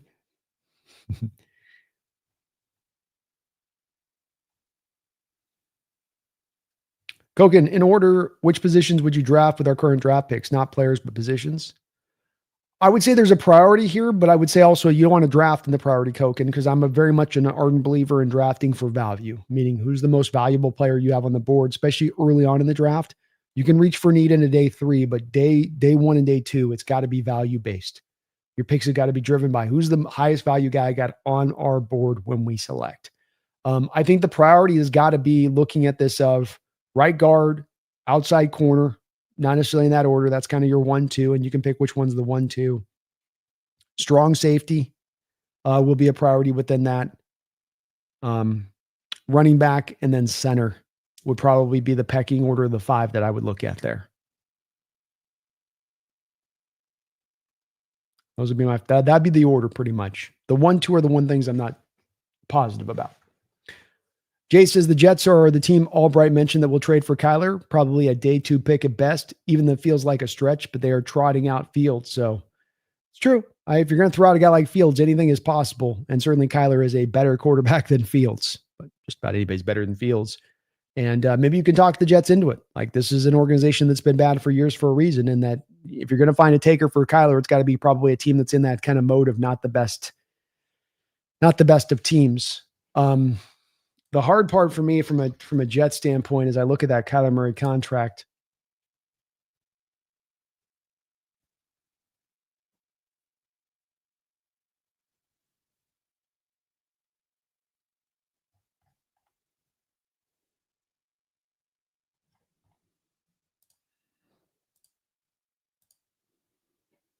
So Murray's got here's the hard part about this a little bit from this perspective. I think Murray still got $14 million in option bonuses. So the prorated bonus goes off. So excuse me, it's more than that. So 14 million in option bonuses. He's got roster bonuses coming up as well. So essentially what I'm saying is that whoever gets into this contract is got to get kind of into the contract. So let's take 2026, for instance. He carries a $53 million dead money or $53 million cap hit, but only $3.5 million of that cap money is actually bonus money in 26. So it's kind of like it's 50 million of true money. So Jace, really, the deal with this, and let me,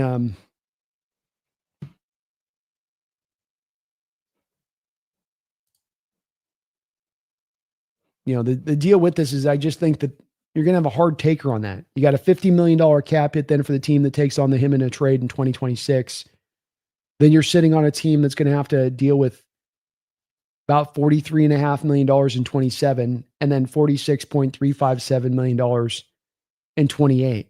And the thing with that is because you have option bonuses hitting in 26 of 17 million, option bonuses hitting of 14.185 million in 27, an option bonus of $9.7 million in 2028, on top of per game bonuses of $1 million each of those 3 seasons, on top of a workout bonus of $2 million each of those 3 seasons. That you can't just trade for him on a day 2 pick, and then if you don't like him, release him, and then you're not on the hook for any money. Whoever's getting on board with Kyler's still getting kind of stuck into a jacked up contract. Maybe you guys can pull it off, Jace, but I think that that's going to make it very hard. I think this would have been easier to do if this had all been bonus money up front. And so that when you're moving Kyler now, you're eating a ton of dead money on the bonus, but then the team that you're giving the contract to essentially looks at it and they're like, well, Kyler's costing us like 30 million a year. That's completely manageable. We can make that happen versus Kyler's costing us $50 million this year. Almost twice that cost, and we got to give up a day 2 pick in addition to go get him. I think that's going to be a tough sell for teams with Kyler.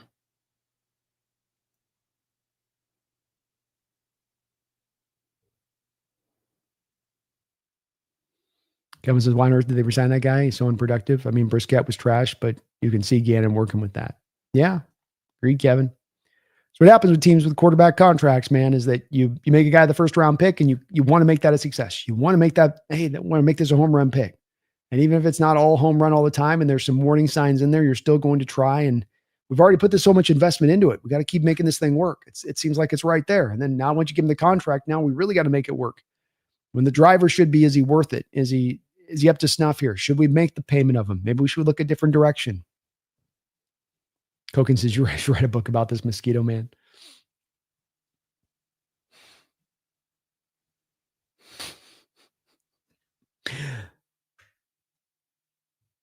Brian, he says, Gates was there to congratulate Allen for the most receptions in team history. That's cool. Nice of Gates to do that.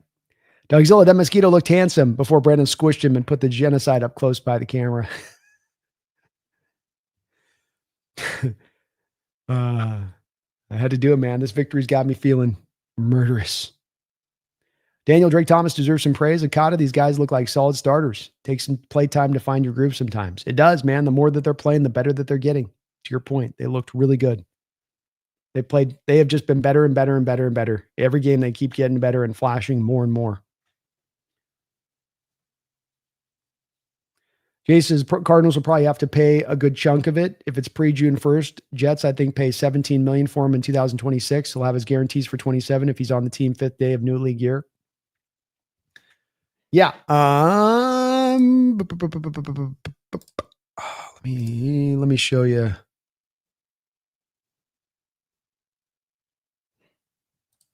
Let me show you this thing here.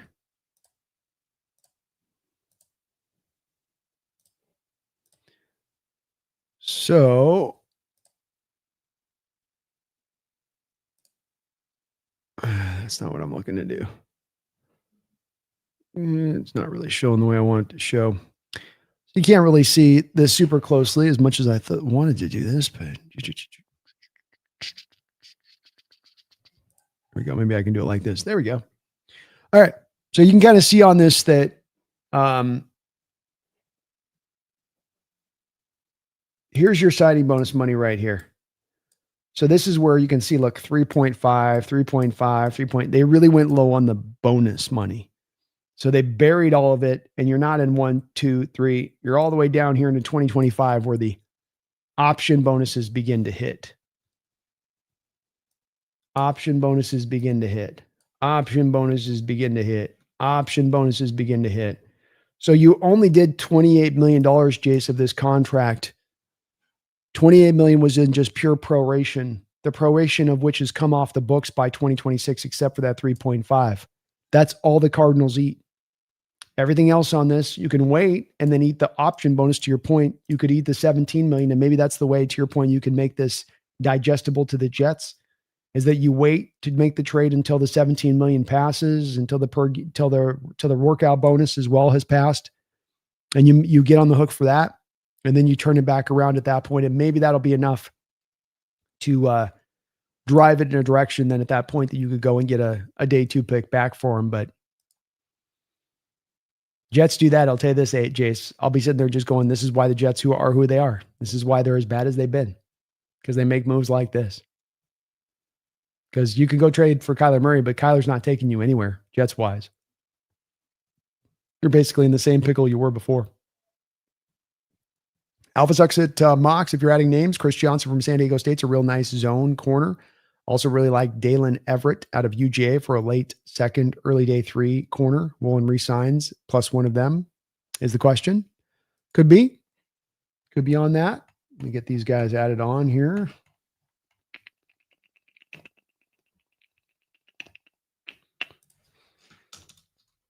I think I looked a little bit at Dalen Everett last year.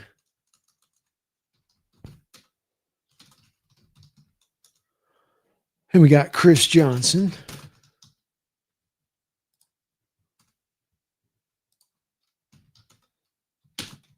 SU. Got it. Got him at it. I'll take a look at those guys. Alpha.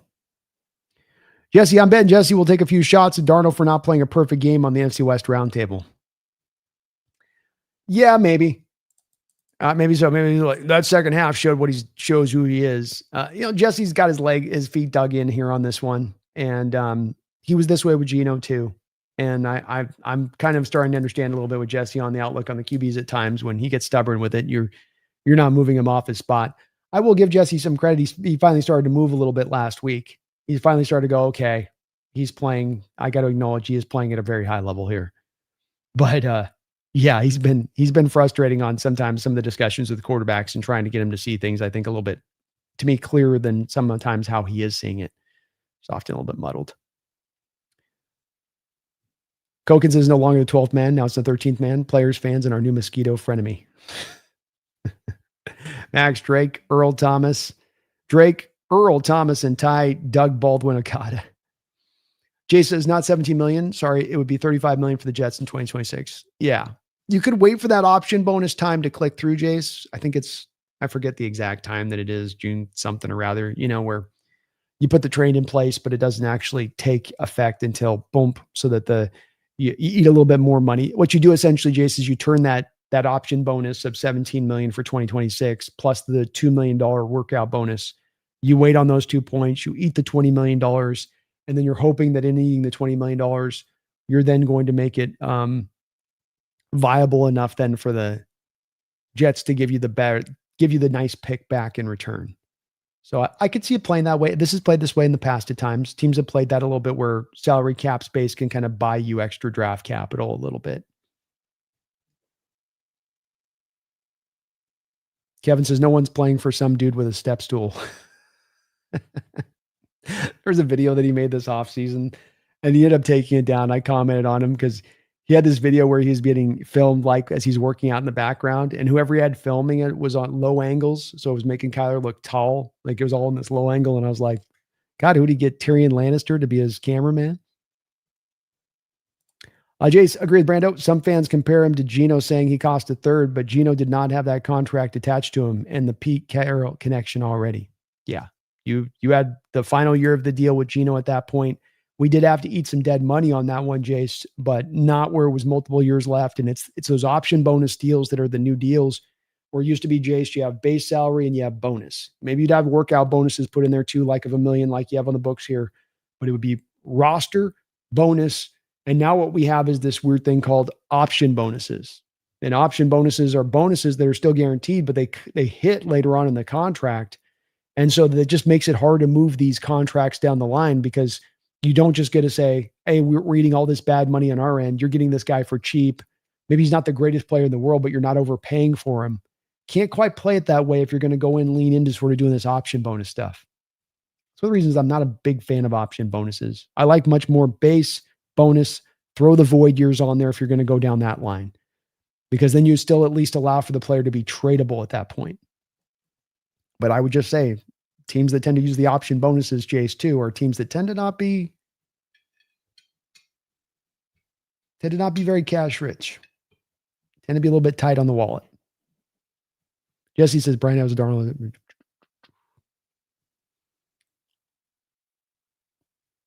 Brandon Jenna, I don't recall BC ever having to use curse words before. I guess all it takes is a mutant blood-sucking predator. Who'd have think?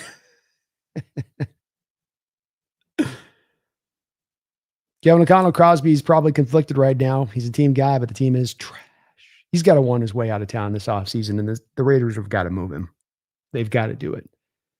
It would be ineptitude on their part to hold on to him for another year with what they could get back in return. Jackie Treehorn, thank you for another $5 donation. Jackie, he says, if I inherited billions of dollars, I would say F it and buy the best coaching staff in history. Everyone's got a price. Just saying. It's what we call market opportunity, right, Jackie? You got a salary cap. You can't do nothing about a salary cap. You can work your way through optional bonuses and void years, and you can fudge the books a little bit there. But to your point, the one place that's a market opportunity is to go and build a great coaching staff. And finding, it would be something I would try to be doing as an owner to my general manager and my head coach and saying like, look, we inherently know that if we get a good coordinator, they're going to move on and that you're going to have to replace them. And we'd like to ideally not do that for continuity's sake and to have the best coordinators and keep them.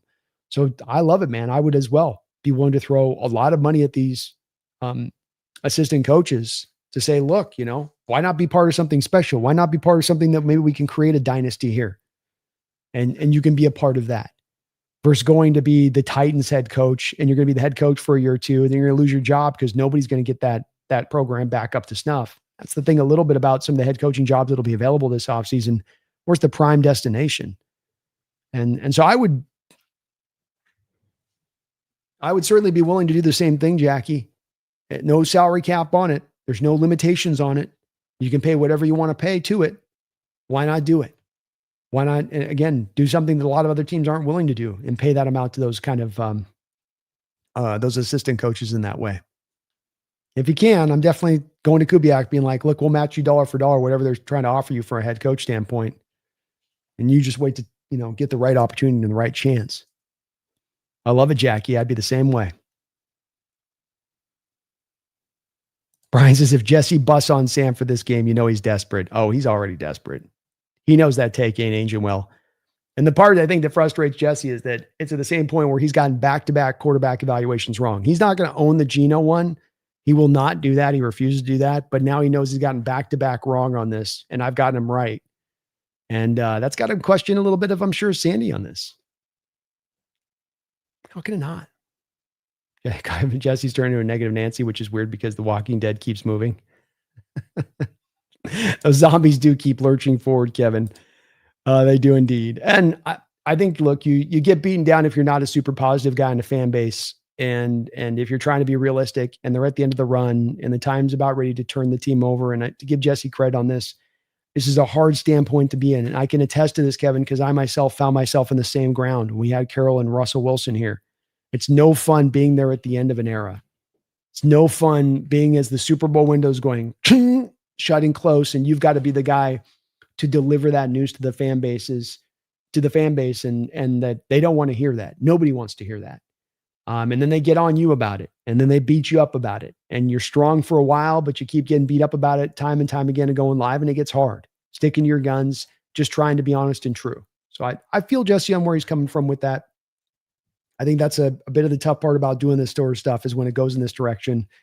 It's hard to keep things kind of managed in that way. But the thing I appreciate about Jesse is at least he's always being honest. I might disagree with him. I might agree with him. I think he's got a smart football mind.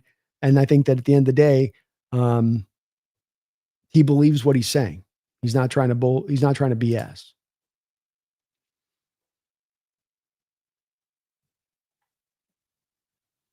Dogs like a pumpkin gently lick the mosquito back to life so everyone can just be friends.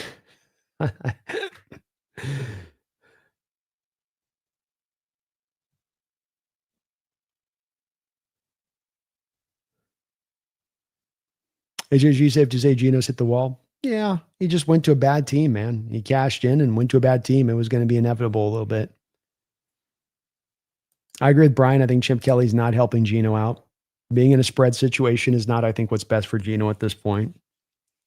I think Kelly's a college quarterback or college coordinator at this point, too.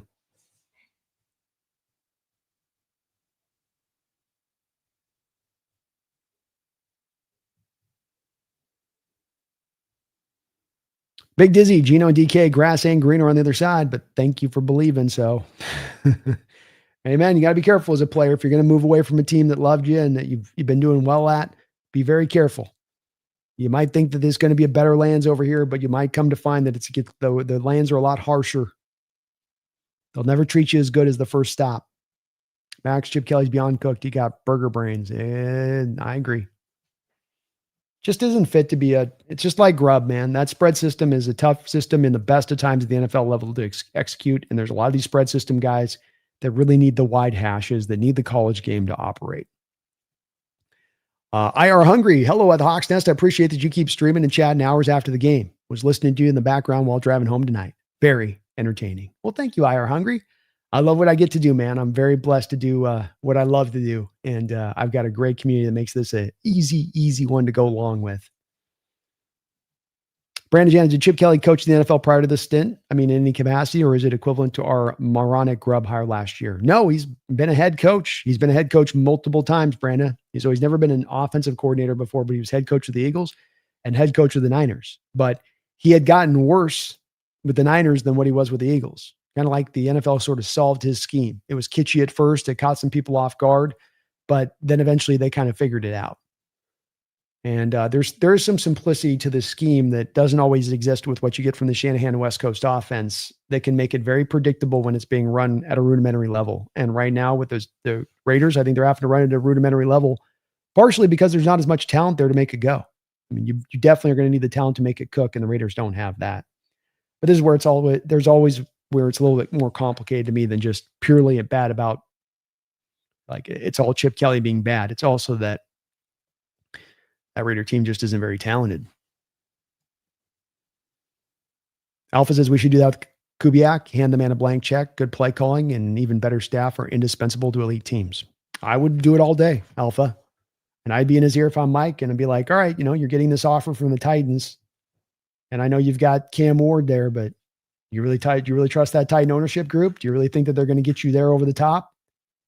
Or maybe you should wait a little bit, wait for a better destination, wait for the right destination. Let us pay you through the nose while you're waiting for that right destination. Max Chip can barely figure out how to get Gentry the ball. He also ran a screen to Tyler Lockett in 2025. Chip Kelly was the head coach of the Eagles for 2 years. Yeah, it's a struggle bus there. Cal hanging in with us throughout this stream. She's been here with us from the start. Thank you for that, Cal. Good of you to hang in here so long with us today. Cal, keeping the lights on. That's right. That's right. Very kind of you. Thank you so much.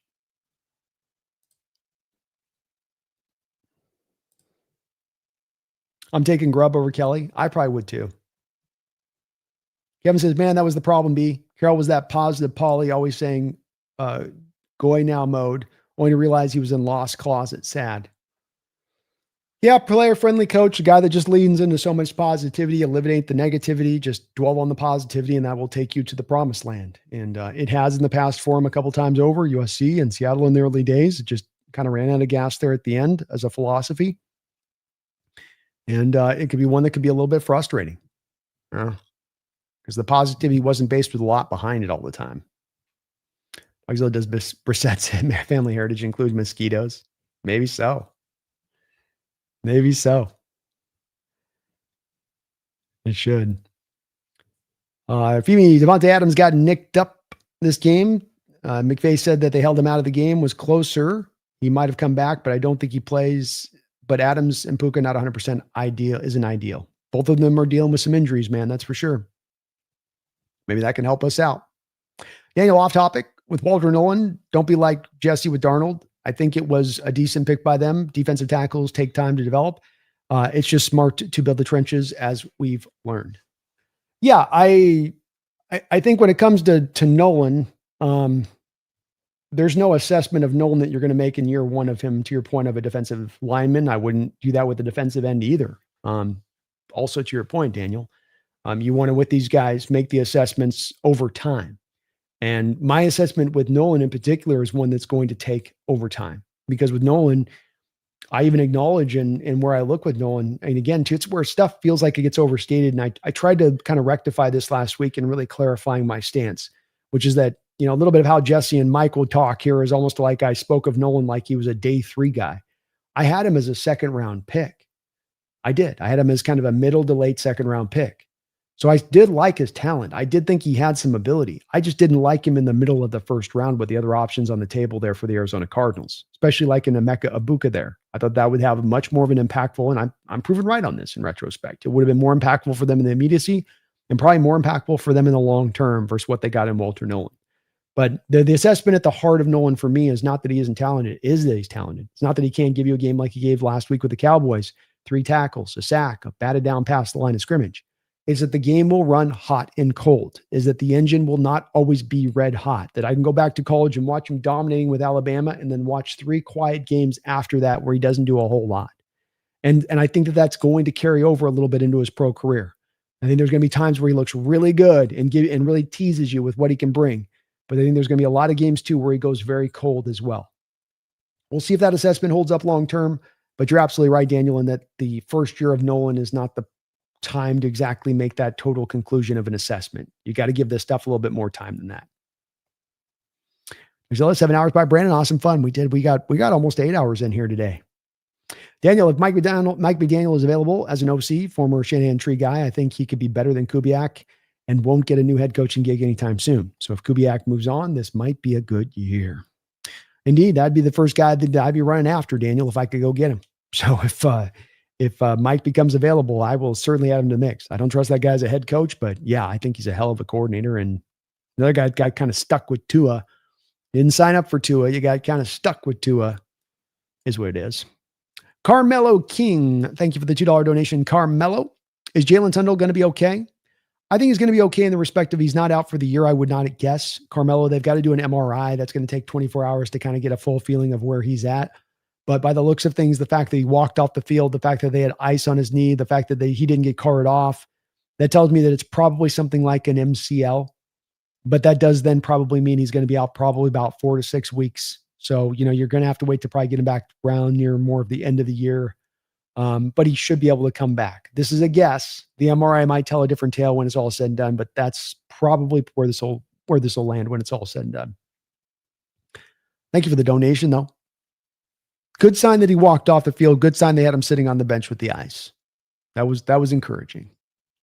Daniel, I thought of why our offense collapses when we get this big lead. It's because our run game is not consistent. So when our offense starts focusing back on passing, our run game holds us back. Yeah. I mean, it's part of it is that to me, it kind of comes down pretty simple like this. It's almost like caveman, we get up by many point. We want run game down. We want to run game down, running ball. Defense, we run ball against, trying to stop run because they know we want run ball. So this does get a little bit into this like Cro-Magnon area of thinking, I think at times on what's halting this. And that I see it time and time again with these games so far this year where you're up on so many points. You're going hyper conservative. You ran the ball 75% of the time in this football game. When you do that, when you're going to run the ball that much and the defense already knows you want to run the ball anyway because you got the lead, very hard to find much consistency in running the ball at that point. And I kind of get that.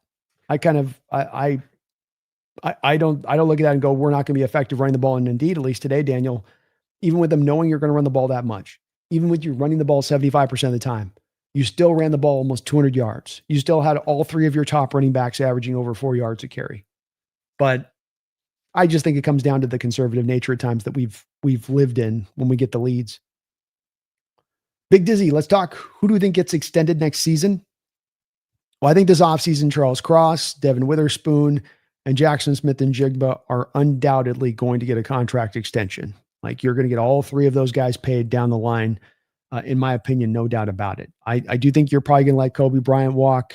Walker's the one guy maybe in question in my mind. I think Woolen probably ends up walking. Job ends up walking. I don't think there's a lot of other extensions you're going to make outside of that. Unless you can get on kind of more of a market opportunity deal and you're not breaking the bank for some of these guys. Like a Walker, you can get him on a kind of a middle of the road running back contract. But that would be my only guys right now this offseason I see getting extended. Shaheed's another guy that's in the mix, obviously, too. And you got a lot of money to spend, Big Dizzy. So right now, the Seattle Seahawks are sitting on a lot of cap space for 2026. What are we at here? So you're at $79.17 million. 1, 2, 3, 4, 5, 6. You got the seventh amount most of cap space with only $500,000 allotted to dead money as it stands right now for next offseason. And that might be like, well, who's got dead money next offseason? Well, the Texans are already sitting on $21 million of dead money. The Eagles are already sitting on $43 million of dead money next offseason. The Patriots are sitting on $21 million of dead money next offseason. So to only be on $500,000 of dead money, along with the fact you have the top 7 most amount of cap space, means you have a lot of cap flexibility here to go make some moves next offseason, Big Dizzy. So you can get all these guys signed if you really wanted to, but I think you're really going to target it on those 3 guys and probably look to spend your money in some other ways around that.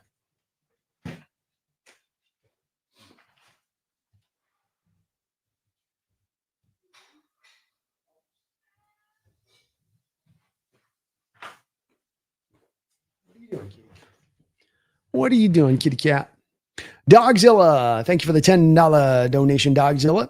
He says, thanks for the fun today. Followed here alongside the broadcast. I loved it all. Well, thank you for that, Dogzilla. Appreciate all of your support. A couple donations I know you've dropped today, and you've been hanging with me throughout the whole time here, like Cal.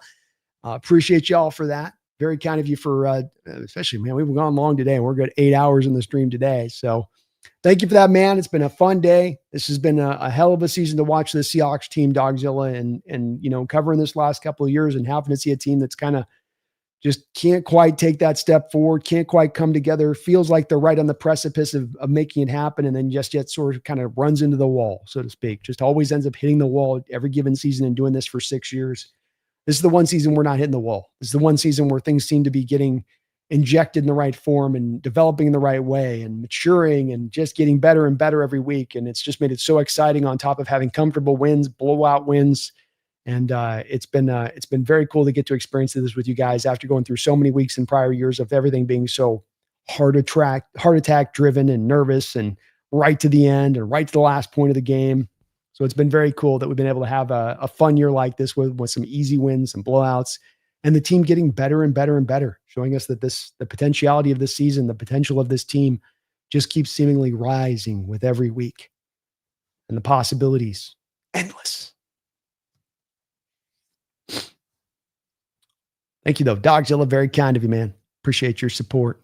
And again, hanging out with me for the whole stream today. Cal Jewel, much love to you too as well. Thank you for hanging with me through the whole stream today. Big Dizzy, thank you. Says, or this year, Cross, Reek, Bryant. I think Cross gets signed, Big Dizzy. I think he'll have earned his extension after this year. You're going to get it done there with him. Witherspoon, Jackson Smith and Jigba.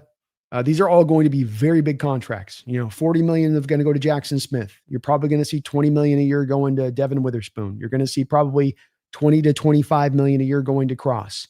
So, just between those three guys alone, there's something like $80 million in cap hit right there. Not that it's all going to cost that much in the first year of the cap hit for these guys, but there's a substantial amount of contracts given out to just those three guys alone. I think when it comes to the safety position, Big Dizzy, I think it's going to be hard to retain Bryant.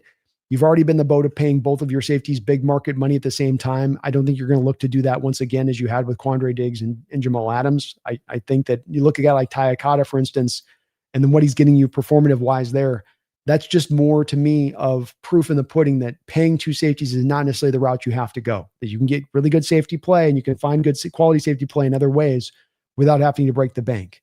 Reek, hard to say with him. I don't know what he's going to earn right now in the open market. I don't know if the team is going to be interested in paying him, or that they may think that if they pay him that he's going to dial it back a little bit once they pay him.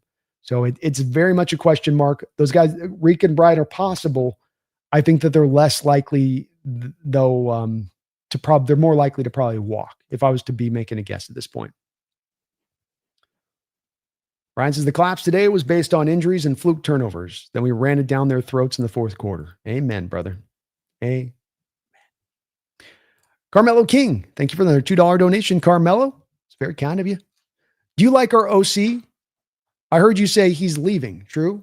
No, I don't know. No, he's not necessarily due to leave, Carmelo. It's that if he continues to do what he's doing offensively speaking here with this team, he's going to make himself a head coaching candidate, and a head coaching candidate very fast. Right now, there's not a lot of ex-head coaches that are super prime targets out there on the open market who, like, let's say we have 6 or 7 teams that end up flipping out coaches. The Giants end up firing their guy. We know the Titans have fired their guy. We'll see what happens with Mike Tomlin with the Pittsburgh Steelers.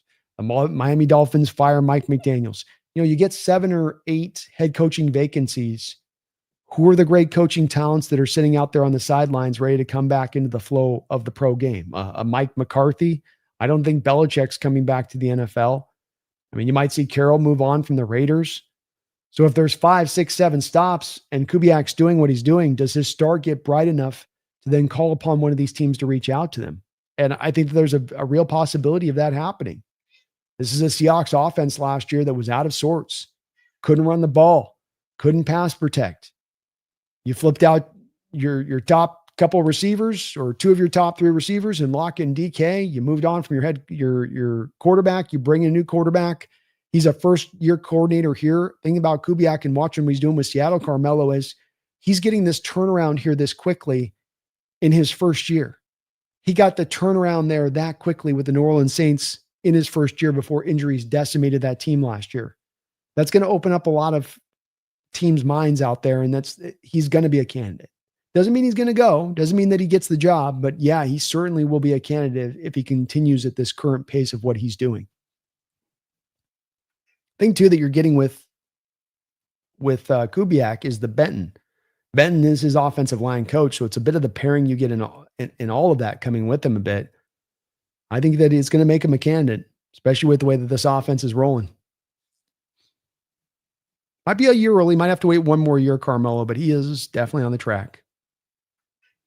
Kogan, let Job, Reek, and Kobe walk. Our defensive back room is going to suck. At least let's keep Job and Brian. There's no, I think this is just a prediction on this point, Kogan.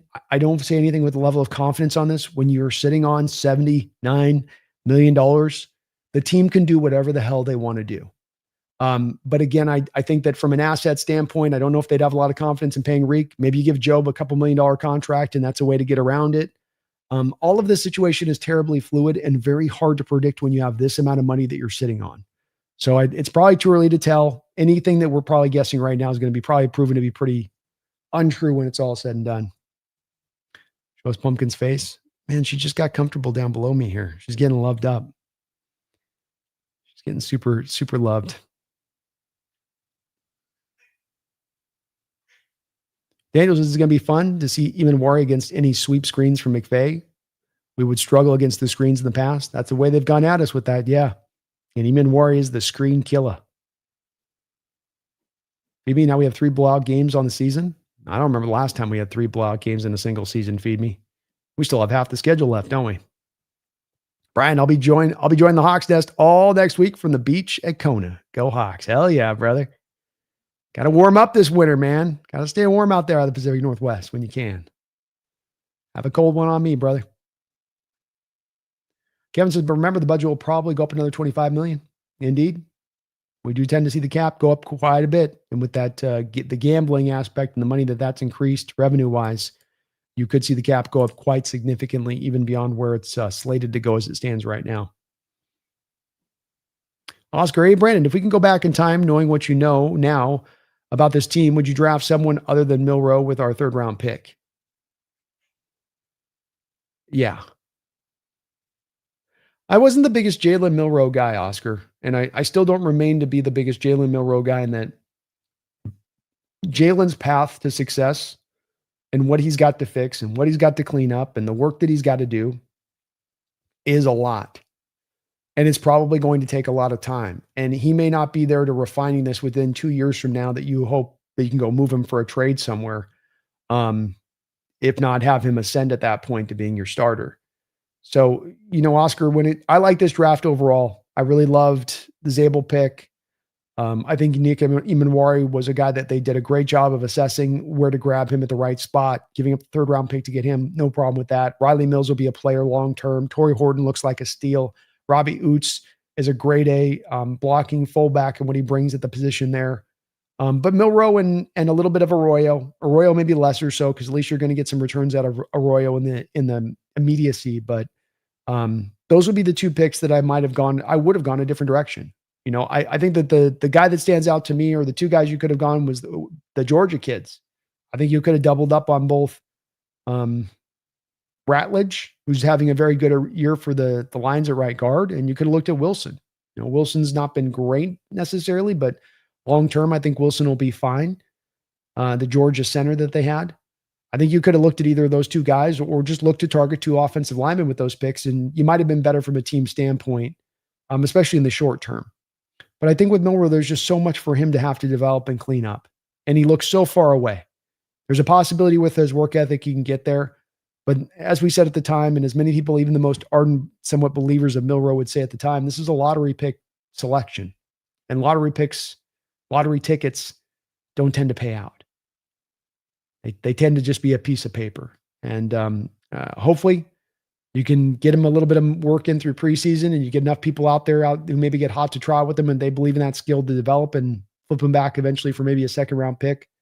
But I thought there were some linemen in there I would have looked to target, Oscar. I probably would have even looked to maybe have moved up in that 3rd round if one of the linemen was off the board at that point. Go find one of those guys, because once you left the 3rd round, the number of quality offensive linemen was going to get very, very thin.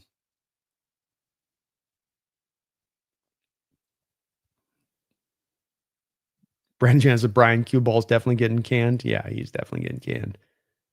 Crashy, do you think we try to find someone's scheme if Clint leaves? I do. I don't know. I don't see how Mike McDonald doesn't look at this offense right now, and with how especially Darnold plays within this offense, because it feels like a great fit for Darnold. I don't know how you don't just let's stay with the same scheme. So Mike McDaniels, for instance, if he becomes available on the market, Crashy, I'd run at him hard as I could, try to bring him in. Maybe he says, don't forget the Rams are wearing those black rivalry jerseys next week. There we go. Easy for Darnold to see. Easy to not throw into the hands of one of those guys. All right. Aren't we rocking the duck colors next week too? Ugh. Kyle G, thank you for the $2 donation. Sam's biggest game is this week. Redemption game. A redemption game. A revenge game. A game of ascent. Realize it now, Sam. Take advantage. Ratledge was available, Dogzilla, exactly. And that's the guy who's been a top 20 guard in this sport and how he's played for the Lions. That one hurts. JF says, went to this great game and an after show and just tuned in. Man, I bet there was some great conversation here today. Imanwari is amazing. Go Hawks. Got some great discussion today. A lot of good vibes out there, JF. A lot of people feeling really good about this team, rightfully so. You guys did a great job in the stadium. Seemed like they were loud and affecting of that offense and giving the defense some juice. The fan base is very electrified right now, I would say, JF. Daniel, if Sam plays like an MVP 2 years in a row and demands a huge raise to $60 million a year, would you extend or trade for 2 firsts? I'd go 2 firsts and find the next guy, Mac Jones or the next redemption guy. I'm very hesitant to your point on this, paying the guys up at the $60 million range. I think once you get into that spot of things and you're paying guys at that mark, you're crippling yourself salary cap wise. I think one of the real benefits to us with Sam Darnold over the next couple of years is the fact that you have him on such a cheap contract and you took that risk. You get the payoff. You took the risk, you get the payoff, in my opinion. So I would ride that out. Yeah. I think if he came, I think you could find a team. He'd be at 29 years old at that point. And if there's a team that's going to give me 2 first-round picks, say nothing of a high first-round pick at that point, I'm definitely potentially in favor of it. This is not a team that's driven by the quarterback position. It's a team driven by defense. It's a team driven by running the ball. It's a team driven by the 3 phases of the football team working together. Yeah, you need a quarterback that's capable and competent to make that go on top of that. But I think you can find some other guys to make that go if you're going to have a quarterback that's going to cripple your salary cap. And I think once you're starting to pay guys at $60 million, you're taking steps to cripple your salary cap. You're already going to have to be paying JSN. You're going to have to be paying Devin Witherspoon. You're going to eventually pay Nicky Manwari. You're going to pay Byron Murphy. You're paying Leonard Williams. You're paying Abraham Lucas. There is a finite amount of money here when it comes to that. So I think I would be in favor of that, Daniel. I think the better pathway to approach and take here as an NFL team is to stop paying these quarterbacks this kind of money. Start to find better market opportunities in different directions. And John's done this the last couple of contracts he's given out.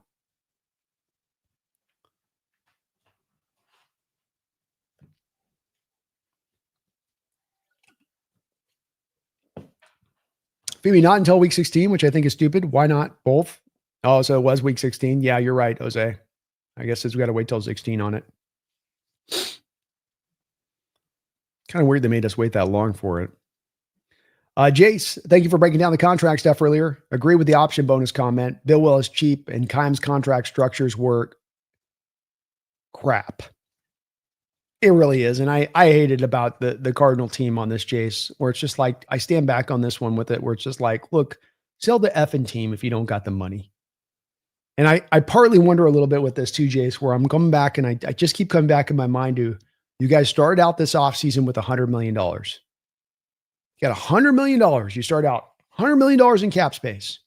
Kyler under contract. Harrison under contract. And I feel like I come out of that $100 million and I've got Calais Campbell, I got Josh Sweat, and then I got Trey McBride on a contract extension. And I feel like that's all I got out of that $100 million.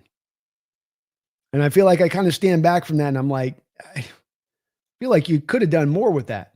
And I can't help but wonder if the more wasn't done, to your point, because of the cheap nature of some of the ownership, where they're just like, yeah, use up all that money on the front side. Right? Rather than buried in bonus, stretch the contracts up, fit as many contracts into the books as we can, just eat up all that space as much as you can with the contracts you give out.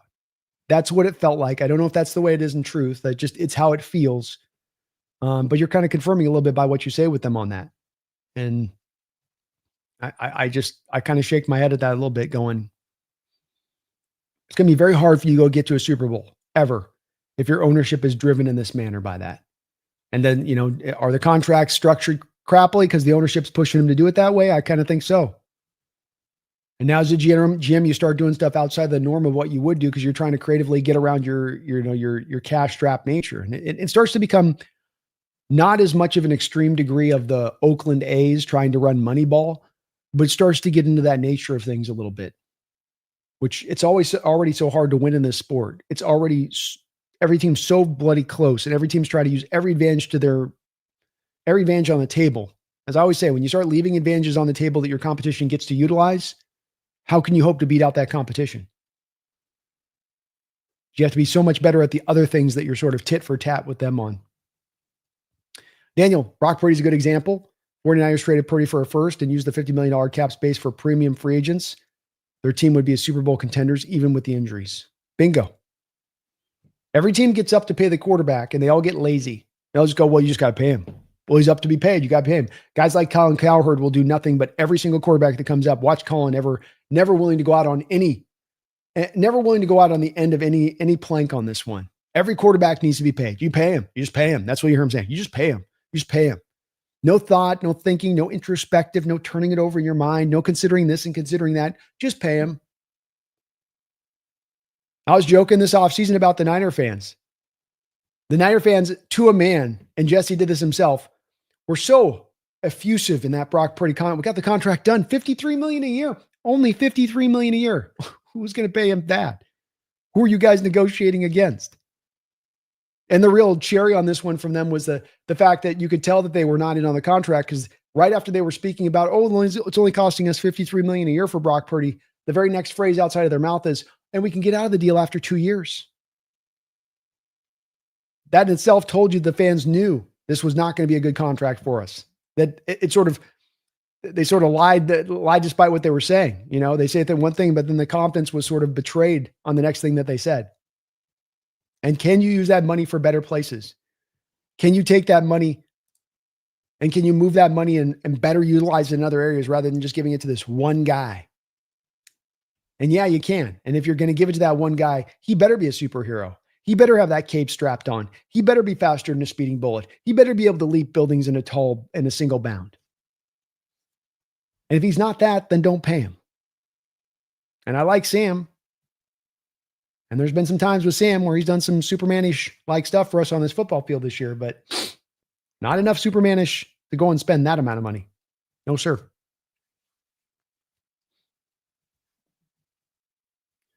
You mean we need to make Russell Wilson the highest paid quarterback at the time when we signed him, so it's not like it's impossible? But I agree with you, though. Yeah, you can do it. But again, that Russell Wilson contract crippled us in a lot of ways. And the second that you started to have to pay Russell from where you paid him in the Legend of Brom area, where he's making 0.5%, he's making 1%, I think, in the second year of the total salary cap space. And now you're starting to pay him up where you're paying him. You have to start cutting here and cutting there. And then he's got to overcome for where you're lighter talent wise. And can he be the superhero? And it's just a hell of a way to try to build a football team to me. It puts too much of the onus on the quarterback, in my opinion, for what is a team-based sport. Charlie says 8-hour unicorn. So 8-hour stream. Zoinks. Yeah, we're going to go ahead and probably get close to wrapping it up here on this one as we're getting kind of the end. King seems like we'll be out Ernest, Love, Reed, and Sundell for next week and potentially more, but we got to go win next week. Yeah, well, I guess the Rams are not going to be at 100% health either on their side of it. We will see on Love, Ernest, and Reed will definitely be out. Sundell will definitely be out, it seems like. So it's really a question of Ernest or Love. We shall see. Daniel says, so with all that said, that's why you have Milroe with an elite arm plus speed developing in the wings. 2 years from now, we may be thinking it's another JS top tier foresight move. Amen. And that's that part where the lotto ticket could come playing off. Because here's the thing about Milroe, in that I know I'm dogging a little bit on him in saying I don't have a lot of confidence that he's going to reach that upside, but it doesn't mean he can't reach it. And it is one that is a little bit of a question mark. We got a guy here in Sam Darnold that, first came in really rough. Give him time to develop. And now, albeit it's taken him a long time to get there, but give him the time to develop. These guys can get better. And the one thing Milroe has that can give you some hope here with it is that he has the work ethic. By all accounts, he will put the time and energy in. And some quarterbacks, I think that that's a bit of a question. I look at Anthony Richardson. I don't know if I see the Anthony. There's a guy who puts all the time and effort in. I think I wonder with Anthony Richardson, is this guy cutting some corners a little bit? So part of why it's a lotto ticket, part of why that lotto ticket could pay off so hardly if you're able to kind of move it in that way, if it goes that direction of things, Daniel, to your point. Yeah. Very well said, man. King Bomber Love is on the IR, so he'll be out. All right. I wasn't sure on the timeline on that one because sometimes you can retroactively IR it, and a couple of weeks that he's been out's counted for it being out, but that makes sense.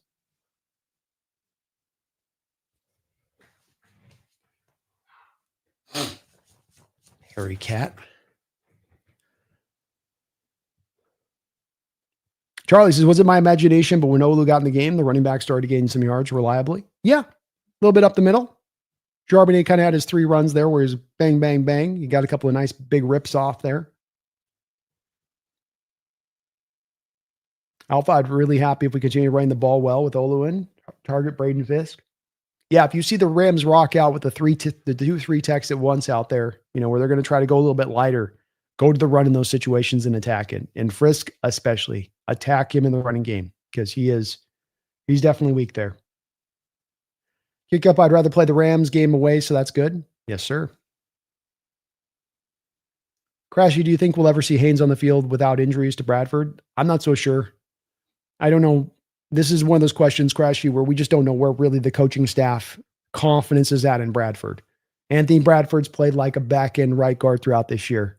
As far as I understand it, Haynes has been kind of about ready the last couple of weeks to go out there. They've not even sniffed bringing him out there. My general consent feeling on this, Crash, is I think that the team is very down on Bradford. I think that they're not ready to give up on him completely at this point yet, but I also think that he just doesn't have much confidence that he's given him. I just don't think they can trust him. I hope I'm wrong. I do hope I'm wrong, but I don't think so on that one. King Milrow probably won't reach that upside, but it was a right pick based on where you were at your quarterback position. Yeah, I'm not, I'm down on the pick. I didn't like the pick at the time. I would have gone a different direction with it in the second and the third round there with Arroyo and the Milrow thing, but the pick can absolutely work out. It's not a complete failure, and we won't know the reality of it for probably a couple of years down the line about where it really sits. And drafting quarterbacks is not the worst way to go to, King Bomber, to your point. Let's face it, with John, he's not taking a quarterback in the third round since Russell Wilson. So it's been a very long period of time since you made that pick. It's never a bad thing to have good depth at the quarterback position. It's never bad to have a bit of a lotto ticket that could pay off to where you can flip that guy for picks, or maybe you can ascend to become your starter down the line. So there's a lot of ways that this can work out in their favor, the way that this is set up. So I'm against it, but I'm not like, obsessively angry about it against it. I can see the other side of this coin, so to speak. Tries to see the Road Warrior Hawks 10 in a row wins on the road. See if they can keep it going next week and make it number 11. King says Byron Murphy has more sacks than Jared Verse. Yeah, Verse keeps getting talked about as this defensive player of the year guy. You eventually got to get into sort of the double-digit sack territory to get there, don't you? If you're going to be that kind of dude. I think he's a hell of a defensive end, don't get me wrong, but Byron Young's probably having a better year than Verse at this point. Are you mad, bro? I'm scared of Byron Young and Verse, but their linebackers and secondaries are mid. Yeah. Landman's a good run defender from the inside linebacker position, and Reader's in there too a little bit, but you can get after them in pass coverage. Their corners aren't anything special. Decent safeties, good all around safeties, but I mean, you can get after that. You can get after that secondary. I hope we got EJ2 for this game, Brandon. We need him. Whoa, did you hear the stat? The Cardinals only got 1 pressure on 13 dropbacks. Yeah, it felt like a little bit more than that to me, but got to go back and watch the tape to be sure.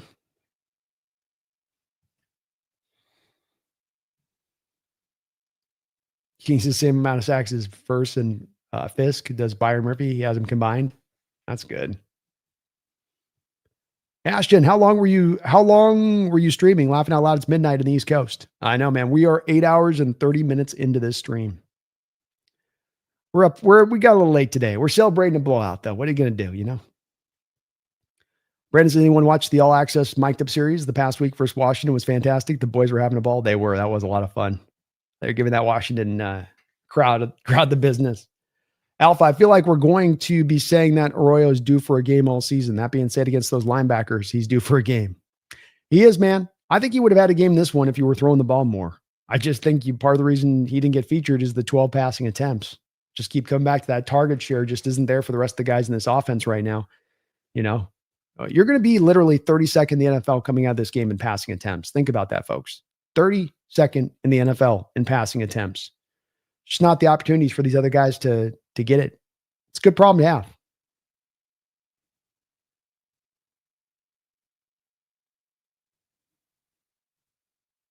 Did any of you Charlie says, did any of the games surprise you today? For me, the tuna fish beating the Bills was shocking, which is why I do not gamble. Any given Sunday, man. That was a surprising one. Why are you mad, bro? How do you think our defense will match against their Rams offense? I think very well. I think that we don't need to necessarily generate pressure to get pressure, which is going to allow us to drop guys back in coverage. I think we can do some exotic things to throw Stafford off here and there. You're never going to trick Stafford through a whole game, but can you get a couple of those moments in there where you get him a little bit off of what he's seeing clearly out there? So I think you're well suited right now. You've got Rams run a lot of those screen passes. They'll run the sort of the fly sweep stuff.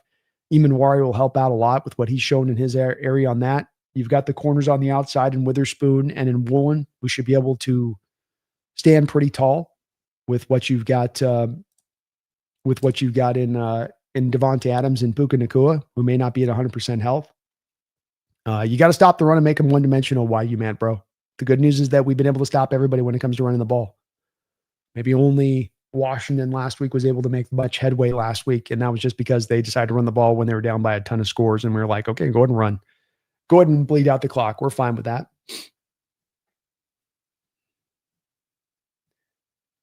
Why you mad, bro? New year, but we still struggle versus tight ends, and the Rams use tight ends a lot in the screen game. Yeah, it's been an issue. Hold on.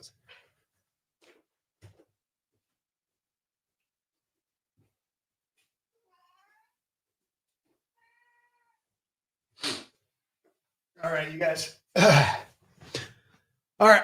We're going to go ahead and put a bit of a wrap on this one at that point. Tight ends are definitely going to be a factor in this game too. Why you mad, bro, and how you can defend against them, especially you're down Ernest Jones. Drake Thomas is going to help us a little bit in this, but like you said, there's some things that feel sometimes schematic within this defense that allow for some openings to the tight ends. I think the play action pass, the rollout back to the left, tight end open in space on the little drag route. You've been beat up on that pretty healthily here through recent weeks, and I expect the Rams to go to that a lot in this game. So going to have to defend play action, going to have to defend the play action of the tight ends back across the formation. And certainly right now, how you defend tight ends in general is a little bit problematic so far this year to begin things. Some of this has to do with the coverages and the way they run this, you mad, bro. You have a defense that does drop to a lot of depth and protects against the deep ball. If you can think about this, how many times can you remember this year of quarterbacks dropping back and throwing deep over the top? Not completing it. I'm just talking about attempting to try to throw the ball deep. Very infrequently. Reason for that is being that the quarterbacks drop back. They're seeing multiple guys back deep, covering to depth. You're going to leave something open defensively. So do the Seahawks walk into the Rams game next week or walk into the other games next week and say, hey, we're going to put ourselves and make ourselves more susceptible on the back end so that we can take away the tight ends underneath? Maybe. I would guess probably not, though. It's going to continue to be a bit of a part of this defense that you're going to kind of feel for the most part. I would do a 24-hour stream, Kevin. I got to film the wrap-up video. That's going to take me about another 4 or 5 hours and got to get to bed at some point tonight. At some point, Koken's feeling confident. 27-23 Seahawks. Book it, he says. Book it. We will get a 24-hour stream at some point here this offseason, though.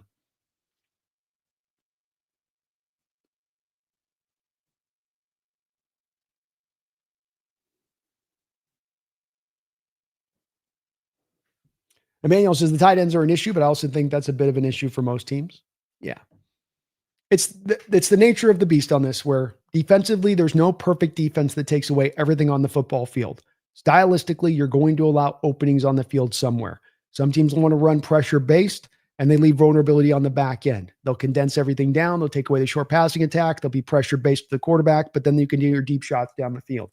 Some defenses like to go to depth, but then you're going to leave stuff open underneath. I think fans sometimes, to your point on this, Emmanuel, want the perfect defense. They want you tight here, and they want you tight there, and they want you locked down here, and they want you locked down there. it doesn't really work that way. There's always going to be vulnerabilities. And if you have a smart offense, they will then be able to attack those vulnerabilities. Can you limit it? Can you hold down where you're going to be a little bit not as strong? That's as much the key. You will never fully stop it, but can you limit it? And I think that's what they got to look to do next week against those tight ends of the Rams and continue to do so on throughout the rest of the year.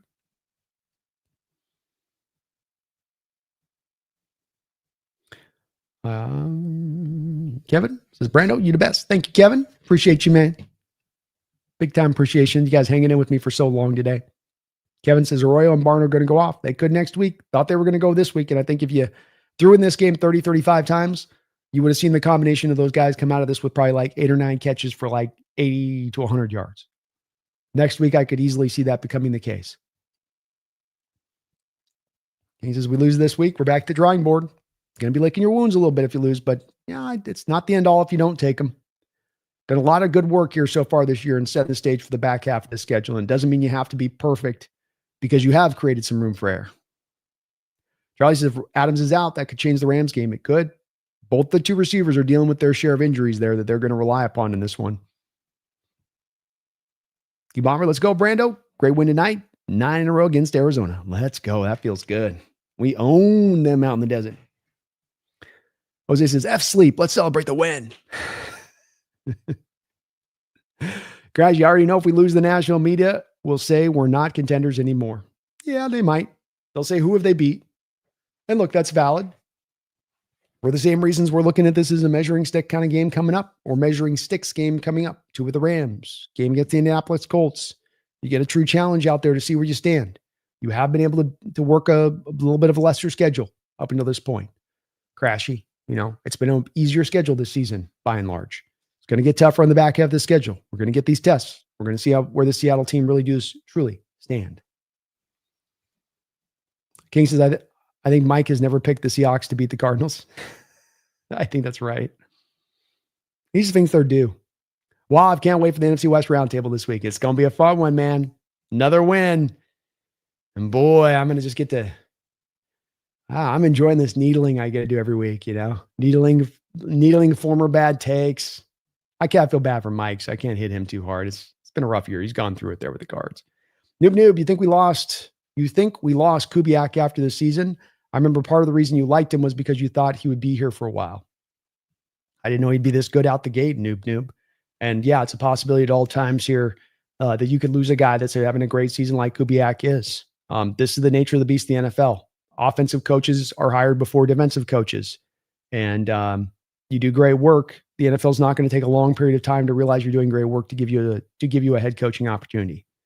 So yeah, I think that Kubiak absolutely positively, if a Cliff Kingsbury coming from like the college team can become a head coach, anything's possible a little bit on this. It just takes one team that falls in love with him.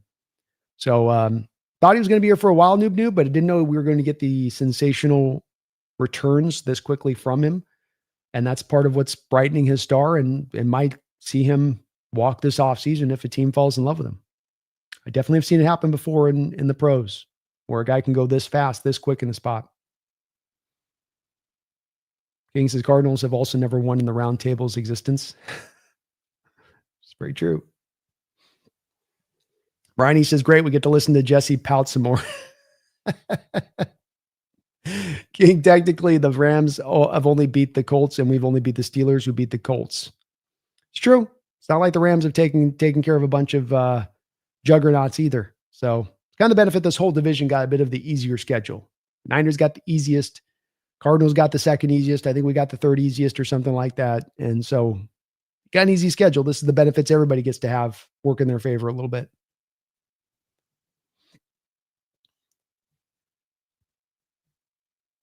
Patrick, I don't think Clint will leave, though. I don't think if I was putting money in it that I'd say he would leave. Just that the possibility has increased more than where it stood at the start of the year to a pretty measurable degree. I think a big part of this is just how many jobs. We end up with probably 7 guys fired in the NFL. If you end up with almost about a third of the league trying to turn over their jobs, which can sometimes happen on a given NFL season, Patrick, then that raises the possibility that much more that he does go. There's not a indicator to keep in mind with this for the folks who think that Kubiak is just staying no matter what. Who are the great candidates out there for the head coaching jobs? Who are those bright candidates that are just all across the board that are just lined up behind the building to go get a head coaching job? It's very thin right now. There are very few names available out there that are really grade A candidates for the positions. And that's going to lead more to the unknowns and the guys that have not done it before to be much more in consideration. It's a guess, but I think that that's the way this will play out. Kevin, does the Niners keep leaning onto their easy schedule, or is the start of the crumble? I think it's kind of the start of the crumble. I really think the Fred Warner injury was the real start of the crumble. There's always one injury too far for every given team. The Niners already got way past where you think that would be for them. I think you finally run into reality here as we get down the home stretch of the season. It's just too many injuries. They've got a JV squad they're trying to field out there. Kings, I don't think he'll leave this offseason because he's repeatedly said he didn't want to move his family, but being a head coach is a head coach. So it's a question. There's no way to know either way on this one, man. I think anybody trying to make a prediction on this with Kubiak right now is going to be, you might as well be flipping a coin. You never know with this type of stuff. And just takes the one team to get hot to trot, willing to throw him all the money, all invested on him. It's all it takes. And if you have so many teams that end up having so many openings, as I again press back to the chat here, who are the many coaches that are just sitting out there in the ranks on the streets that are ready to be plucked up and then brought into a program? You don't have a Ben Johnson that's been sitting there for the last couple of seasons where you're like, just a matter of time with that guy, just a matter of time here. It's not. And we already know Titans going to have fired their guy. Giants likely to fire their guy. Jets, we'll see with what goes on with Aaron Glenn. I don't think they would fire him, but you never know there. Dolphins likely to fire a guy. That's like 3 or 4 teams right out there just off the top of my head. So I get the predictions and saying you think he'll stay. I think we'll stay. Maybe goes, maybe stay. Who knows, man? Let's wait till the offseason on that one. Let's enjoy this ride we got with Kubiak right now, and we'll pick up the pieces of that one once we have more data about where teams are really at, who's moved on, who's available, who's been fired, all that good stuff. We just fast forward the next game of races, Patrick. I'd love to, man. It's going to be a fun week, though, celebrating this win.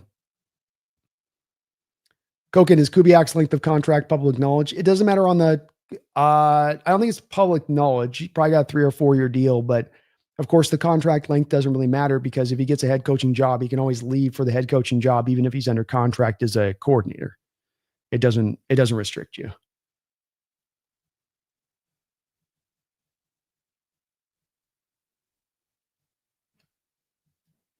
Wow. Do you think there are any fraud teams this season? I think the Denver Broncos are a fraud team. I don't think that that's a team that's built to win in the playoffs. I think the Bills are looking more fraudulent this year than they've been in prior years, where I felt like they were much more legitimate. This year's Bills team just feels a bit out of sorts and the injuries are piling up too much. Obviously, the Niners have been fraud because of the injuries, not because they aren't a good team. I do think that the Eagles, as other people are mentioning below, are probably have a little bit of that at play to them. And I think there's a lot of fraud teams, quite honestly, Rob. Colts are another team Kevin brings up. I don't know if they're fully on the fraudulent state of things, but I don't know if I'm fully buying into them in the playoffs. They feel like a good regular season team.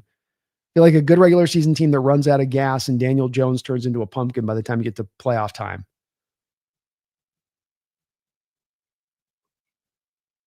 Patriots legit, says Patrick. I think Patriots are legit, but they're still a year out. That's a team that I think can make noise in the playoffs, but I don't think that they're ready to go make a Super Bowl run. You give them another year, you give them another offseason. They get the pass rush a little bit more on point, get that defense a little bit more on point for Vrabel. I think they get there at that point. Dogzilla, this game was a killing. Ranks everyone. Cheers. Cheers, brother. Appreciate you. Koken, I feel like Mike McDonald's kind of figured out by the league. I wouldn't be excited if we signed him. I think he's been limited by Tua there, Koken. I think he's been limited by a lack of a good offensive line in place there. It's not his job to build the offensive lineman. He inherited Tua. Didn't ask for him. He inherited him. And I think if you got him actually better quarterback play, I think McDaniels would have that offense playing a lot better. Tua is maybe the most limited starting quarterback in the sport. Not that there isn't ability, but the limitations in there, you have to really work around that as an offensive coordinator. Good news is that's what the Vikings fans say about the Seahawks. That Darnold will be a pumpkin in the playoffs. Yeah, it's lazy ass take is what it is. And it's at this point sour grapes from a Vikings fan base. Because if anybody's looking at at the Rams game last year at this point, and you're saying they're putting this all on Sam Darnold, I think it's become for me a little bit of a metric for NFL knowledge and whether or not you can actually see the game with any sort of clarity. Because I come back to noob again that when I see people make mistakes as far as outlooks in the NFL and outlook on players, it tends to be when you pull the thread back, it gets down to simplicity. You take complication in a league with a lot of moving parts and you try to simplify it all down to one singular factor because it makes it easier in your mind to sort of calculate what's going on. And not you particularly in this, but I mean, just in general terms. And I think with that Sam Darnold affair with the Minnesota Vikings last year, it's gotten very easy for people to just say that that's all on Sam for why the Vikings lost that game. You know, they don't want to put anything on the offensive line and the offensive line completely falling apart and you being down both of your tackles out. That you have play calling that's not the greatest in that game on top of it. And certainly Sam added to his part of it, noob, but it's such a lazy take to do this, in my opinion, on that. It's so much of one where it's like how you walk away from that game and Sam under constant pressure and you're not able to hold anything up in pass protection and to say, you know, he's the whole reason we lost. It's just on him. I think it's super simplistic and again, it gets lost outside of all the factors that were at play in that playoff game. Anub says he was sacked 9 times last year. Not many quarterbacks will win being sacked 9 times. Yeah, in the playoff game, yeah.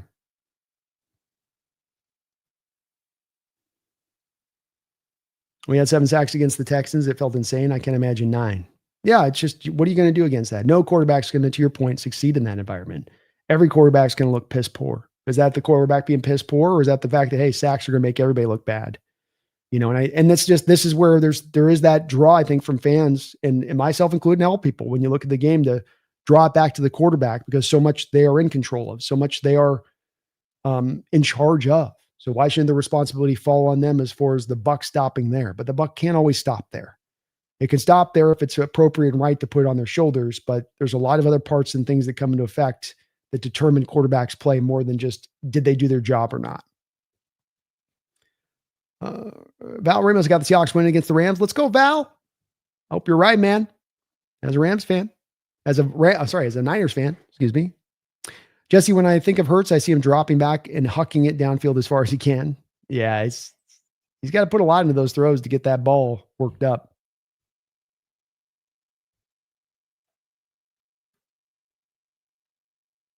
Yeah, Coke, and he does seem a little bit. I think McDaniels is probably a morning smoker, if you know what I mean.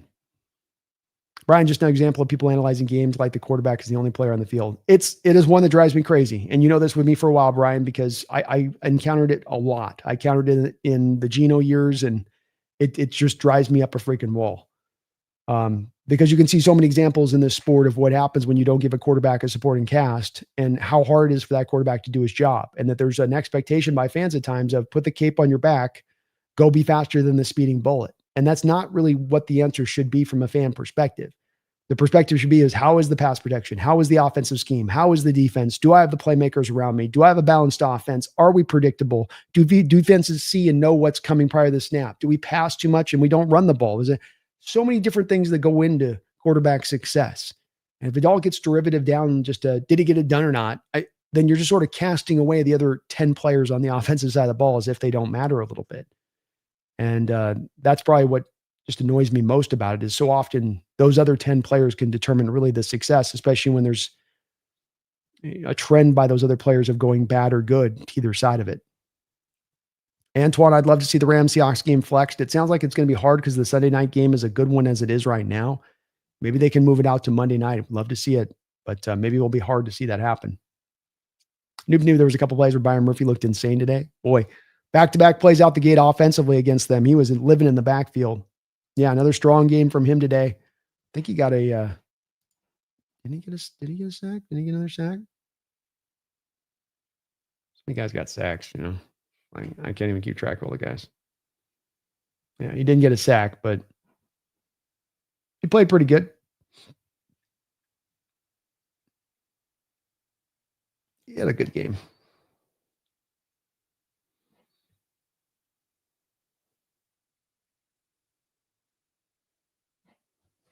Couple tackles.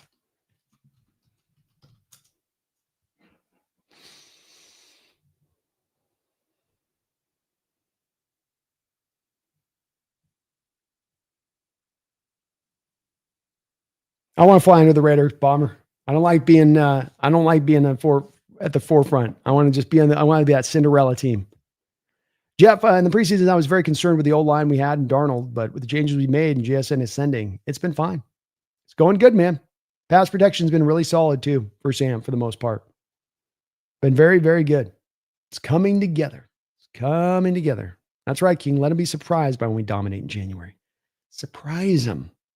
All right, well, we are going to put a button on this one at almost 9 hours in the book. We are at 9:45 here. I think this is a good time to go ahead and put a bit of a button on this. If you guys can do me this favor today, still well over 300 people in the chat. You can hit that like button for me. It does help this channel show up and helps me show up on the algorithm for people looking for hot content. I know I ask it often, but it's a big deal and it helps out tremendously if you can do that for me. We will go ahead and wrap it up. I've got a wrap up video here. I got to still film tonight. So for me, it's still it's about a 3, 4 in the morning kind of night for me because it takes me a while to put this video together. So got to kind of put a wrap up on that. We might come back on Monday though. Maybe I'll do a Monday night stream for you guys on that just for the money. We got a good Monday night game that might be a lot of fun to watch. So maybe we'll come back on Monday night with you guys on that. I do thank you guys for hanging strong with me though throughout this whole stream. And again, unbelievable support today on Dono. This is just on donos and member messages and donos in the stream. I think we had 181 member messages and donos on the stream today. Absolutely tremendous. A couple of donations here. Let me get this in. Oh man, I missed Kyle G. My bad, Kyle G. No, I got that one. Redemption game. We got it there. Yep. We got Victory Salmon coming for your girl. Look, see, even she knows it's time for some Victory Salmon here. She knows what time. She heard me wrapping up. She's like, ooh, is it time for salmon, Dad? Yeah. Yeah, some time for salmon for my girl here. Got to take good care of her. Koken, thanks, Brandon. Have an awesome night. You have an awesome night too, Koken. It's great talking with you. King Bomber, great talking with you as always, man. Emmanuel Velasco, appreciate you guys. Strong Fiber Systems. Guys, thank you for hanging out with me today. And always, man, people ask me why I go so long as I do. It's because I love hanging with you guys here and the community we have and the discussions that we get to talk about and turning over and figuring out these teams and figuring out these games and the wins and the losses, where this team is going. You know, I love it. You guys love it. And you guys just keep me just humming here in a major way. Cal Jewel, fitting, dropping a $2 donation to fit us off right. She's dropped well over probably a couple $100 on the stream tonight alone. So kind as to show some love to the channel in that way. Thank you so much for that, Cal. Let's get a little applause here for Cal. A little applause in there for Cal. Huh? Thank you for all of your donations and all of your support. I'm going to do a little bit of a goodbye for you guys too here at the end. Saying thanks for hanging. We'll get her some salmon as soon as the stream wraps up for you guys. On Cal, from Cal to you. Cal salmon to Kitty.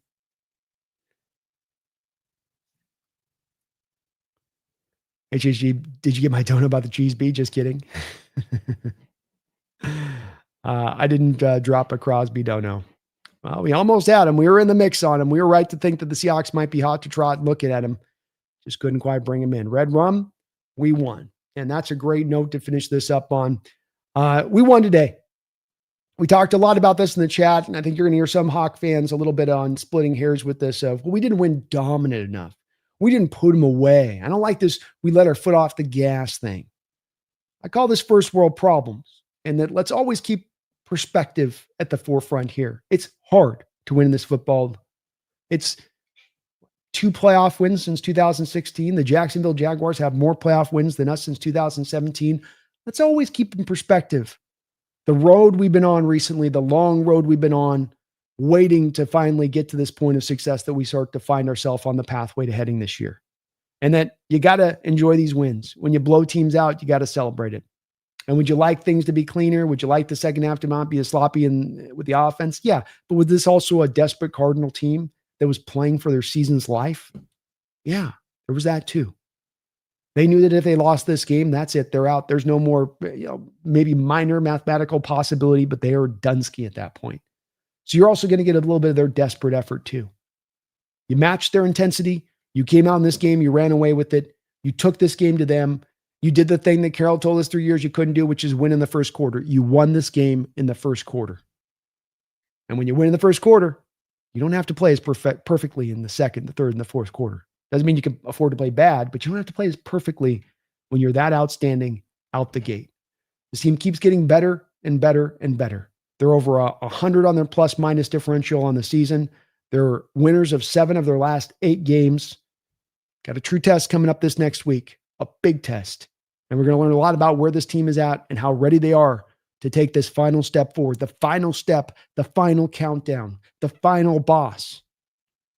But you're at that place, and that you've gone so far in this journey already to get to this place. You've got to earn the right to get to this place, the Rams. You got to earn the right to be able to go and take this division from them. And you've earned that right. You've put yourself in this position to go do so. So though you may be in a position of a little bit of frustration with the team in general, going, but we could have just, man, why did we have to go? Well, we ran the ball so much. We couldn't pass a little bit. Can we just put it foot on? Always remember, though. Always remember, 7-2, first place. Season ended today. You'd be the number 1 buy. Let's put all that in perspective and understand that right now we are set up to go and take this sucker. We're set up right now to go make the noise this year. We're ready to go surprise teams this year. You've got a 3-phase football team. You're playing as efficiently across the board as anybody else in the NFL. You'll be up at the top of the power rankings here and there and everywhere. So have faith, my fellow Seahawks fans. Dream big, my fellow Seahawks fans. Look for the improvement. Look for where you can get better. As Mike McDonald will always say, there's always coaching points to teach up, even in a blowout loss. But at the same point in time, love what you're seeing, enjoy what you're seeing, celebrate what you're seeing, and know that this team is not only on the right path, they're this far away from taking that final step to breaking through and being that contender. I appreciate you guys watching today. Big shout out to, again, the sponsor of this show, which is, of course, I can get over to it here in 1 second. Thank you, Cal, for that dono. Of course, is going to be Sleeper, number 1 sports app running in the game right now. They're the number 1 app in the game. I didn't do so great on my picks today. Hard to see that we're only going to have 12 passing attempts on the day, but you can go use my code NEST, 100% match up to $100 your first deposit when you use my code on the Sleeper app. There have been restrictions in the state of Washington. This is now opening up to all of you to be able to utilize in full. So go out there, utilize my code today, NEST. Go win yourself some money. You got $100 from me to you when you use that NEST code on your first deposit. There is also an extra $20 flex here, $20, just no deposit needed. Create a new login on their site. They'll give you a free 20 in the account. Go win yourself some money. Daily fantasy, weekly fantasy. Get into all the good stuff out there. Put your picks between basketball and baseball, the overs, the unders. Terms and conditions do apply. See their site for details. Please do use Sleeper today, as they've shown the love here and sponsoring the channel here throughout the course of this year. And it's much, much appreciated at that. I thank you again for all of the donations and all of the support for you guys. You guys are amazing. Great discussion as ever. I really thank you from the bottom of my heart, keeping things always in a place of, kindness and respectfulness in the chat. It's what keeps this community at its liveliest and keeps it able to have any kind of discussion that should come out on the books or on the table for us to kind of turn over in our mind. What a hell of a day here for your Seahawks. This has been a wonderful ride. This has been my favorite season and being able to cover this team for the last 6 years and covering them, as there's so many good things to dwell upon, so many cool things to watch, so much exciting football all the way around to just take in. And this team hasn't even felt like it's played a fully complete game yet, hasn't even felt like it's played its best football yet. And that's saying something when you've got a couple of blowouts on the freaking board. We're coming back here soon for you. I hope you're hyped up this week. I hope you're locked and loaded for one of the most important games that we've had to play in these parts for maybe going back for 5 to 10 years. Let's go get this win. Let's go keep these good times rolling. Let's keep adding these wins, stacking one after another. And dare I say, let's go get this damn bye. Let's go get it. Why not us, huh? We asked that 10 years ago, Russell did. Why not us? It seems like such a pithy question, but the question was answered. Why not you? Well, why not you once again? Seahawks are rolling. They've got all 3 phases working together. You've got your franchise quarterback. You got skill position players everywhere. You got a defense that gets after it across the board. Get hyped, my Seahawks fans, because we're moving the right direction, and we might just be rewarded with it this upcoming season. It's going to be fun to watch no matter how it plays out. I'll be back soon. Until next time, please don't you ever forget. Don't you dare do it. Team wins 7 of 8. You better be hyped to the moon. But just in case you are, let me remind you, don't you ever forget. Go Hawks.